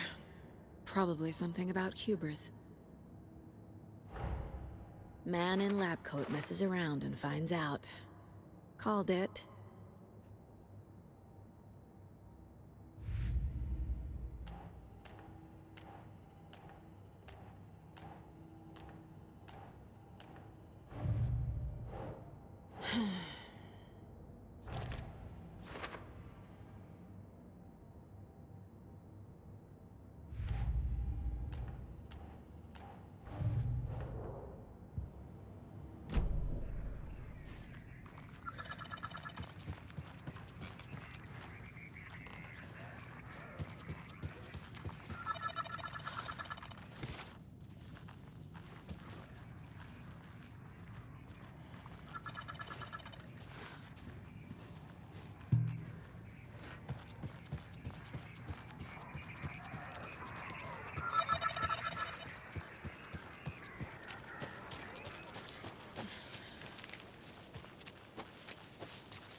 They think they're so mysterious with their ridiculous masks. Children in costumes. They think they're so mysterious with their ridiculous masks. Children in costumes.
main radio hour. Up next, it's time to make some predictions on what parade floats we'll be seeing at Deerfest. This year's parade theme is like every year, so not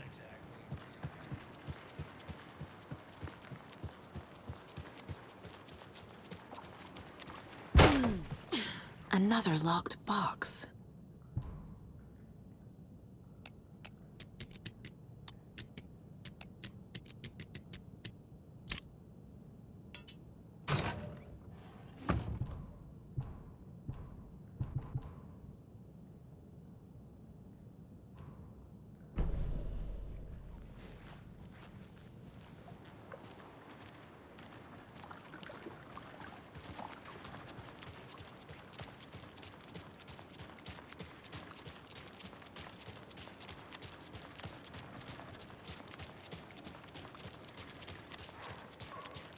He wouldn't just wander off and not tell us.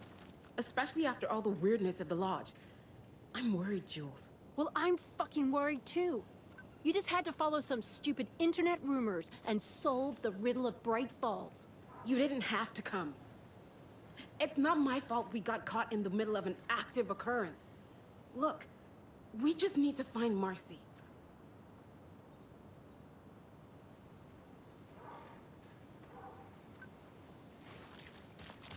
Okay. One of us needs to stay at the lodge in case Marcy shows up. And the other one should go out looking for her. If we canvass the woods, we're sure to find some tracks or something. Some hints to her whereabouts. We can even use some of our equipment. This is not the time to geek out over the stupid gear, Riley. It's all toys anyway.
It doesn't budge.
There's another cult stash.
power's out.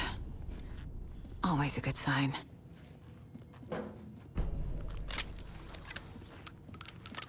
Anyone here? I'm here, in the closet. Agent Estevez? Is that you? Anderson?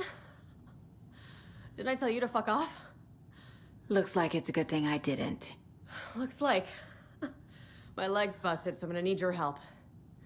Listen, there is a person out there with you invaded by something that we call the Shadow, and if you don't... Taken. Yeah, I'll handle it.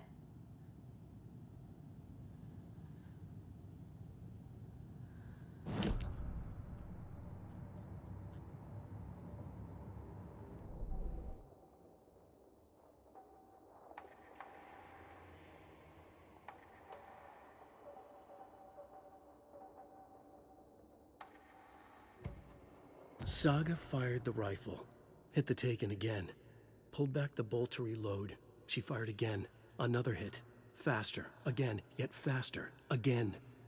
A strange, lethal feedback loop forming, speeding up.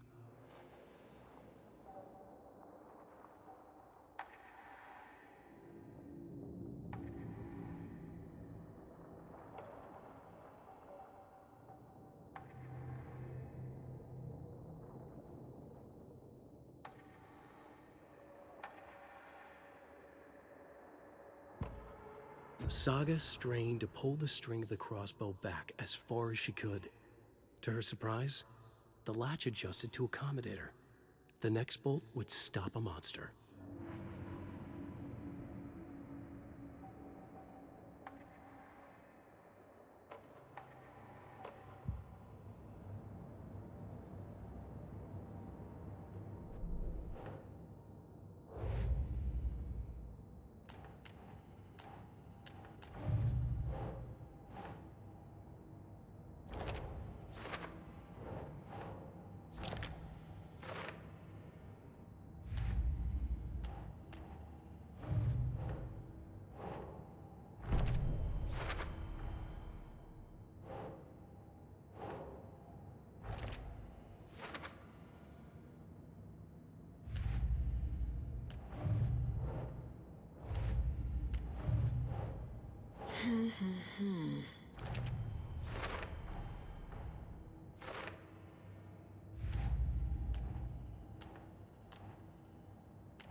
All clear, Estevez.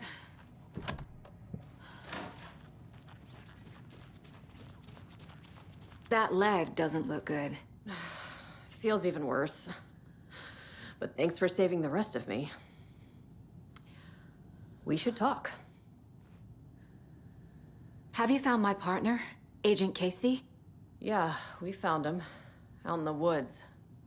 He had a close encounter with the Shadow, and it did something to him. Is he okay?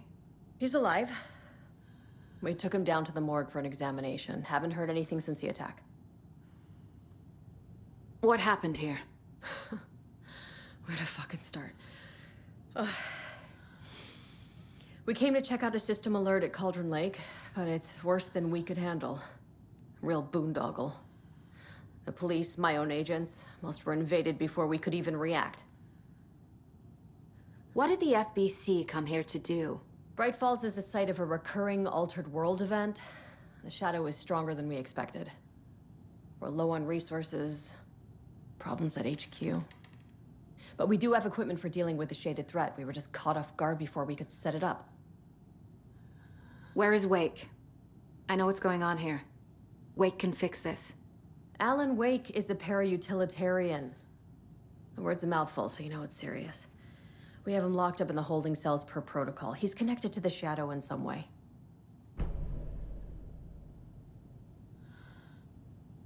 Estevez, I need to see Wake. How do I get into the cell block? Okay. Protocols don't mean that much at this point anyway. Don't make me regret this, Anderson. Until the power's back on, the door to the holding cells won't open. There's a fuse box downstairs in the basement. Here. You'll need these keys.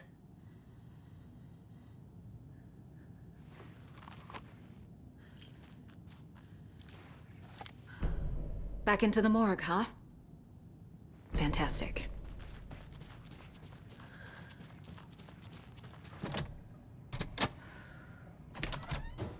Do you read me, Anderson? I read you. Have you had our frequency this entire time?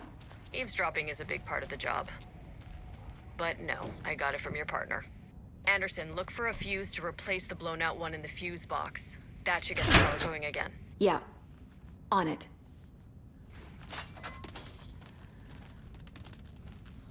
Another one of those cult boxes.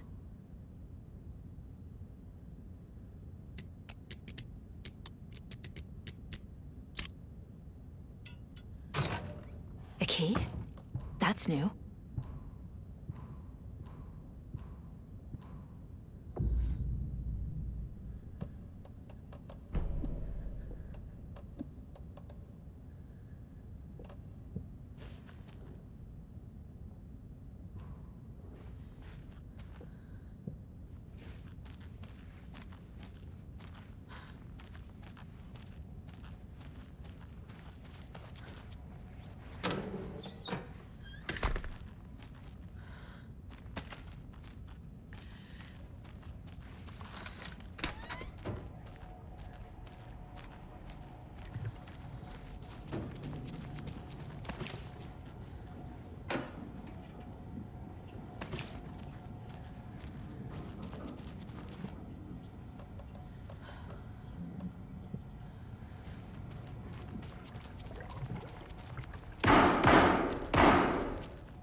Stay the fuck down!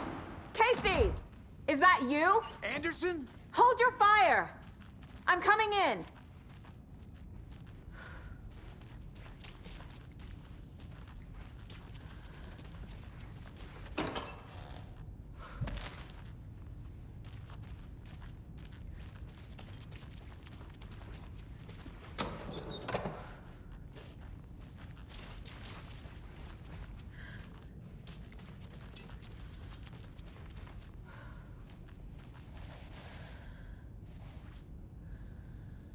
Hey, Anderson.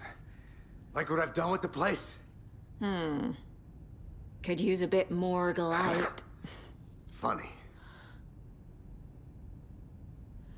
How are you holding up? Don't give me that worried look, Anderson. It's a flesh wound. Gave me a chance to have a nice chat about ex-wives with Kieran. Agent Estevez, I mean. Making new friends, huh? I'm jealous. Are you sure you're okay? Yeah, I'm fine. What's the situation on your end? What happened at the hotel? Wake was telling the truth about the cult being after him. That thing, the dark presence, it's real too. I saw it. A fucked up monster cloud. Wake tried to warn me. It knocked me out. FBC found me in the woods later. Watery turned out to be a good lead. Found the clicker and the cult. But the horror story's changing reality. Like Wake said it would. Logan, she's, the story claims she died here. But we can stop it. Wait, Saga. What do you, Logan is gone. She has been. For a long time. Casey's affected by the horror story, too. I'm fighting for them all now. I'm gonna fix this, Casey. You, Logan, all of it. I just need to get the power back on first. Yeah, give him hell, Anderson. Just remember, some things in life can't be fixed with a light switch. As for the power problem, here. I found a fuse on those poor bastards there. I'll take care of it. Stay put, Casey. I'll let you know when it's safe. I'm not going anywhere.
Anderson, good news, bad news. You can get to the cell block now, but the shaded hostiles that were in there are on the loose. Thanks for the heads up.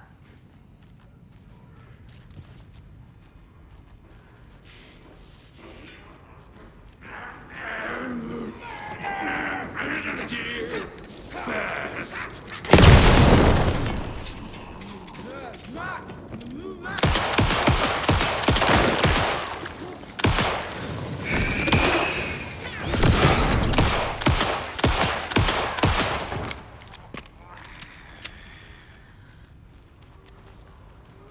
More coming down.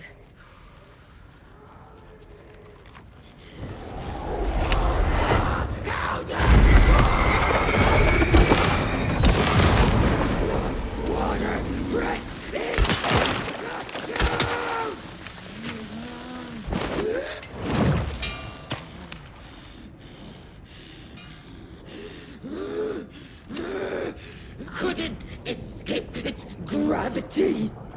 Huh.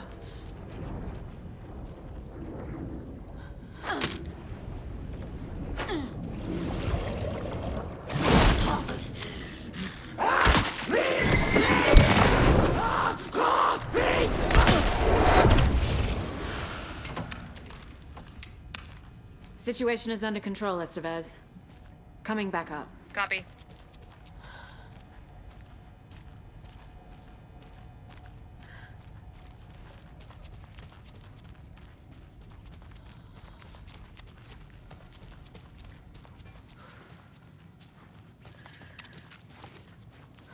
Anderson, over here.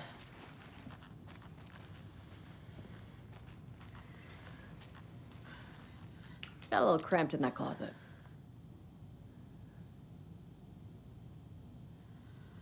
What's going on? We had a hell of a time avoiding those taken. Ended up back here. Anyway, I wanted to warn you that we have the Koskela brothers in the cells as well. They're the ringleaders of the Cult of the Tree. Don't let your guard down. Is the FBC sending any help? We were the help. Well, us in the lake house. But we still have Bureau gear specifically engineered to fight this threat. It's stored in the backlot. We were setting it up when the Taken interrupted us. We have light arrays, a containment cell, etc., etc. We are not out of this fight yet. What's at the lake house? It's a Bureau research facility at Cauldron Lake set up to study the effects of this AWE. When I got into town, I went there for backup. The whole station is lost, taken by the Shadow. Lost a lot of agents. Barely got out myself. Wish me luck. According to the Luck and Probability Department, it's statistically bad luck to wish people good luck during a crisis. Thanks.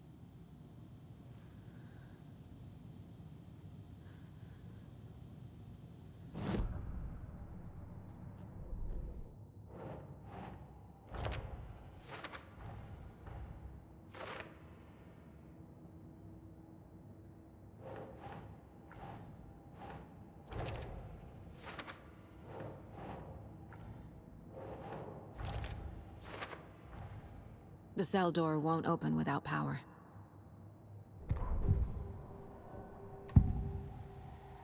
I can tell something is wrong.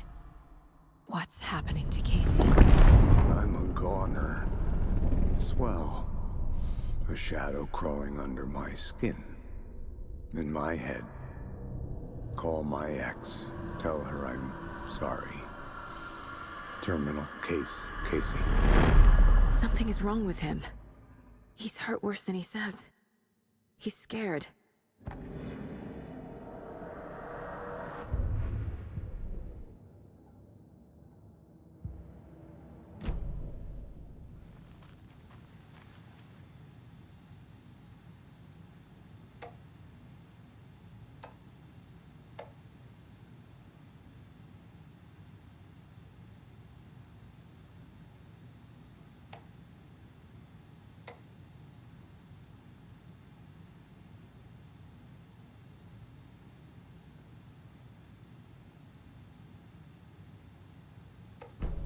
An electrical lock system with no failsafe.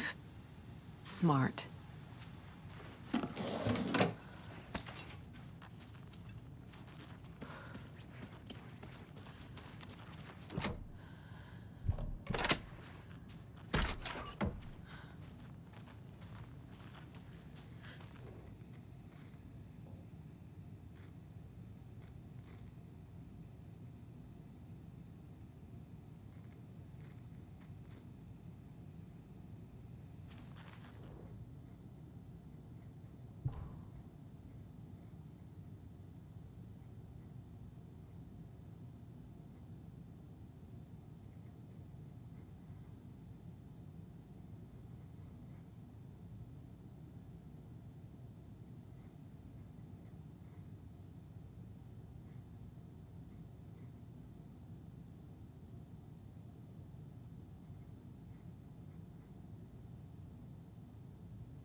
I'm sure Sheriff Breaker wouldn't mind me borrowing this.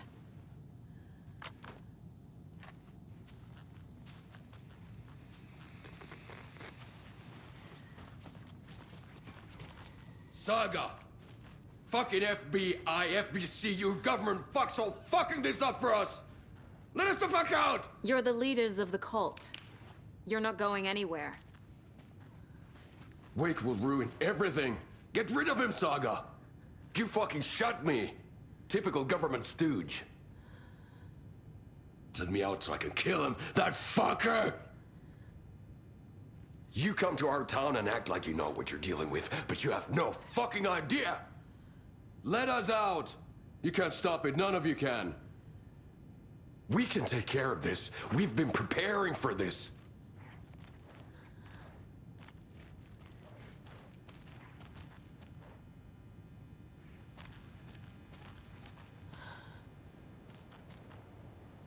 Saga, do you have it?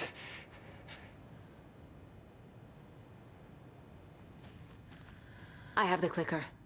You will fix this. You will save my daughter. Promise me. Yes, I promise. But we're out of time. Hurry! Don't fucking give it to him! Didn't get him! He's a fucking monster, Saga! There it is! We've been waiting for you, motherfucker! I'm gonna fucking destroy you!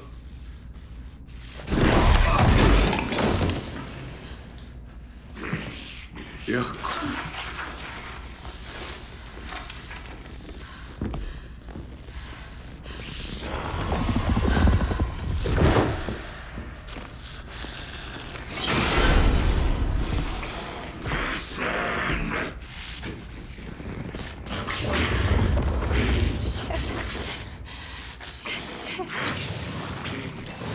Scratch. He was pretending to be Wade. The plan is fucked. Estevez, come in. Scratch is here. How do I stop him? Bad news. The containment unit isn't prepped, but the light array should affect him. How do I activate the lights? I can turn them on from here, but you need to prime the 3 power cores first. The glowing SCP.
Only one left. Doing great.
He'll be back.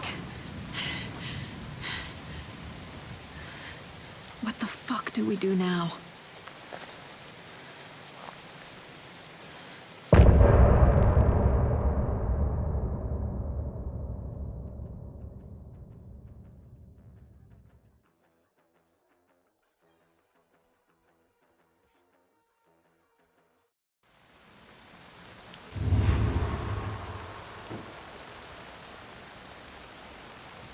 Scratch's wakes double. He tricked us. He almost got the clicker from me. The whole plan has gone out the window. How could we get this so wrong? Textbook boondoggle. You said it, Anderson. It's a shit show. So what's the plan? Scratch pretended to be Wake to trick us. He almost won me over. I should have trusted my gut. Had a bad feeling about him when we found him at the lake. When that insane monster cloud came at me in the woods, I saw a face inside it. Wake's. I think he was always a monster. Always Scratch. The FBC usually handles stuff like this, right? Any thoughts? Hold up.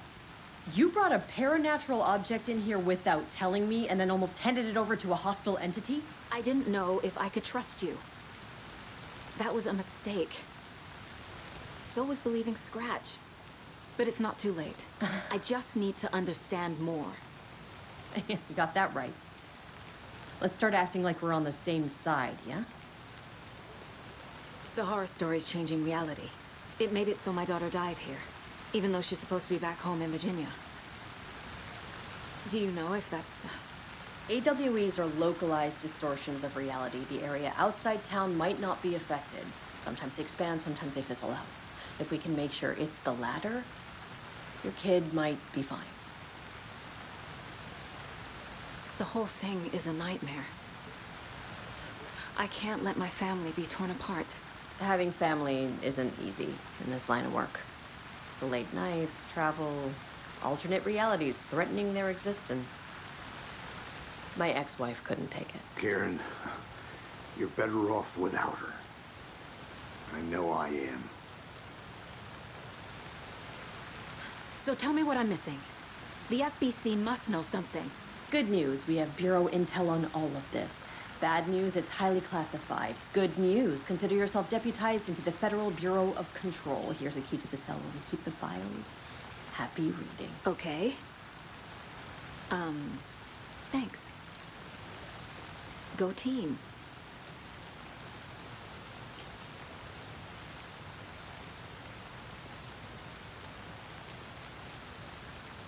You really don't remember Logan living in Virginia with me and David? I remember you and David having problems. You needed a break. You and Logan moved to Watery and then Logan, oh, that awful thing happened. After you came back to work, I thought you'd be the perfect partner for this case, if you were willing to return to the area. Okay. That's enough. The story is changing your memories. What you're remembering is fiction. Logan is alive. I'm not divorced. We never moved here. I remember the truth. No. Wake or Scratch, whoever that was, said the story could be used to attack us. We all need to question what's real. With that said, how do we know the story isn't giving you false hope? I can't convince them. I just need to change the story.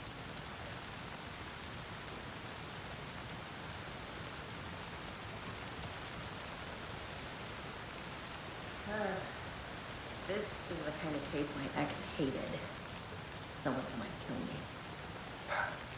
That's funny. The cases that might kill me were my ex's favorite.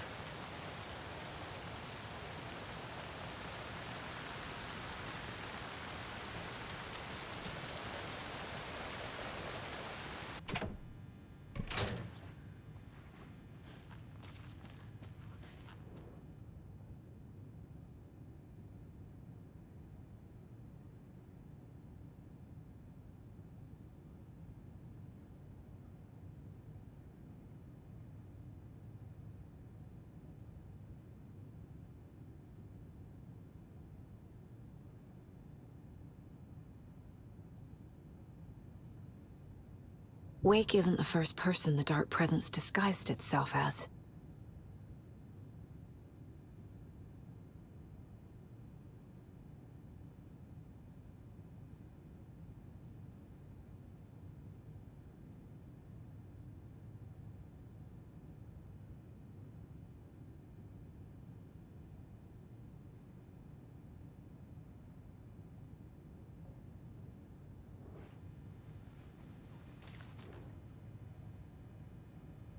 Wake is a gateway to the dark place.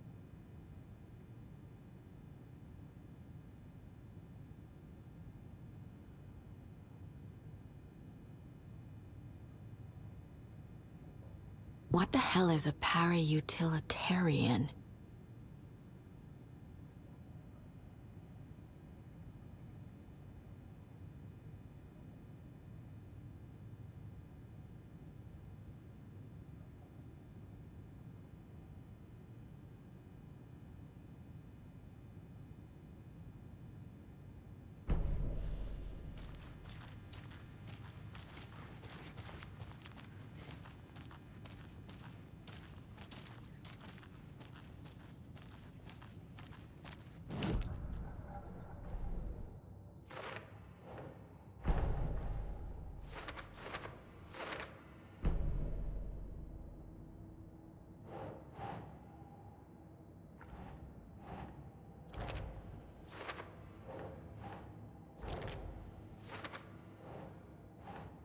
Doesn't look right.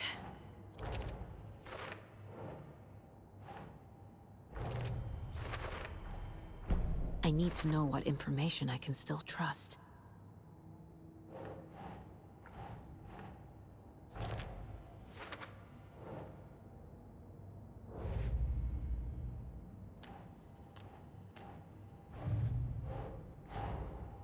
That's all the Staches. These people were well prepared.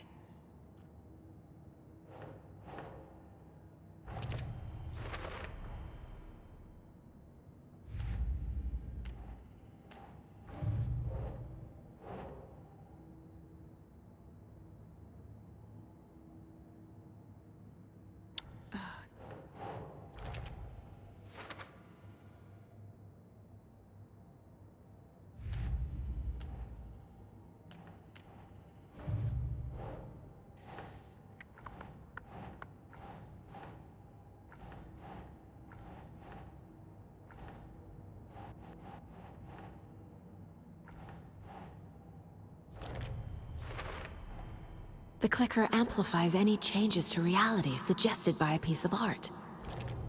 Makes them permanent. The dark presence is vulnerable against bright light. At least that makes sense.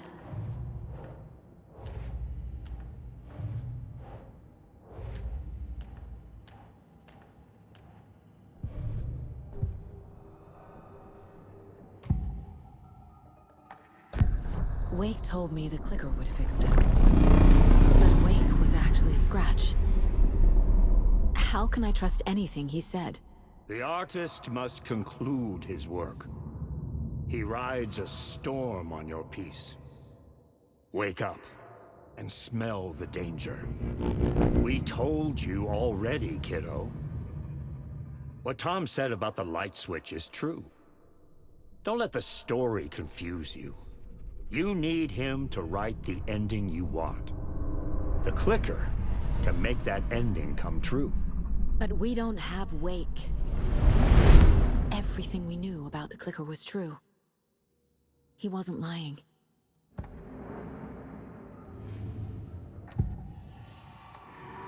I assumed Wake escaped the dark place. Is it possible he's still there? The Big Apple in an ocean of darkness. Gone diving. Note from my editor. You're using the wrong tense. Trapped in a loop. My friends will meet him when I'm gone. Wake is still trapped in the dark place. Maybe he always was.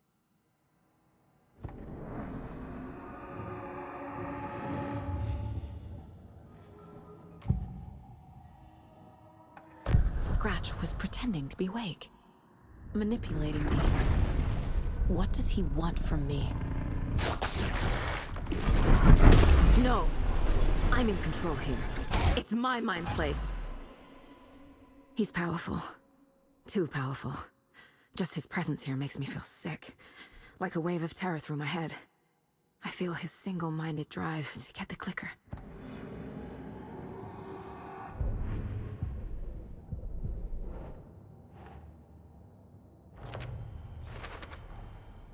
Wake is trapped in the dark place. He's been reaching out, communicating with me in the overlaps.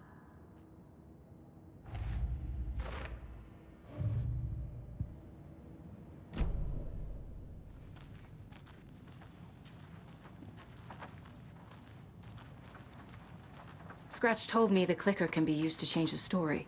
Does that match your understanding of this thing? Yeah, the light switch is a paranatural item, maybe even an object of power. We have verified reports that Alan Wake was in possession of it during the AWE here back in 2010. It definitely has power. We know that much. I can come up with a plan. I always do.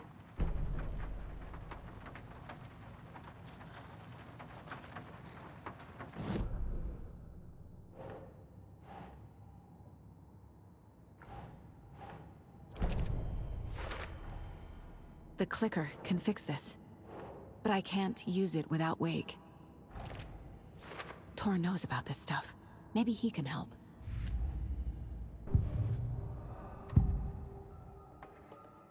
Wake is still in the dark place. How do I get him out? We live and breathe rock and roll. From the silence of screams, from the fever of dreams. The clicker can amp up other works of art, not just Tom's writing. Anything created with passion. The dark power of the lake will make it creep into reality. But if the holder of the clicker believes in the art, they can make it all come true in the flick of a switch. I can use the clicker without Wake. Only Wake's writing can change the horror story. But I can use the clicker to change something else. Like getting Wake out of the dark place.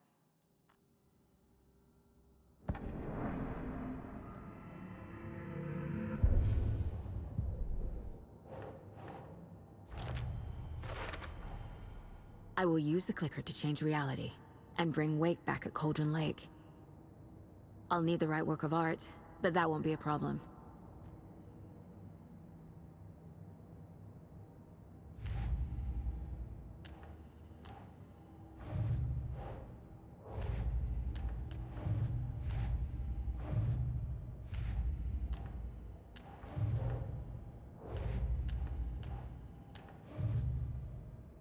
I've got it now. I just need to tell the others what to do and fix everything. For good. So we need Wake to fix the story, right? That hasn't changed. So here's what I have. Wake's still trapped in the dark place, under the lake. I think we can use the clicker to get him out. But first, we need a work of art. Something other than his story. And that'll get him here. I'm not filling out the paperwork for this one. I wouldn't know where to start. But I'm sold. Okay. Look, this feels like something that once we get the ball rolling, there's no turning back. You sure you have it all figured out? Not just yet. Give me a moment. Okay, Anderson. You let me know when you're ready.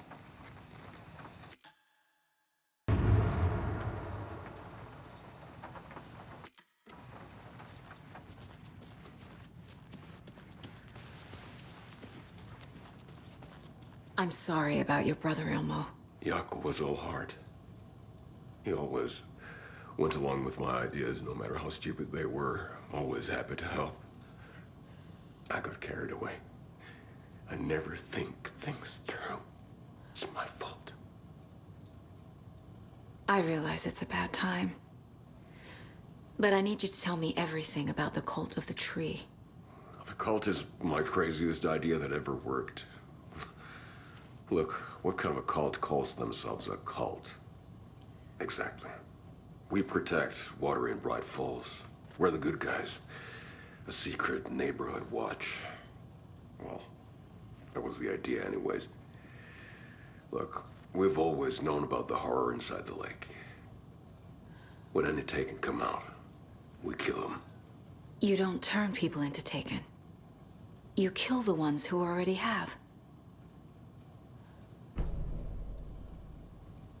How long has the cult been around for? Certain folks around here have always known about Cauldron Lake. Before us, it was the Torchbearers. And when I inherited the mission, I wanted to call it a cult. It was genius. Just a name did half the work. Made people too scared to go into the woods at night. Business 101. Fear is a great motivator. You were trying to kill Alan Wake. Why? Nothing good has ever come out of Cauldron Lake. The nightmare that hit Bright Falls in 2010 was all because of his writing. And ever since then, pages of his stories are floating up from the lake, and monsters keep popping out. It's all him, Wake. And if we don't stop him, no one will. Wake's evil doppelganger Scratch is the threat we're facing, not Wake. And I will stop him. I've never heard of anyone called Scratch.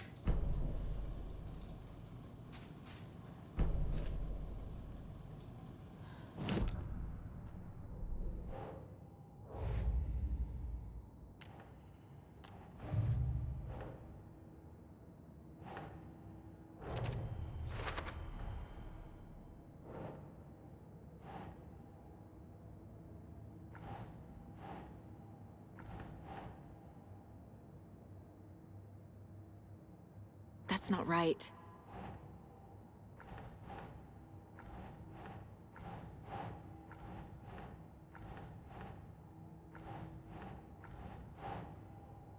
That's it.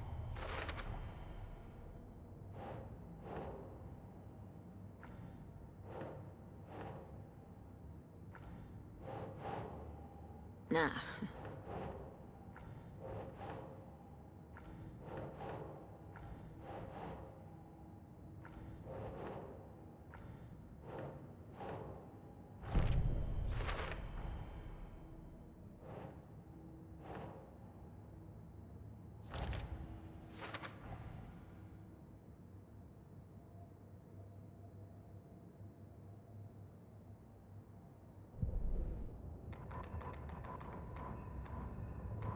Ed hadn't been the same since his latest show had closed. This wasn't the first time one of his productions had shuttered early. Scathing social commentary in a one-act play wasn't exactly filling seats. When Tammy told him she was taking a research trip to Bright Falls, he decided to tag along. Ed told her he wanted to find inspiration. Really, he just wanted a break from the city. But it was true that he certainly needed to find something. A voice, a direction, an idea, something authentic to himself. Ed knew he couldn't keep using Tammy's money to fund his playwriting. After the argument with Tammy, Ed stormed out of the diner and drove their rental car back to Cauldron Lake to prove a point. Now standing in the dark woods, the sun hidden by the trees, Ed wished he could remember what that point was. Something about masculinity. He cursed at himself and turned to go. Suddenly, he was blinded by a light in his face. Voices shouted and hands pushed him to the ground. Ed struggled, in vain. Tammy tapped her pen on her notebook. Alan Wake had ridden this same ferry into town when he arrived. This was his entry into Bright Falls. His first steps across the threshold. She wrote that down. She always found it helpful to walk in the victim's shoes, do what they did, see what they saw. It added great color to the book. Tammy felt raindrops on her face. God, again? She pulled up her hood. The rain just kept coming. She missed New York. So far, this hadn't been the simple research trip she pictured. First the incident at the lake, then the fight with Ed. It's not surprising tempers got hot. They were both on edge after what had happened. Tammy had said some things she regretted. She looked out over the harbor. A chill passed through her. She hoped Ed wouldn't do anything stupid. Animals stayed away from the water's edge as if to avoid some unseen submerged predator waiting just below the dark surface. They never drank the water from the lake. Birds flew around it, never over. Darkness flowed from Cauldron Lake. Gaze in the black mirror of the lake, you'd see it all around you, and you'd understand. It was already out, already where you were. It was already too late. Cauldron Lake used to be alive with people. Beautiful forests, hiking trails leading to stunning vistas. Then the government put up a fence, kept the people out. Volcanic gas, they said. They didn't want anyone knowing the truth. The lake wasn't a lake at all. The dark water a mask to hide the hungry, bottomless ocean below. A fence couldn't stop the flood that was coming. Nothing could. The return of the nightmare rising from the depths.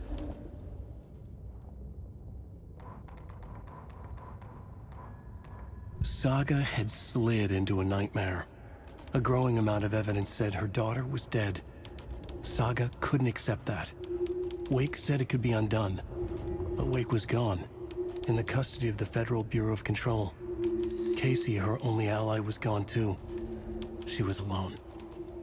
Agent Estevez had pulled rank on her, stonewalled her, shut her out of her own case. Saga refused to give up. She needed answers. Tor and Odin Anderson would have some. A family visit then. No one could blame her for that. Saga was trapped in a horror story. It was manifesting itself around her like the darkness of a mental illness, pushing her deeper and deeper. Odin Anderson stirred in his bed, his vision hazy, smudged. He felt weighted down by an ocean of dark water. Through the haze, he made out Saga. Odin felt useless. He wished he could tell Saga how his silly faces made her smile when she was young. Too young to remember. Odin used to joke that Tor was her grandfather, but he was the Allfather. He smiled at the memory. Odin was the kinder of the Anderson brothers. Tor lacked patience, more volatile. The brothers fought a lot, but they were inseparable. Now Tor was missing, dragged into darkness. Odin could feel it. Time was running out for both of them. Saga jabbed the selector on the jukebox. The missing record in its place. Saga couldn't have found it without Odin's help. Standing there, Saga felt exposed, expecting the shadows to come alive. The needle crackled on the vinyl. The song swelled. Odin had said it was written for her and her mother. Her grandfather's apology. The lamentation of an old man. His heart was broken, sinking into darkness. Odin had said that the song would be a way to know Tor, a way to find him. A light bloomed in through the garden window. That's where Tor had vanished into the pond. Saga knew what she had to do. Wheeler used to be the agent of a manic-depressive celebrity writer, Alan Wake. Wake had various addictions on his back, an on-off death wish. Wheeler had seen a thing or two. Wheeler paid a lot of money for a good shrink. Got himself convinced that all the nightmares he'd seen leading up to Wake drowning himself were just his imagination. PTSD. Now we had pills to keep the shadows from his sleep. But the Andersons were something else. The nightmares were starting to creep in again. Or maybe it was the drugs in the air. Wheeler hoped it was the drugs. The Andersons were so old. Vampires. After every gig and the party that followed, it took them weeks to bounce back. And they never did completely. Each time Wheeler expected them to croak. Wheeler set up a foundation with the sales of their greatest hits album. He used the cash to build a nursing facility. The old men deserved it. An old manor in Bright Falls. Wheeler hired a contractor to have it refitted as an old folks' care home. At this point, Wheeler felt good about himself. He had a heart of gold. No need to feel guilty. Wheeler left the work to the contractor and returned to New York City. He had done his part. It was time to turn over a new leaf. The contractors figured out Wheeler was gone for good. They took the money and ran. When the fall rains came, the leaks started appearing. Cynthia Weaver hated being old. She'd been a doer, a fighter. Now the bathroom frightened her, afraid she'd break her hip, like Norman. Cynthia had always kept her lantern close, to hold the darkness at bay. "Oh dear, my lantern. I think I've lost it," Cynthia said. "This will put a smile back on your face, my dear," a voice said. A man's voice. Someone in the bathroom with her. In the dark. The light bulb had blown. She meant to replace it days ago. How could she forget? She had slipped getting out of the tub. She lay in the tub now. She lifted her hand. It looked wrong. Too many hands. In a black void with no sense of up or down, she was underwater. A dark shape pushed her down. Dark water pressed itself into her. She screamed. It came out in bubbles. Cynthia Weaver smiled. Lost without her lantern? Nonsense. Cynthia felt as giddy as a young girl in love. Cynthia had loved Thomas Zane. Tom only had eyes for Barbara. Barbara was bad news. Tom had seen it in the end. Cynthia had been there to comfort him. And when he left, Cynthia waited. Years of waiting. Now Tom had come back to her. They'd be together now. See the world. She'd always dreamed of seeing New York. They were there now in a fancy hotel. She drew a bath. She would become like Barbara. No, better. She sank into dark water. Into Tom. Tom had enemies plotting against him. Cynthia would deal with the nasty Anderson fellow, Tor, always poking people with his hammer. He had it coming. Anything for Tom. The 81st annual Deer Fest was just around the corner. Everyone in Bright Falls was bustling. There were banners to be hung, pies baked, deer masks sold. Bright Falls had made the top 100 American small town list for its modest rustic charm. The town expected a lot of tourists this year, but a shadow hung over the Deer Fest preparations. The forecast promised rain. Fearful whispers promised more murders. The police were on high alert. Sheriff Breaker had deputies patrolling the streets at night. Bright Falls was no stranger to odd happenings, but to cancel Deerfest? Out of the question. The townsfolk were anxious, their anticipation mixed with fear. People had restless dreams. The lights seemed dimmer. Floodwater pressed in on the town, and the shadows poured in with it. Emmett Elwood had had enough. All his life, he'd been surrounded by the same small-minded, impolite, ignorant people in town. Their endless gossip, their nose-picking, chewing food with their mouths open, not washing their hands after visiting the restroom, and touching things. Touching everything. The world was going to hell. He'd watched day after day how all the nice things in life in Bright Falls were spoiled and ruined forever. There would be a just and terrible reckoning. Emmett had imagined many times how he'd make them pay. He had lovingly tended his anger, made it grow hotter. It was out in the open now. Ugly and slobbering, they reached at him with their unwashed hands. He'd beat them down, beat them until they no longer moved. And then he'd wash his hands with a strong antibacterial disinfectant. Rose woke up from another dream from her idol. Another message. All through her morning routine, she was humming happily. So happily, she realized she was starting to forget what Alan had told her. Something about a hero who would come to save them all. And the hero... Rose frowned. This won't do, Rose Marigold. You know better than to forget. Something about knitwear. The hero... liked it? Rose nodded, determined. She'd use the knitwork to guide the hero to the secret stashes she had hid in the forest to help them. Knitwear to mark the spot. Alan will love that, she thought. Now she only needed the knitwork. Rose thought hard. Mandy May was always knitting. Mandy May would help her.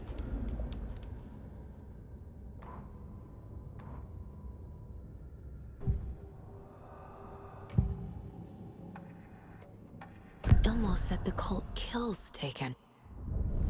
Is he telling the truth? Surplus deer masks buy in bulk. We've got a floater, a Taken on the shore. Call the gang Yako. We are going hunting. Cult of the Tree. Keeping the town safe since 2013. Ilmo is telling the truth about the cult. They really were fighting the Taken. We're on the same side. If the cult is killing Taken, then why did Nightingale turn into one? Private party. Invitation only. Wrong time, wrong place. Time to go, Yaku. A job half done isn't done at all. Nightingale became a Taken because the Bookers interrupted their ritual.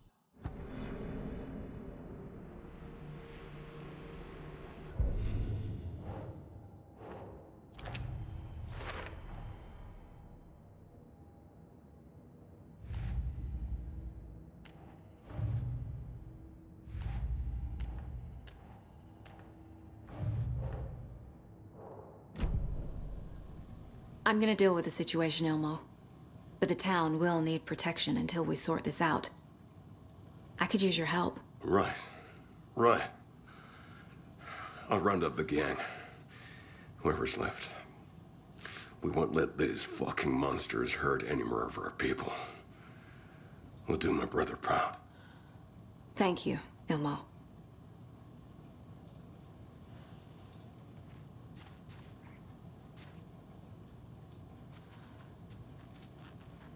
Vai vittu.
This has got to be an Ilmo idea.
So the cult of the tree actually kills Taken. They were on our side, even if their methods are misguided and criminal. It looked right from where we were standing. Nothing's what it seems in this case. Too many stories contradicting each other. too many versions of the truth. We have a lot of catching up to do after this thing is all over. Everything is different now. My family, me, the whole fucking world. I'll buy the coffee, Anderson. Partners to the end. This case is one for the books. I see what you did there.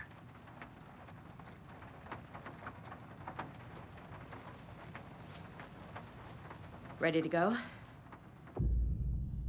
No. Still working on it. Okay, Anderson. Just let us know when.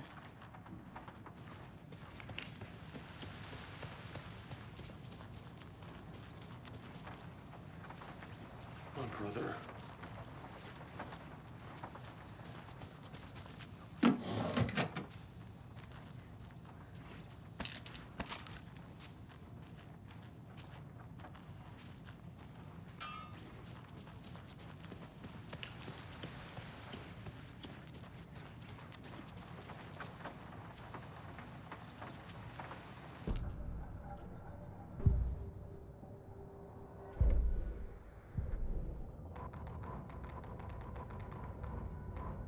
After getting his hands on the FBC files, Ilmo Koskela knew what he was up against. He masterminded the cult, his and Yako's army, to fight the fucked up horror lurking under the lake, and a plan to keep those feds in their bunker by the lake in the dark. Outsiders would only screw things up. The Koskelas sabotaged the FBC's monitoring station and rigged it to alert them when something was brewing at the lake. One time months later, when the alarm rang, they drove to the lake again, ready for a fight. But this time, they didn't find any monsters. Something else washed ashore. The light switch. They'd read how Wake had stopped Jagger with it in the stolen files. From that point on, whenever the cult caught someone taken over by the Shadow, they cut out the monster's heart, pushed the switch into the hole, and flicked it.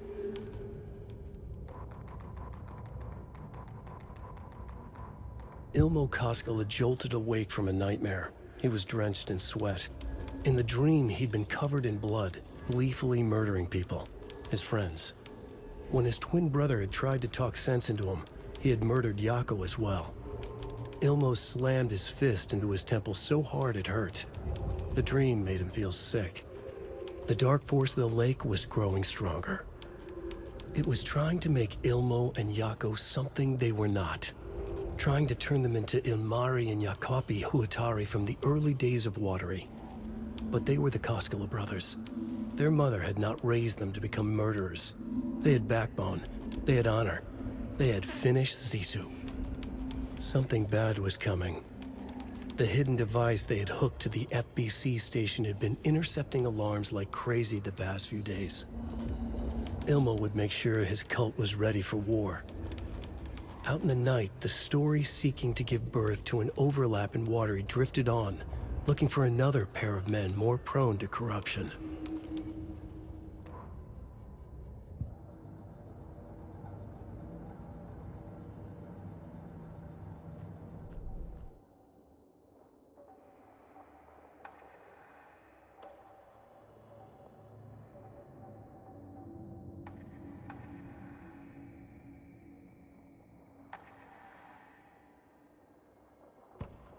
Saga squeezed the trigger of the pump-action shotgun.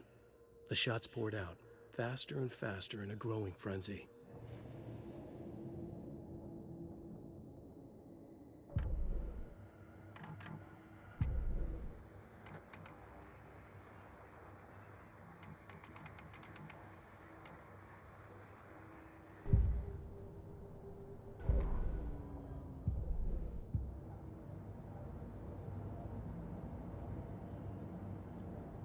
My first ever prank on Casey.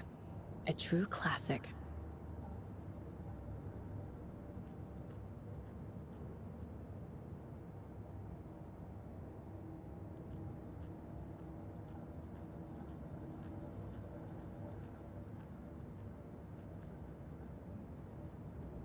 The Mile High Strangler case.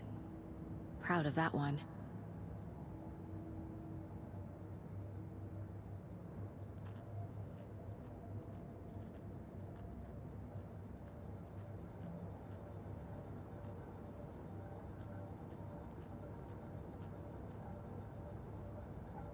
I'm ready to head to Cauldron Lake now.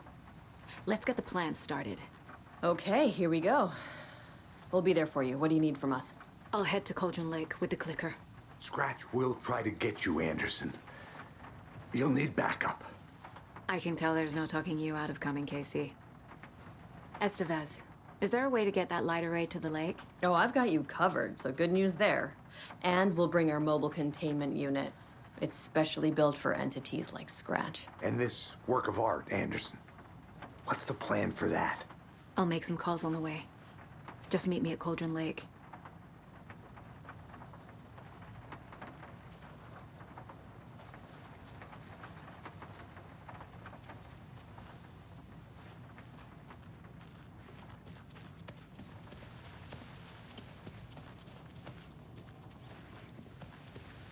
So sorry. Tor, I need the old gods of Asgard. I need a very special song. Hell yeah! The tour bus is already loaded, and we said our goodbyes. Ready to hit the road, just like the old times, baby.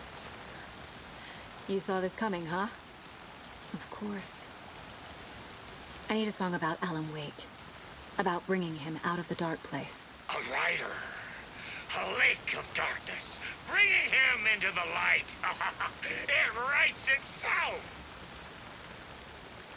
I hope they've still got it.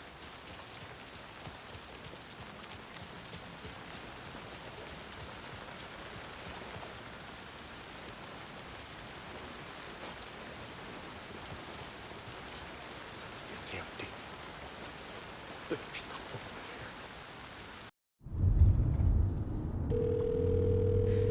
there. Pick up. David, please pick up. David. David! It's me. Where have you... Stop. For once, you need to listen. You left me. You took my daughter away from me. Then you let her... She's dead because of you. And I don't ever want to hear your voice again. Stop calling me. David! Jesus Christ. It's getting worse. It's spreading. I'm running out of time.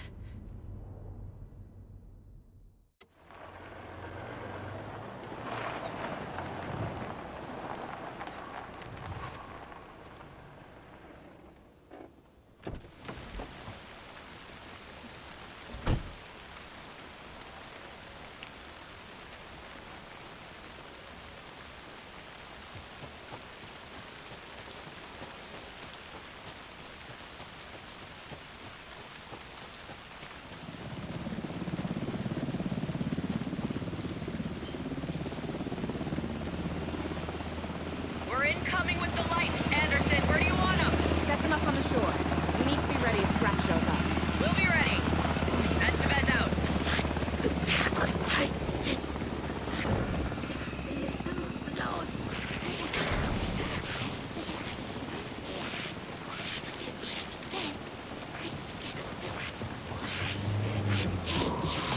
That must be Tormented. Maybe I should check in. Kiddo! We're almost at the gate! And Odin's run over 4 minions of darkness! The bus is our hammer! I'm driving with one hand! I need you to meet me at the shore. Is the song ready? Almost! Odin's got a kill rope! Tree! What tree? There's no tree in the song! Who the fuck put the tree in the middle of the road? I'm not gonna roll! Drive carefully, Grandpa. Pedal to the metal, bro! Metal to the pedal! Yeah!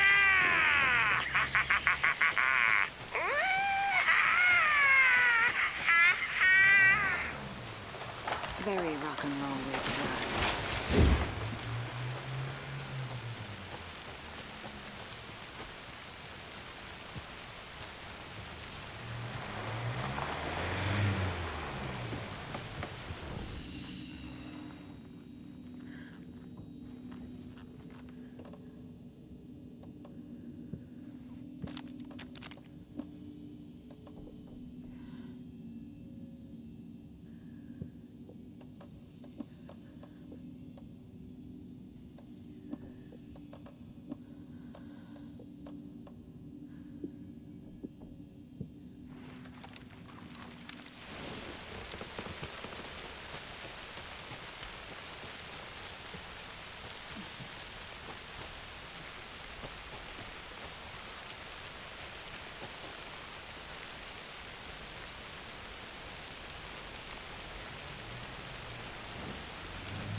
Great. The Torin Ode in there yet? The two golden oldies? Well, they're here. And they bought moonshine. I love them already. They're a lot. You wanted to know what art we would use? Well, that's them. I'll be there soon.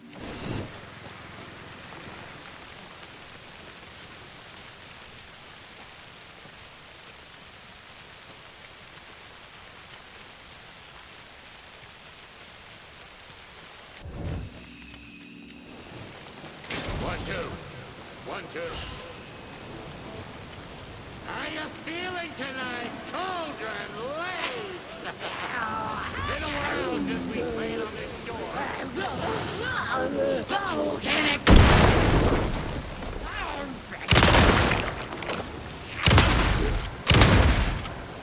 Where'd it go?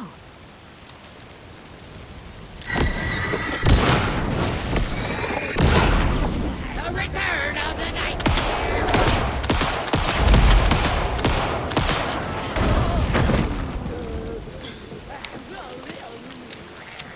Testing. Testing. Gonna need more reverb. I'm getting no bounce out here. Hey, where are my chimes? I threw them out. Chimes are not rock and roll. Yeah, they are. If you know how to use them. Hey! We're ready when you are. I'm here. Let's get ready. Anderson, we've set up a control center up here overlooking the area. Anderson, I can drop more gear down for you if you're running low. I'll use the lights to hit the Taken when they come. Light them up for you. Bad news is we were in a hurry. The power supply is spotty. Your partner here will try to keep it running. I'm not a damn mechanic. I wish your tech guy was here, Karen.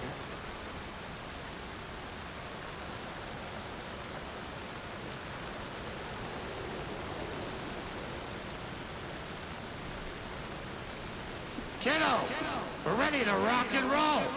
Just say when.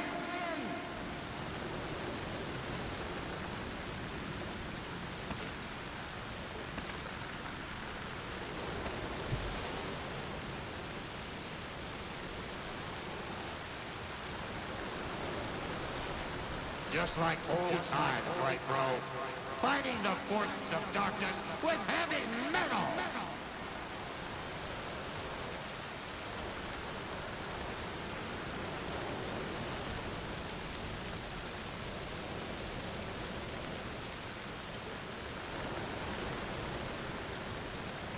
We'll play this at maximum volume.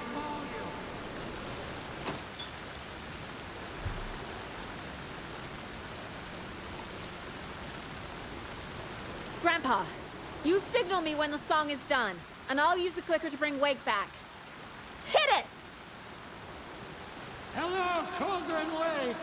Great to see so many federal agents here tonight.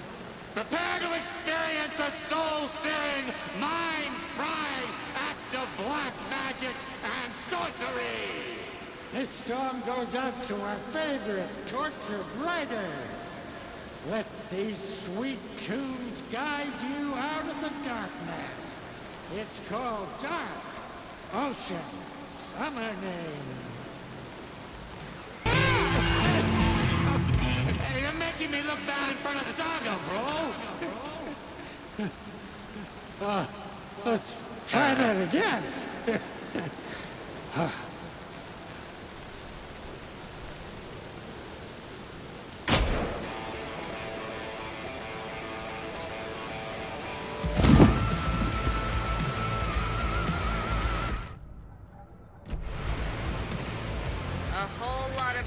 Supernatural crimes happening right now. It's fucking awesome. I want a t-shirt. The show's drawing a crowd. Taken incoming, Anderson.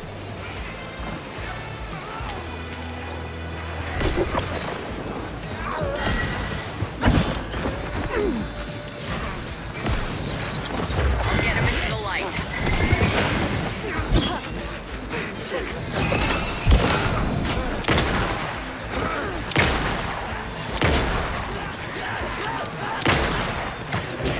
I'll light him up.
coming.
Why didn't it work? I did everything right. Art to bring him back? Clicker to make it real? So where the fuck is he?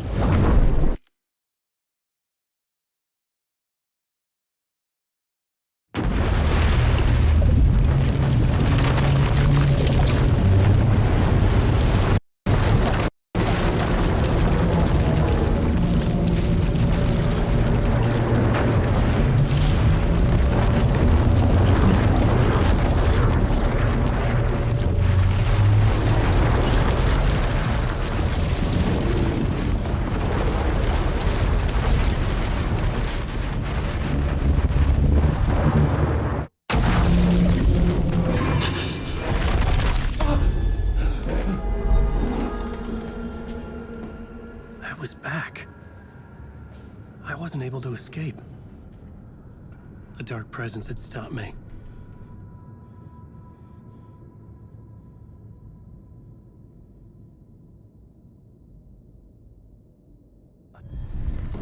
I would write a new draft of initiation to reach Parliament Tower using another murder site.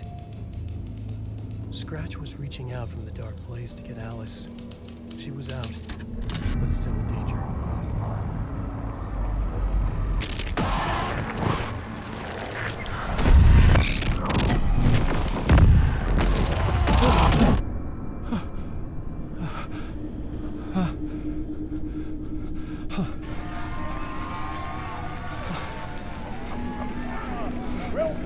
Welcome.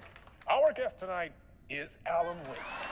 This time he wanted to do something was back, and I hadn't forgotten. I knew how this worked now. I could take control, no more surprises. What demons he wrestles with in the dark hours of the night. Together with our house band, the divine old gods of Asgard, we have created something very special. The song is called Herald of Darkness, but I like to call this next segment the story of the journey of Alan Wake, the musical. We just do what we always do. We'll chat, but instead of talking, we'll sing it.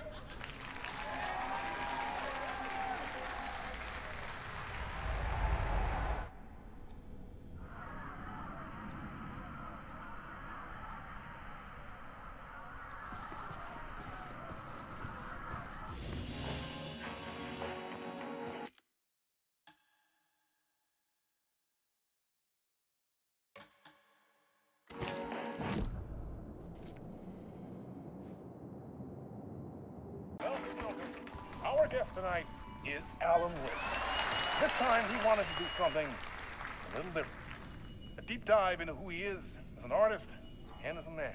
Where he comes from, where he draws his inspiration, what demons he wrestles with in the dark hours of the night.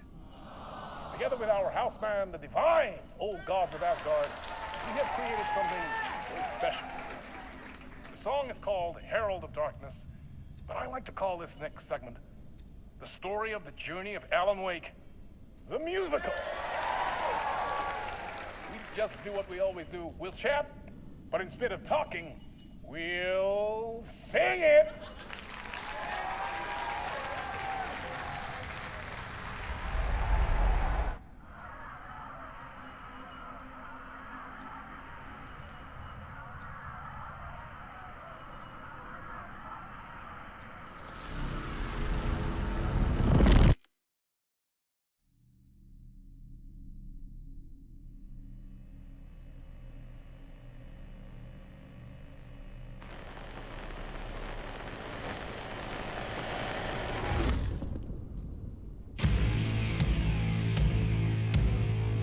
What the hell?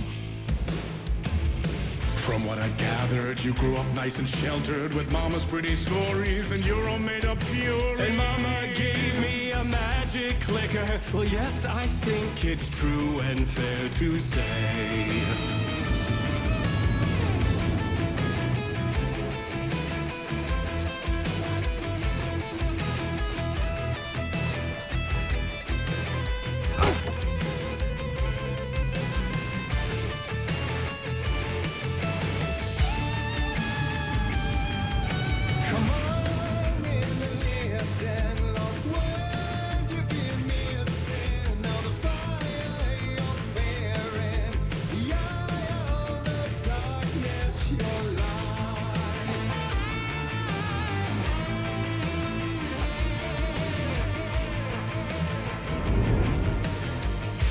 Drawn to stories early on. My dreams would light up my imagination. And you had nightmares night and day. Yeah, but with the clicker, I chased those frights away. Who you? So true. So here is a clue of hope to remember. Visions, they come true. Abandon the lights with steam.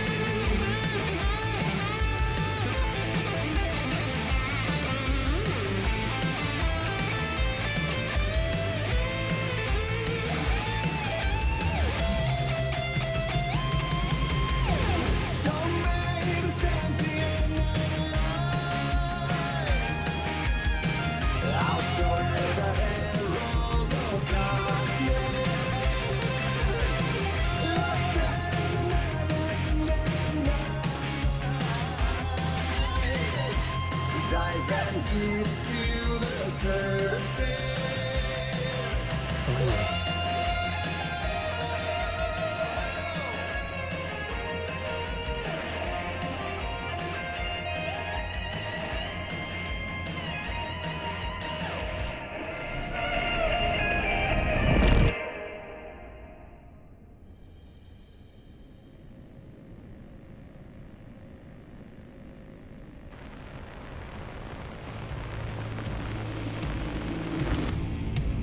and the award goes to Alan White.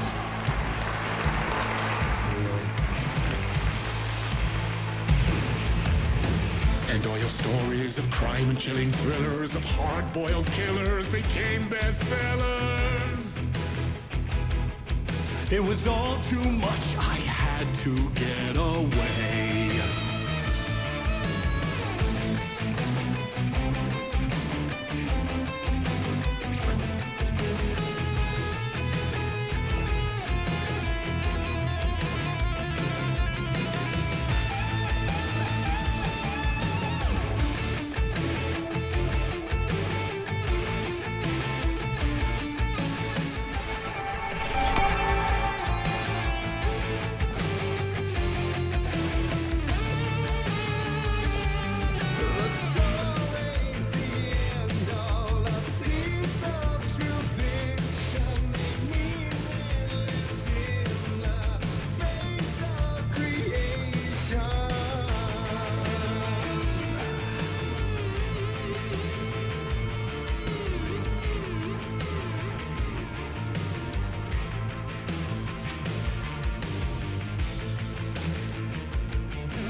But there is more to it than meets the eye. I never meant for it to ruin my life that way. Would you say you let the jaded lie?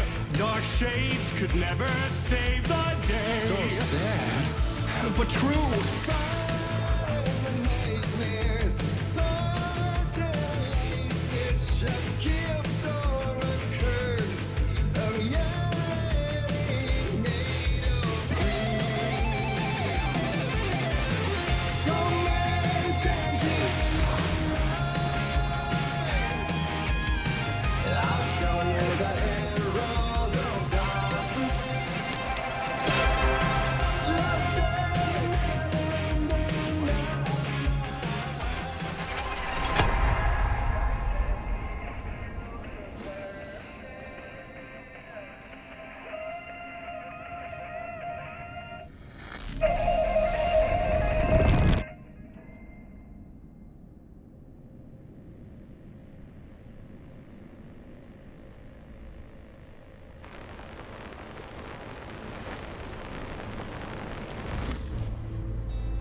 didn't see that coming. A vision.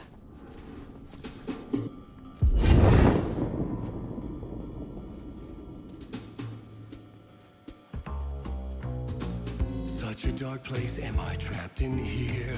Is this real? I cannot remember.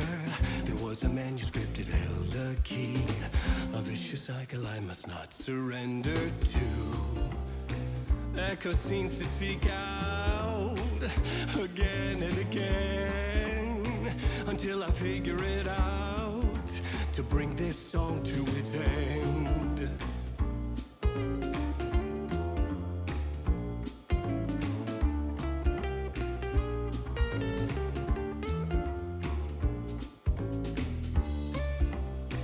You gotta figure it out to bring this song to its end.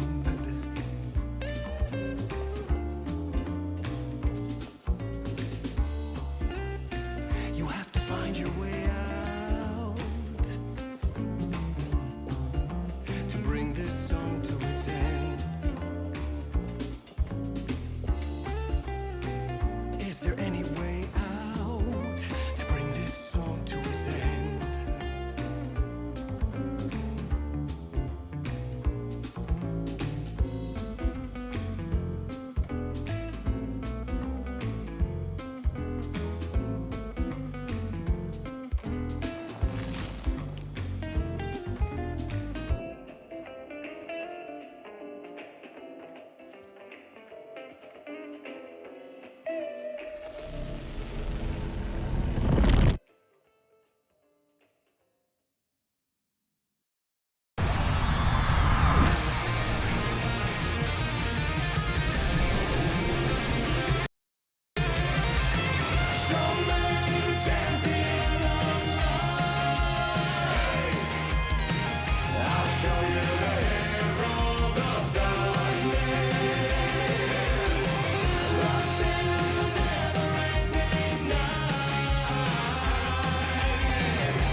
And I thought this place couldn't get any stranger.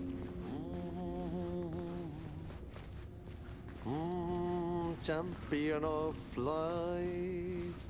Catchy, right? Herald of darkness. Lost in the...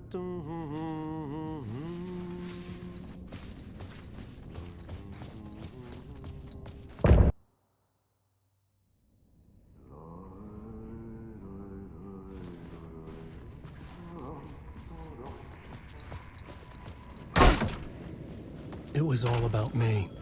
This performance the dark place was putting on. But I had no control over it. I knew how utterly lost I was. The payphone was ringing again. The mystery caller was back at it. I had to find out more.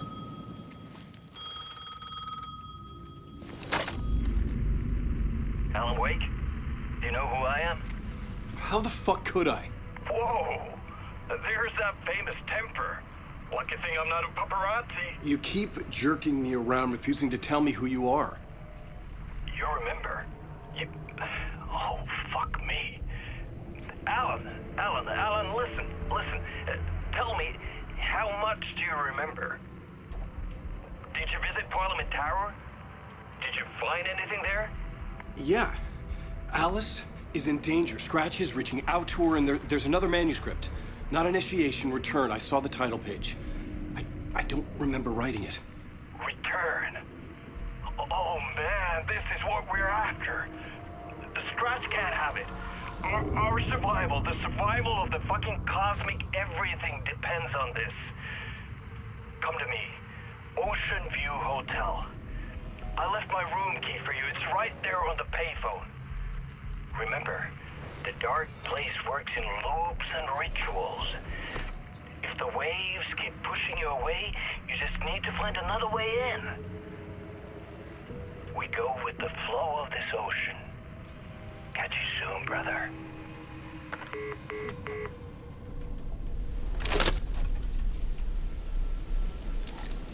The Ocean View Hotel. A suspicious invitation to a shady meeting. Right on the money for the hard-boiled genre the whole city was built upon.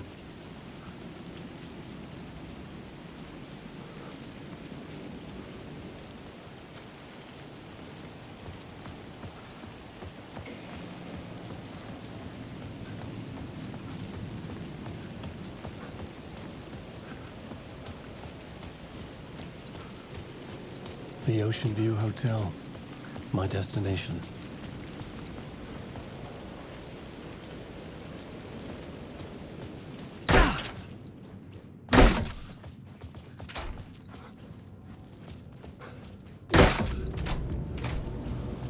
A loop that delivered me back to the street. What did the mystery caller said? If the waves keep pushing you away, you just need to find another way in. With only dream logic to lead me to the hotel, I look to the neon signs for guidance.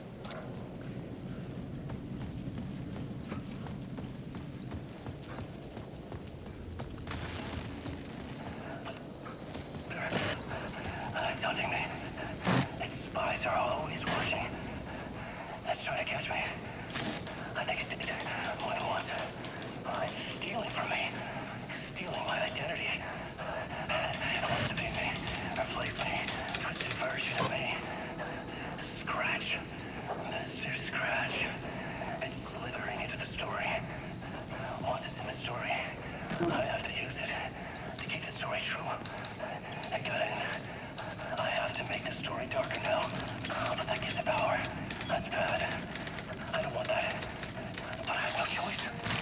It's an arms race. I gotta keep it together. Damn it. I'll be the first one to cross the finish line. I have to beat the devil at his own game. The story I was building was fragile, constantly under attack. There was no time to waste. The Dark Presence was only a step behind me.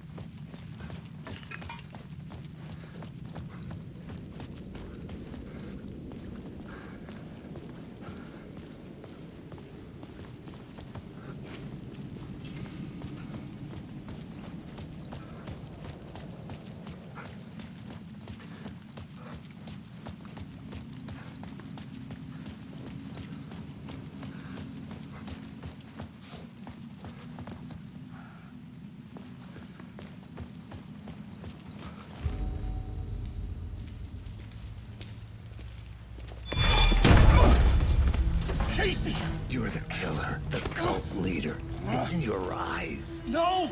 You got the wrong man! It's Scratch! There's no time to lose! You're going nowhere.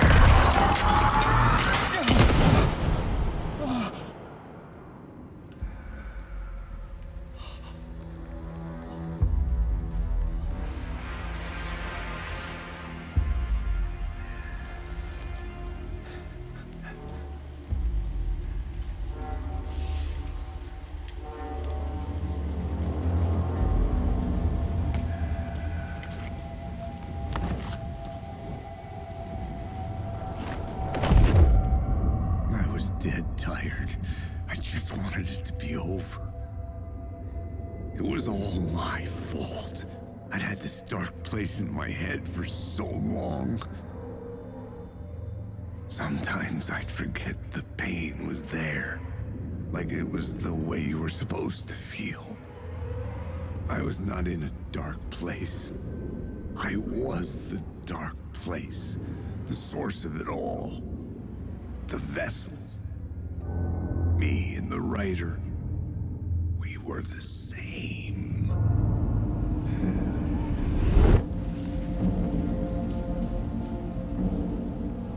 This place kept pushing me under, getting into my head, poisoning me with darkness.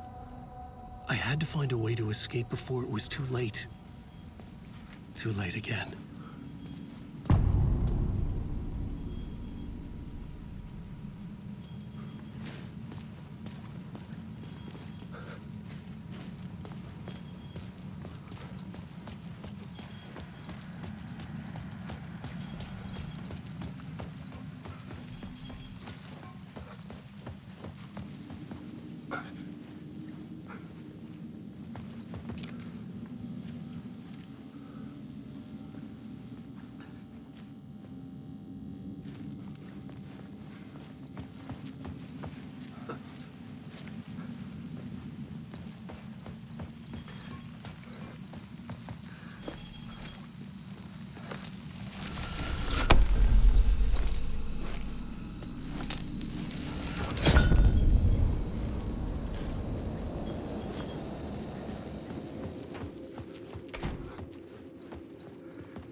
could see the Ocean View Hotel.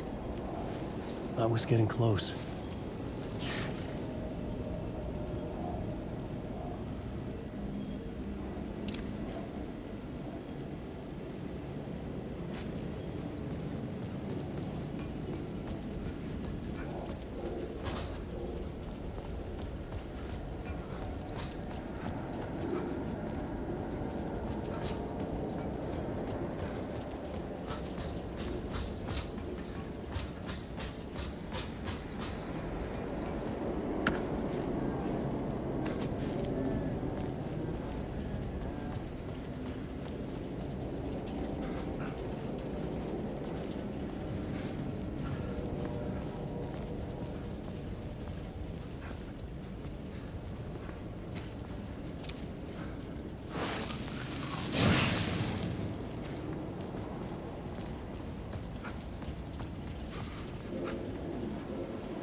Hey, Alan.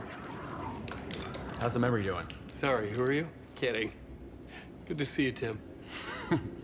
You had me going. Cozy place you got here. You know, your disappearance from Bright Falls is still the only thing that folks talk about.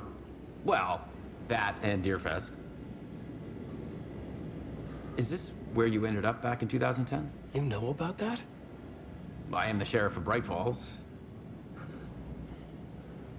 Or I was.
The lights affected where the door led to.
The bar menu caught my eye.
The room was empty except for the projector. More games. Was the film a message waiting to be played?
In this temple of shadow and mist, there's a window in the floor and a door in the ceiling. There's no knowing, am I standing still, or running, or kneeling?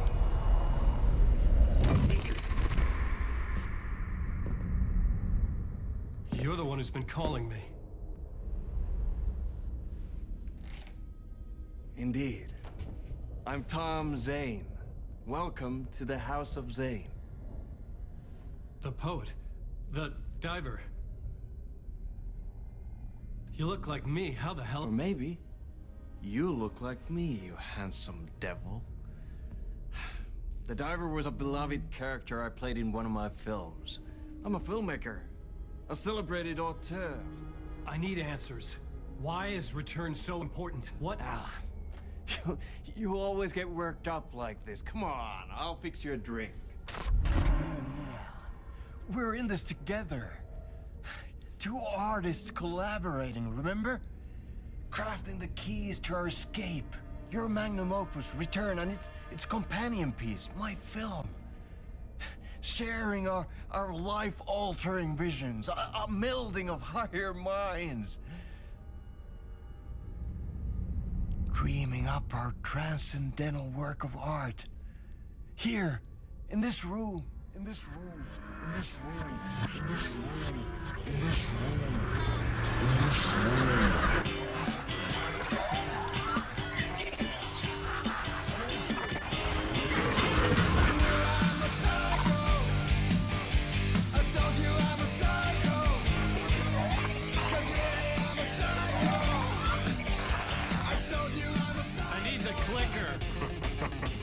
It's Return, but because we return.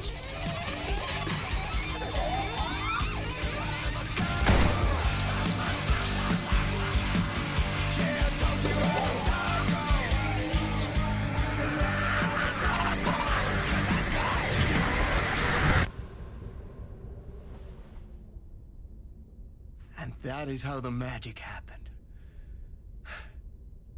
Enough of this bullshit.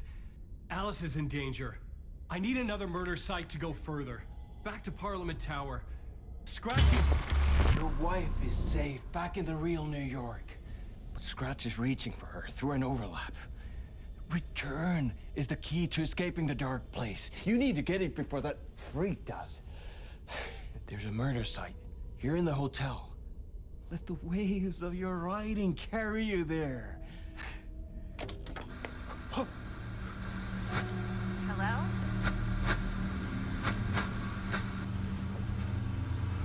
They're all to us.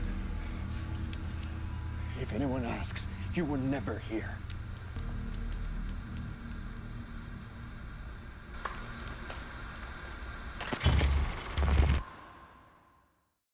Thomas Zane had ended our talk in what felt like a paranoid fit. I had what I needed from him. There was another murder site in the hotel to guide me further toward my escape. I had to write my way to it.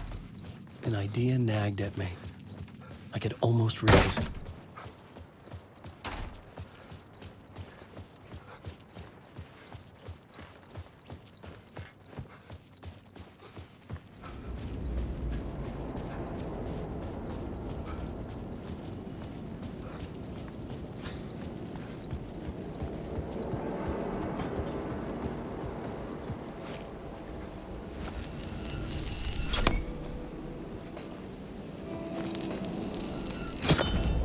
I could use that shotgun.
The word whispers from the police radio kept me awake at night.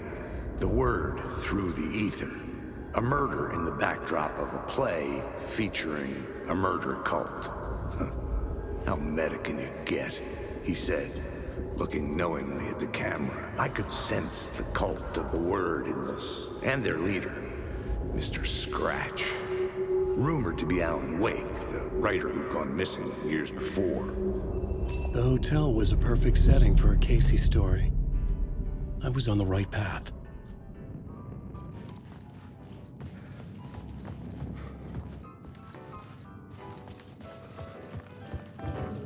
I would start at the entrance lobby.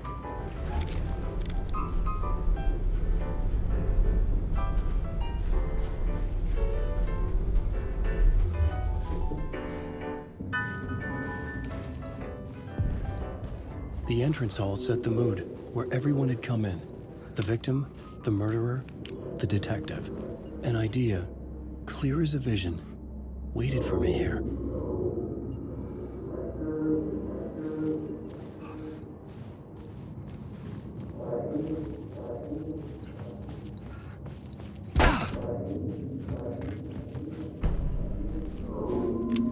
Director?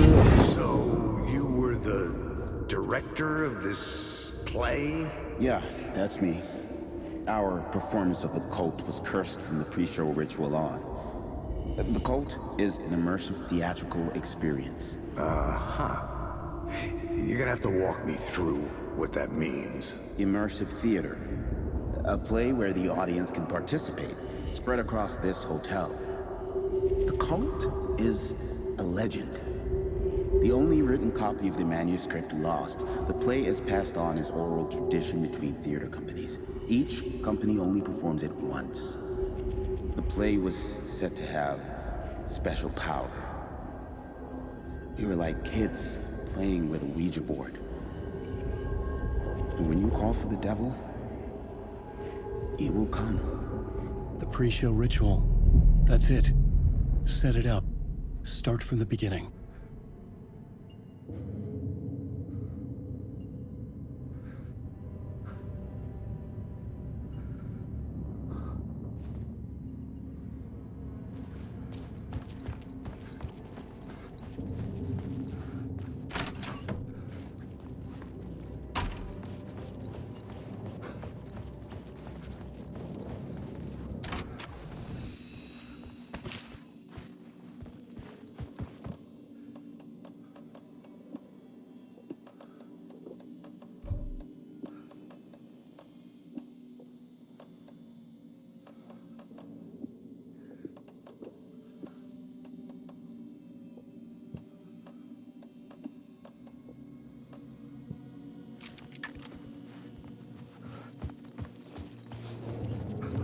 Wake.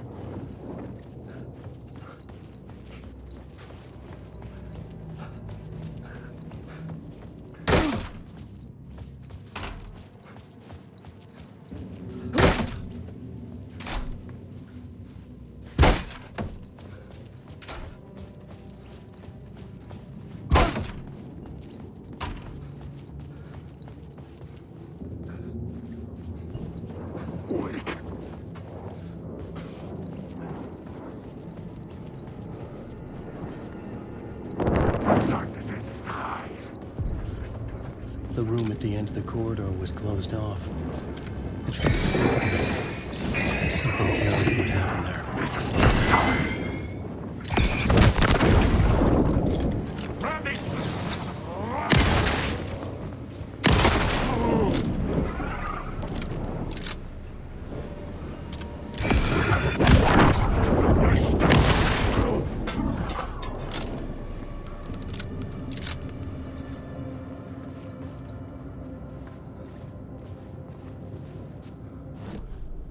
The plot board was empty again.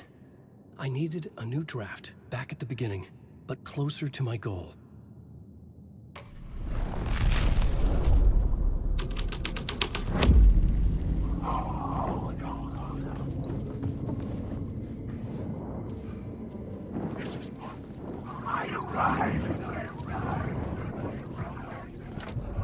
I couldn't get in. I was missing something.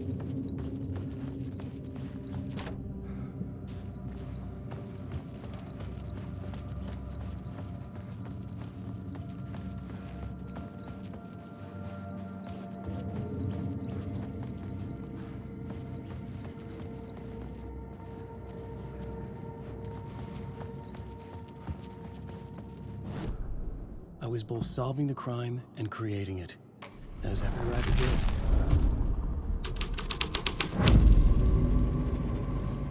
The prop room had been changed from room 104 to room 225. The troupe were busy building their own Wicker Man, where they themselves would be sacrificed.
Night Springs, a special place, a shifting space, existing in a countless number of parallel realities. Sometimes a quaint small town, sometimes a hulking metropolis. Different every time we set upon the road that leads us there. And yet, like a half-remembered echo of a fading dream, always familiar to us. These are the stories that take place there. Awe-inspiring, macabre, terrifying, heartbreaking, nail-biting, absurd, and thrilling. Sometimes all of these things at once. A haunting new season of mind-bending episodes written by Alan Wake. I am your host, Orland Orr, and I will see you soon in Night Springs.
It was locked from the other side.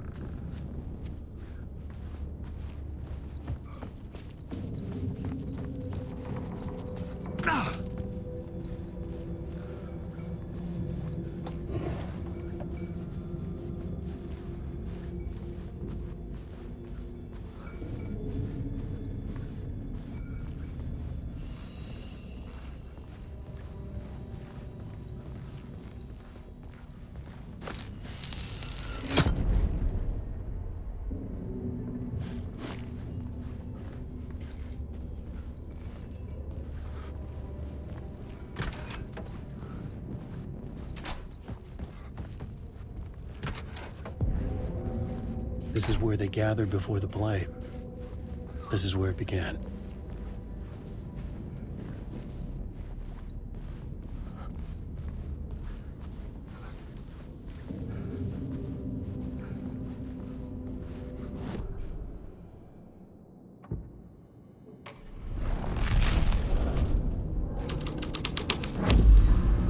The scene changed with the story.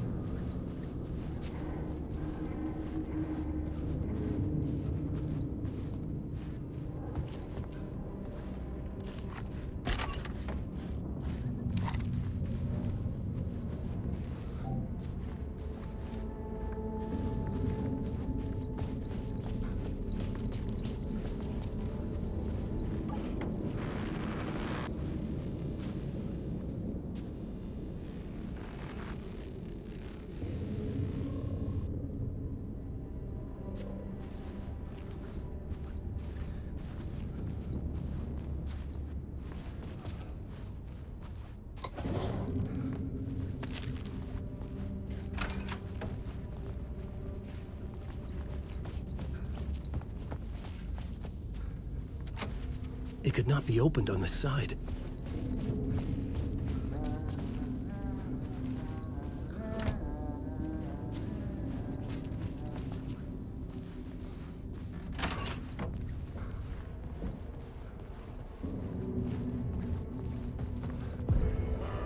The ballroom would be the stage of a key scene in the play.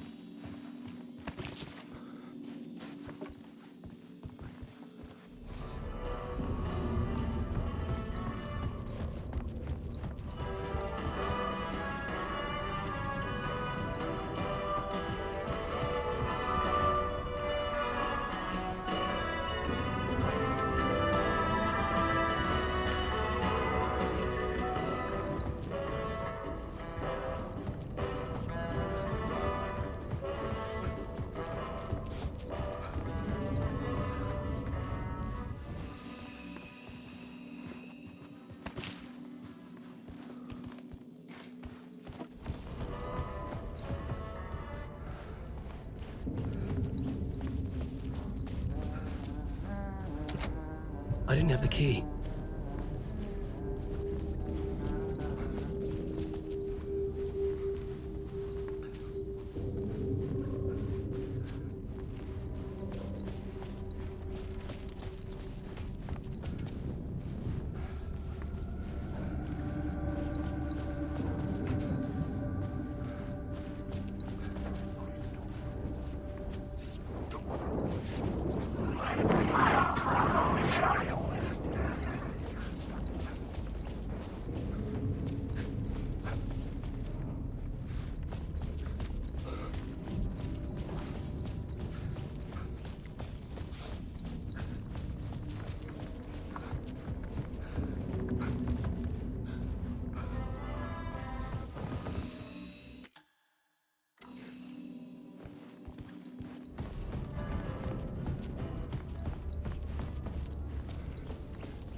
I needed to find the key.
Another idea.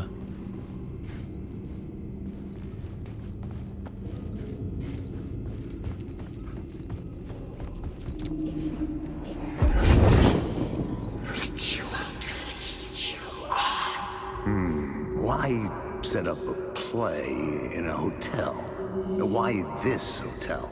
Because the rent is cheap? No. The ocean view was perfect for this. It's said to be haunted. Dark stories about murder, death, suicide. Supposedly, an actual cult once performed an unspeakable ritual to summon something in the ballroom. Did we summon the same thing? Tapped into something horrifying? It seemed like it was part of the play, but it wasn't. Does that sound crazy?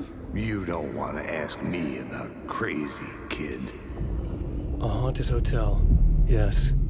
That's a trope for a reason.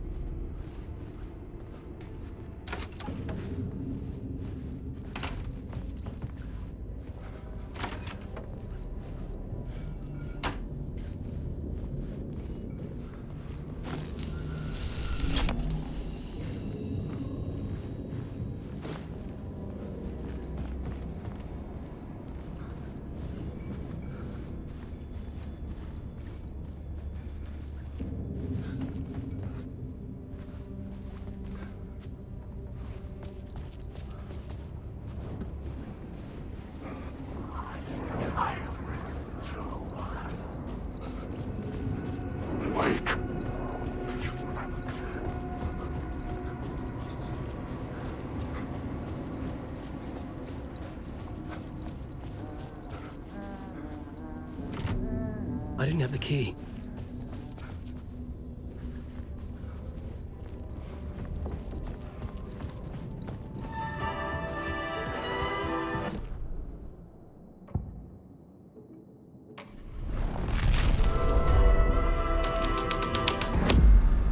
The plot changed the details of the world.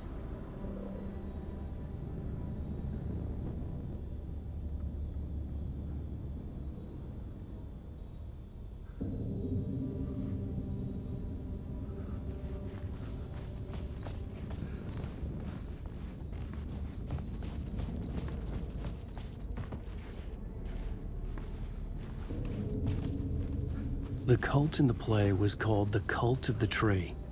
With their deer masks, they were the backwoods echo of the cult of the word's urban horror.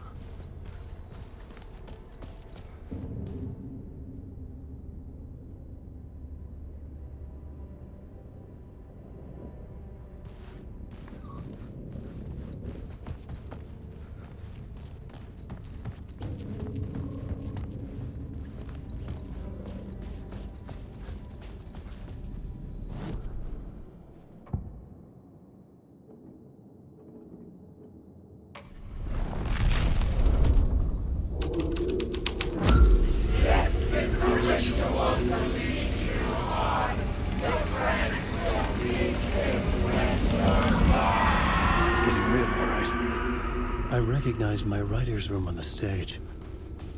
I almost dreaded the ideas this would conjure up. Nice set you got here. What was the scene in this room? Well, this is what we call the writer's room. In the play, it's where the devil rewrites reality whilst God is asleep. The devil was our star role. I got a big-time celebrity to play him, and he was method acting the role to perfection. He never broke character, always wore the cult mask. His name was scratched out on the posters. Mm-hmm. And who was this mystery celebrity? Let me guess. Alan Wake? I wish I could tell you. But turns out there were masks upon masks. Whoever he really was, shit got weird when he was around. Some of the crew joked that we'd actually hired the devil to play himself. Mr. Scratch is the devil. He was born to play the role. I had to agree with Casey on that.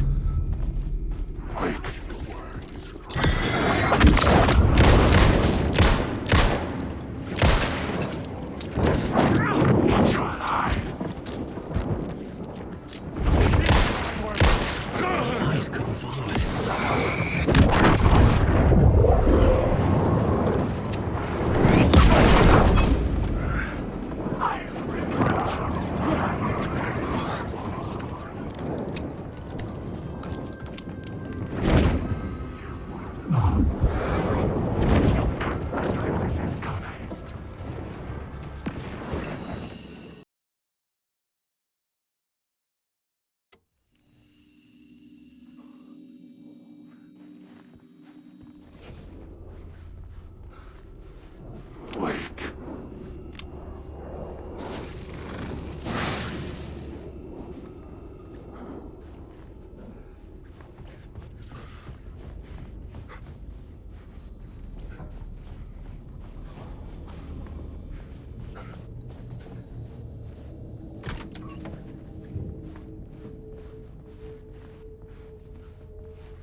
Hey, Tim.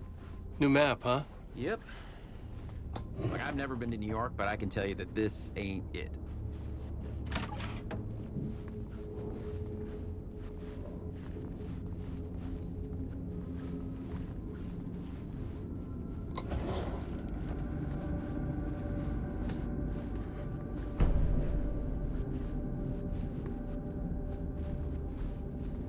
I heard you humming again. Yeah, I can't get this song out of my head. It's a real earworm. I hear it in my dreams. I know that song you keep humming. It's the theme from Night Springs. That old sci-fi show? Sci-fi horror anthology. I used to write for a long time ago. Look, it sounds a bit nuts, but I think the song is connected to Door. Or it's my subconscious telling me that this is all pretty out there.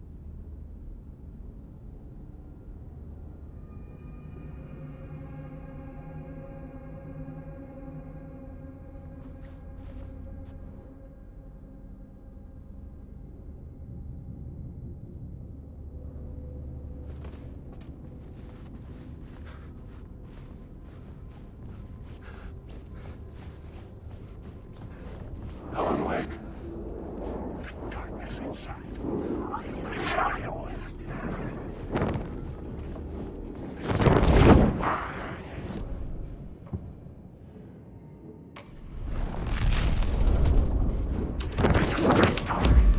This is not my writing.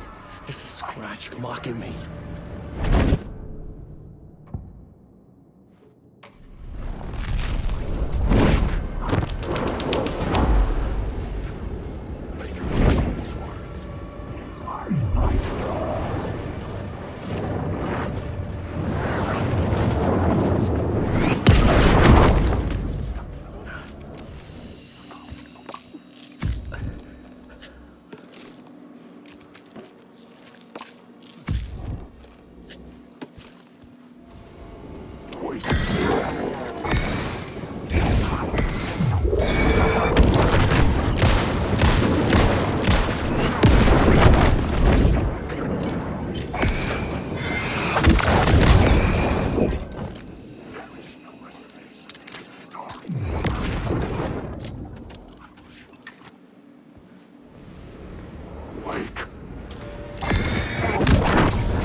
I was safe.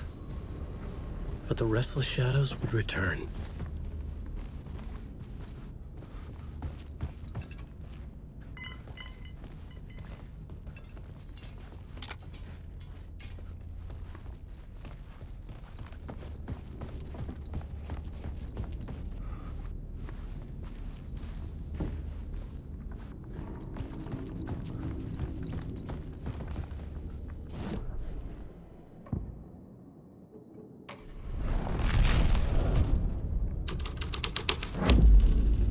Story was affecting the scene.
The parts that are true, I must change reality to escape. The writing has to be just right, or else it'll all just wash away.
The devil walked through the hotel, dragging the whole place to hell with him.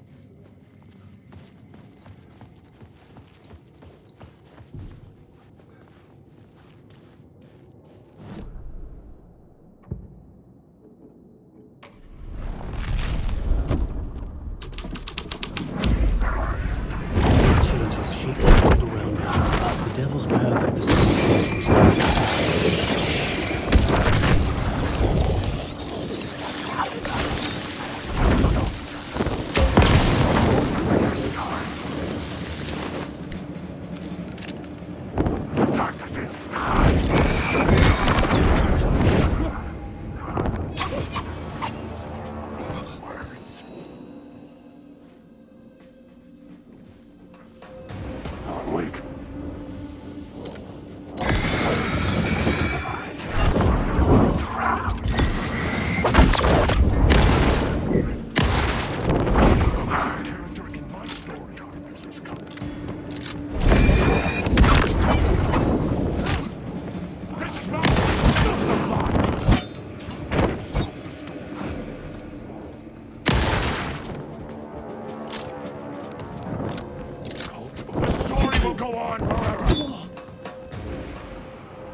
I felt the presence of a new idea here.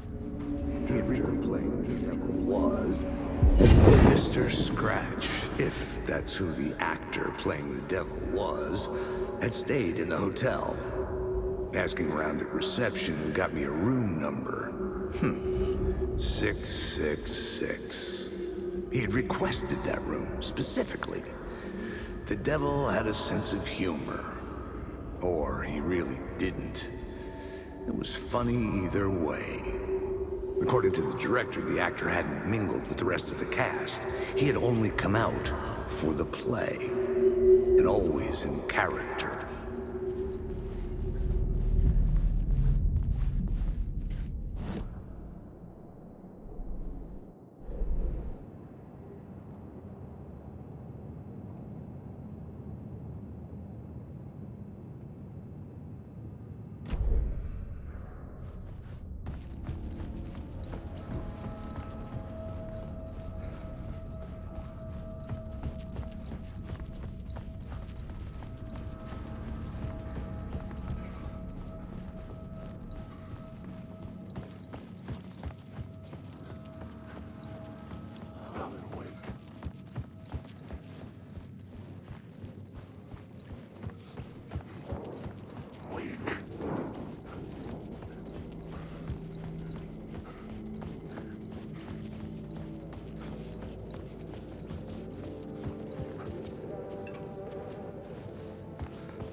Writing. This is Scratch mocking me. Wake.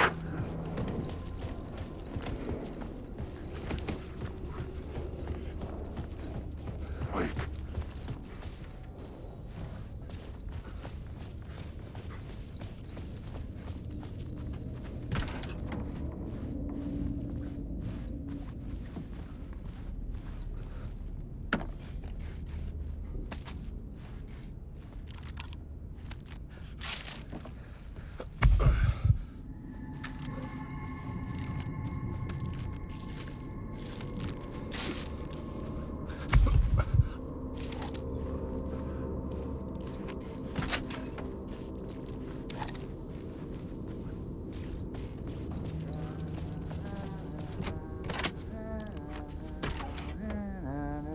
Hey, Tim. New map, huh? Yep. Look, I've never been to New York, but I can tell you that this ain't it.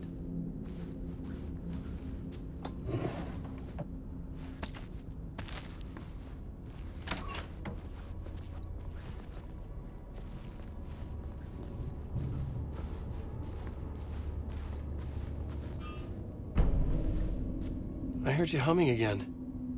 Yeah, I can't get this song out of my head. It's a real earworm. I hear it in my dreams.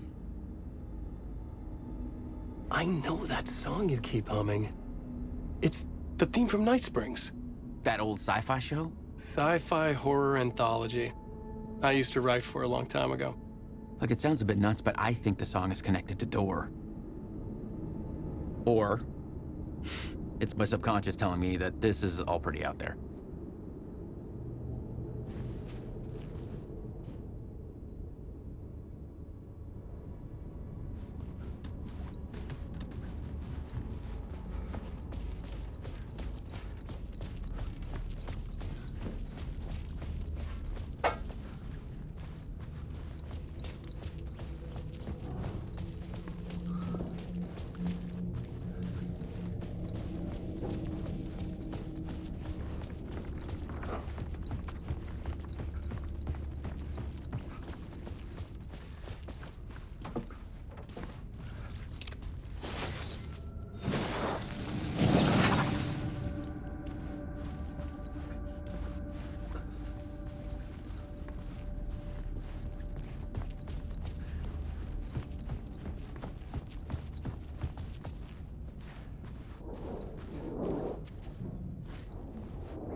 Changed the story. And with that, the dark place changed.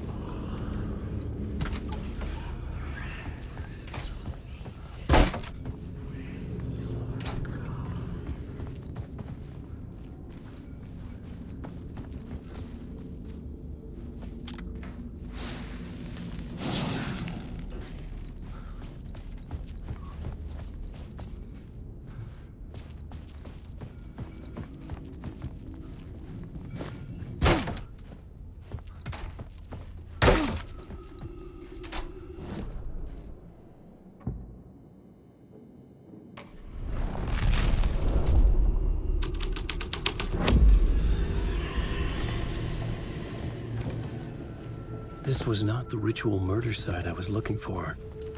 This had just been an appetizer before the main course.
Yes.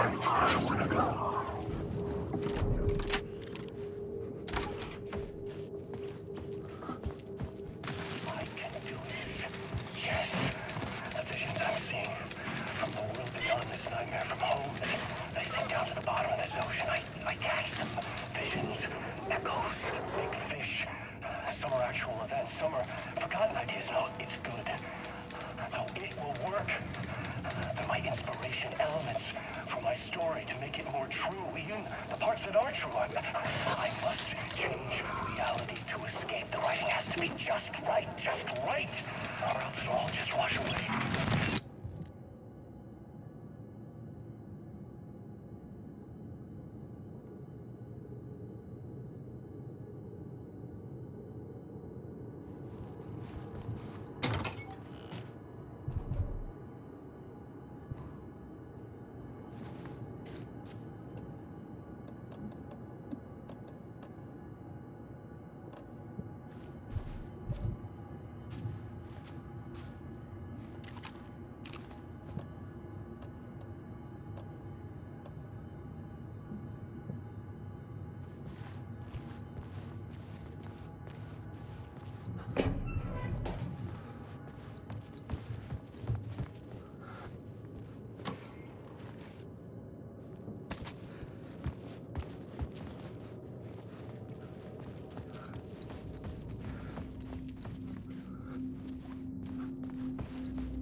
The scene here had changed. The devil's path up the staircase was blood.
I felt the presence of a new idea here. Mr. Scratch, if that's who the actor playing the devil was, had stayed in the hotel. Asking around at reception got me a room number. 666. He had requested that room, specifically. The devil had a sense of humor. Or he really didn't. It was funny either way. According to the director, the actor hadn't mingled with the rest of the cast. He had only come out for the play. And always in character.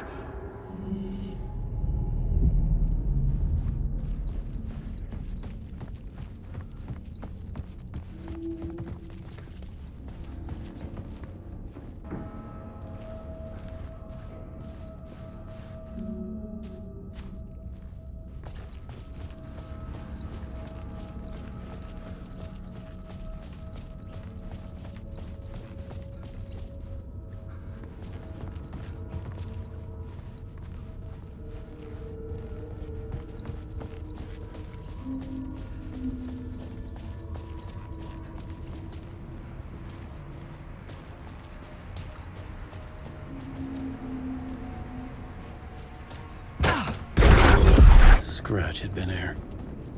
I could sense his presence lingering in the room. I was about to have another killer idea.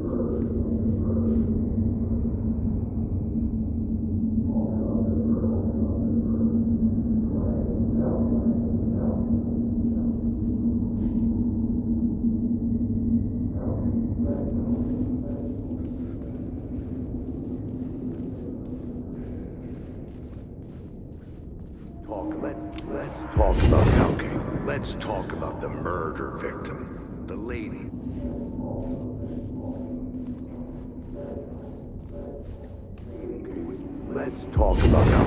Let's talk about the murder victim, the lady who was killed in the climax of the play.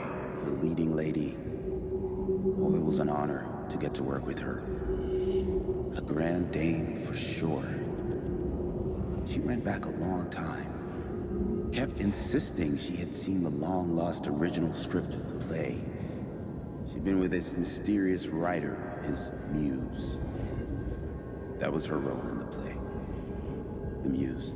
She was staying in room 108, where the murder happened. The set of the final scene, right.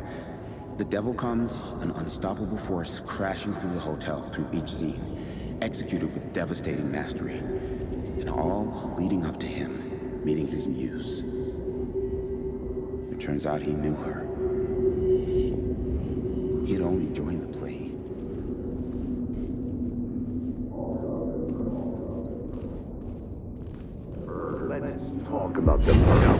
Let's talk about the murder victim, the lady who was killed in the climax of the play. The leading lady. Oh, it was an honor to get to work with her. A grand dame for sure. She went back a long time. Kept insisting she had seen the long-lost original script of the play. She'd been with this mysterious writer, his muse. That was her role in the play. The muse. She was staying in room 108, where the murder happened. The set of the final scene, right. The devil comes, an unstoppable force crashing through the hotel through each scene, executed with devastating mastery. And all leading up to him meeting his muse. It turns out he knew her. He had only joined the play to get to her. To murder her.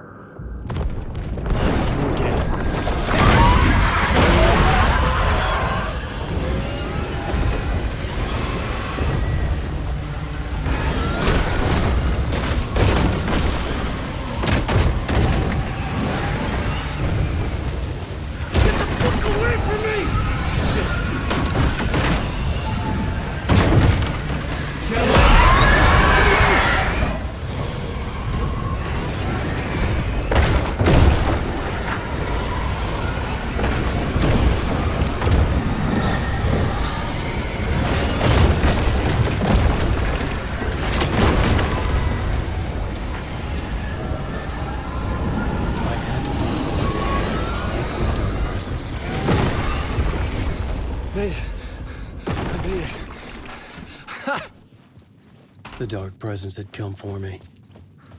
drawn to the story I was writing as it grew darker. The muse was the murder victim. The final scene took place in room 108.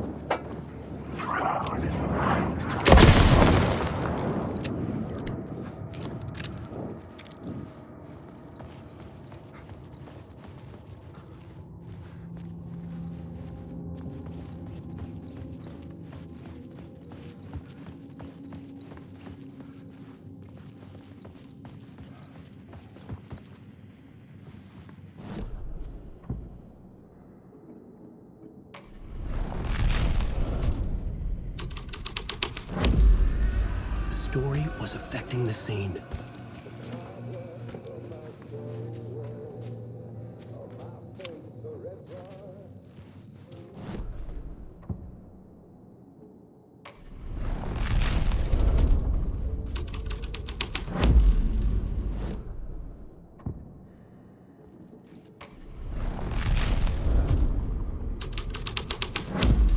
I needed to find the muse, the murder victim. Room 108.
Another step.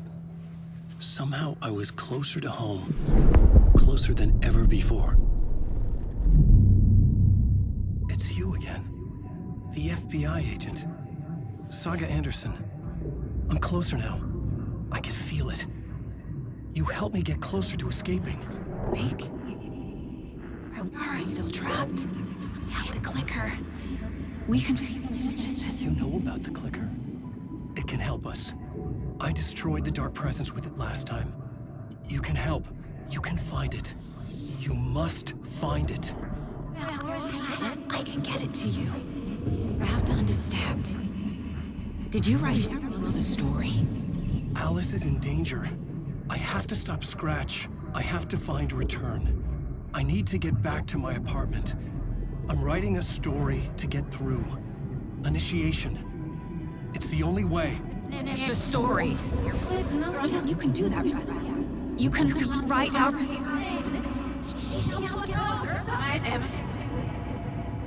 It lasted only for a moment, like two planets passing in orbit.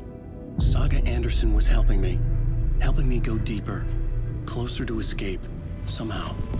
I had to trust her. Parliament Tower. I had to get back to my apartment, my study. I had to find the manuscript of Return.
freaking gumshoe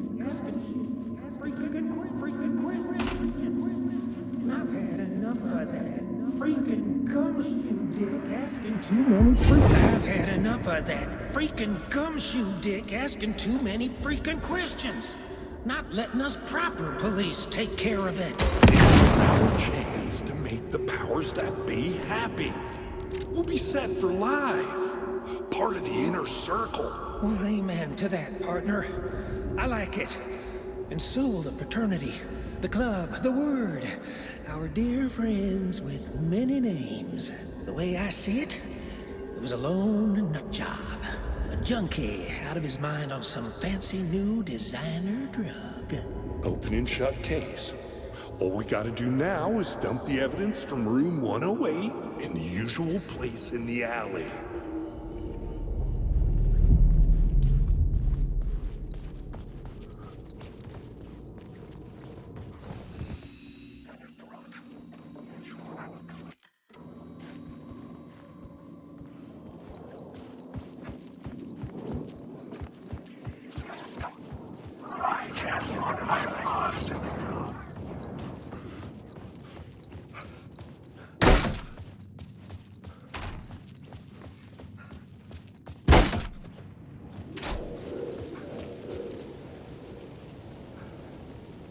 Parliament Tower was here, again. Zane said the manuscript of return was the key to escaping. I had to get it before Scratch did.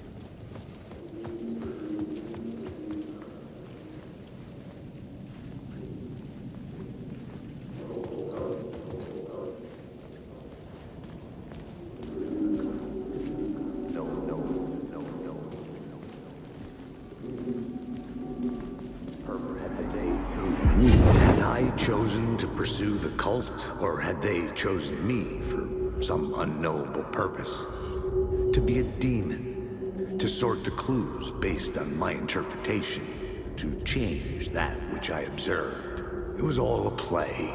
Shadows on the wall of the cave, an echo of the true events that happened somewhere else. Was I there to watch the shadows, or was I a shadow too? In a performance set up for someone else.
Alice had turned the bathroom into a dark room.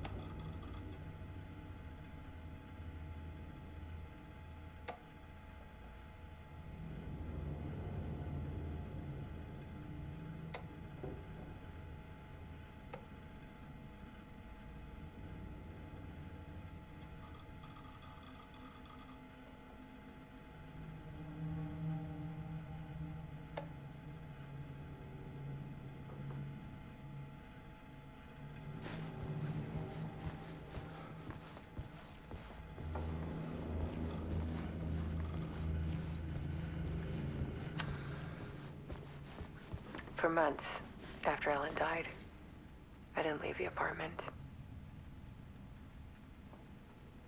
I was flattened by the confusion, the shock, the guilt, the fear.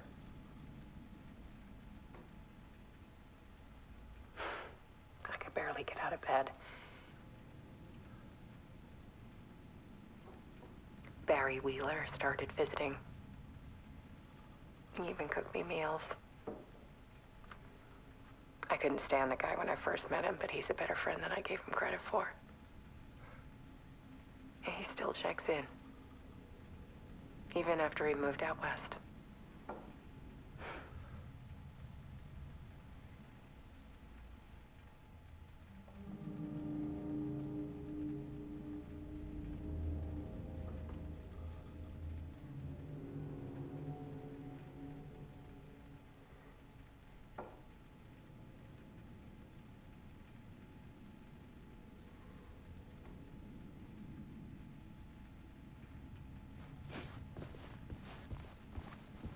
Alice's work had consumed the apartment.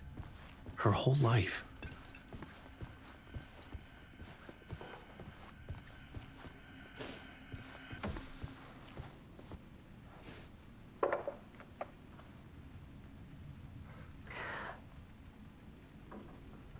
One morning, I saw a deer soar past my bedroom window.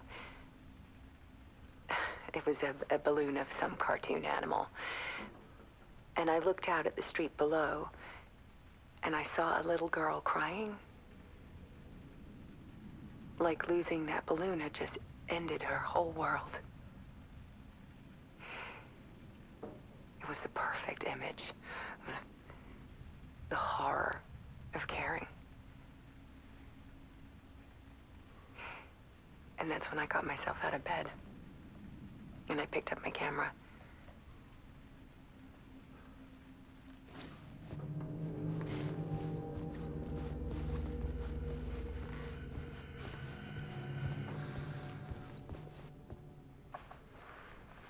There was something in the dark.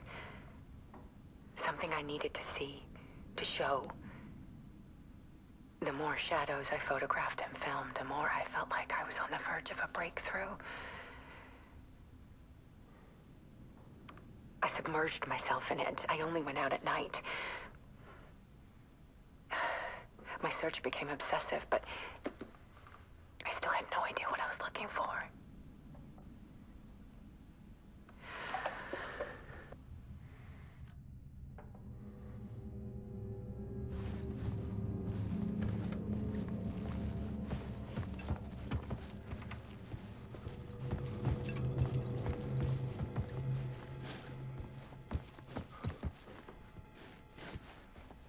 I needed to get inside the manuscript.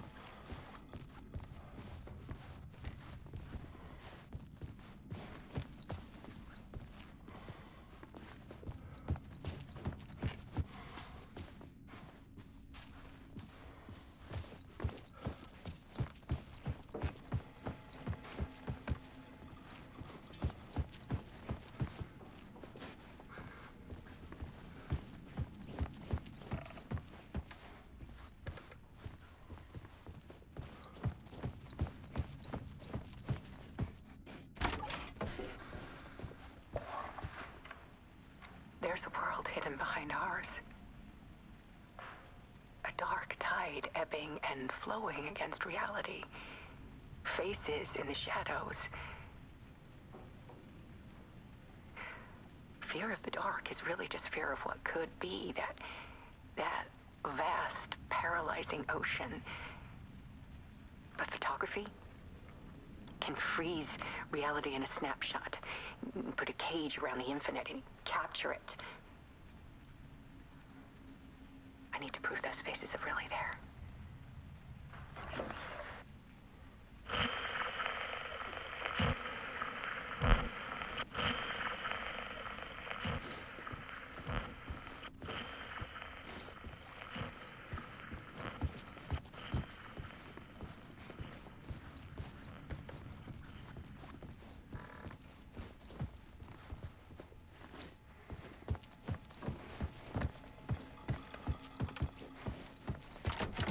The door wouldn't budge.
The full manuscript of a novel. Return.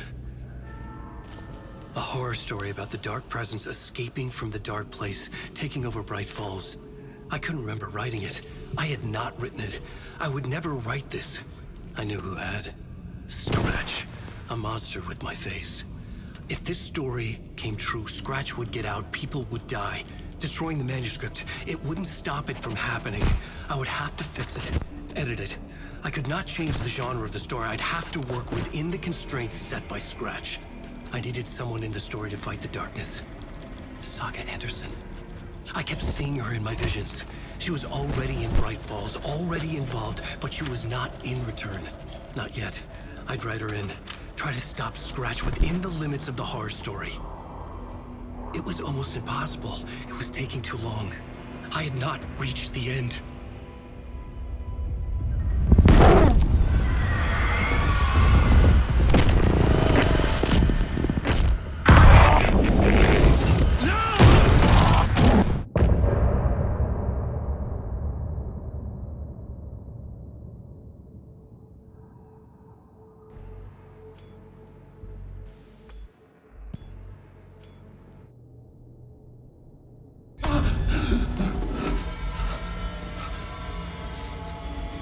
Scratch stopped me before I could finish my edits to the manuscript.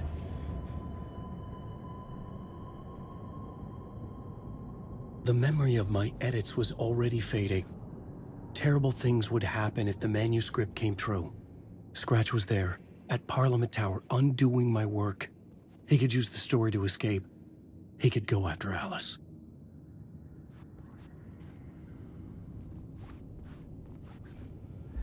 Zane had said we worked on Return together. That was a lie. Scratch wrote Return. I would pay Zane another visit. He had guided me to 2 murder sites. I needed a new one to get back to Parliament Tower. A new draft of initiation.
I don't have time for this, so let's get it over with.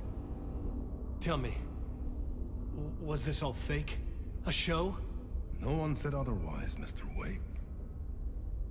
It was to indulge you, but we can stop pretending now. Masks come off. Oh, I wouldn't go that far. I don't even think you know who's under your mask, but you know how to make things difficult for yourself. All these rules, endless, convoluted loops you insist on going through. You are so lucky, you know. There are so many people helping you. Armies of people. Myself. Your wife. Alice.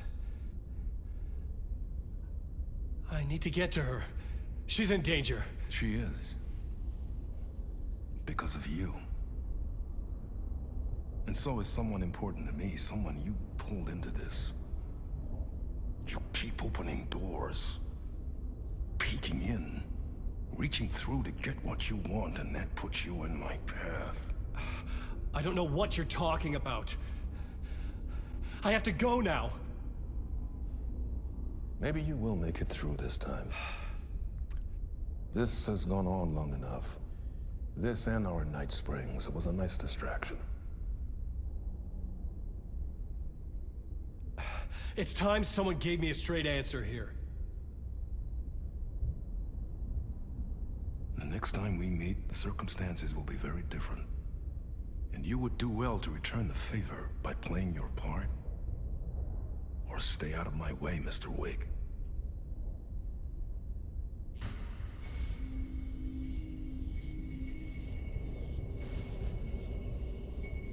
Whatever you say.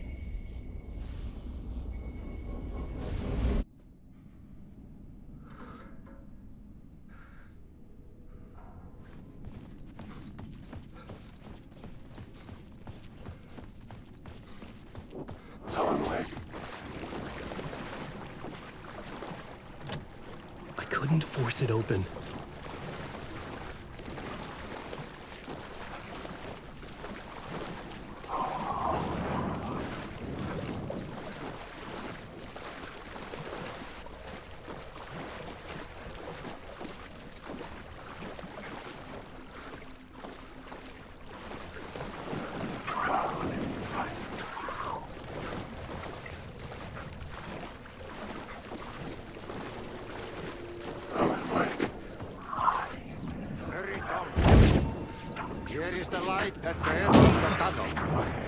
Jumalauta, that held you close, Tom. Mutta go watch the granny in the snow. When the panic is biggest, the help is also near. Door didn't seem happy to see me this time. Fearing the master is the root of wisdom. But don't let the game get you down. He's playing his role. Maybe put him in your films, Tom, like you have put me. Sehän olisikin. What films? I'm a fan of your masterworks. There is Tom the Poet, my favorite, and Yöten Yö is the most famous one, of course. And is it true what I hear, that it's coming back to cinemas soon? Is there a bottom to this rumor? I need to get back to my apartment. Can you help me? Well, plan is half done. You asked me to make sure you won't forget mikä se valokuva oli? The light pictures. The photos your artist wife took. They are waiting in the shoebox in the basement. What you leave behind, you find in front of you. Okay. Thanks, Adi.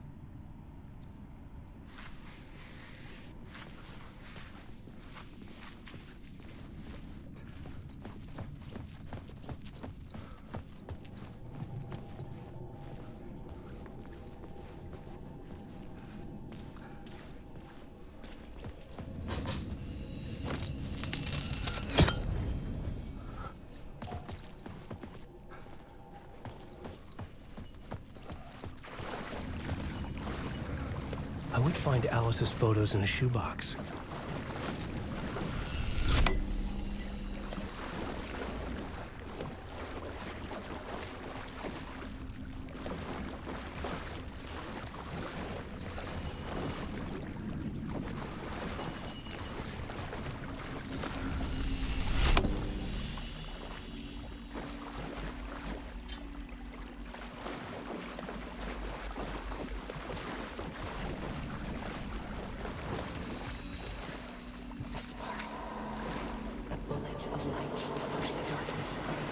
These were Alice's photos. I recognized the style. One showed the clicker sinking into darkness. The other showed a light in the shape of a bullet. They were important, even if I didn't know what to do with them.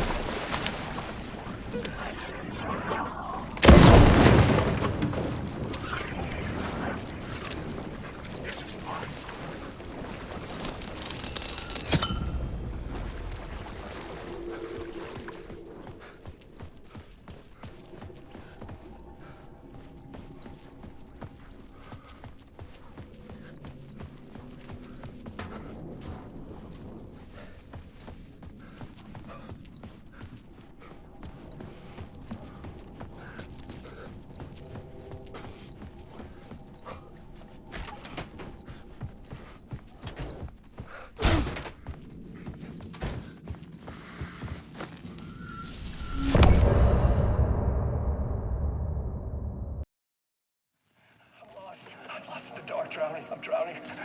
I'm drowning. No way out. There's no way out. It's deeper, deeper, deeper. This is hell. I'm in hell. I died. I wish I was dead. Let me die. I just want to sleep. Please. Let me sleep. I'm so tired. I just want to go home. I've written so much. I write. There's nothing left. It's all gone. I don't know how to write. All the words are gone. There's no more words. Where do they go? Did I eat the words? I recognize these words. Who are the words moving? Oh, this is familiar. Oh, why is this familiar? I've been here before. Have I said this before? I've read this somewhere. Where am I? Who am I? Alan Wake. Wake? That's a strange name, eh? Wake? That sounds like a character's name. I write that name up. I make that name up. I don't want to be a character. I don't want to be the story. Just write me out of the story. Ram these words down your throat. Make you choke on these words. Oh, I know the words. Secret words. You can't take the words. I eat the words. These are my words. Stop using the words. The words. This isn't your story. It never was your story. The story is a monster. The story will eat you alive. The darkness is coming. The darkness inside. This is my story. You're in my story. Get out of my story. You are a character in my story. You can't stop the story. This story will go on forever. There's no escape. You will never escape. You'll drown here. You're stuck in a room. You don't have a clue. You're lost. You lost the plot. I'll show you.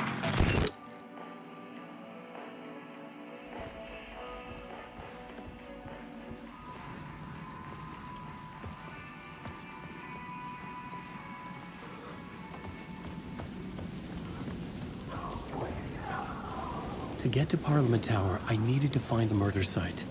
Zane would know where to find one.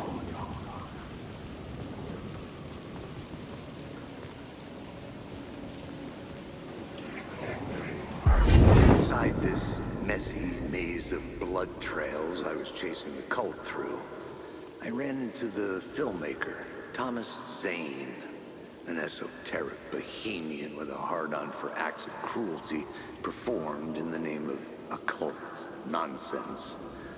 A director wants to control every aspect of the world in their films. Is a cult leader any different? Was Zane just another alias for Scratch? There was a rumor that Wake and Zane had been working on something together. I was going to get the truth out of Zane with whatever means necessary.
Zane's room, 665, was upstairs. The elevator would take me there.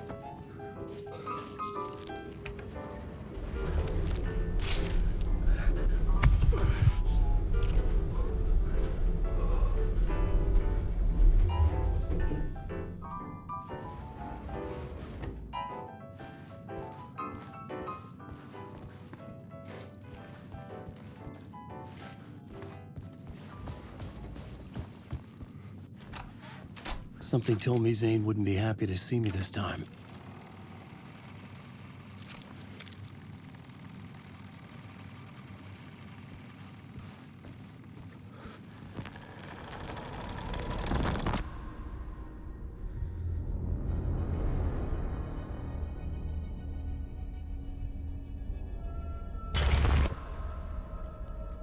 I'm in control now. The second you try anything, I will shoot you in the head! Scratch wrote return, not me. You're a fucking liar. You'd given up. You stopped writing. You said it was too dangerous, that we didn't deserve to get out. And then he showed up. Scratch. He promised to write. To get me the hell out of here. He was magnificent. A visionary. I mean, it was art.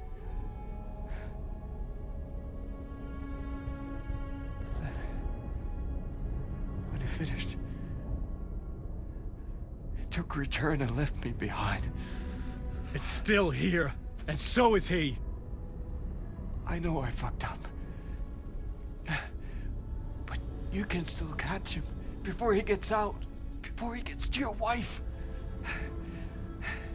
When you get to him, don't hesitate. Kill the bastard for what he did to us. There's a murder site in my cinema where my film Nightless Night is playing.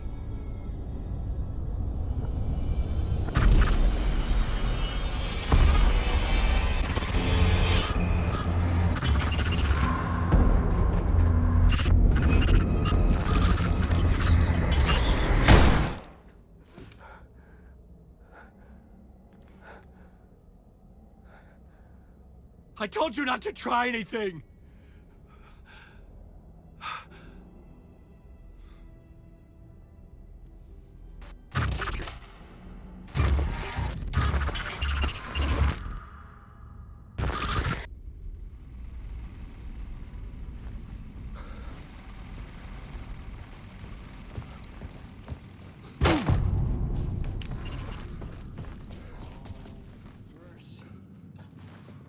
I had to find the movie theater Poet Cinema.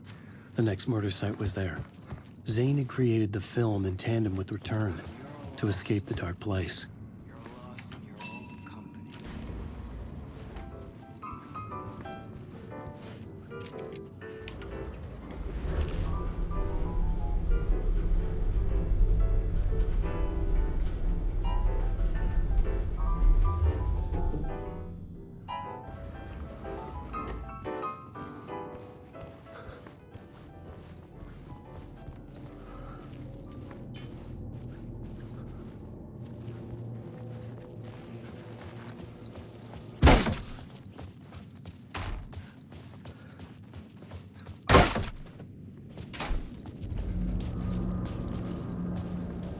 I could see the searchlight beams of the movie theater on the far side of the plaza.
It was locked from the other side.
God made us in his image. Just like us, he is an uncaring, cruel son of a bitch. Having made it in heaven, he doesn't want us there, dirtying up all that nice white upholstery. And he doesn't want to reach down to help us. He gets his kicks just binge-watching us struggling, hurting, killing, dying, screwing it up again and again. Lazily stirring it up when things threaten to get too placid. This city is only here to satisfy his sick, voyeuristic pleasure.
Something kept me going.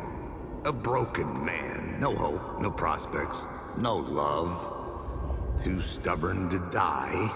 Like a cockroach with a misguided sense of honor and justice in a city where there can never be justice.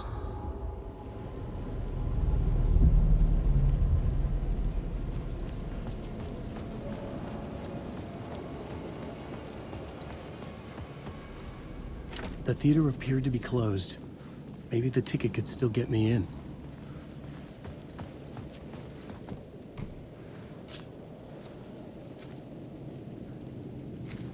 Please enjoy the film.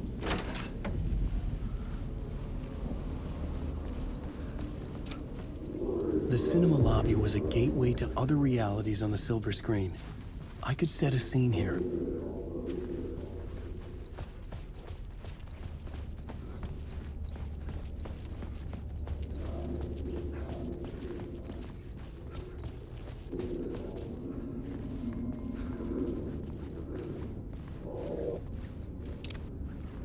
I felt like I'd been on this case looking for the cult of the word for a lifetime or more. The only case I'd ever been on. They would surface from the dark with their depraved acts of violence and fade back into the night, leaving behind bloody crime scenes and clues heavy with obscure meanings that led nowhere. Arriving at the cinema, I felt them. Monumental, terrifying revelation trembling before me, ready to open its jaws and swallow me whole. This place had significance to the cult. There was something to use there.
Did I stop writing at some point? I can't stop. There's too much at stake.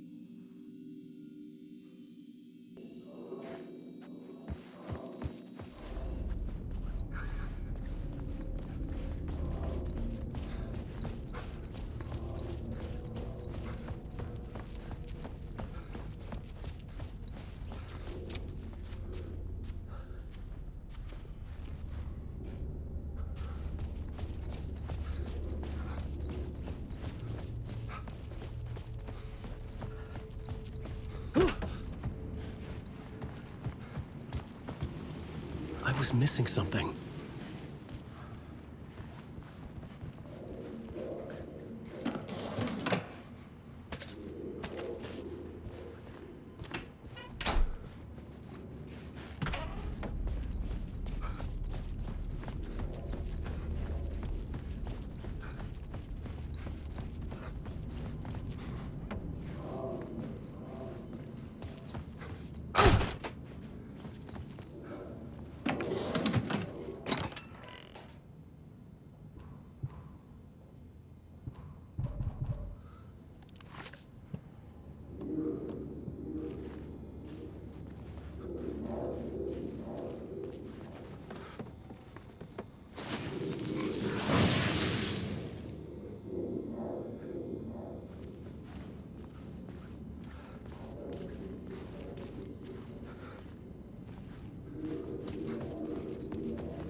needed a new draft of the story.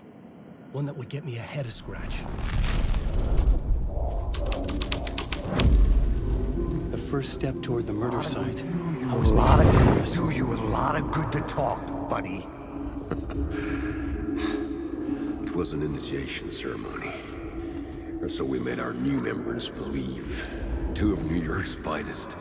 They had performed endless favors to earn their place among us. We had something special waiting for them. And something very special for you, Alex Casey. Who's your leader? Alan Wake? Scratch? Zane? Give me a name! You will meet him soon enough. There was no end to the corruption. It fit the genre, so I'd use it. Someone had barricaded themselves in the room.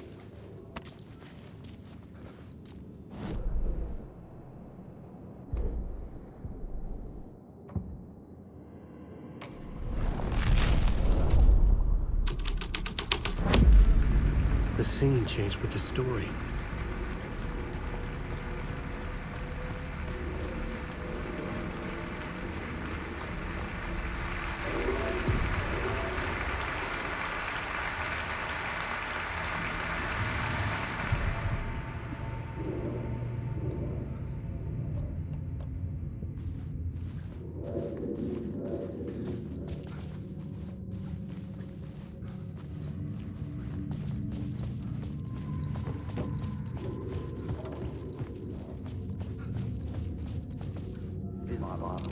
The urban legends circling Thomas Zane were a bottomless rabbit hole. I'd done some digging. To film freaks, he was a mythic auteur in the art house cinema. A rising star coming to America from Finland. But he only created one film, Tom the Poet, before he went missing. Mirroring the vanishing of the main character in the movie, played by himself. The biggest mystery was around his lost film, an early work made in Finland, Nightless Night, rumored to have mystic properties. Some claimed it was a snuff film, that the ritual murder in the film was an actual murder. There were no known surviving copies, but the cult chased it as if it were their unholy grail. Just like Wake's books were.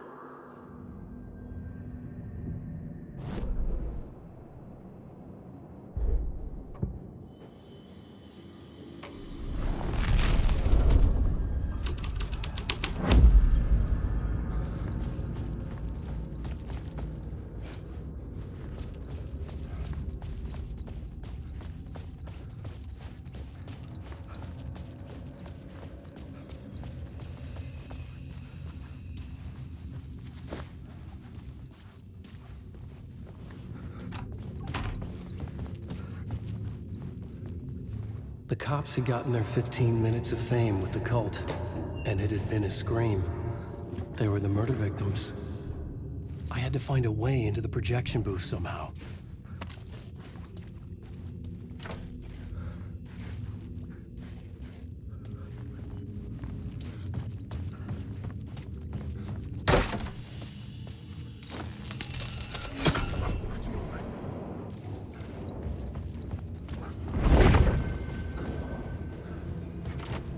It could not be opened on the side.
to La La Land. A sad bunch of clowns in funny masks and hoods, pretending to be a secret society. Maybe it is you who's playing a role, Mr. Casey. A role carefully laid out for you. A puppet, blindly performing the ritual steps for the glory of the cult. Huh? What the fuck have you been smoking? Nightless Night. A clip of the lost film survived. You will see, Mr. Casey. In the Nightless Night, you will finally see. Nightless Night was Zane's film. It played a role in this story.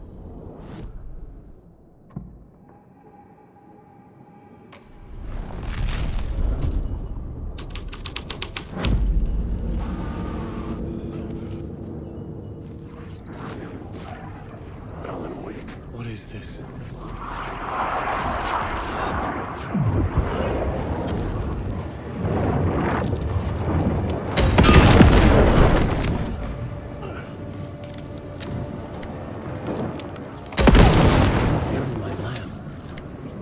Was he playing me in his film?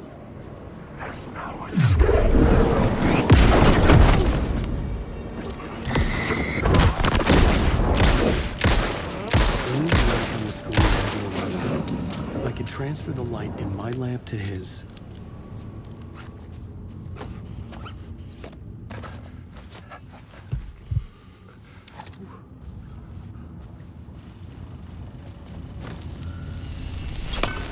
The light of the lamp shone out of the screen and revealed the door.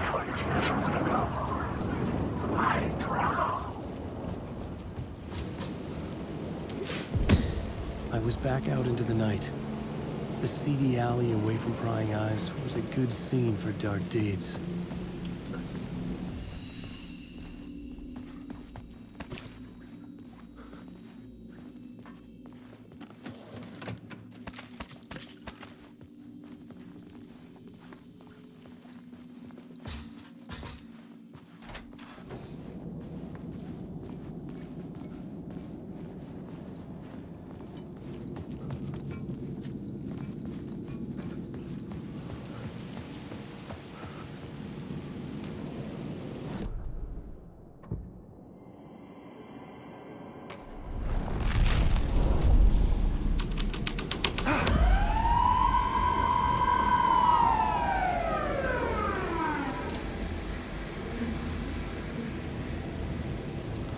Police car felt important to the story.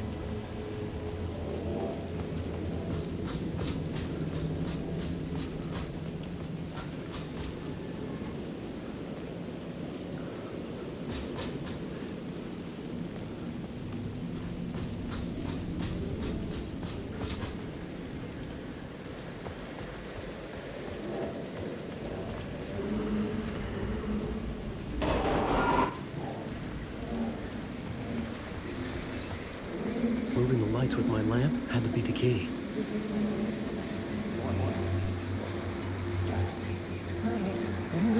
You don't think they're gonna want us to, like, cut off a finger or something for this initiation, do you? Nah. I'm sure we'll just chant some ceremonial stuff. Nothing to it. Well, it's about time. We paid our dues. Made plenty of their problems disappear. Dumped all those nobodies down that chute. What we did or didn't do, it's all behind us now. We're going straight to the top, partner. Yep, like we died and went to heaven.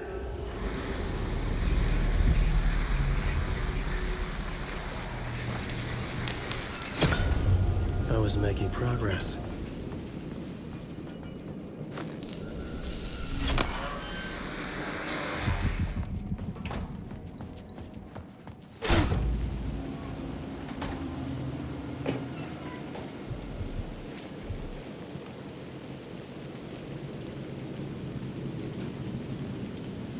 Straight to the top. The dirty cops looked down on the city. Their city. They had committed repulsive deeds.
Hey, Alan.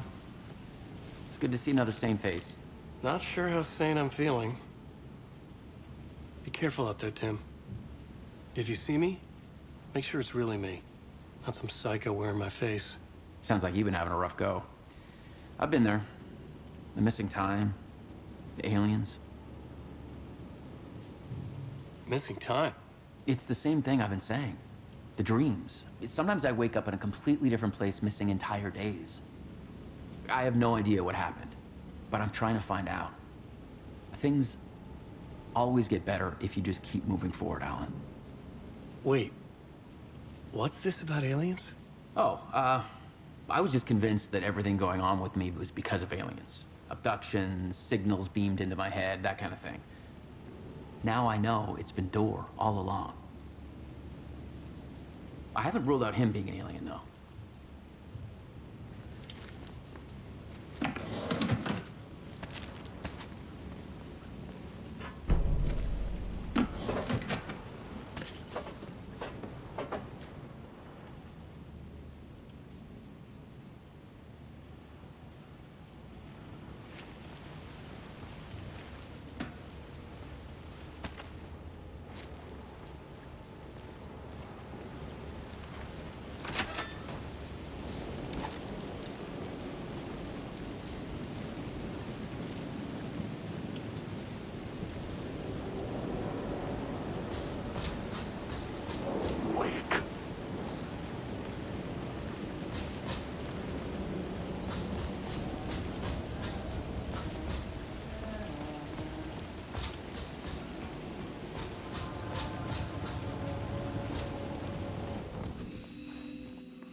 My writing was affecting reality.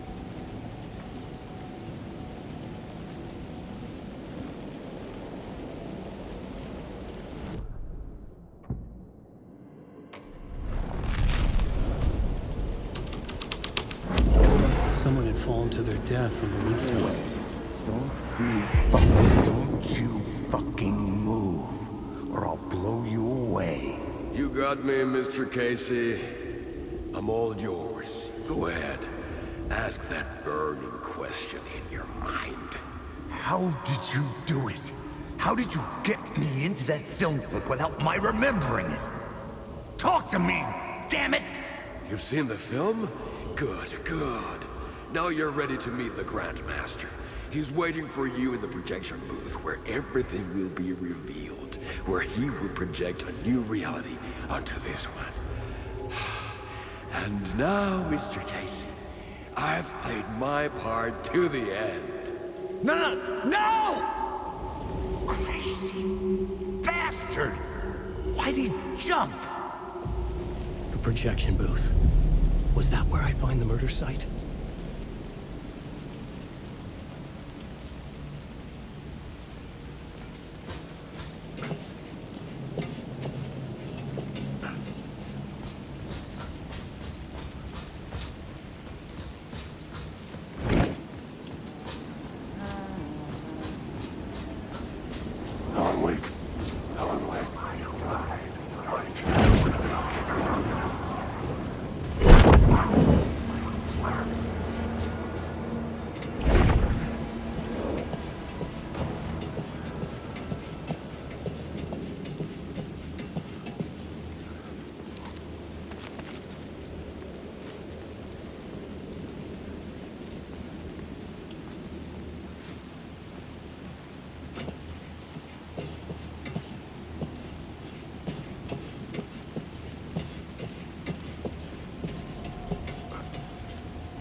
I found myself in a maze of film equipment. There had to be a way to the projection booth from here. I'm here, you son of a bitch! Show I wasn't yourself! alone. The grand master of my ass! You're a clown in a mask!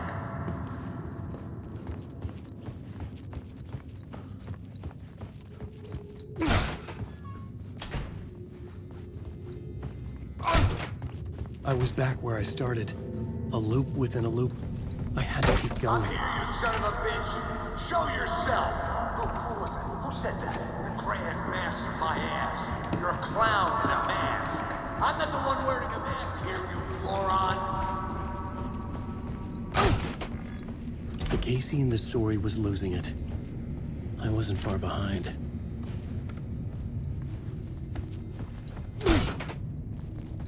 was back at the beginning again. I had to keep going. Find a way to the murder site. Show yourself! Who was that? Who said that? That's a real clever trick, asshole! You can run, but you can't hide!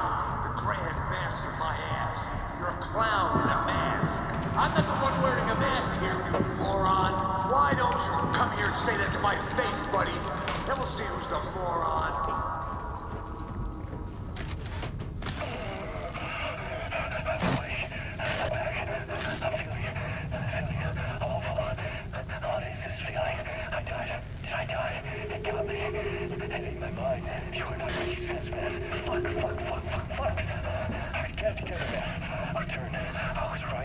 Return. Something went wrong. I've written it so many times and it always fails. It fails. I'm doing something wrong. I forget. What's wrong? Is there something wrong with me? Am I wrong somehow? Or am I missing something? Skipping over some vital beat? Alright, I have to write. Sure, of course. I mean, that's a given. That's a given. I wrote departure. That worked. Now we're fine. Maybe there's a missing step before return. What's between departure and return? The tasks, the challenge, the lesson. Initiation, yeah, I haven't written that. To master this place, to set things up. Can't go to return before initiation. That's right, that feels right. Initiation. I have to write initiation.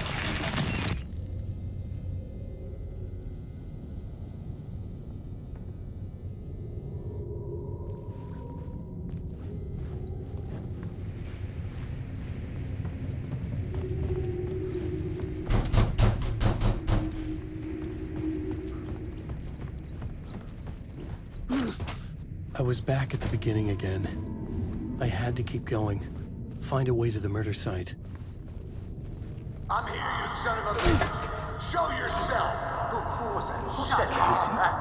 Who's there? Look, you got the wrong guy. I'm not Alex Casey. I only play him in the movies.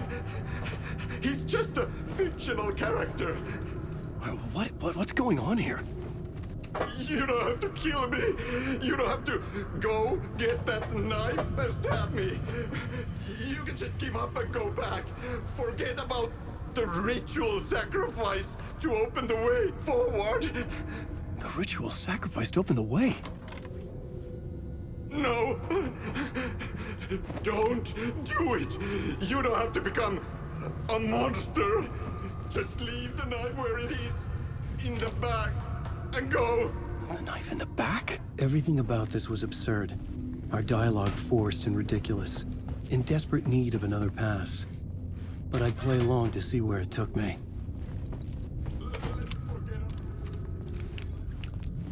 Shut up! Shut the fuck up! I'll get you! I'll get all you fuckers!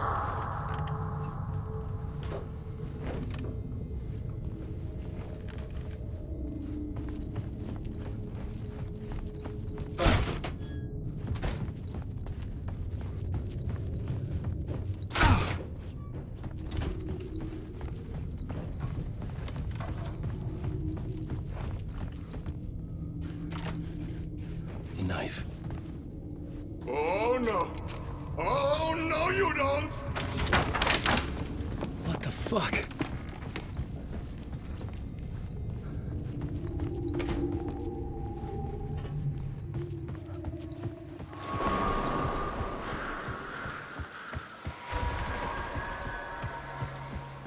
I was getting close.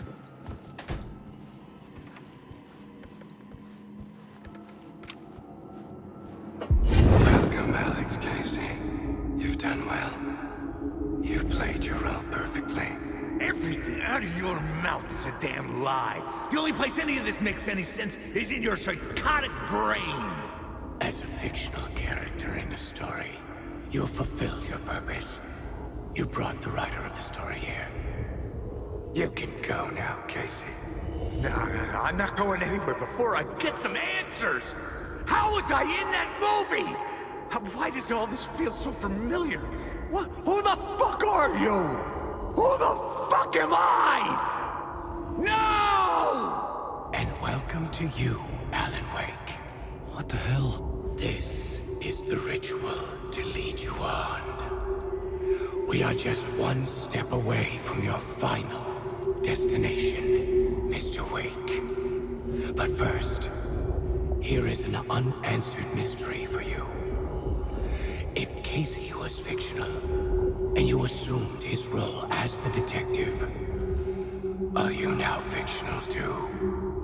Whose story are you living, Mr. Wake? The visions are getting under my skin, coming too close for comfort. Not a separate layer, but mingling with my own reality in the dark place. Wait. Dead end. This can't be right. Did I miss something?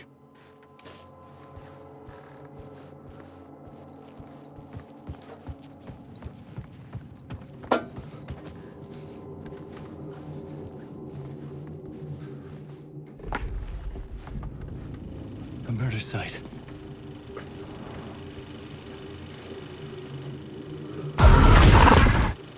The mask was the key.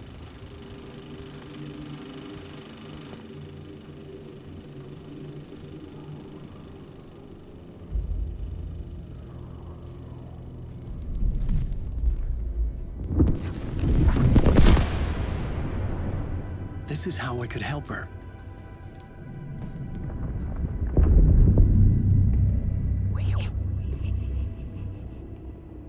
Saga Anderson, listen. I've been tricked. Scratch wrote returned. I tried to fix the story, but he stopped me before I reached the end. He has it now. It's the key to escape. What do you mean, escape? You're a Scratch. I need to stop him. I need to stop him before he gets out. He's after Alice. I'm still trapped, but I'm making progress. I wrote you in to be the story's hero. Scratch made a horror story. I need to match the genre. It has to be dark, but the hero can break through, save her family, save us all. Save her family? Are you talking about my family? Yes. Whatever you're doing, it's working. You just need to keep going. Did we have family in the horror story?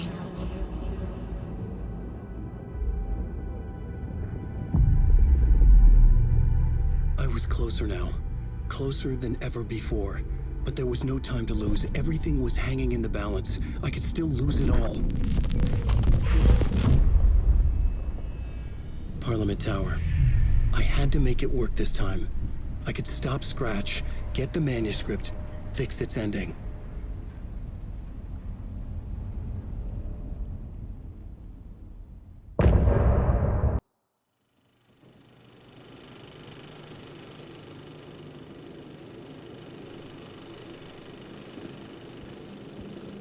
I was traveling deeper into the dark place.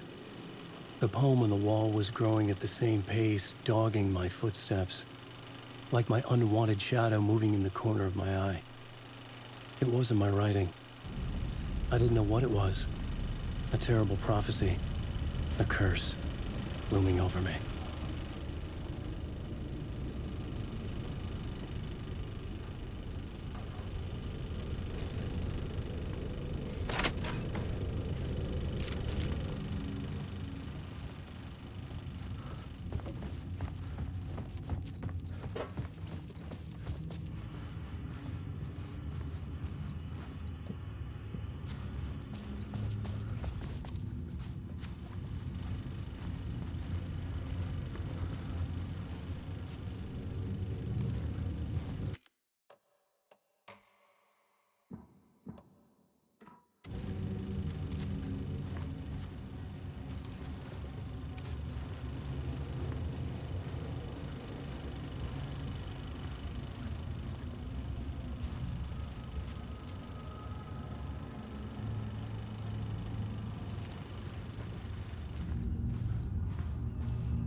this city to drown the memories of this nightmare, but I'd damn well try.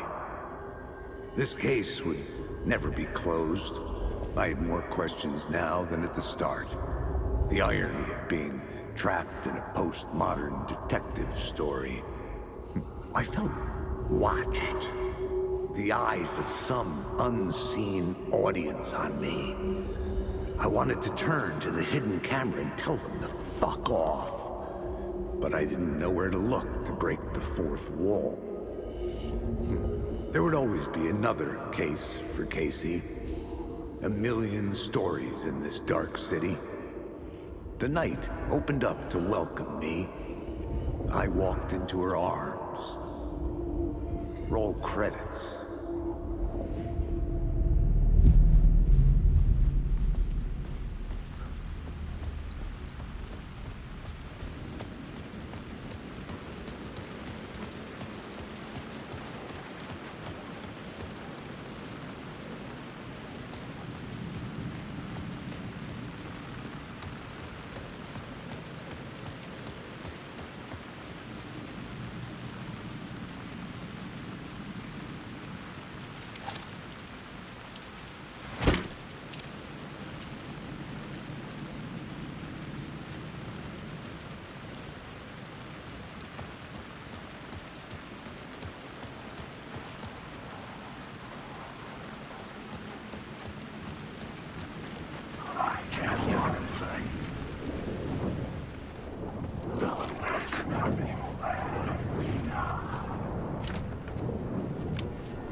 Hey.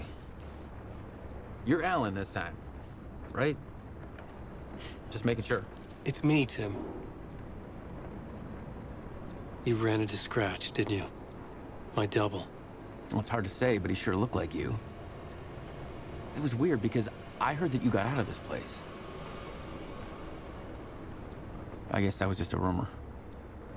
Anyway, I'm just doing my thing, still looking for Door. I've got a new theory on that front. What's this new theory? It's a lot, so buckle up. You have your doubles, and I keep dreaming about other versions of me, right? Now this makes me think there must be other realities besides ours. But ours is connected to the rest of them. Door might even be a part of the reason why. He seems to be the only constant, but what does he want? What's he planning? Sorry. You've got your own problems. Sometimes I think I'm going crazy trying to make sense of this. You know, maybe this whole thing is much bigger than what we're able to see. Or everything I just said is bullshit. Who knows? What was my double doing? Did he have a manuscript with him? I need to know. Well, he didn't have anything. No, he had a cocktail, and he was smoking. He wasn't like you said he'd be. Very, very touchy-feely. He wore leather pants. He was actually looking for you. He asked the same question about the manuscript. And then he asked if I was going to a costume party and if he could come. Like, I told him this wasn't a costume and he ran off. I guess he doesn't like cops. That wasn't Scratch.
The phone was ringing again.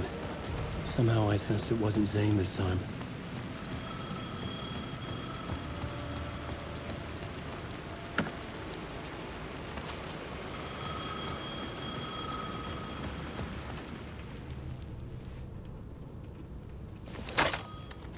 Hello? Hello? It wasn't Zane. It wasn't Scratch either. Huh? You're me? Me? I don't understand. There's a lot I don't understand. The dark place operates in loops. Time is a story. I'm calling you from a different point in that story. From the future? I'm never getting out of here, am I? Yes, you will. And no, you won't. And that is by your own choice. What does that mean? I'm sorry for what you'll have to go through. Alice's photos you found from the shoebox in the talk show basement. Before you can go to Parliament Tower, you must put them in the shoebox at her statue at the plaza. To help you, to help Alice, to help Saga Anderson. I'm my own Deus Ex Machina? Really?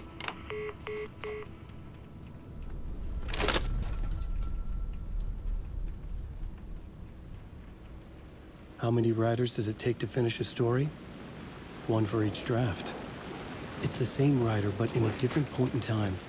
I'd follow the steps he laid out for me.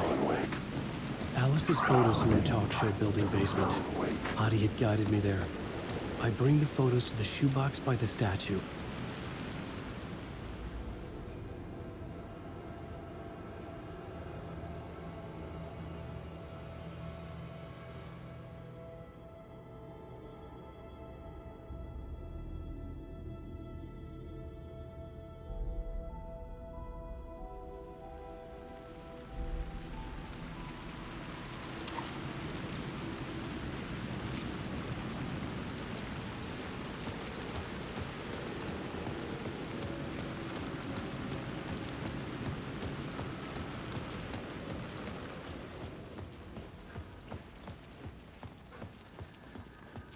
I'd been here many times before.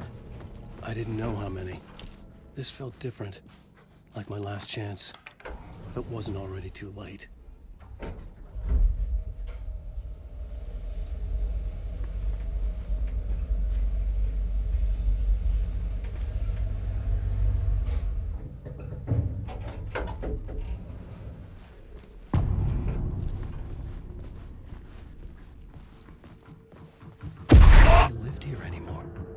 Was I too late? Scratch was in there, writing his horror story. There was still time to stop him. I needed to get inside.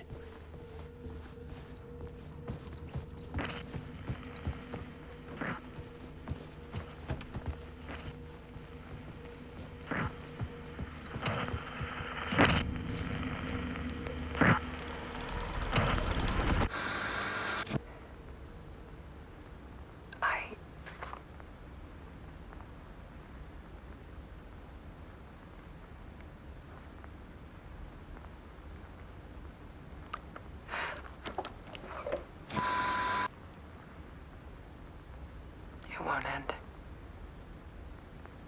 Like a nightmare I can't wake up from. I thought I could contain Ellen in my photos, but I can't. The monster just keeps coming back. Every night. Like waves hitting the shore.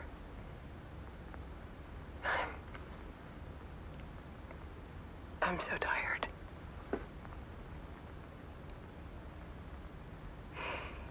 He's here all the time now. There's so much rage inside of him, I can't stand it anymore. God, I tried so hard.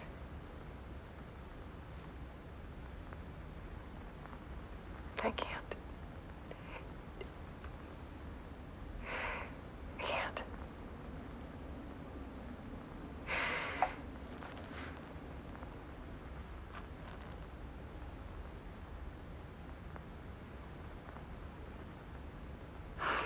made a decision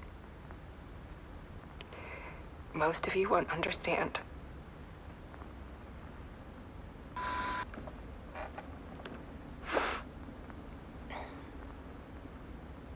People call me an artist, but I don't care about any of that. I just wanted to show the world what I see.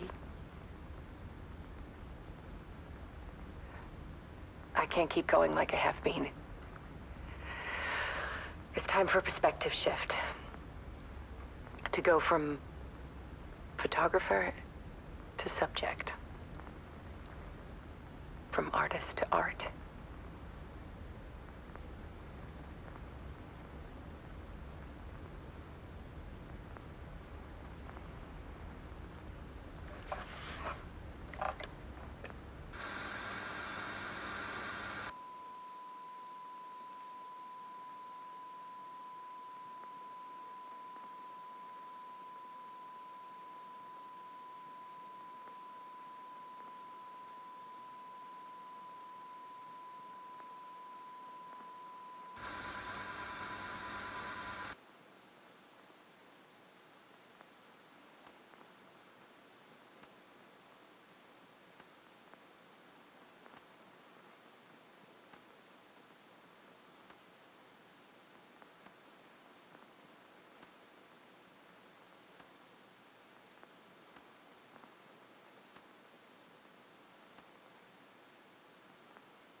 Alice was dead.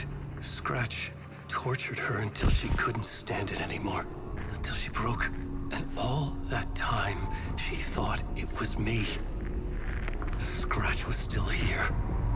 He hadn't escaped the dark place yet. He was scratching my edits out of return.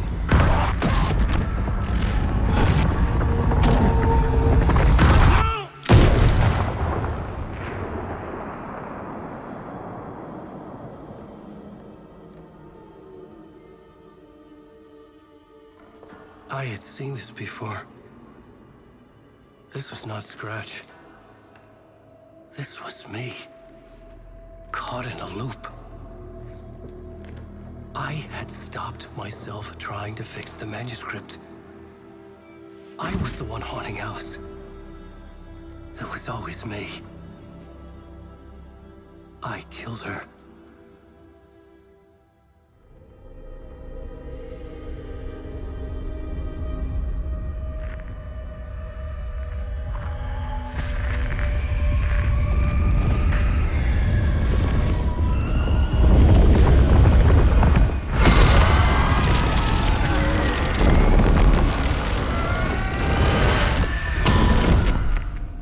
This is the ritual to lead you on. Your friends will meet him when you're gone.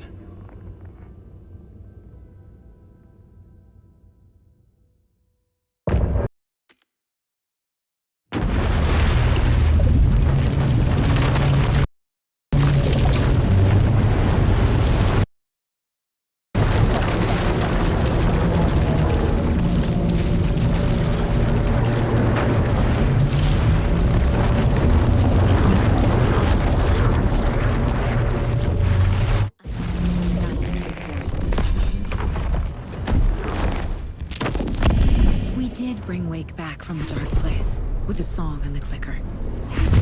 But he didn't end up here now. He landed on the shore after I faced Nightingale in the overlap.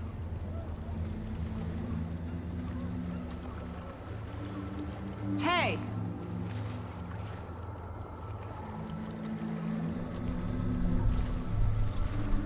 Are you okay? No! It's my fault! He got out with my face! Scratch! That night I found Wake here. He appeared because of this. The summoning. That was Wake. Scratch wasn't pretending to be Wake. They're the same person. He's here! Scratch! Watch out, Anderson! Estevez, Scratch is Wake with the dark presence inside him. He wants the clicker. Change of plan. I'll lure him to the cell.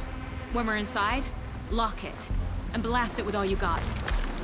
Piece this together on a caseboard. He's too fast. Anderson, pin him down with gunfire for me to get the light on. On it! Damn it. Anderson, we lost power. Back.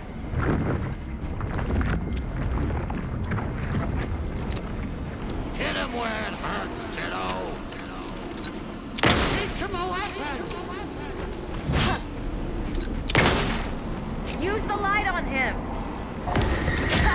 Got him. He's trapped. This is your shot, Anderson. Turn the light. Sorry, back. Yes, sir. Lights are out. Look out, Anderson.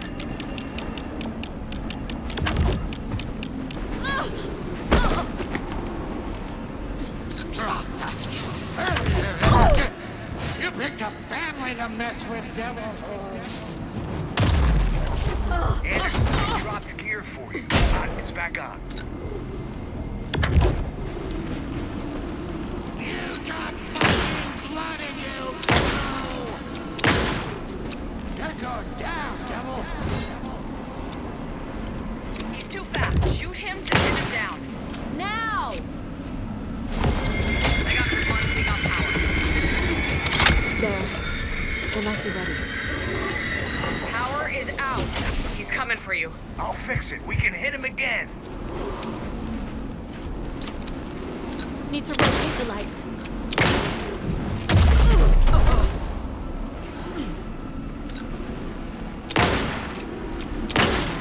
Teach him a lesson! He's too fast for me. Shoot him! Okay. We're back.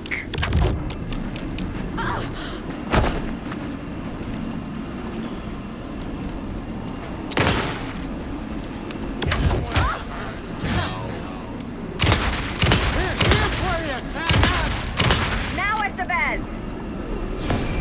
I got him pinned. Hurry, Anderson. Stock up on ammo. Got away. Look out, Anderson! Now I need to get him in the cell.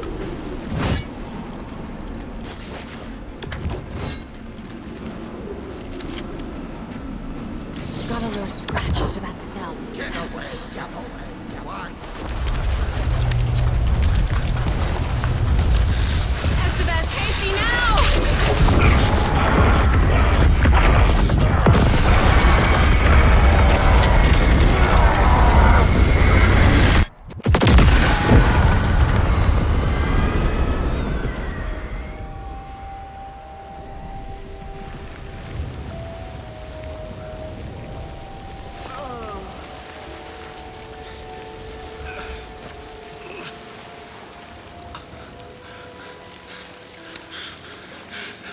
Sorry.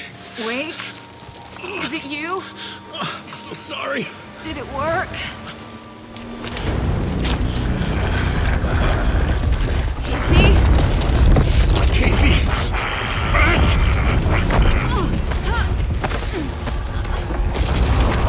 No! Don't let him.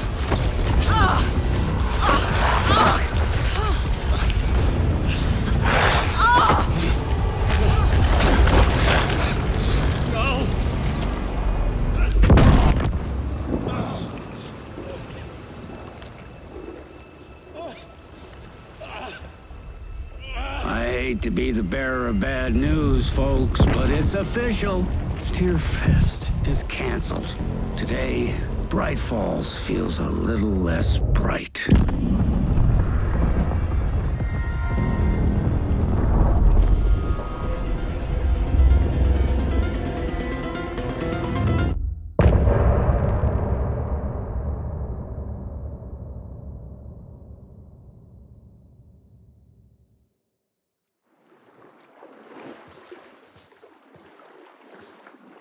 Tom, we need to get to our next gig. We're doing this for you and our lovely Saga. You take care of things on this side. Don't screw it up, Tom! I'd seen it all play out. Like a horror movie I'd been forced to watch. The Dark Presence held all the cards now.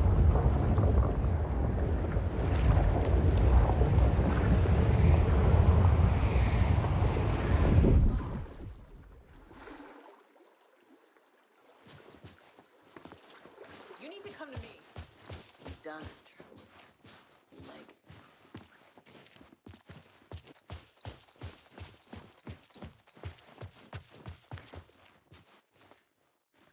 Welcome back, Wake.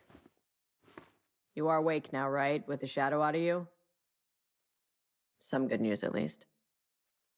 Bad news is, I haven't seen a situation this fucked since the AWE in Eagle River. The shadow's now in Alex, and Anderson is gone. We need to figure out how to salvage this. I'll do anything it takes to fix this, Agent Estevez. I'm the reason this is all happening. It's never that simple. But I should have put you in a box and shipped you off to a containment facility the second I laid eyes on you. The only question now is, are you able to fix this? I can try.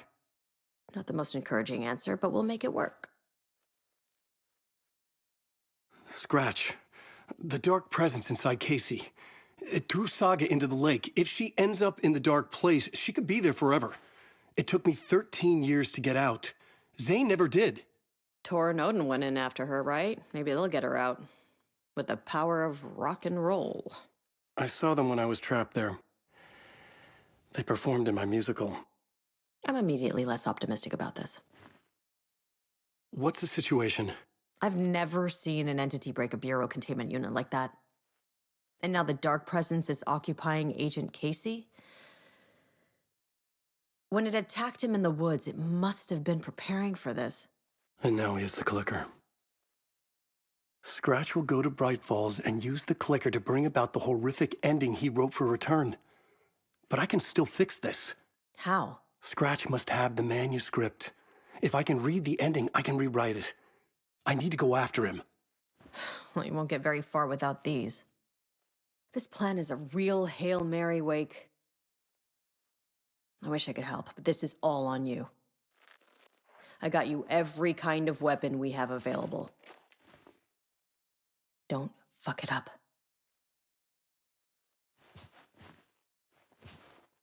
I needed a car. The FBI vehicle would be at the parking lot.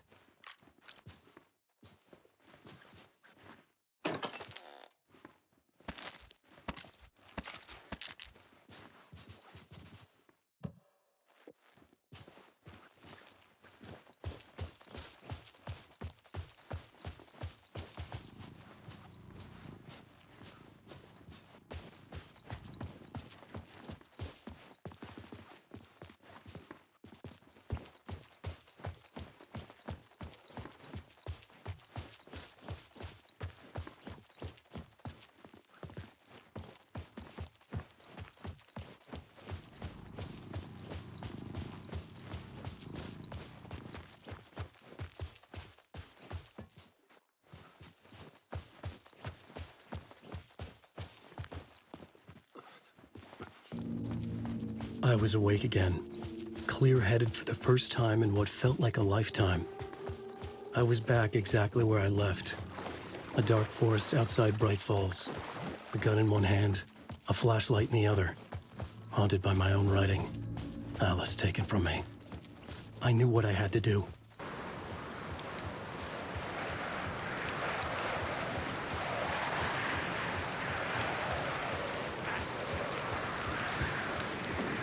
Cauldron Lake, General!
job. In the dark place, the dark presence went into me. When I was pulled back here, crossing over weakened it, made it dormant. I couldn't remember what had happened, but I could feel it, getting stronger, waking up. I thought it was hunting me, closing in. It was inside me the whole time, and then it took over. Turned me into Scratch.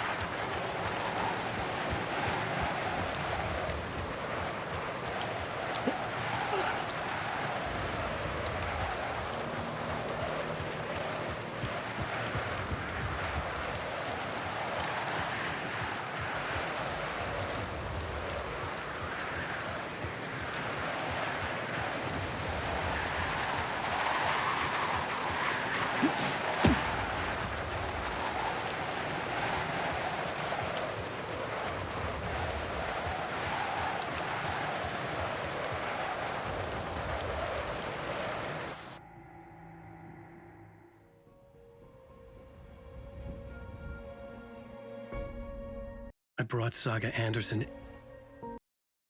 into this story to help me escape. She succeeded. It cost her everything. I'd used Alex Casey in my writing for years. The real Casey had been drawn here because of that. Now he was a victim too. Saga, Casey, Alice, all this horror originates from me. It's my fault. Scratch had to be stopped. I've driven down this road before. Been driving on it forever.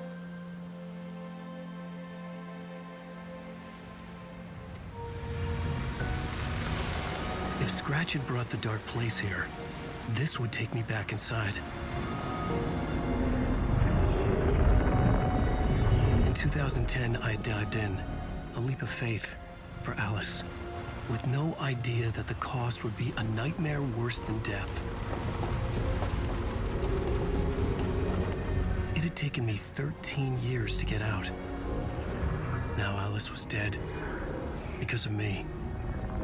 And I was gonna make that leap again, this time knowing the cost all too well.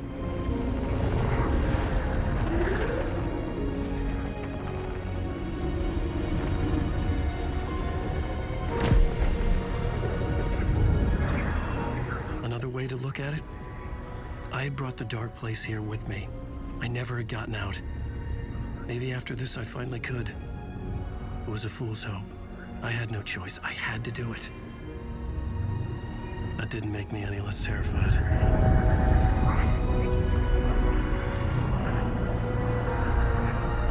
Fuck it.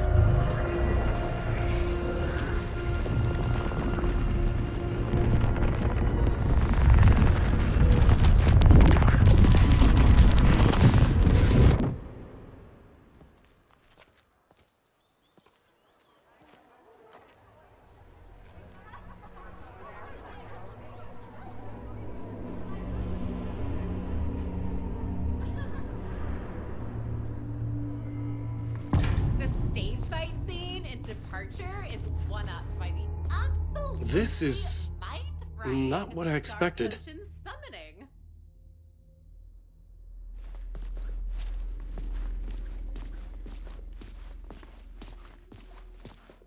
Return has readers on the edge of their seats.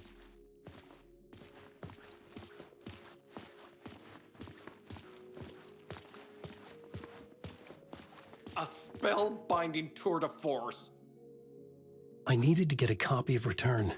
I needed to read the ending to have a shot at changing it. I was inside Scratch's ending. A perverse version of reality. The townspeople brainwashed. Everyone and everything revolved around Return, as if it had just been published.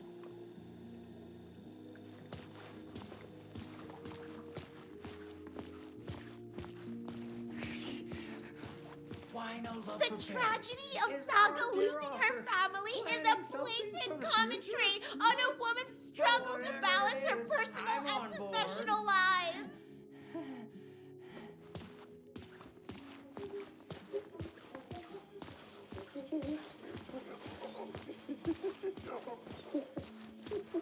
This stage fight scene in Departure is one-upped by the absolutely mind-frying Dark Ocean summoning.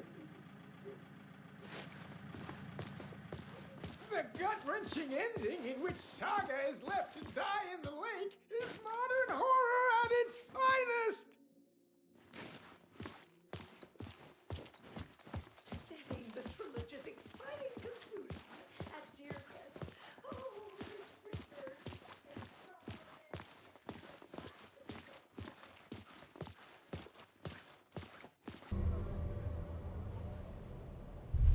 I could see the round windows of the writer's room in the photo. That's where I had to go, to rewrite the ending of Return. It's a sick, sick story. I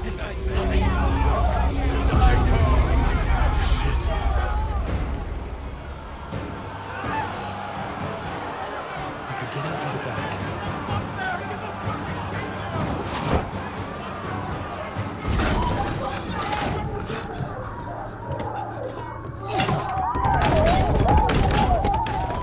I had the book now. I could write my ending to Return. I had to get to the writer's room to stop this horror story.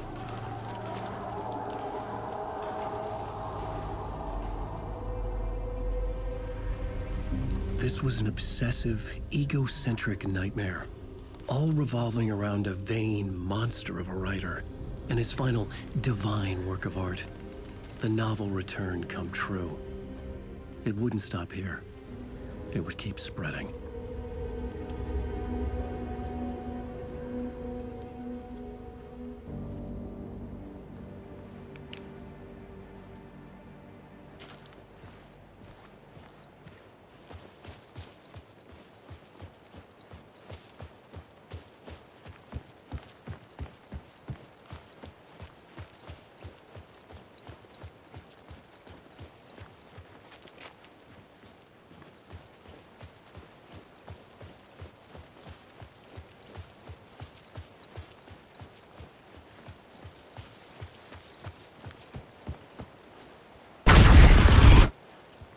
I had to find another way inside.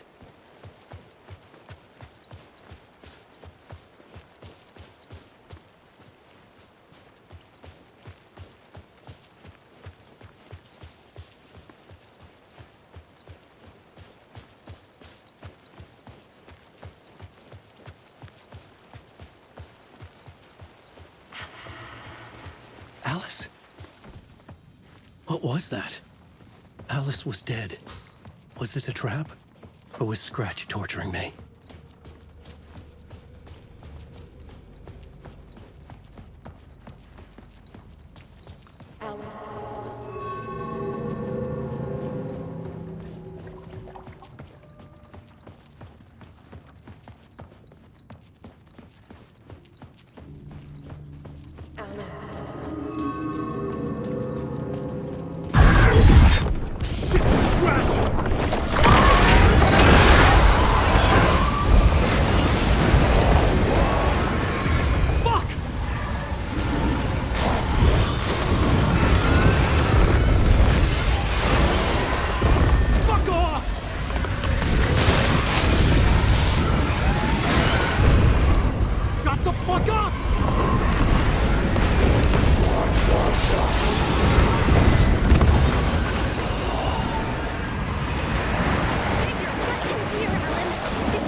He's very pushy. Rose, right?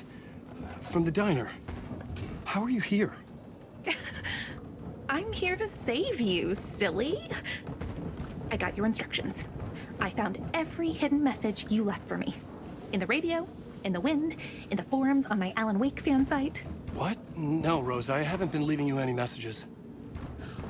Oh, I get it. Yes, Alan, only a crazy person would think you've been leaving them secret messages. Wink. But now you need to get your butt upstairs, Alan. This shit won't right itself, no matter what William Shakespeare said. Right. Thank you, Rose. I'll do what I can.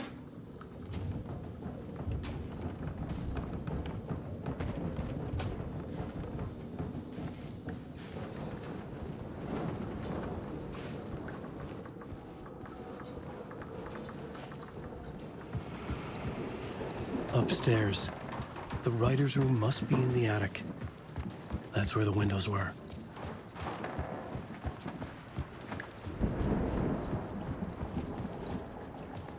We'll loop around and come together, Tom. I have put everything ready for the visitors. I'll come to wash the floor of your room next. All you need is water and Vileda. Water is the oldest bulb. Water finds its way. What water brings, it takes away. It can be clean or dirty. It can give life or drown it. Ahti. I didn't expect to see you here, but it makes sense. Can you help me find my way? One last time. Now there's a devil in the fish trap. Don't be spooked by it so that shit won't start beating your underpants. Okay. I'll get the door open for you, Tom. There you go. The matter is a stake. Now comes the end of the rhyme. Thank you, Ahti.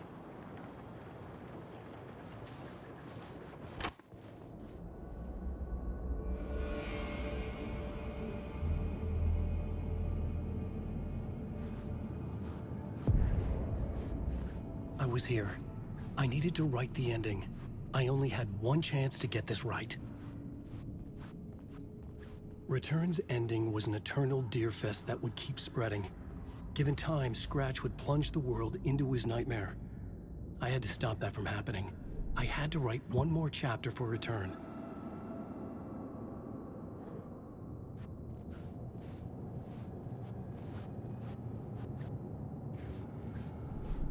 I needed an ending that took everything already in Return and extended it into a conclusion that would save us. Only the perfect ending would work. A perfect ending that would save us all. I was the only one who could write it. Everything depended on this. On me. Any second now, Scratch would burst through that door to stop me. Every plot thread dangled in my brain. It suddenly felt impossible. Something stirred in the room, coming to me. An idea.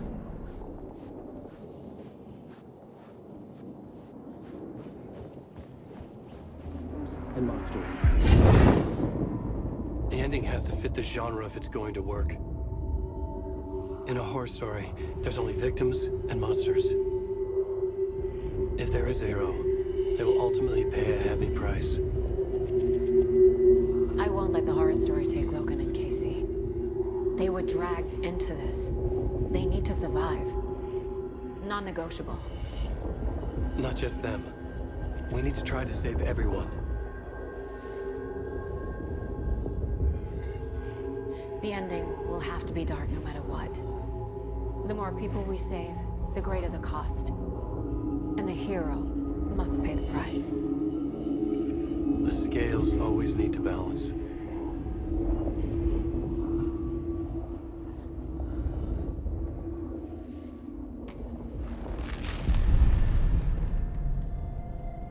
Something felt different. I'd never seen myself in a vision before, but it fit. Saga and I were both at the center of this story. She was now my co-author. This was the beginning of the end. We were characters in a horror story, charging blindly towards the finale.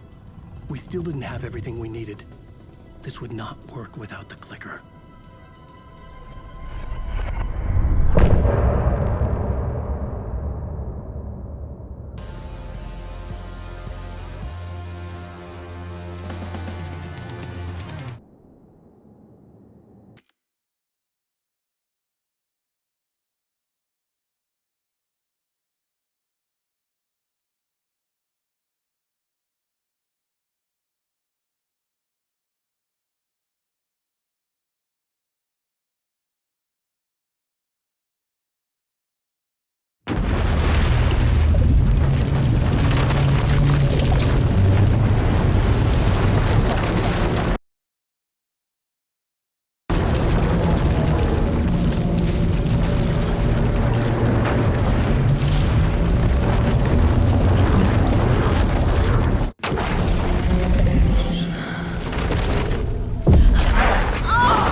What's going on?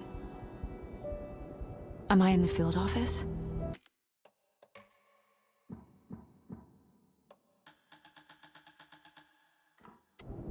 No.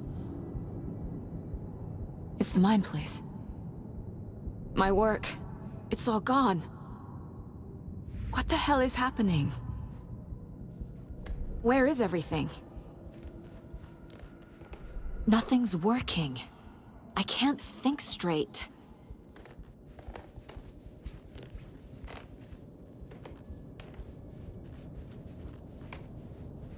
I can't leave. Why can't I leave? The Dark Presence took over Casey, stole the clicker from me. The last thing I remember is him throwing me into Cauldron Lake. I'm in the dark place. I'm lost. I don't know how to get out. I don't know what to do. That wasn't me. Was it? What? Failed who? What's happening to the case board?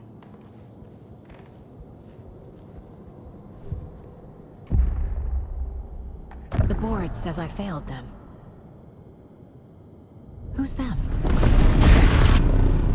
I let everyone down. Logan, Casey, myself. This is my fault.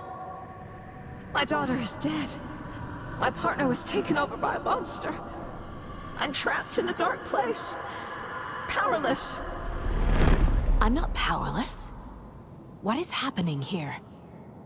This isn't me. Casey. Casey depended on me, and I let him down. I wasn't watching his back. I got wrapped up chasing the wrong lead. He needed me. Now he's turned into a monster. He needed me. Logan. I neglected my family for my job. I was too thrilled by the cases, the mysteries. I liked how dangerous the work was. And now that danger has destroyed my family. It killed my daughter. No.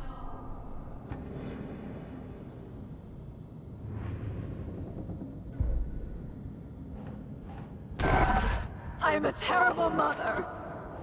I let my daughter die. Scratch took Casey, and it's my fucking fault. I'm a failure.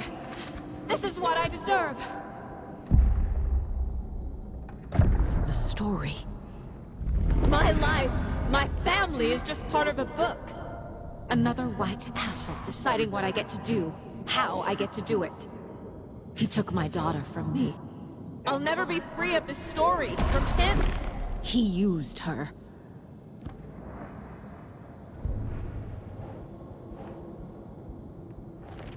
She's not dead. God damn it.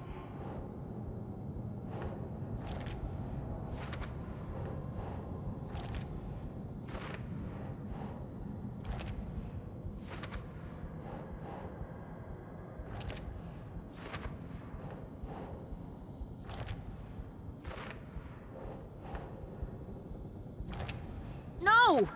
I'm done with this. It just keeps coming back. Something's very fucking wrong here. Night Springs. Logan and David love that show. Their weekly ritual. I never should have trusted these.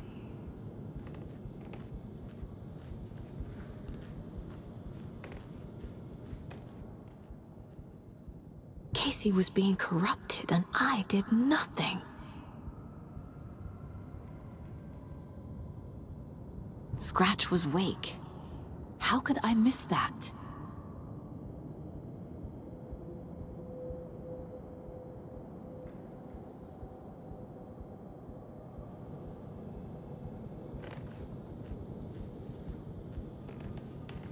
Casey was hurt. I should have been watching his back.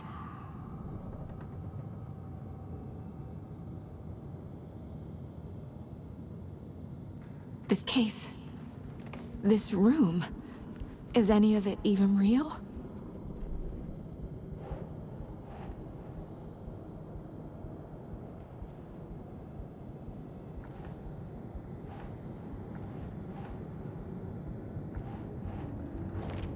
Wait, what? Why is this happening? This isn't... What?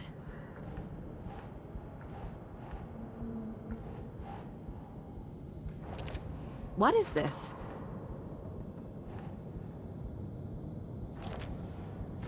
It feels like I'm trapped in a nightmare. Stuck in an echo chamber with all my fears, my doubts, my insecurities. What the hell?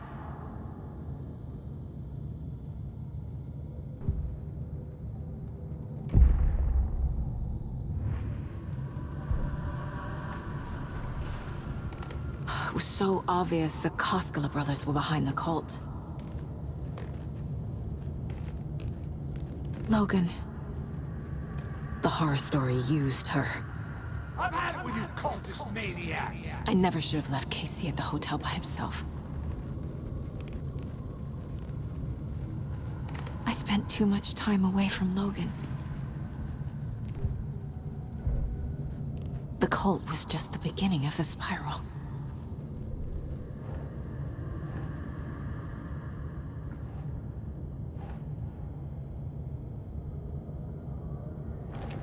That's not...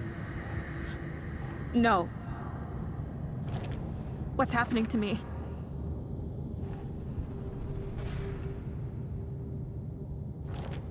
What? No.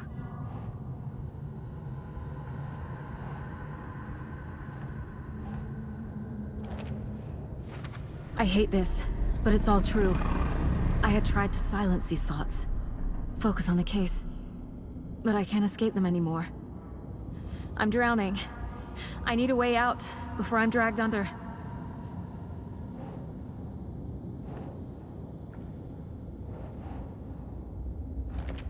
No, no, no!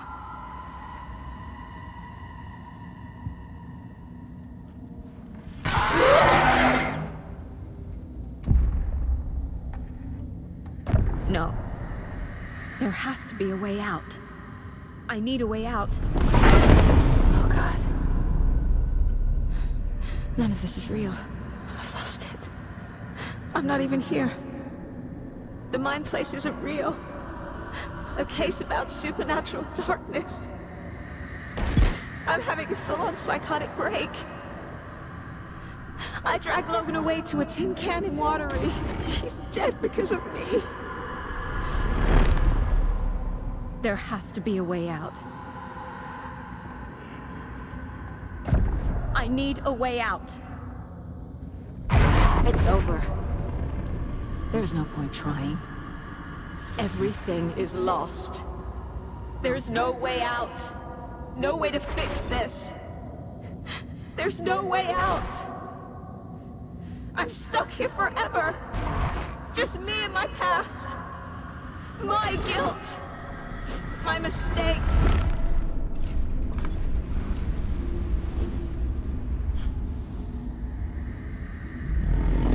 I'm not getting anywhere. I'm stuck. But this is my mind place. My mind. Everything I need is here. It has to be.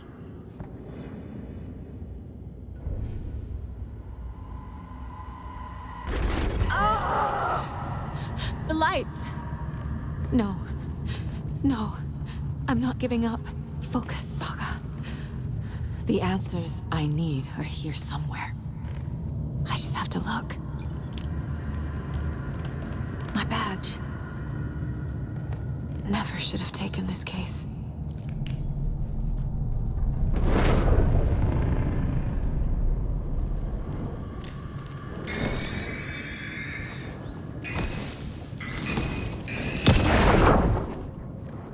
I saw this online and it made me think of you. Okay, what are you doing? Don't make a big deal out of it, Mom. No hugs, no hugs. Scratch was too much for us. I should have made Casey stay behind. Stop blaming yourself, Anderson. A knife in the arm is just part of the job. If you're gonna keep fussing, you can get the hell out. But leave the whiskey.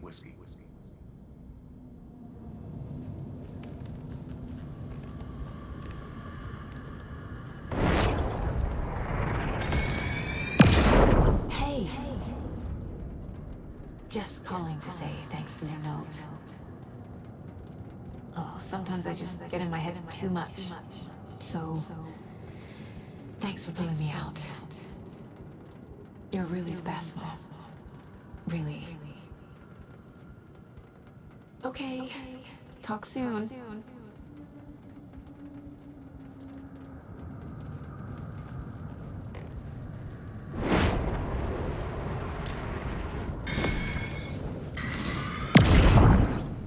Hey, Mom. I made you a charm bracelet for good luck. I made a matching one for me, so bring me back something cool from Washington.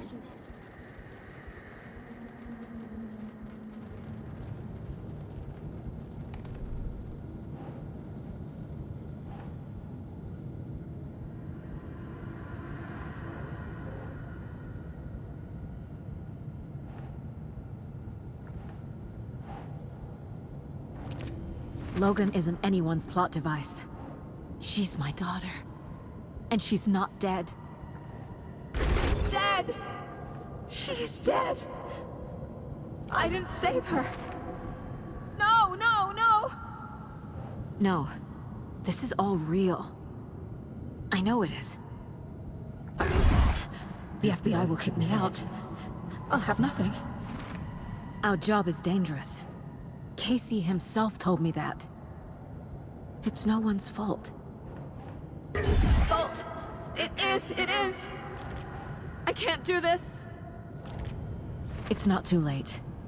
I can still save them. When I do, someone will get hurt. I don't know what to do. I'm afraid. I'm my own worst enemy. The fears in my head are stopping me from trying. From leaving. God damn it!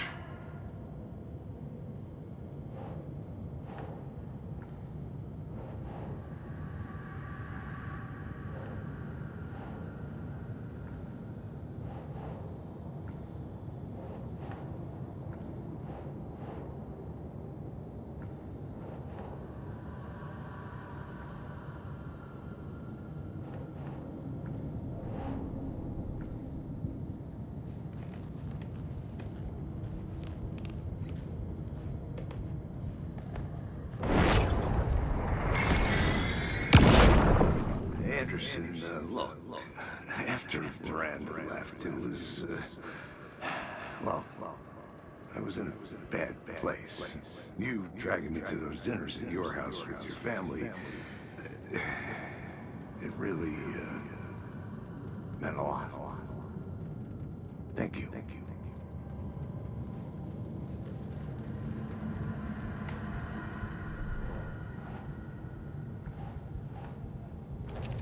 Casey trusts me. I know he does. I'll just let him down again. I can't do this!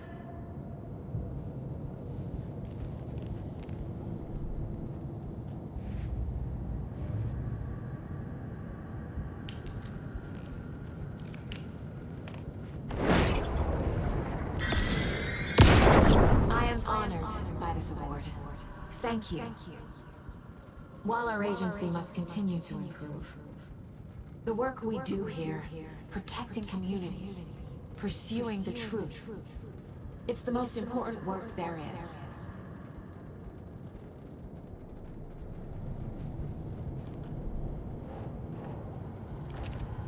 It's okay to be afraid. But I can't let this end here.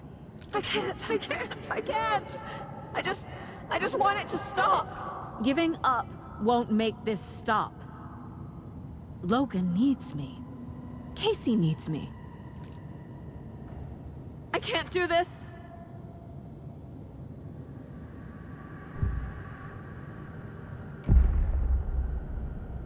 I've made mistakes. I'll make more. But I can do better. And I can start by leaving this room. I'm afraid it will hurt. But nothing will hurt more than not trying to save them. It will hurt. But I will fight.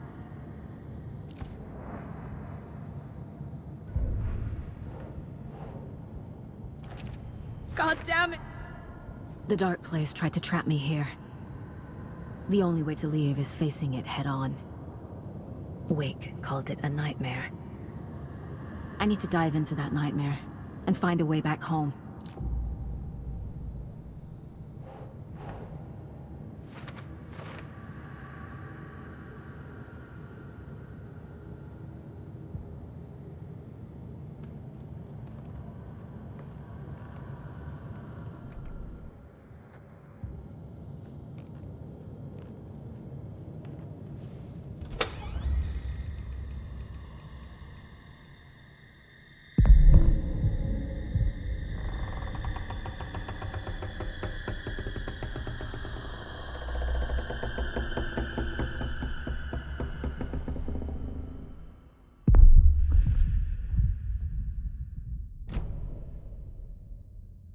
Saga, wake up.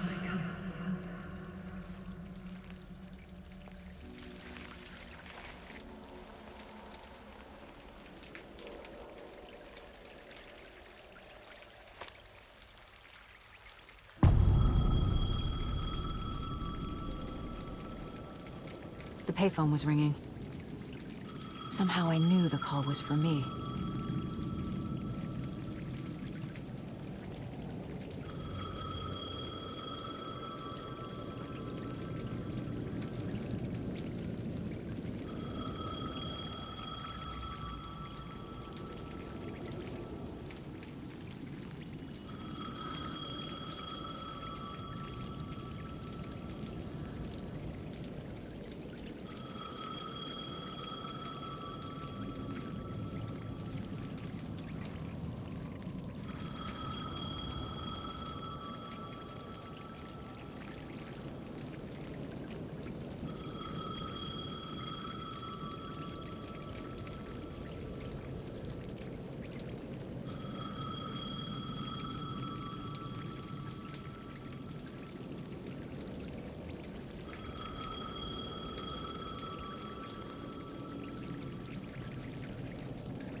Hello?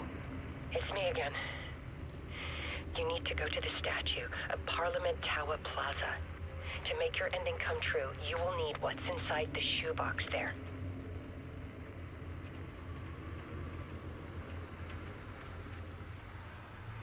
The ending? A shoebox? Who is this?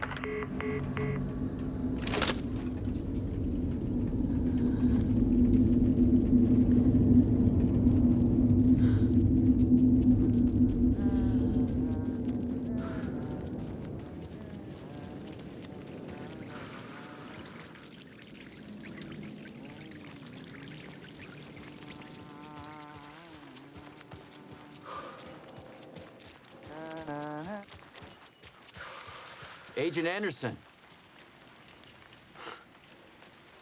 Is that really you? Sorry, this place likes to play tricks. Sheriff Breaker? What happened to you? How did you end up in the dark place? I was brought here. Snatched away from the morgue by a man named Warland Dorr. Been trying to piece it together for... well, it feels like a long time now. I need to get to Parliament Tower Plaza. Do you have any idea where it is? This place, it's like trying to find your way around in a dream. I've been trying to map it, but it keeps looping and shifting. Like there were many versions stacked on top of each other. There is a page. Describes Dorr finding his way through this place. I tried to follow the steps, but no luck. Who is this Dorr person? He's here. Somewhere. I've been seeing his face in my dreams for years. This whole thing is insane. But he is much more than he seems. He's connected to all of this. Can I see that page, Tim? Of course. In fact, it's the page I tried to give you back in the morgue in Bright Falls. Huh. Now that I think about it, maybe Dorr brought me here to keep you from reading it. Here. I'm gonna keep looking for Dorr. The closer I get, the closer I feel to waking up. I need to find the man behind the curtain. Warland Dorr walked across the rain-slicked tiles of Caldera Street Plaza. He stopped at the door to the construction yard. A poster for his talk show hung there. He stepped through, willing it to take him to Parliament Tower Plaza. I know what I need to do. The door to Parliament Tower Plaza was at the construction yard.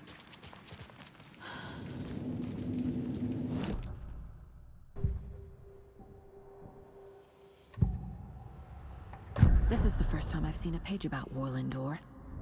Who is he? A door that stands between two rooms is in both. A door that can lead anywhere is everywhere. That door is the center. He governs the currents of reality. With all the powers mixed up in this, it's hard to know who's playing who. Opening too many doors. This isn't important right now. I can look into it later. The page describes him moving through the door. How can I do that? The dark place has many faces and many names. It is a mirror, reflecting all possible realities. The family of Dorrs have the power to shift between these realities, here and elsewhere. If I can find a way to navigate through this nightmare, maybe I can find a way to get back home.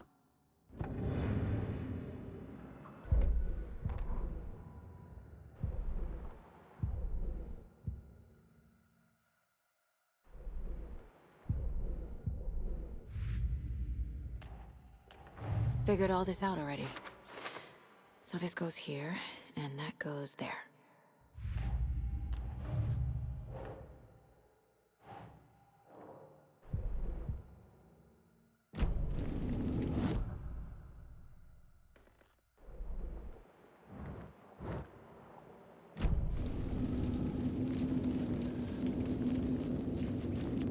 I can't leave here yet. Lots of work left to do.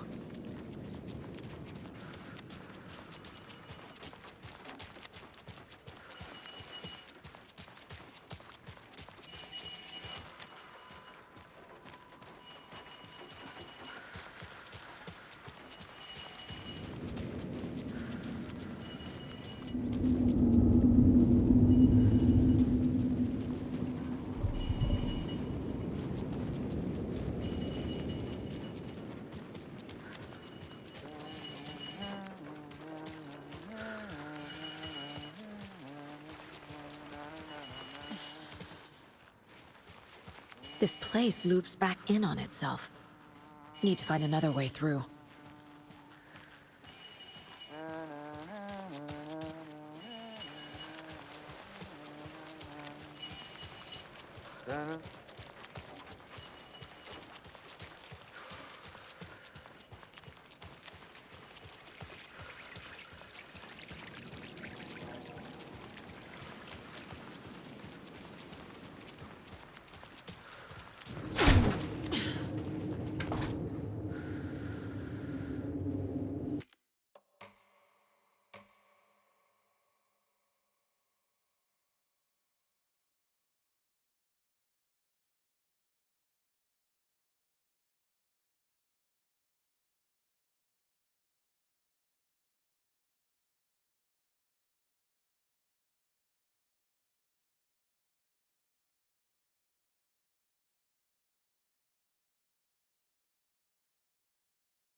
Hello?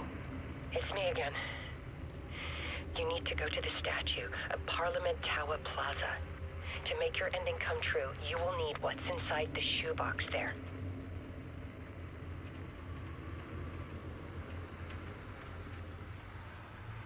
The ending? A shoebox? Who is this?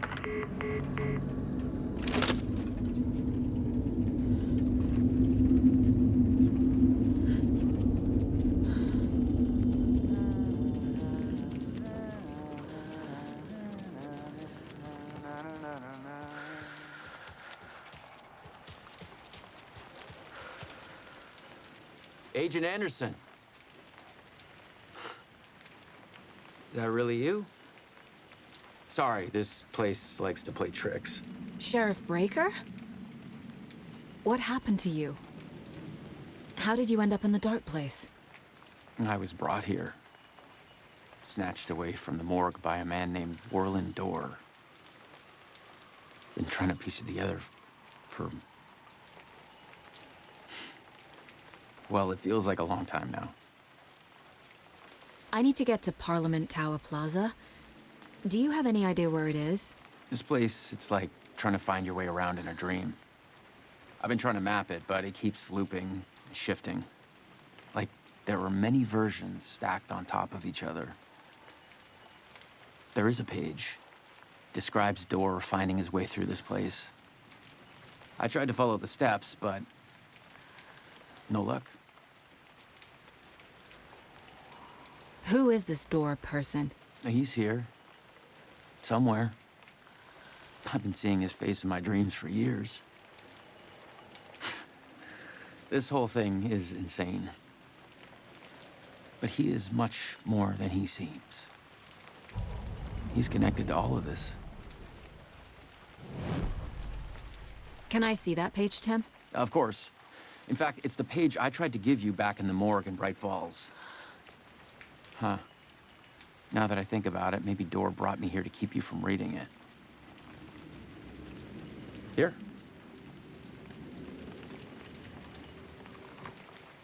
I'm gonna keep looking for Dorr. The closer I get, the closer I feel to waking up. I need to find the man behind the curtain. Warland Dorr walked across the rain-slicked tiles of Caldera Street Plaza. He stopped at the door to the construction yard. A poster for his talk show hung there. He stepped through, willing it to take him to Parliament Tower Plaza. I know what I need to do. The door to Parliament Tower Plaza was at the construction yard.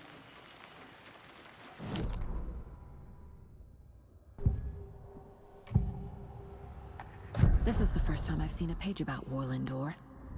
Who is he? A door that stands between two rooms, is in both. A door that can lead anywhere is everywhere. That door is the center.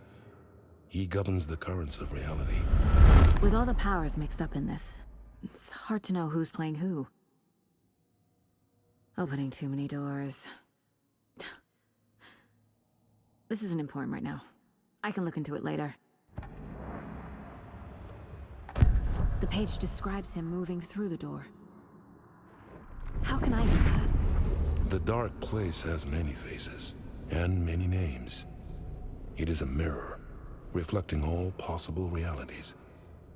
The family of doors have the power to shift between these realities, here and elsewhere.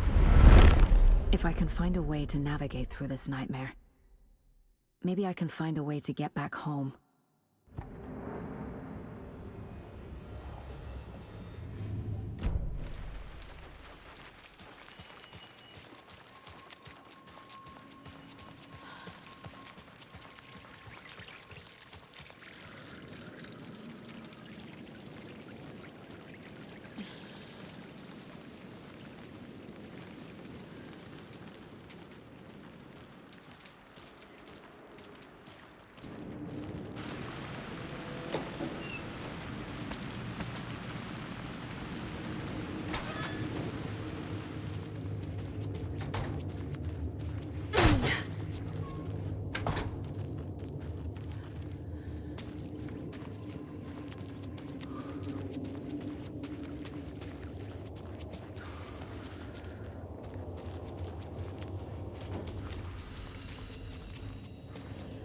I made it.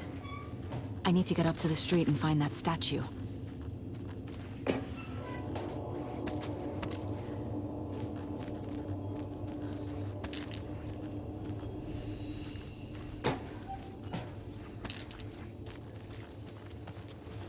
let me drown! You pushed me! Enough already.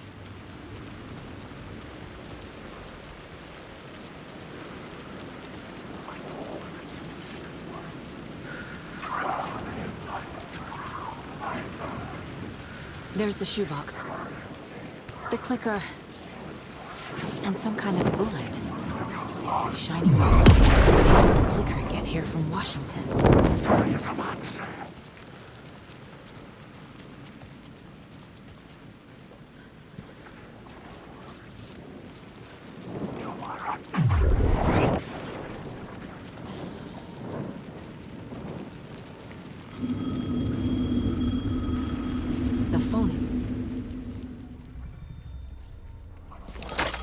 Yes? Hello. You don't know me, but you need to listen. Hold on. How did you know the clicker would be there? This is important. Alan's lost.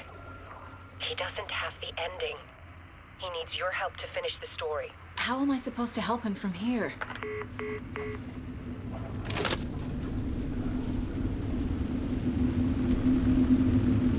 Okay. I'm in the dark place. Wake is in Washington. I could talk to him in overlaps before. My mind place is more powerful than I ever knew. Alan. We need to talk about the ending. Saga, what is this? My mind place. I've reached out to you like this before. But I understand more about it now. You see visions too. I used to think they were ideas, inspiration, but they're real. Just like this now. I try to use them to make the story come true. So this is coming from both of us. Maybe that's how we could communicate in the overlaps. We could use this to stop Scratch. First, I need the ending.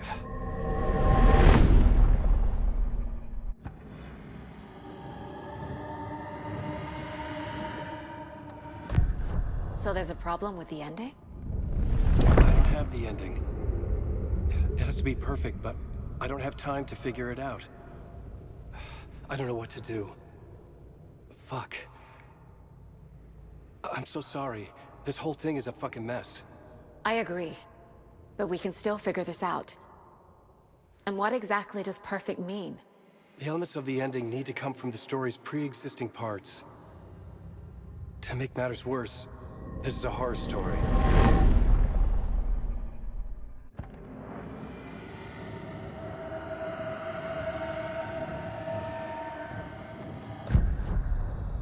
You don't need to tell me this is a horror story. Right. The ending has to fit the genre if it's going to work. In a horror story, there are only victims and monsters. There must be a way to bring a hero into the story. If there is a hero, they will ultimately pay a heavy price.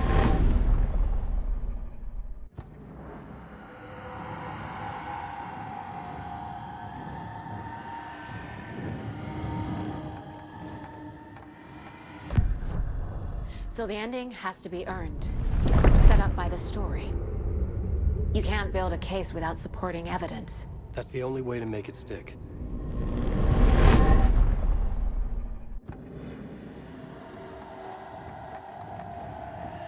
I can't let the horror story take Logan and Casey.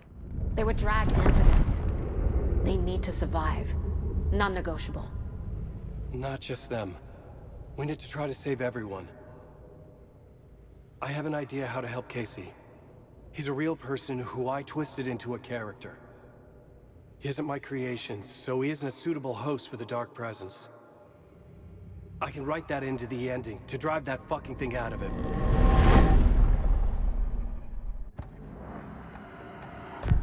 Well, if the ending has to fit the story, this is how I see it. Return is a story about a story that comes true. And I'm a character in this story. Not just a character. The hero. Okay, a hero. In any case, I've been through hell to be here. And this is my life. It feels earned to me that I rise above the story and be there to create the ending. Yes. That's what we're doing. Here, now. We're figuring out the ending I need to write.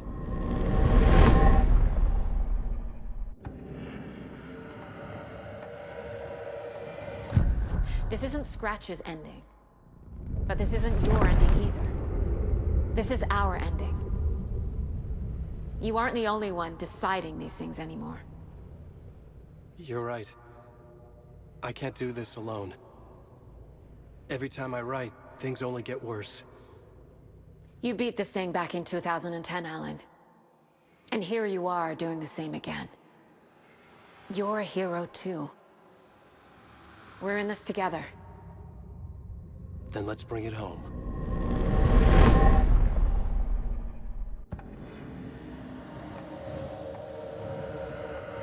The ending will have to be dark, no matter what. The more people we save, the greater the cost. And the hero must pay the price. One of the heroes. The scales always need to balance. Fuck it. Let's go with this. Are you sure? There's no time for anything better. Scratch could be here any second. Then that's our ending. I have the clicker. I'll find a way to get it to you. And I'll get the pages down. See you on the other side.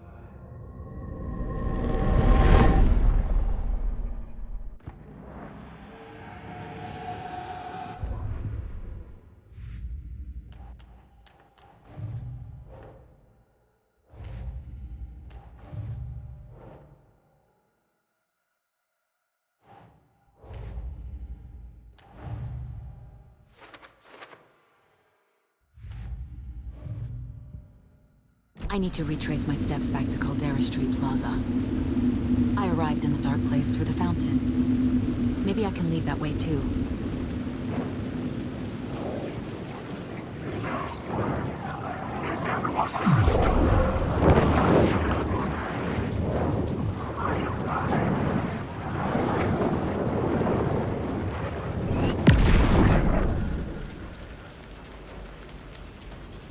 Caldera Plaza is back through the subway.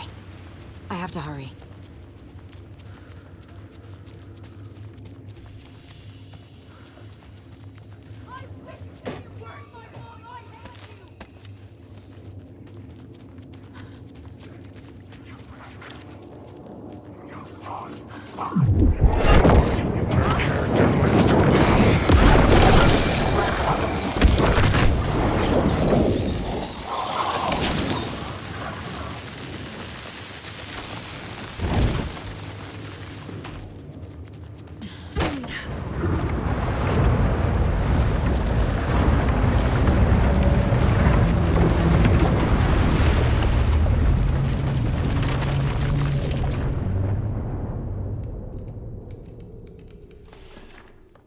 Alan? Saga, I finished it. The ending we talked about. I have the clicker and the bullet of light. Let's do this. I have to be the one to do it. I feel like I've always been on this journey. Okay. It must end here, this darkness. What lies under the surface now shifts. A play of shadows catching my eye, thrusting my face into the water. He's here. It's shockingly cold, past the mirror of the surface. And I will see. KC? The end. Scratch! Now!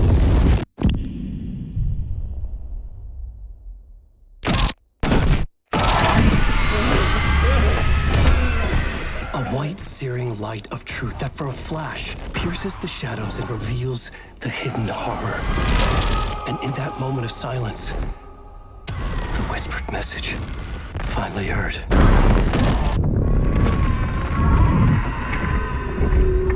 Come on, you motherfucker! Come on! Come on! What if there's nothing waiting to be revealed? The play of shadows fool us all, subterfuge to get our price of admission. Darkness not as a monster, but as emptiness. We're none the wiser. No answers, no truths. The hero turns to look inside. Is destroyed by what he sees, and is redeemed. Saga said we're both heroes. I'll pay that price. So will she. We are here to kill the monster. I pray nothing comes after this. Nothing but sleep. This is how we win. Is it too easy? What if this is still the dark place? Another dream to wake up from, always coming back to the beginning. The memory of what came before burned away by this terrible realization. Maybe it's a mercy, forgetting. To know nothing when we loop around, back to...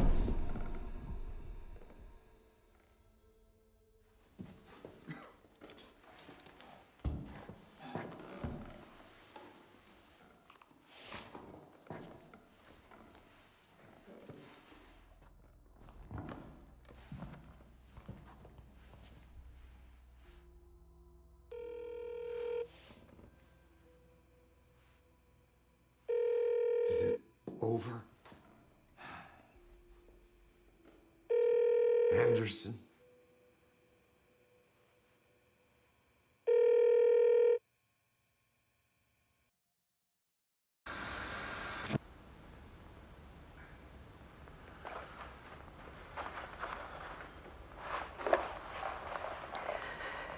This part is just for you.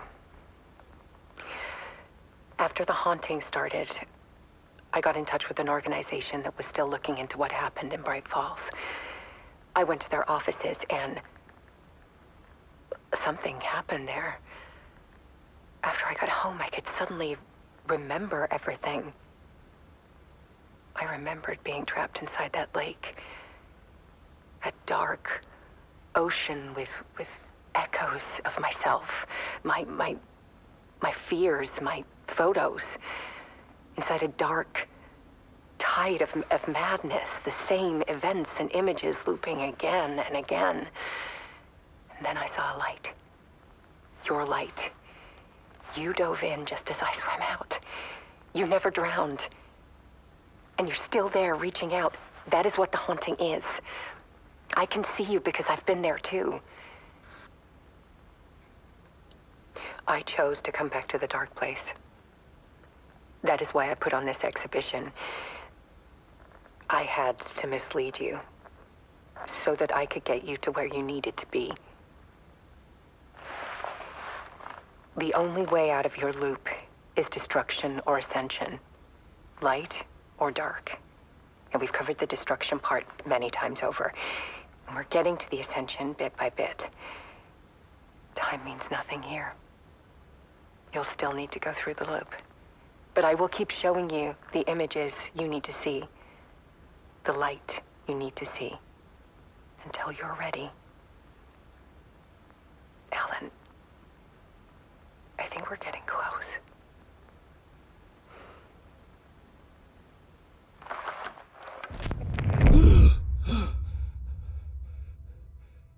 It's not a loop. It's a spiral.